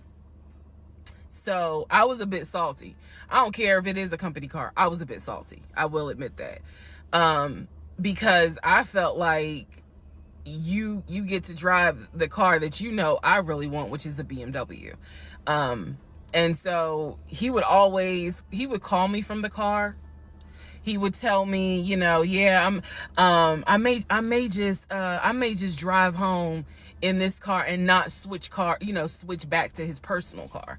He was like, I don't know. He did that a lot. And I realize now in 2024, he did that because he knew how excited I was to actually see the car. Because shit, I wanted to test drive it myself, to be honest with you. And he knew that. So, reactions. So he would say stuff like that, like, man, I'm so tired. I might just drive the company car, go ahead and go home. And then, just let me park it in the garage. Yeah, another thing that she said about this Legion guy is that, she's used the word narcissist to describe him. And I talked about before all the content that's out there that talks about the world as if it's divided up into empaths and narcissists. And I don't think it's helpful, right? I get the impulse. I've dealt with people who were, self-centered, and, it's not easy, but that's like clinical language. you know, that's really easy to kind of just apply to people, like, you know what, and that's what this content encourages people. So I'm not sure about the narcissist thing. She's got this idea that he's getting off on like frustrating her, getting off on dangling like a certain car in front of her, being like, oh yeah, you know, we could get a BMW. Yeah, that'd be a good car.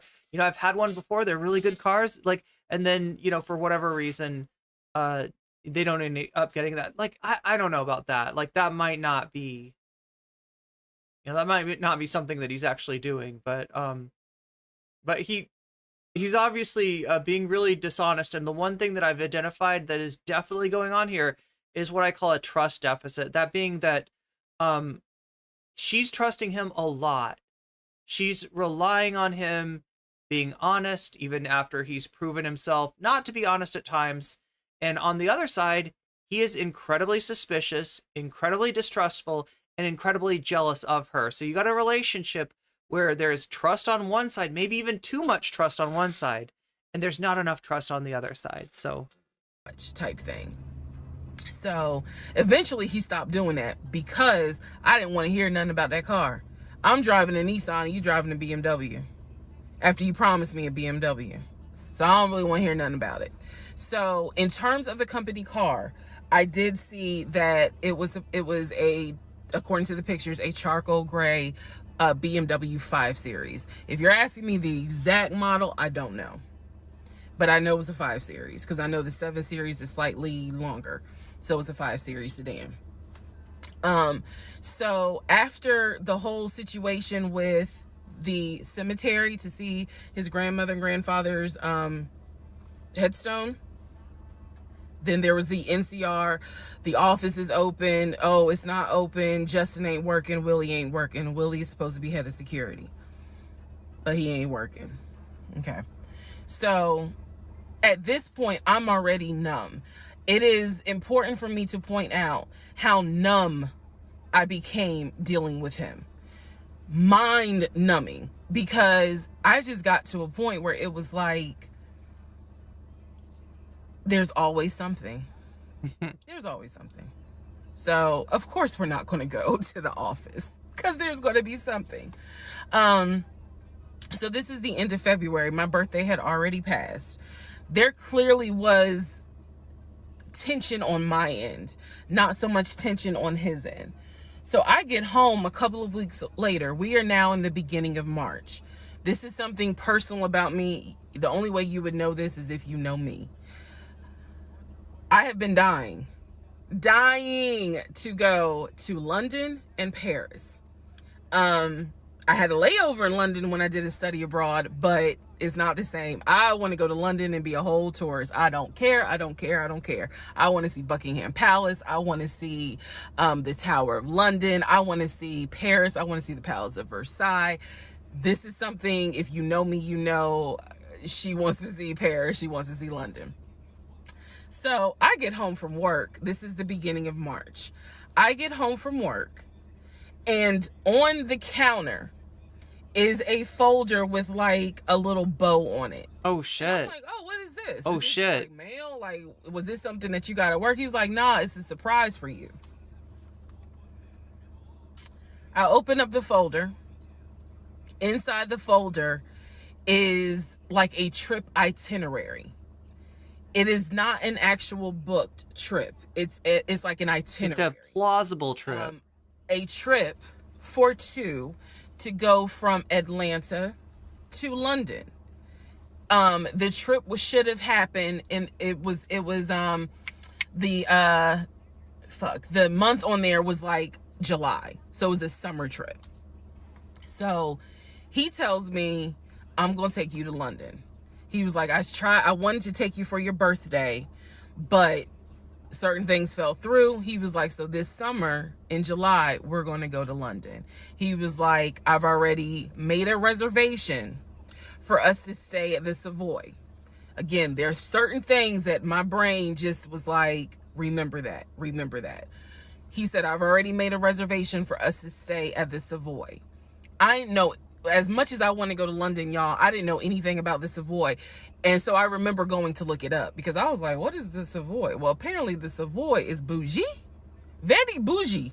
So little too, maybe too good to be true, kind of. I cannot tell y'all how fucking excited I was when I saw that he had printed out British Airways. Like, he was speaking my language. I am one of those people, I'm a planner. So when he's saying, I'm gonna take you to London, and he took the time to research flights and print it out and research the Savoy and print it out, and there were different not excursions, but there were different things that you could do. You could go see the Tower of London, you could go see Buckingham Palace, changing of the guard, we could go have high tea at certain places. He was like, I don't really want to go, but I know you're dying to go. So he was like, you know I love you and I would do anything for you, blah blah, black sheep, have you any wool? And so he was like, I'm going to take you to London in July.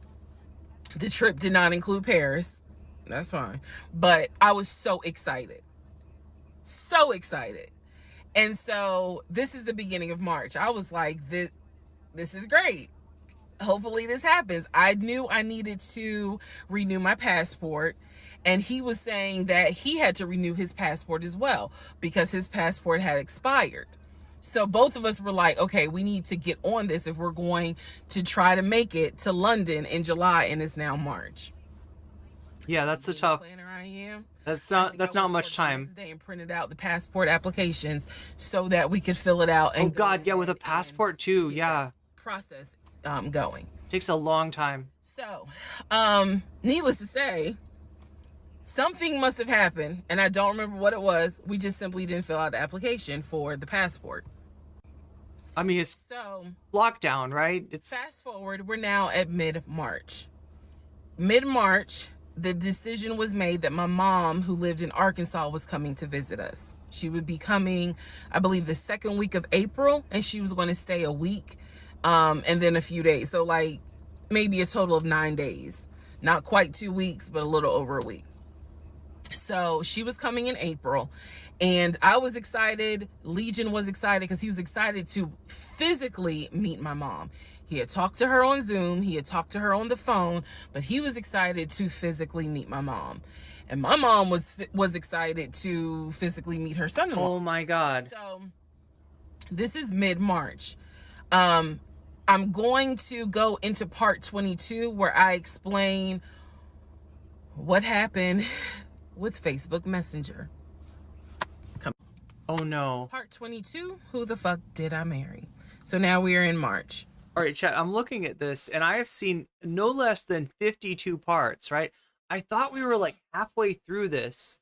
We can get halfway through this, but there's no way that we're going to be able to finish this tonight. So, let me see if we can get to part 26. I think that's halfway through this. I don't think that this actually has, this like version that we're watching here. Let's see. Does it tell us how many parts that we're...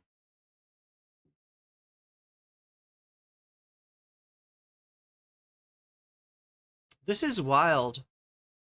This is really wild. Chat, I kind of want to put this out as React content, or at least like part of it, or some of it. I might have to put it out also in parts though. It's really long. We've been watching this for, I don't know, we're at almost 9 hours here. We're almost at 9 hours, chat. I've been streaming for so long, but I just had such a bad day. I had such a bad time of it. I like did everything wrong today, and it made it hard for people to find my stream because I did my I set my stream for 1 in the morning, right? People like that was what the schedule said, was that like I was going to be streaming at 1 in the morning. Obviously it was 1 in the afternoon, not 1 in the morning, and you know, it caused a lot of confusion. And yeah, for that reason, it's been a really frustrating day for me streaming, but I decided I was going to play some Valheim. I was going to chill the fuck out, and we got invested in this. We got invested in the series. We can get through part 26. That's what I'm going to do. But like, I gotta like, wait, yeah, I gotta stop streaming after that. Cause this is right after he had surprised me with the announcement of we're going to go to London for a trip in July, because we definitely didn't do a honeymoon. We definitely didn't do any sort of trips together. So the idea was we're going to do a trip in July together. One thing about Legion was that he was the guy who was like, I have nothing to hide. I don't lie. I don't like liars. If we're in a relationship, then everything should be out in the open. So I've always had his cell phone passcode.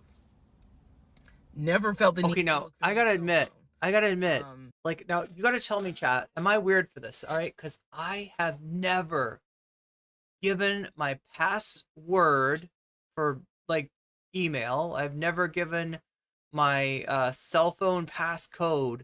I have never given any of that stuff. I've never been in a relationship. Is this normal?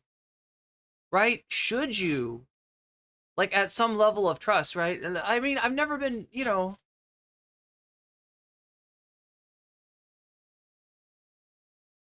I've never been in this kind of long-term relationship either, so maybe it's different. But like, is this normal? Oh my God, don't ask that, says Disco Wolf. Yeah, I mean, you're right. What is normal?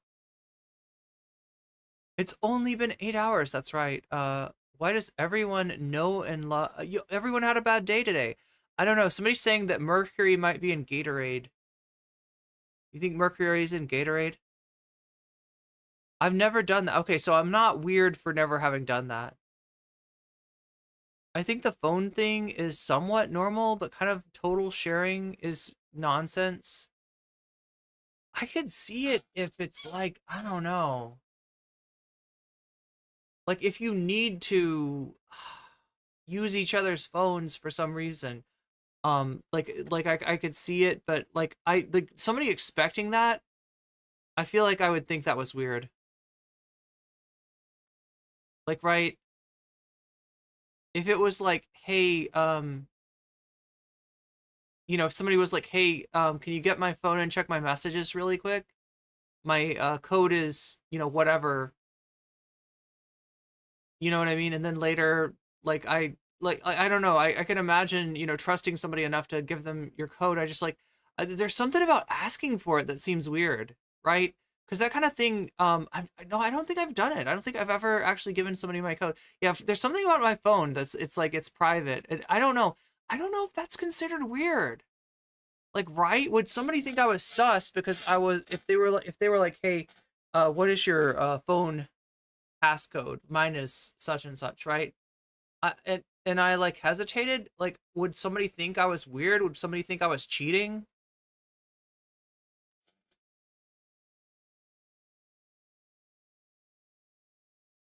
Like, I get it if there's like a reason, you know, and you feel like you trust the person that much, then sure, I guess. But the idea that somebody's going to be like demanding of it is that's what's weird to me.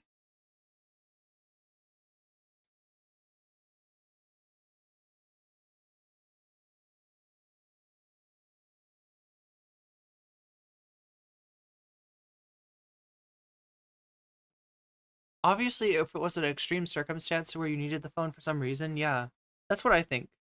But it would have to be a damn good reason. That's healthy boundaries.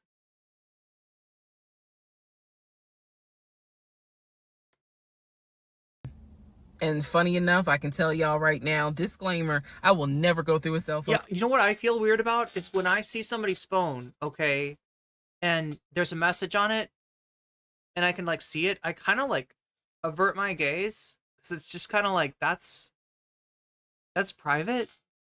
And again, you cheating piece. So anyway, so one day, this is mid-March, going like around March 20th.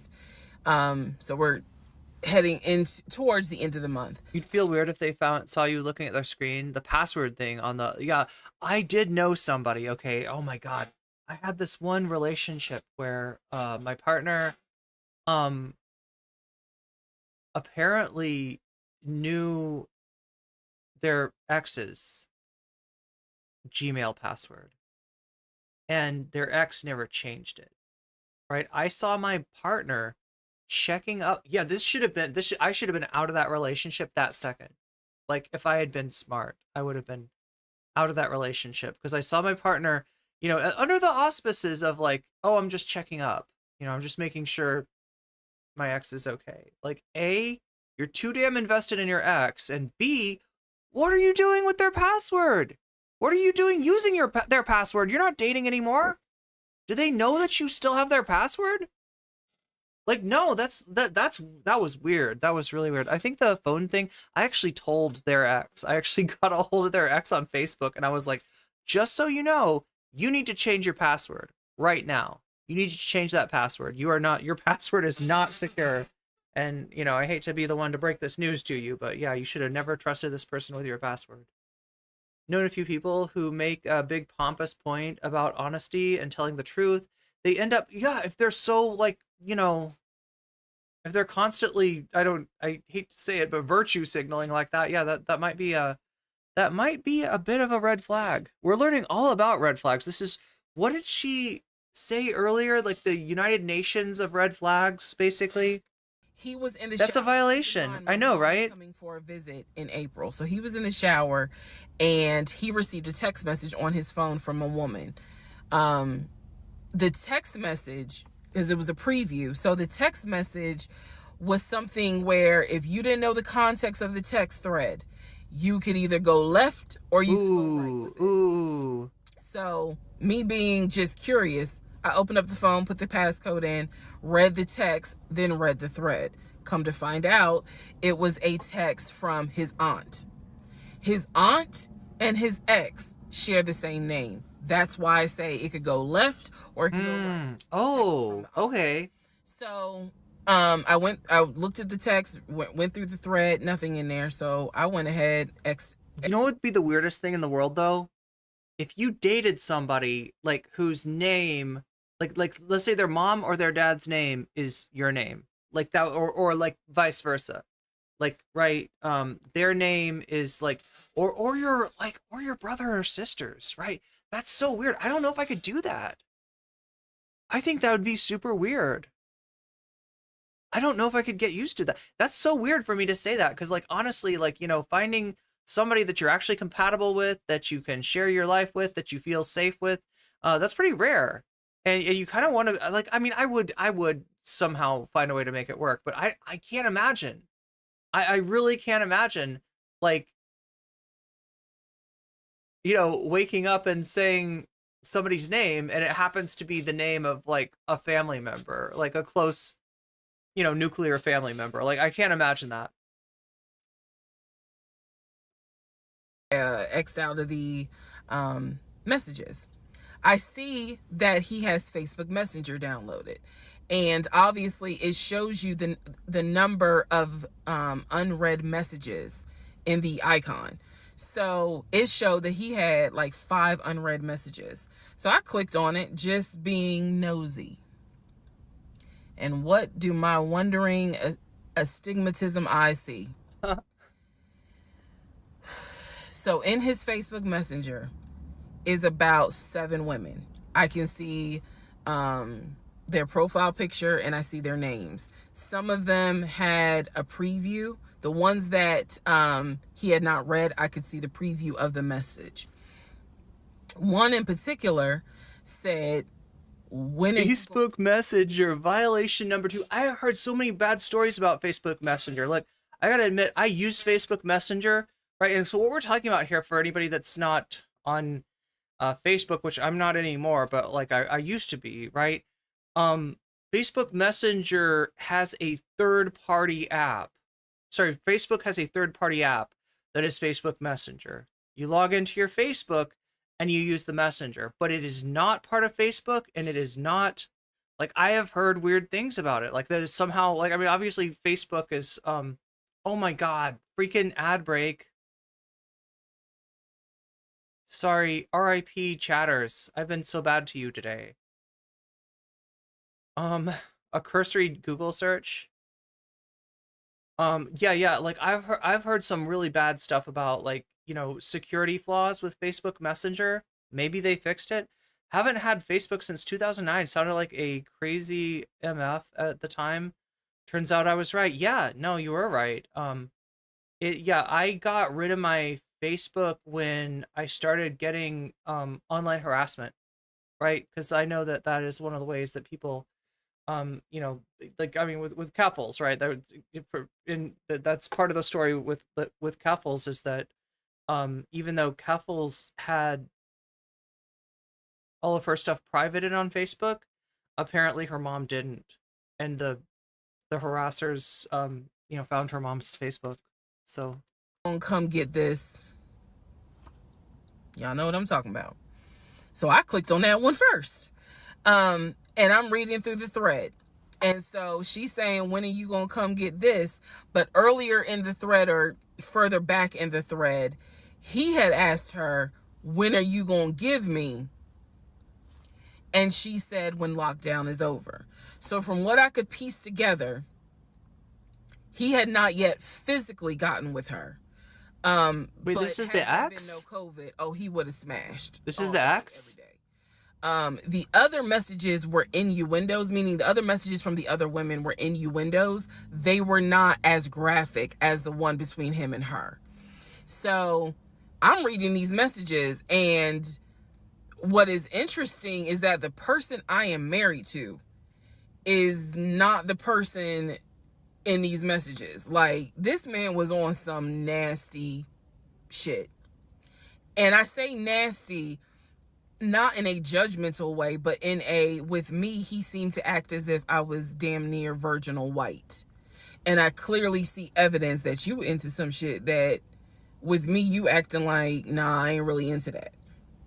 So I confronted him. I absolutely confronted him and was like, what the fuck is this? If 2 + 2 is 4 and 5 + 5 is 10, what the fuck is this? And so he did not, you know, oh, that ain't what happened, blah, blah, blah. Instead, what he hit me with is, man, I was just playing around. Like, ain't nothing happened. You know, I shouldn't have said all that, but I was just flirting. It ain't mean nothing. I don't even know that girl. I was just flirting. And so I'm like, is this what you into? And so he was like, no, it's not what I'm into. It was just stupid. It was stupid because I shouldn't have done it. So I'm going to be honest with y'all, because I've been honest all this time. What pissed me off the most was that here I am as a woman behaving, trying to do the right thing by him and this marriage. And you mean to tell me you out here offering your ding-a-ling to random chicks that you don't even know?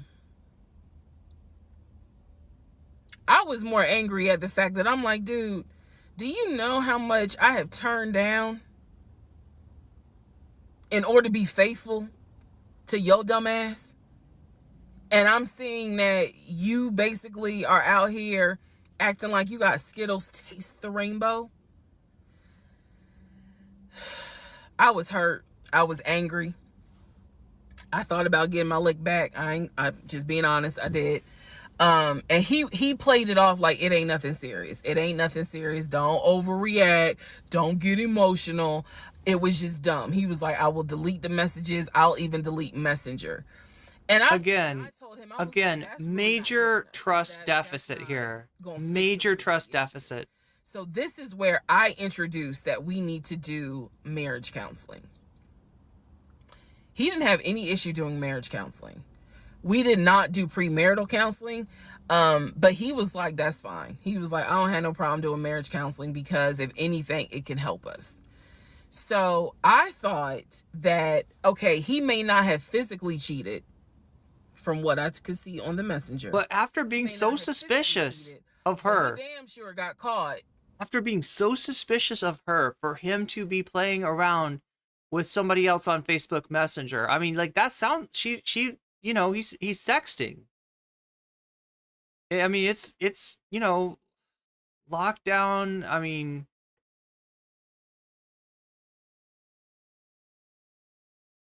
but with all the accusations he's making at her, with all the suspicions he's treating her with, right?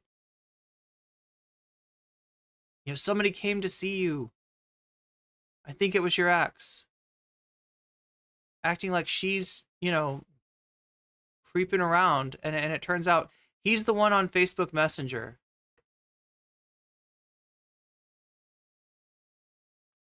No, that's definitely...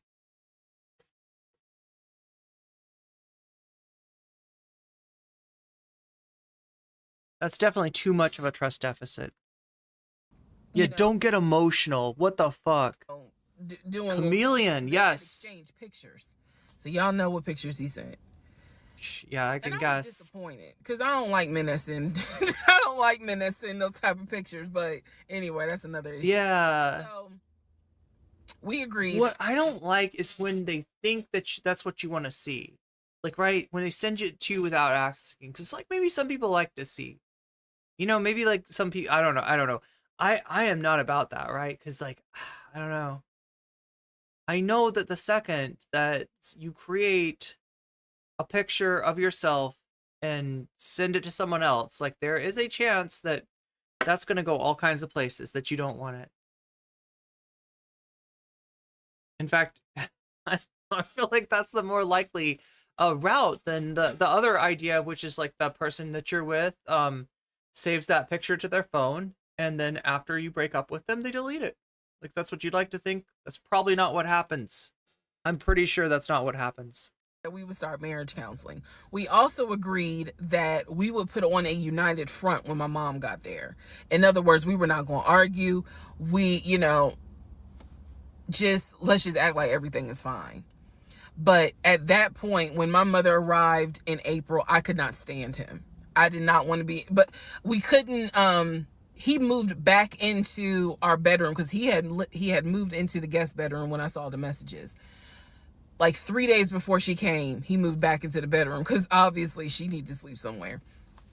So, I really could not stand him. And it was because I was busy second guessing myself, like, damn, what's wrong with me? Like, if that's what you into and I'm supposed to be your wife, like, let's have conversations. Like, shit, I went to FAMU.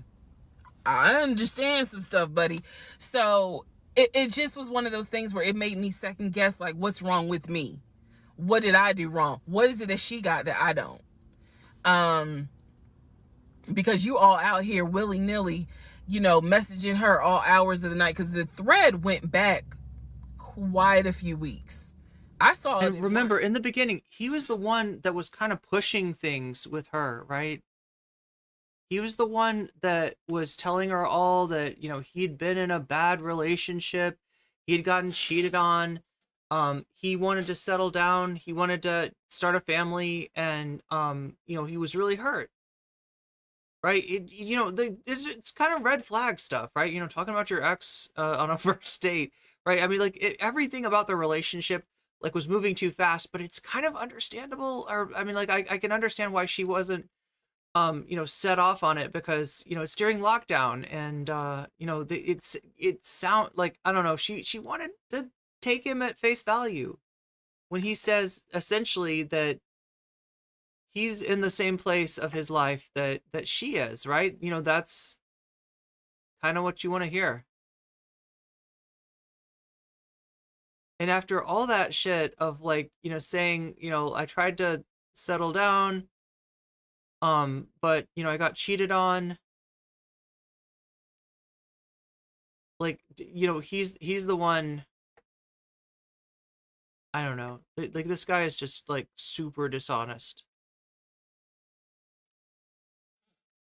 There were messages from December, November. So again, I'm just second guessing all kinds of stuff, self-esteem taking a hit. So no, I did not want to be around him. I did not want, I didn't like him, period. I did not like him. I left and I would just go for a drive because driving clears my mind. I called my aunt, told her what happened. I don't recommend that. I don't recommend calling family to tell them what's going on in your marriage. But I called my aunt, and my aunt lovingly was like, what do you want me to say? You married him. You know, he ain't your boyfriend. Y'all can't just break up. That's the hard part about marriage, is like, I mean, yeah, I guess you could leave him, but at the same time, you married him. So, honey, you're going to have to go back home. And y'all are going to have to figure this out. She was like, I can't give you advice on what you should do. It's so risky. Happen, but you married him. Look, it's so risky. You know what I'm talking about? When somebody asks you for advice about, like, even if it's just like a relationship, even if it's just like, there's no marriage, there's no commitment, right? But somebody comes to you asking you, like, should I break up with this person? Like, right? Is this too much? Is this like, because like, here's the deal. Like, no matter what you tell them, there is some chance that they're just not going to break up with this person. And if you go on record as saying you should break up, you get treated, later on when they decide that, no, they want to write it out, they want to stay, they want to ride or die, right? You get marked as an enemy of the relationship. That puts you on the outside with them. And if that's somebody that you care about, if that's a family member, that fucking sucks. You don't want to be on the outside like that. Yeah, it's like, as much as you want to give advice, also like, right, like, oh my God, you got to have a lot of information to really know what kind of advice to tell somebody. And like I said, there's no guarantee they're even going to take it. It's a tough spot to put somebody in, to be like, what should I do? Drive, I went back home, and that's when we're playing a little Valheim. We're listening to Who the Fuck Did I Marry? This epic story from TikTok about this adventure, essentially, that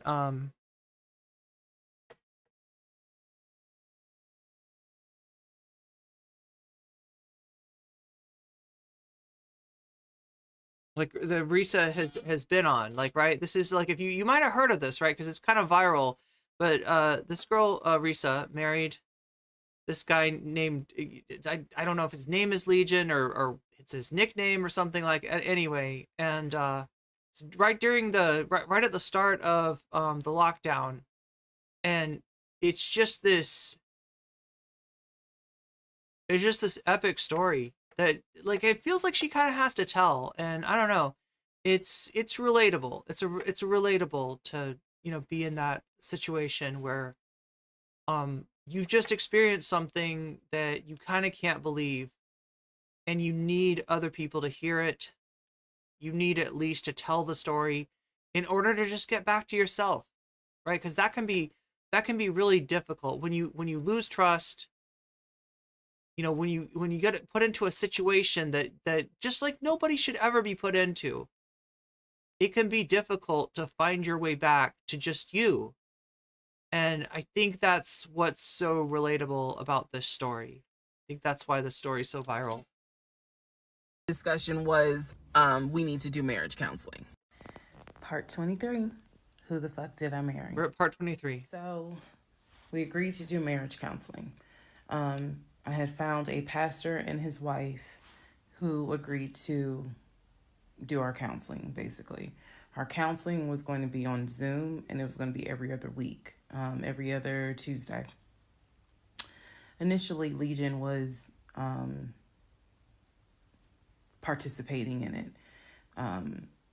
His body language seemed to be that he was open and receptive to the marriage counseling. Now, the pastor and his wife were deeply concerned at the fact that we had only been married 3 months, and we were already dealing with some form of infidelity. We were in marriage counseling, and so yeah, the infidelity is like him sexting somebody on Facebook Messenger, right? So it's not physical infidelity, at least as far as she knows. She doesn't have confirmation of that. But after being super suspicious of her, super jealous, super, paranoid about her cheating, this guy, she finds out, no, actually, he's the one sexting people on Facebook Messenger. As the pastor would put it, there seems to not be any sort of intimacy. They were concerned. Rightfully so. I think any person would be if they knew what was going on within those 3 months. So the pastor and his wife, it is fair to note, we started counseling with them in the spring. We continued counseling with them up until a week before I found out what I found out, and he got kicked out. So one of the first things that the pastor kind of talked to us about was you know, are you what was the deal with the Facebook Messenger stuff? And Legion was like, it was stupid. I shouldn't have done it. It really was just attention, and I got carried away. He felt like he was not going to, he kept saying, I'm not going to keep apologizing. I'm not going to keep getting persecuted. After I told you, I'm sorry, I told you I wouldn't do it again, and I want us to move forward. You're either going to forgive Got some me. bone fragments. The pastor and his wife were like, wow, the audacity is real on this one. So, needless to say, we started moving. Oh shit, get out of here, get out of here.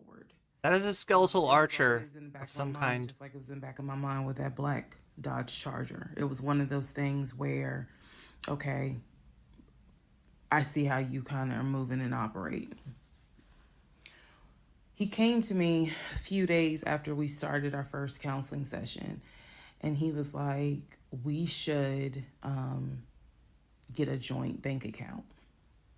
What he wanted to do was to each one of us have our own account, and to get a joint account for our money to go in there for joint expenses. Now, up until this point, he had been paying the rent, the utilities, and I really was just paying for my stuff. So now he's suggesting, look, we're married now, let's go ahead and get a joint account. I wasn't necessarily against it because I knew that I would still have my own account. I would still have my own savings. So what I countered with was, okay, let's take a look and see what we're working with. Show me your checking. Let's look at each other's accounts. Look at what we have currently. He was cool with that. So he shows me his checking account. His checking account available balance was just over $9,600. Mine was just over $1,500. So there was a huge disparity in the amounts. And so he logged in on the phone and turned it towards me, and I could see available checking, available balance, just over $9,600. I logged into my savings. I showed him how much I had in savings. He picked up his phone, logged into his Chase savings, turned the phone towards me. In the Chase savings, it was roughly about $15,000. But I also knew that he told me he had a U.S. bank savings and he had an offshore savings. So at this point in time, I asked him, show me the U.S. bank savings, show me the other two accounts. He would not do it. This became a huge bone of contention. He would not show me the two accounts that he claims has the most money in there, the accounts that he claims has money for a house in there, because he still was mentioning, hey, they are they're making plans together. They've gotten married. They were, they were planning to get a place together. It fell through under really suspicious circumstances, and the circumstances were that that he hadn't followed through on some of the steps that he said that he took to securing that house. So like, I think they're living at her place at this point, and they're planning on moving in together, right? They're making plans. He said that he wants to take her to London. A lot of this stuff is falling through. Now the London thing is understandable, right? Because you got to get your passport in time, and they didn't get their passport in time, right? So it's understandable why the London thing fell through. But the house falling through, the cars that they were trying to get falling through, there's some stuff here that's just not quite adding up as far as where he says he's at, in that he wants to start a relationship, he wants to settle down, and yet he's kind of sexting on somebody else on Facebook too. So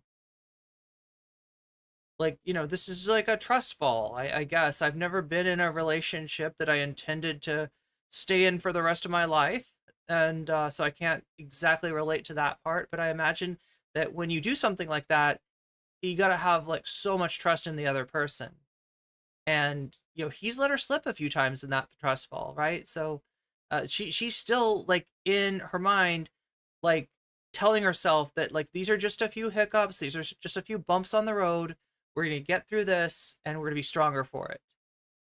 and she's not listening to her intuition. This house thing, if we're gonna move when the lease is up. So I'm just adamant on why don't you want to show me your savings account? You showed me the Chase one, like what is the big deal?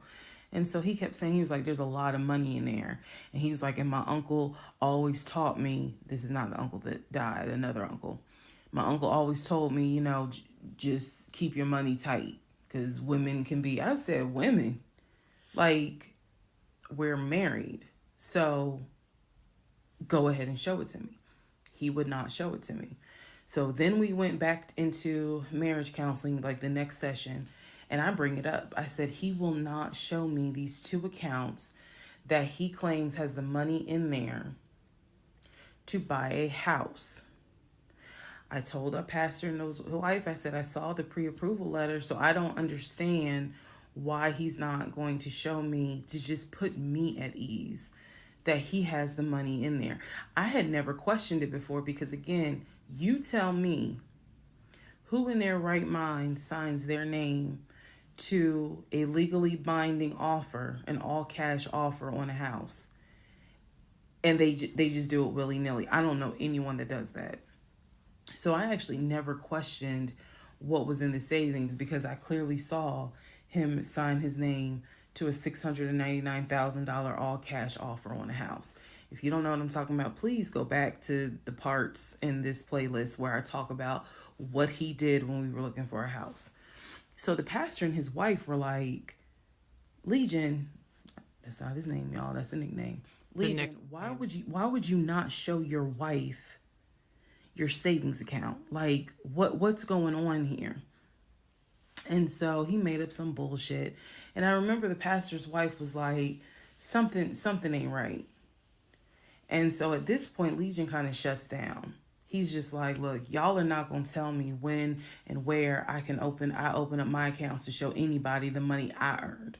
I earned that money.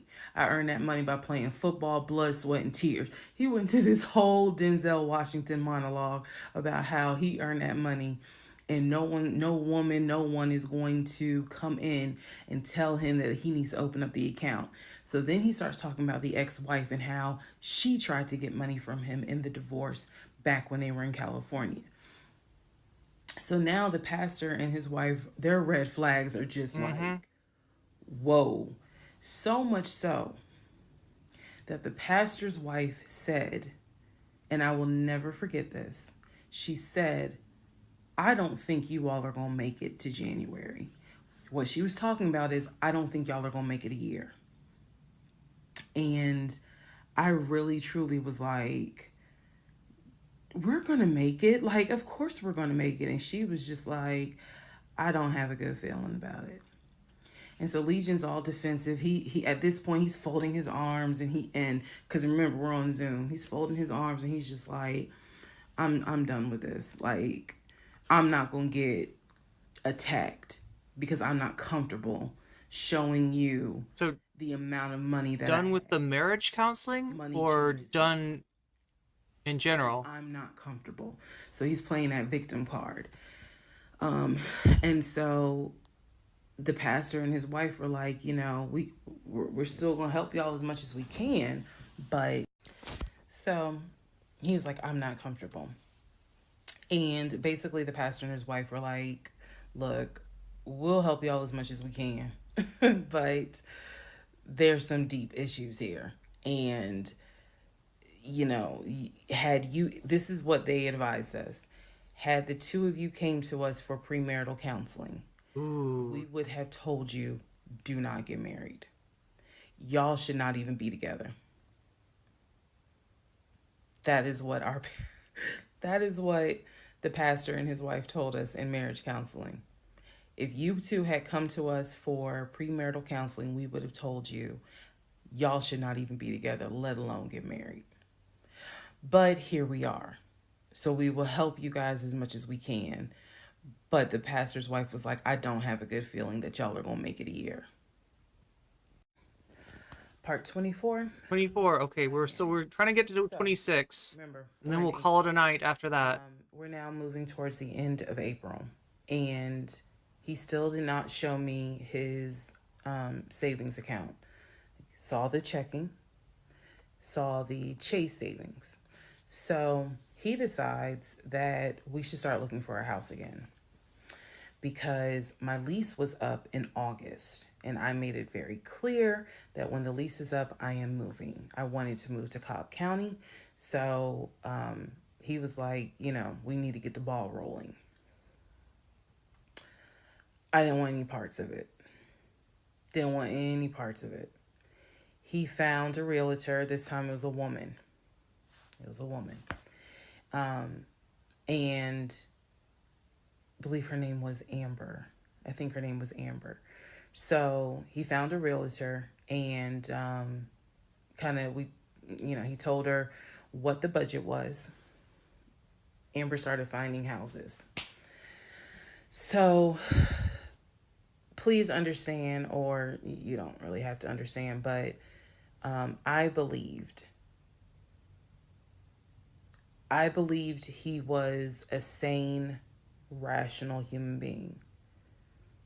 Sane enough that you would not sign an offer on a home if you didn't have the money. That's what I believed. So when we started working with Amber, I believe, showed us 3 or 4 houses. It was not nearly as many as the other realtor, Scott. So one of the houses, absolutely loved. I love the house. I really wanted to put in an offer on that house, and I'm going to post it on the screen. The house. Love that house. It was just absolutely beautiful. And once again, he wanted to put in an all-cash offer on the house.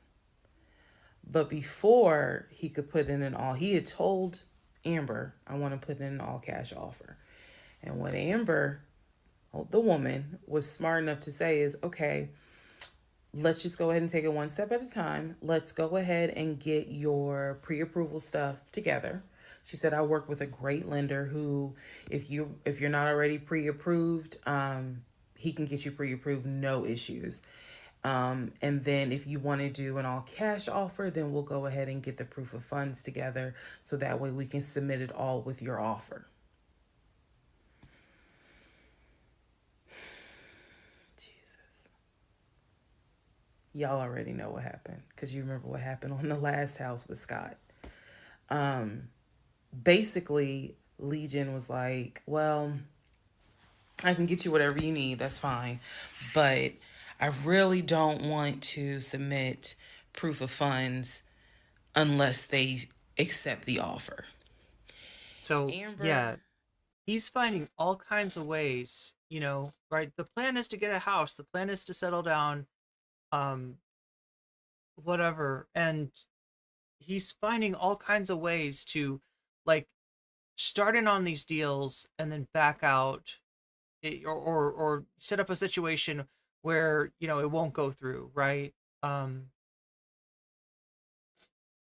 Because, I mean, that's, kind of what, I mean, that's a financial commitment. Like, right, he says that he wants a commitment. He says that he wants to settle down, but, he's making these financial commitments and then backing out of them. Where she is, I don't even know if she'll ever see this video. I bet she will now. I bet this is a pretty popular video. And I'll explain why. Amber will see this. Amber, if you're out there. I was like, I totally understand, but this is how we're going to do it. I'm going to need that paperwork, okay? And we'll submit it with your offer. She just simply was like, yeah, this is how we're going to do it. And so he did not submit the paperwork when she had asked him to. And I remember I was driving to work and I stopped at the Quick Trip on Upper Riverdale Road in Riverdale, Georgia. So now if you're playing at home, especially if you are familiar with the Atlanta area, I think we're in Atlanta here. She's mentioned Peach Street before, so I'm pretty sure we're in Atlanta. Like you can kind of mark down the routes, like you can mark down this whole story on a map if you want to. The funny thing about this too is that like some of her videos, a lot of her videos, she's driving, right? So she's, she's making a little trek, she's making a little journey of her own in just telling the story. But called me. It was in the morning. She had called me. And I believe with all my heart that Amber knew something was up, but she also knew I did not know what was up.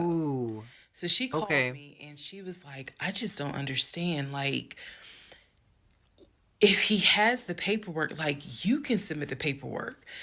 But the issue was the Chase paperwork that I had was from a year prior. So my understanding was that it pretty much was no good at this point. So she said all he has to do is just email it to me or take a picture of it. She was like, I just need to know that he's able to back up his offer. And I said, I totally get it. And she was explaining some stuff to me. She was like, he needs to do X, Y, and Z. And so I said to her, I remember I said, I don't know what's going on. I said, I'm going to get down to the bottom of it, but I don't know what's going on. And so let's put a pause on this whole thing. Let's put a pause on looking at houses. Let's put a pause on getting his pre-approval letter, because I'm not sure what's going on. And she got quiet and she said, okay. I said, and I know this sounds weird. And she said, no. She said, that is actually very smart. She said, do your research. And if I can be of assistance, call me. She said, whether you buy a house with him or you buy a house on your own, I will be more than happy to represent you. I don't know where Amber is today, but that one sentence, I felt like just woman to woman, she was basically telling me, yeah, telling her without telling her. Yep. Baby, something ain't right. And now you need to open your eyes. I'll be more than happy to work with you. If y'all get your shit together, I'll work with both of you. But whether you buy a house or not, do your research and then let me know what I can do. That was our conversation at the Quick Trip on Upper Riverdale Road. So I got off the phone. That was the last time that we worked with any sort of realtor. That was the last time that we looked at any sort of house. And I don't remember exactly what happened after that, meaning that day. I do know that when I went home, I simply told him, I don't want to look at a house right now. I said, I think it's okay if we rent. We'll just find a house in Cobb County and just rent for a year. And let's build, save some more money. Let's just, let's not worry about buying a house right now. And yeah. So she's getting the message from him that he is not ready for that commitment, but he's also unwilling to tell her that's what's going on. So she's just like, okay, I guess, you don't want to, right? Like as far as he's saying, he's willing to go forward and get a house, but obviously to do with save face. Obviously that's not real. That was the first time with Amber that I actually was embarrassed at the fact that he and I, because I felt like I was complicit in the fact that I'm going to look at houses with him. I felt like we are wasting these people's time. I did not mean to waste your time. I clearly see my time as being wasted, but that doesn't mean I need to waste your time. And I felt embarrassed at the fact that we wasted her time coming across as serious buyers when time came to put up or shut up, nothing was put up.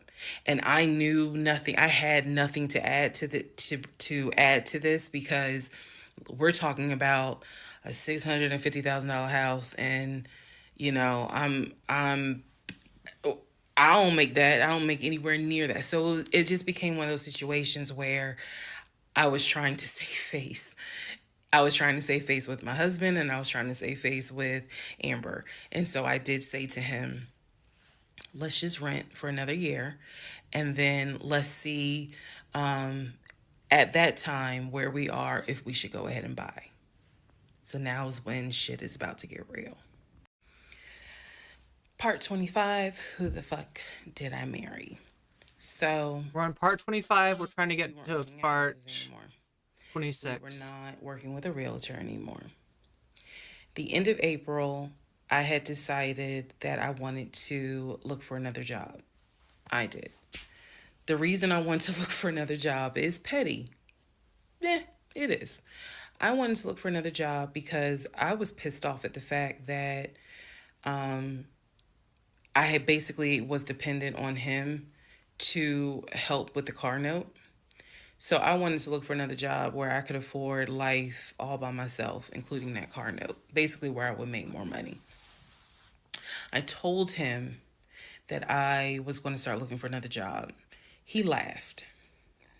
And his exact words were, "You're not going to leave Georgia State Patrol." He was like, "I swear you love them niggas more than you love me."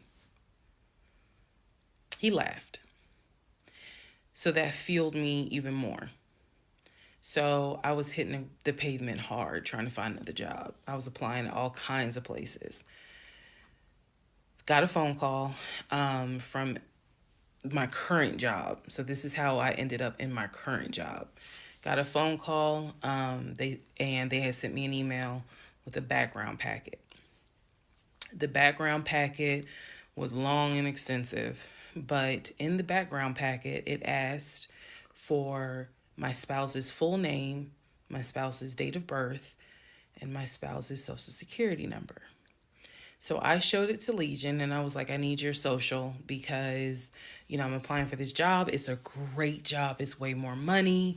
And, we're talking about moving anyway to Cobb County. So this is a God thing. He did not want to give me his social. I showed him the paperwork where I was like, look, because we are married, I can't lie on here. So help me. So he writes down his social security number on the background packet. And I eventually turned it in. I had scanned it, saved it in my email, and sent it in.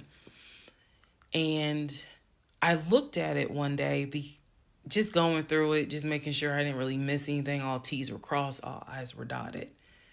And I looked at his social, and something about the social seemed different than the social security number that I remember seeing when we did our marriage license. And so for those who you remember in the previous part, I said I had ran his social security number from the marriage license. Nothing came back. So I thought that I had written it down wrong. Basically, what it is that the first three numbers were different on the background packet than what was on the marriage license. If you don't know this, here's a little trivia.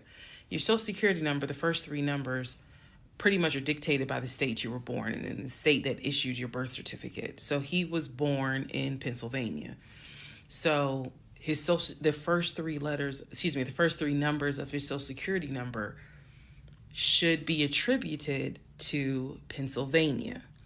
Pennsylvania, they probably got like 5-6 different numbers, 3-digit numbers that your social security number can start with.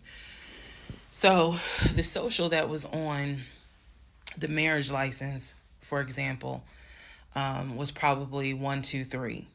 What was on the background was 456. Both of those social security 3-digit prefixes are issued through the state of Pennsylvania. Again, this is an example so I can make it clear. So when I saw his social on my background, I immediately knew that was a different social than what I saw on the marriage license. And when I compared, because I had found a copy of the marriage license that we turned in because I had filled it out on the computer. So sure enough, the first 3 numbers were different. The rest of the numbers were the same. So one of 2 things, either when I ran his background, I did in fact put in the wrong number, or the number on the marriage certificate or the background packet is wrong. So I decided that I was going to roll the dice and take the social from the background packet. Again, this is the background packet that I had to fill out to get my current job. I was trying to get a new job. Okay, so I took that social and I ran a background check on it. What came back on this particular background was all the addresses that the social security number, I guess, had been attached to. So all of the addresses, the states were Georgia, Rhode Island, Pennsylvania. What I did not see was California. So I thought that was weird. I thought, okay, maybe this is not a complete background because clearly he went to San Diego State. It's on his resume. It's on quite a few things. Social media. He didn't have a LinkedIn, but it was on his social media. So clearly he had been to California. So maybe I just need to do a different background check. Also to note, during this time, I think I told you guys he had hit his leg at work. So what was happening was it was getting more and more difficult for him to walk, like put pressure on that leg, on that knee. He was still able to go to work. He was still leaving at 6:15 in the morning. He was still coming back between 3:30 and 4 o'clock. But I clearly could see where he was in pain. He would elevate the knee, ice the knee. It was getting worse. And I was constantly like, go to the doctor.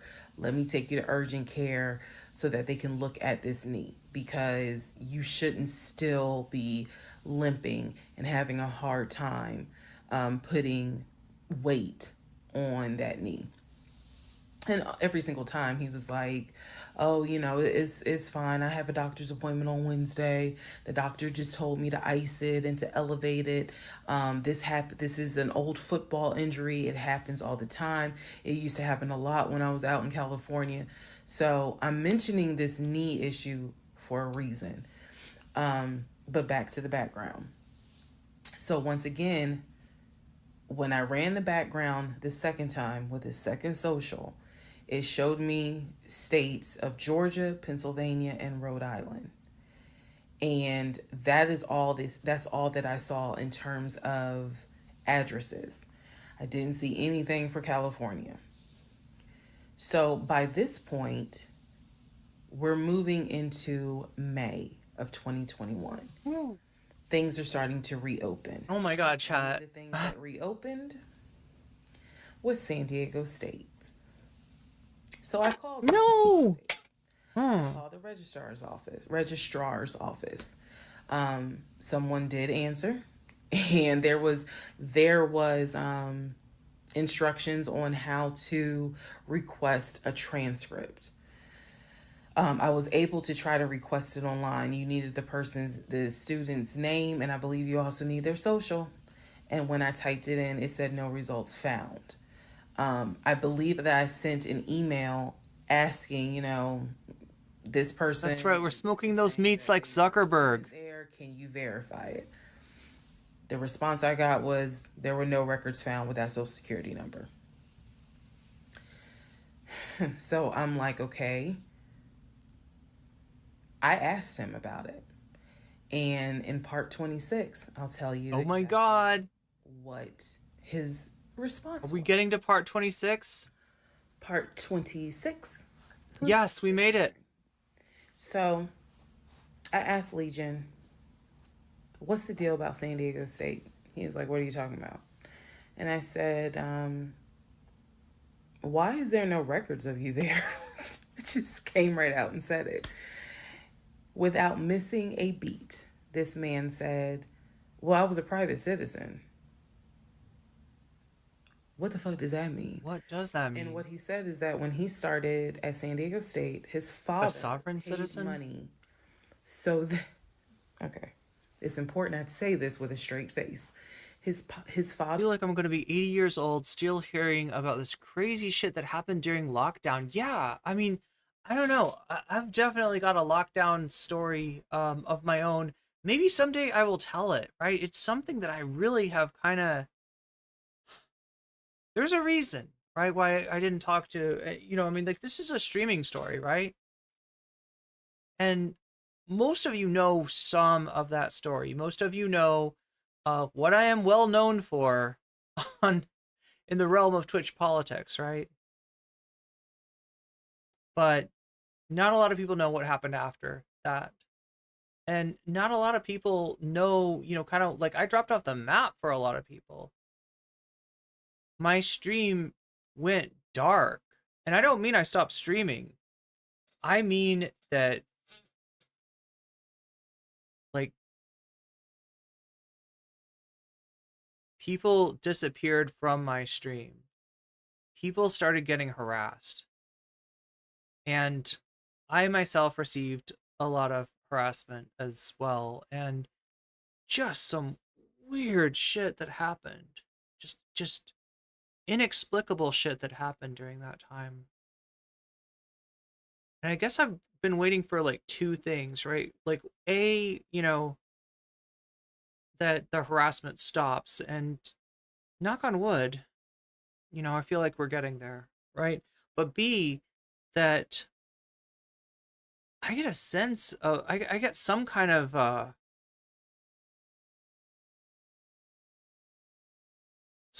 answer for what actually went on, right?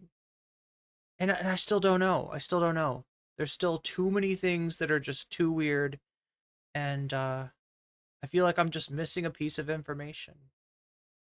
I feel like I'm just missing a piece of evidence to make it all click together, and the explanation.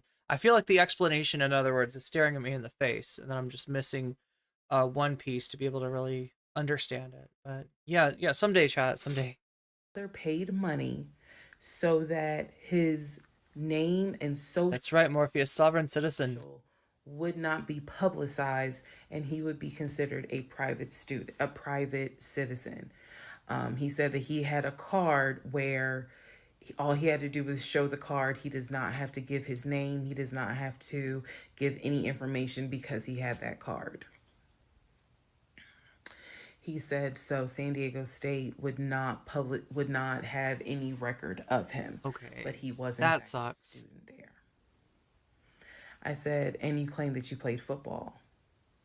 He was like, I did play football. I said, so you're saying that the school did not publish your name anywhere and they were in violation of NCAA rules? And he was like, why are you asking all these questions? And I said, I'm just curious. I'm just curious.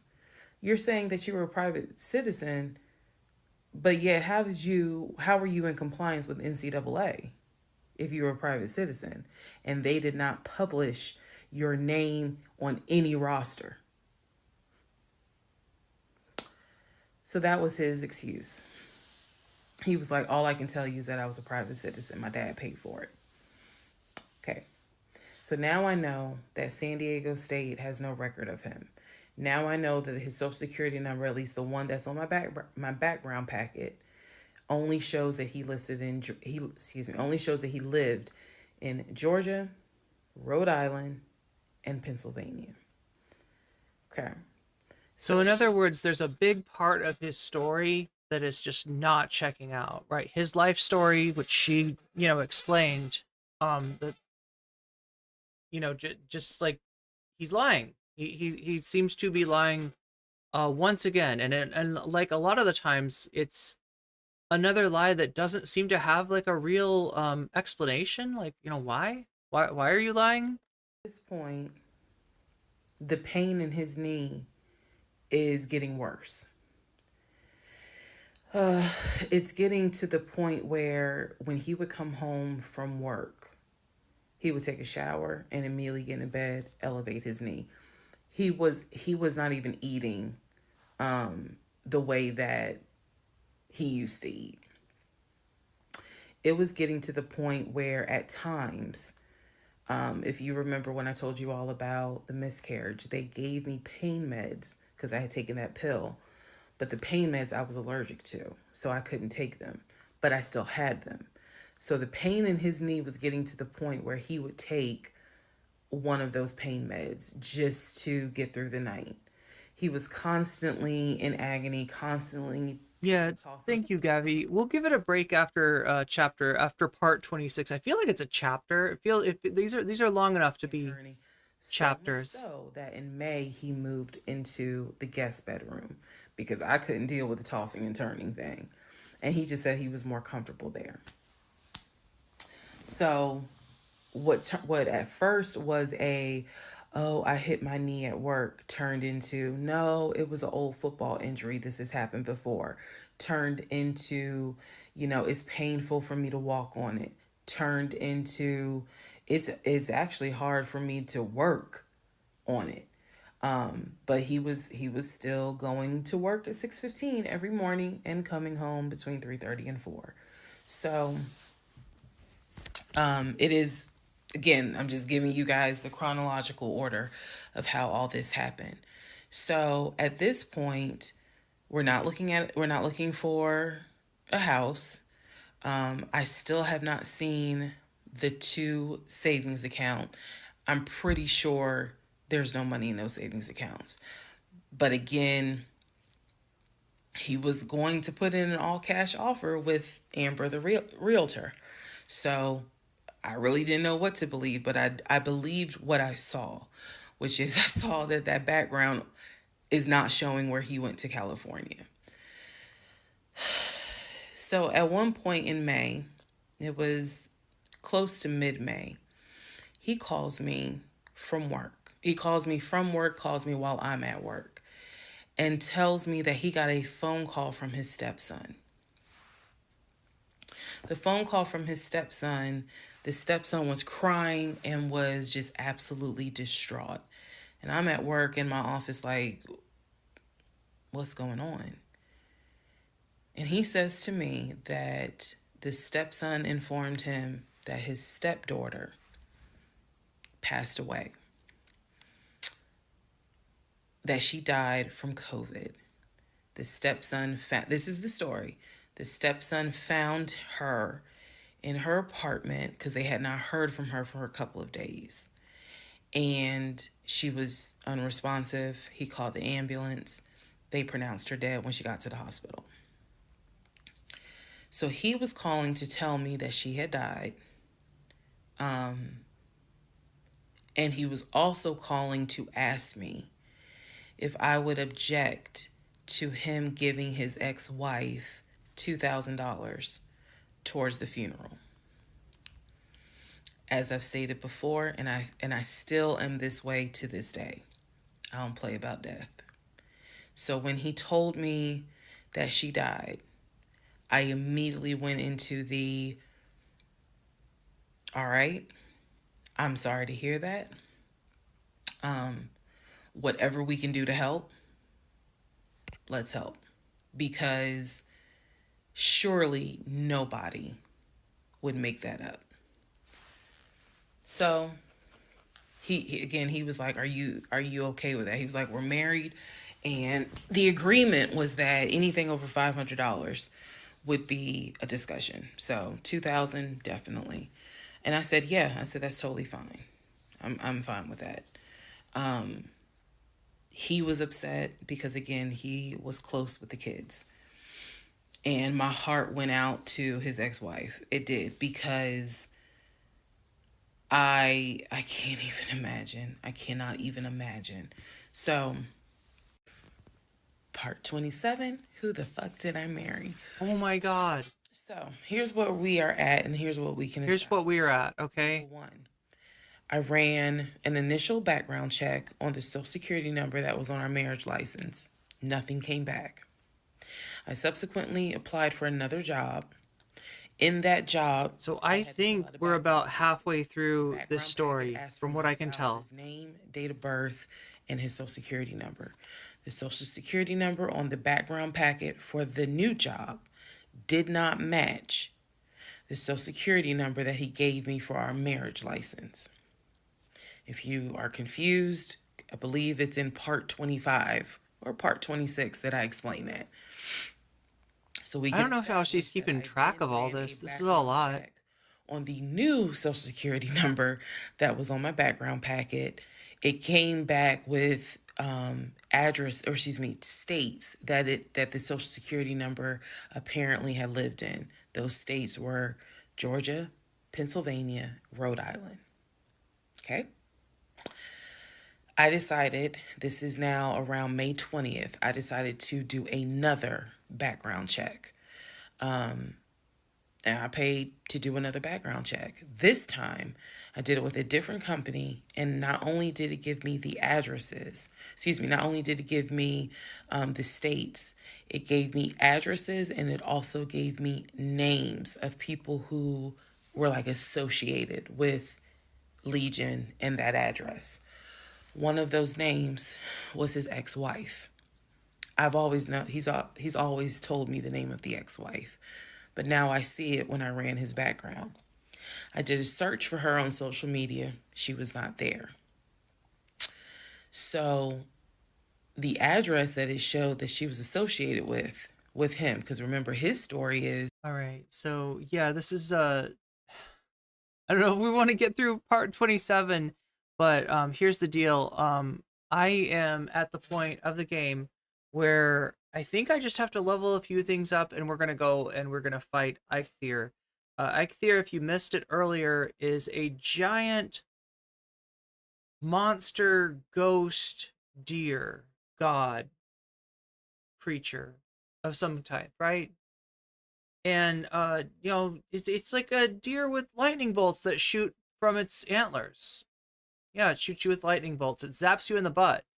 And I've been zapped in the butt before by Eikthyr when I was not ready quite to fight Eikthyr. But I think we're good now. The main thing that we need is arrows. We got a bow. We've got arrows, and I think we just need some more feathers so we can make the fire arrows. We've got 20 of those, but it would make me feel better to have 40 of those, right? So yeah, that's what we're gonna do. We're gonna summon Eikthyr using the trophies that we've gathered from hunting deer, and then we're gonna get chased around. We're gonna get hunted by a deer, which is pretty interesting. But I think I know how to fight it. I think I got some strategies, and I think the bow is the main thing. That we're just basically gonna be running away from it, kiting it, and then turning back to shoot at it. And I think we can take Eikthyr down. So stay tuned for that tomorrow. I'll be doing that tomorrow. We'll also be going over the last defender of Vaush's folders, some Destiny Orbiter who, for whatever reason, feels that, like Vaush did, there's nothing wrong in those folders. There's nothing wrong with what's in Vaush's folders. That's not the problem. Defending the lolly, but still, casting suspicion on Vaush for other reasons. And yeah, there's other reasons, there's other things about Vaush that are really horrible. Some of that stuff I agree with him with, but I just don't get why a Destiny Orbiter is out there defending the contents of Vaush's folder, other than what I told you already, which is that Vaush's take on Loli, Vaush's takes on all these icky issues, right? They don't come from nowhere. And the place they come from is, DGG, is the debate sphere, is like the eldritch horror that is Destiny's sphere of influence, right? There's way too many people who have those same takes on a lot of issues. And so we're going to look into one of those people tomorrow. So make sure to be here for that. I think I don't know if I've got it scheduled for 11. If I do, I'll probably move it to 1. If you ever see that I've got something scheduled for 1 a.m., which it is, yeah, what if it's 2 a.m. right now in the East Coast, it's 1 a.m. in the central area. But if you ever see that I've got something scheduled for like 1 a.m. or 4 a.m. or whatever, that's probably a mistake. I probably don't really, it's probably actually supposed to be the PM. But yeah, thank you everybody for being here today. Thank you for all the support that you've given me getting through both the, you know, the real thorough look at the ICJ findings, the real thorough look at what's been going on in Gaza, and the real thorough look at what Destiny is shitposting about. That was in the Noah Samsen video, as well as this kind of amazing story. Maybe we'll pick back up on this if we have time. I kind of want to do that. I kind of want to pick back up on. I want to finish this story because we're about halfway through it, I think. Okay, I've seen the highest number I've seen for the parts is 52. So either she is at part 52 now, or 52 is the end of it. One of those two, I think, is true. And we're gonna find where this story of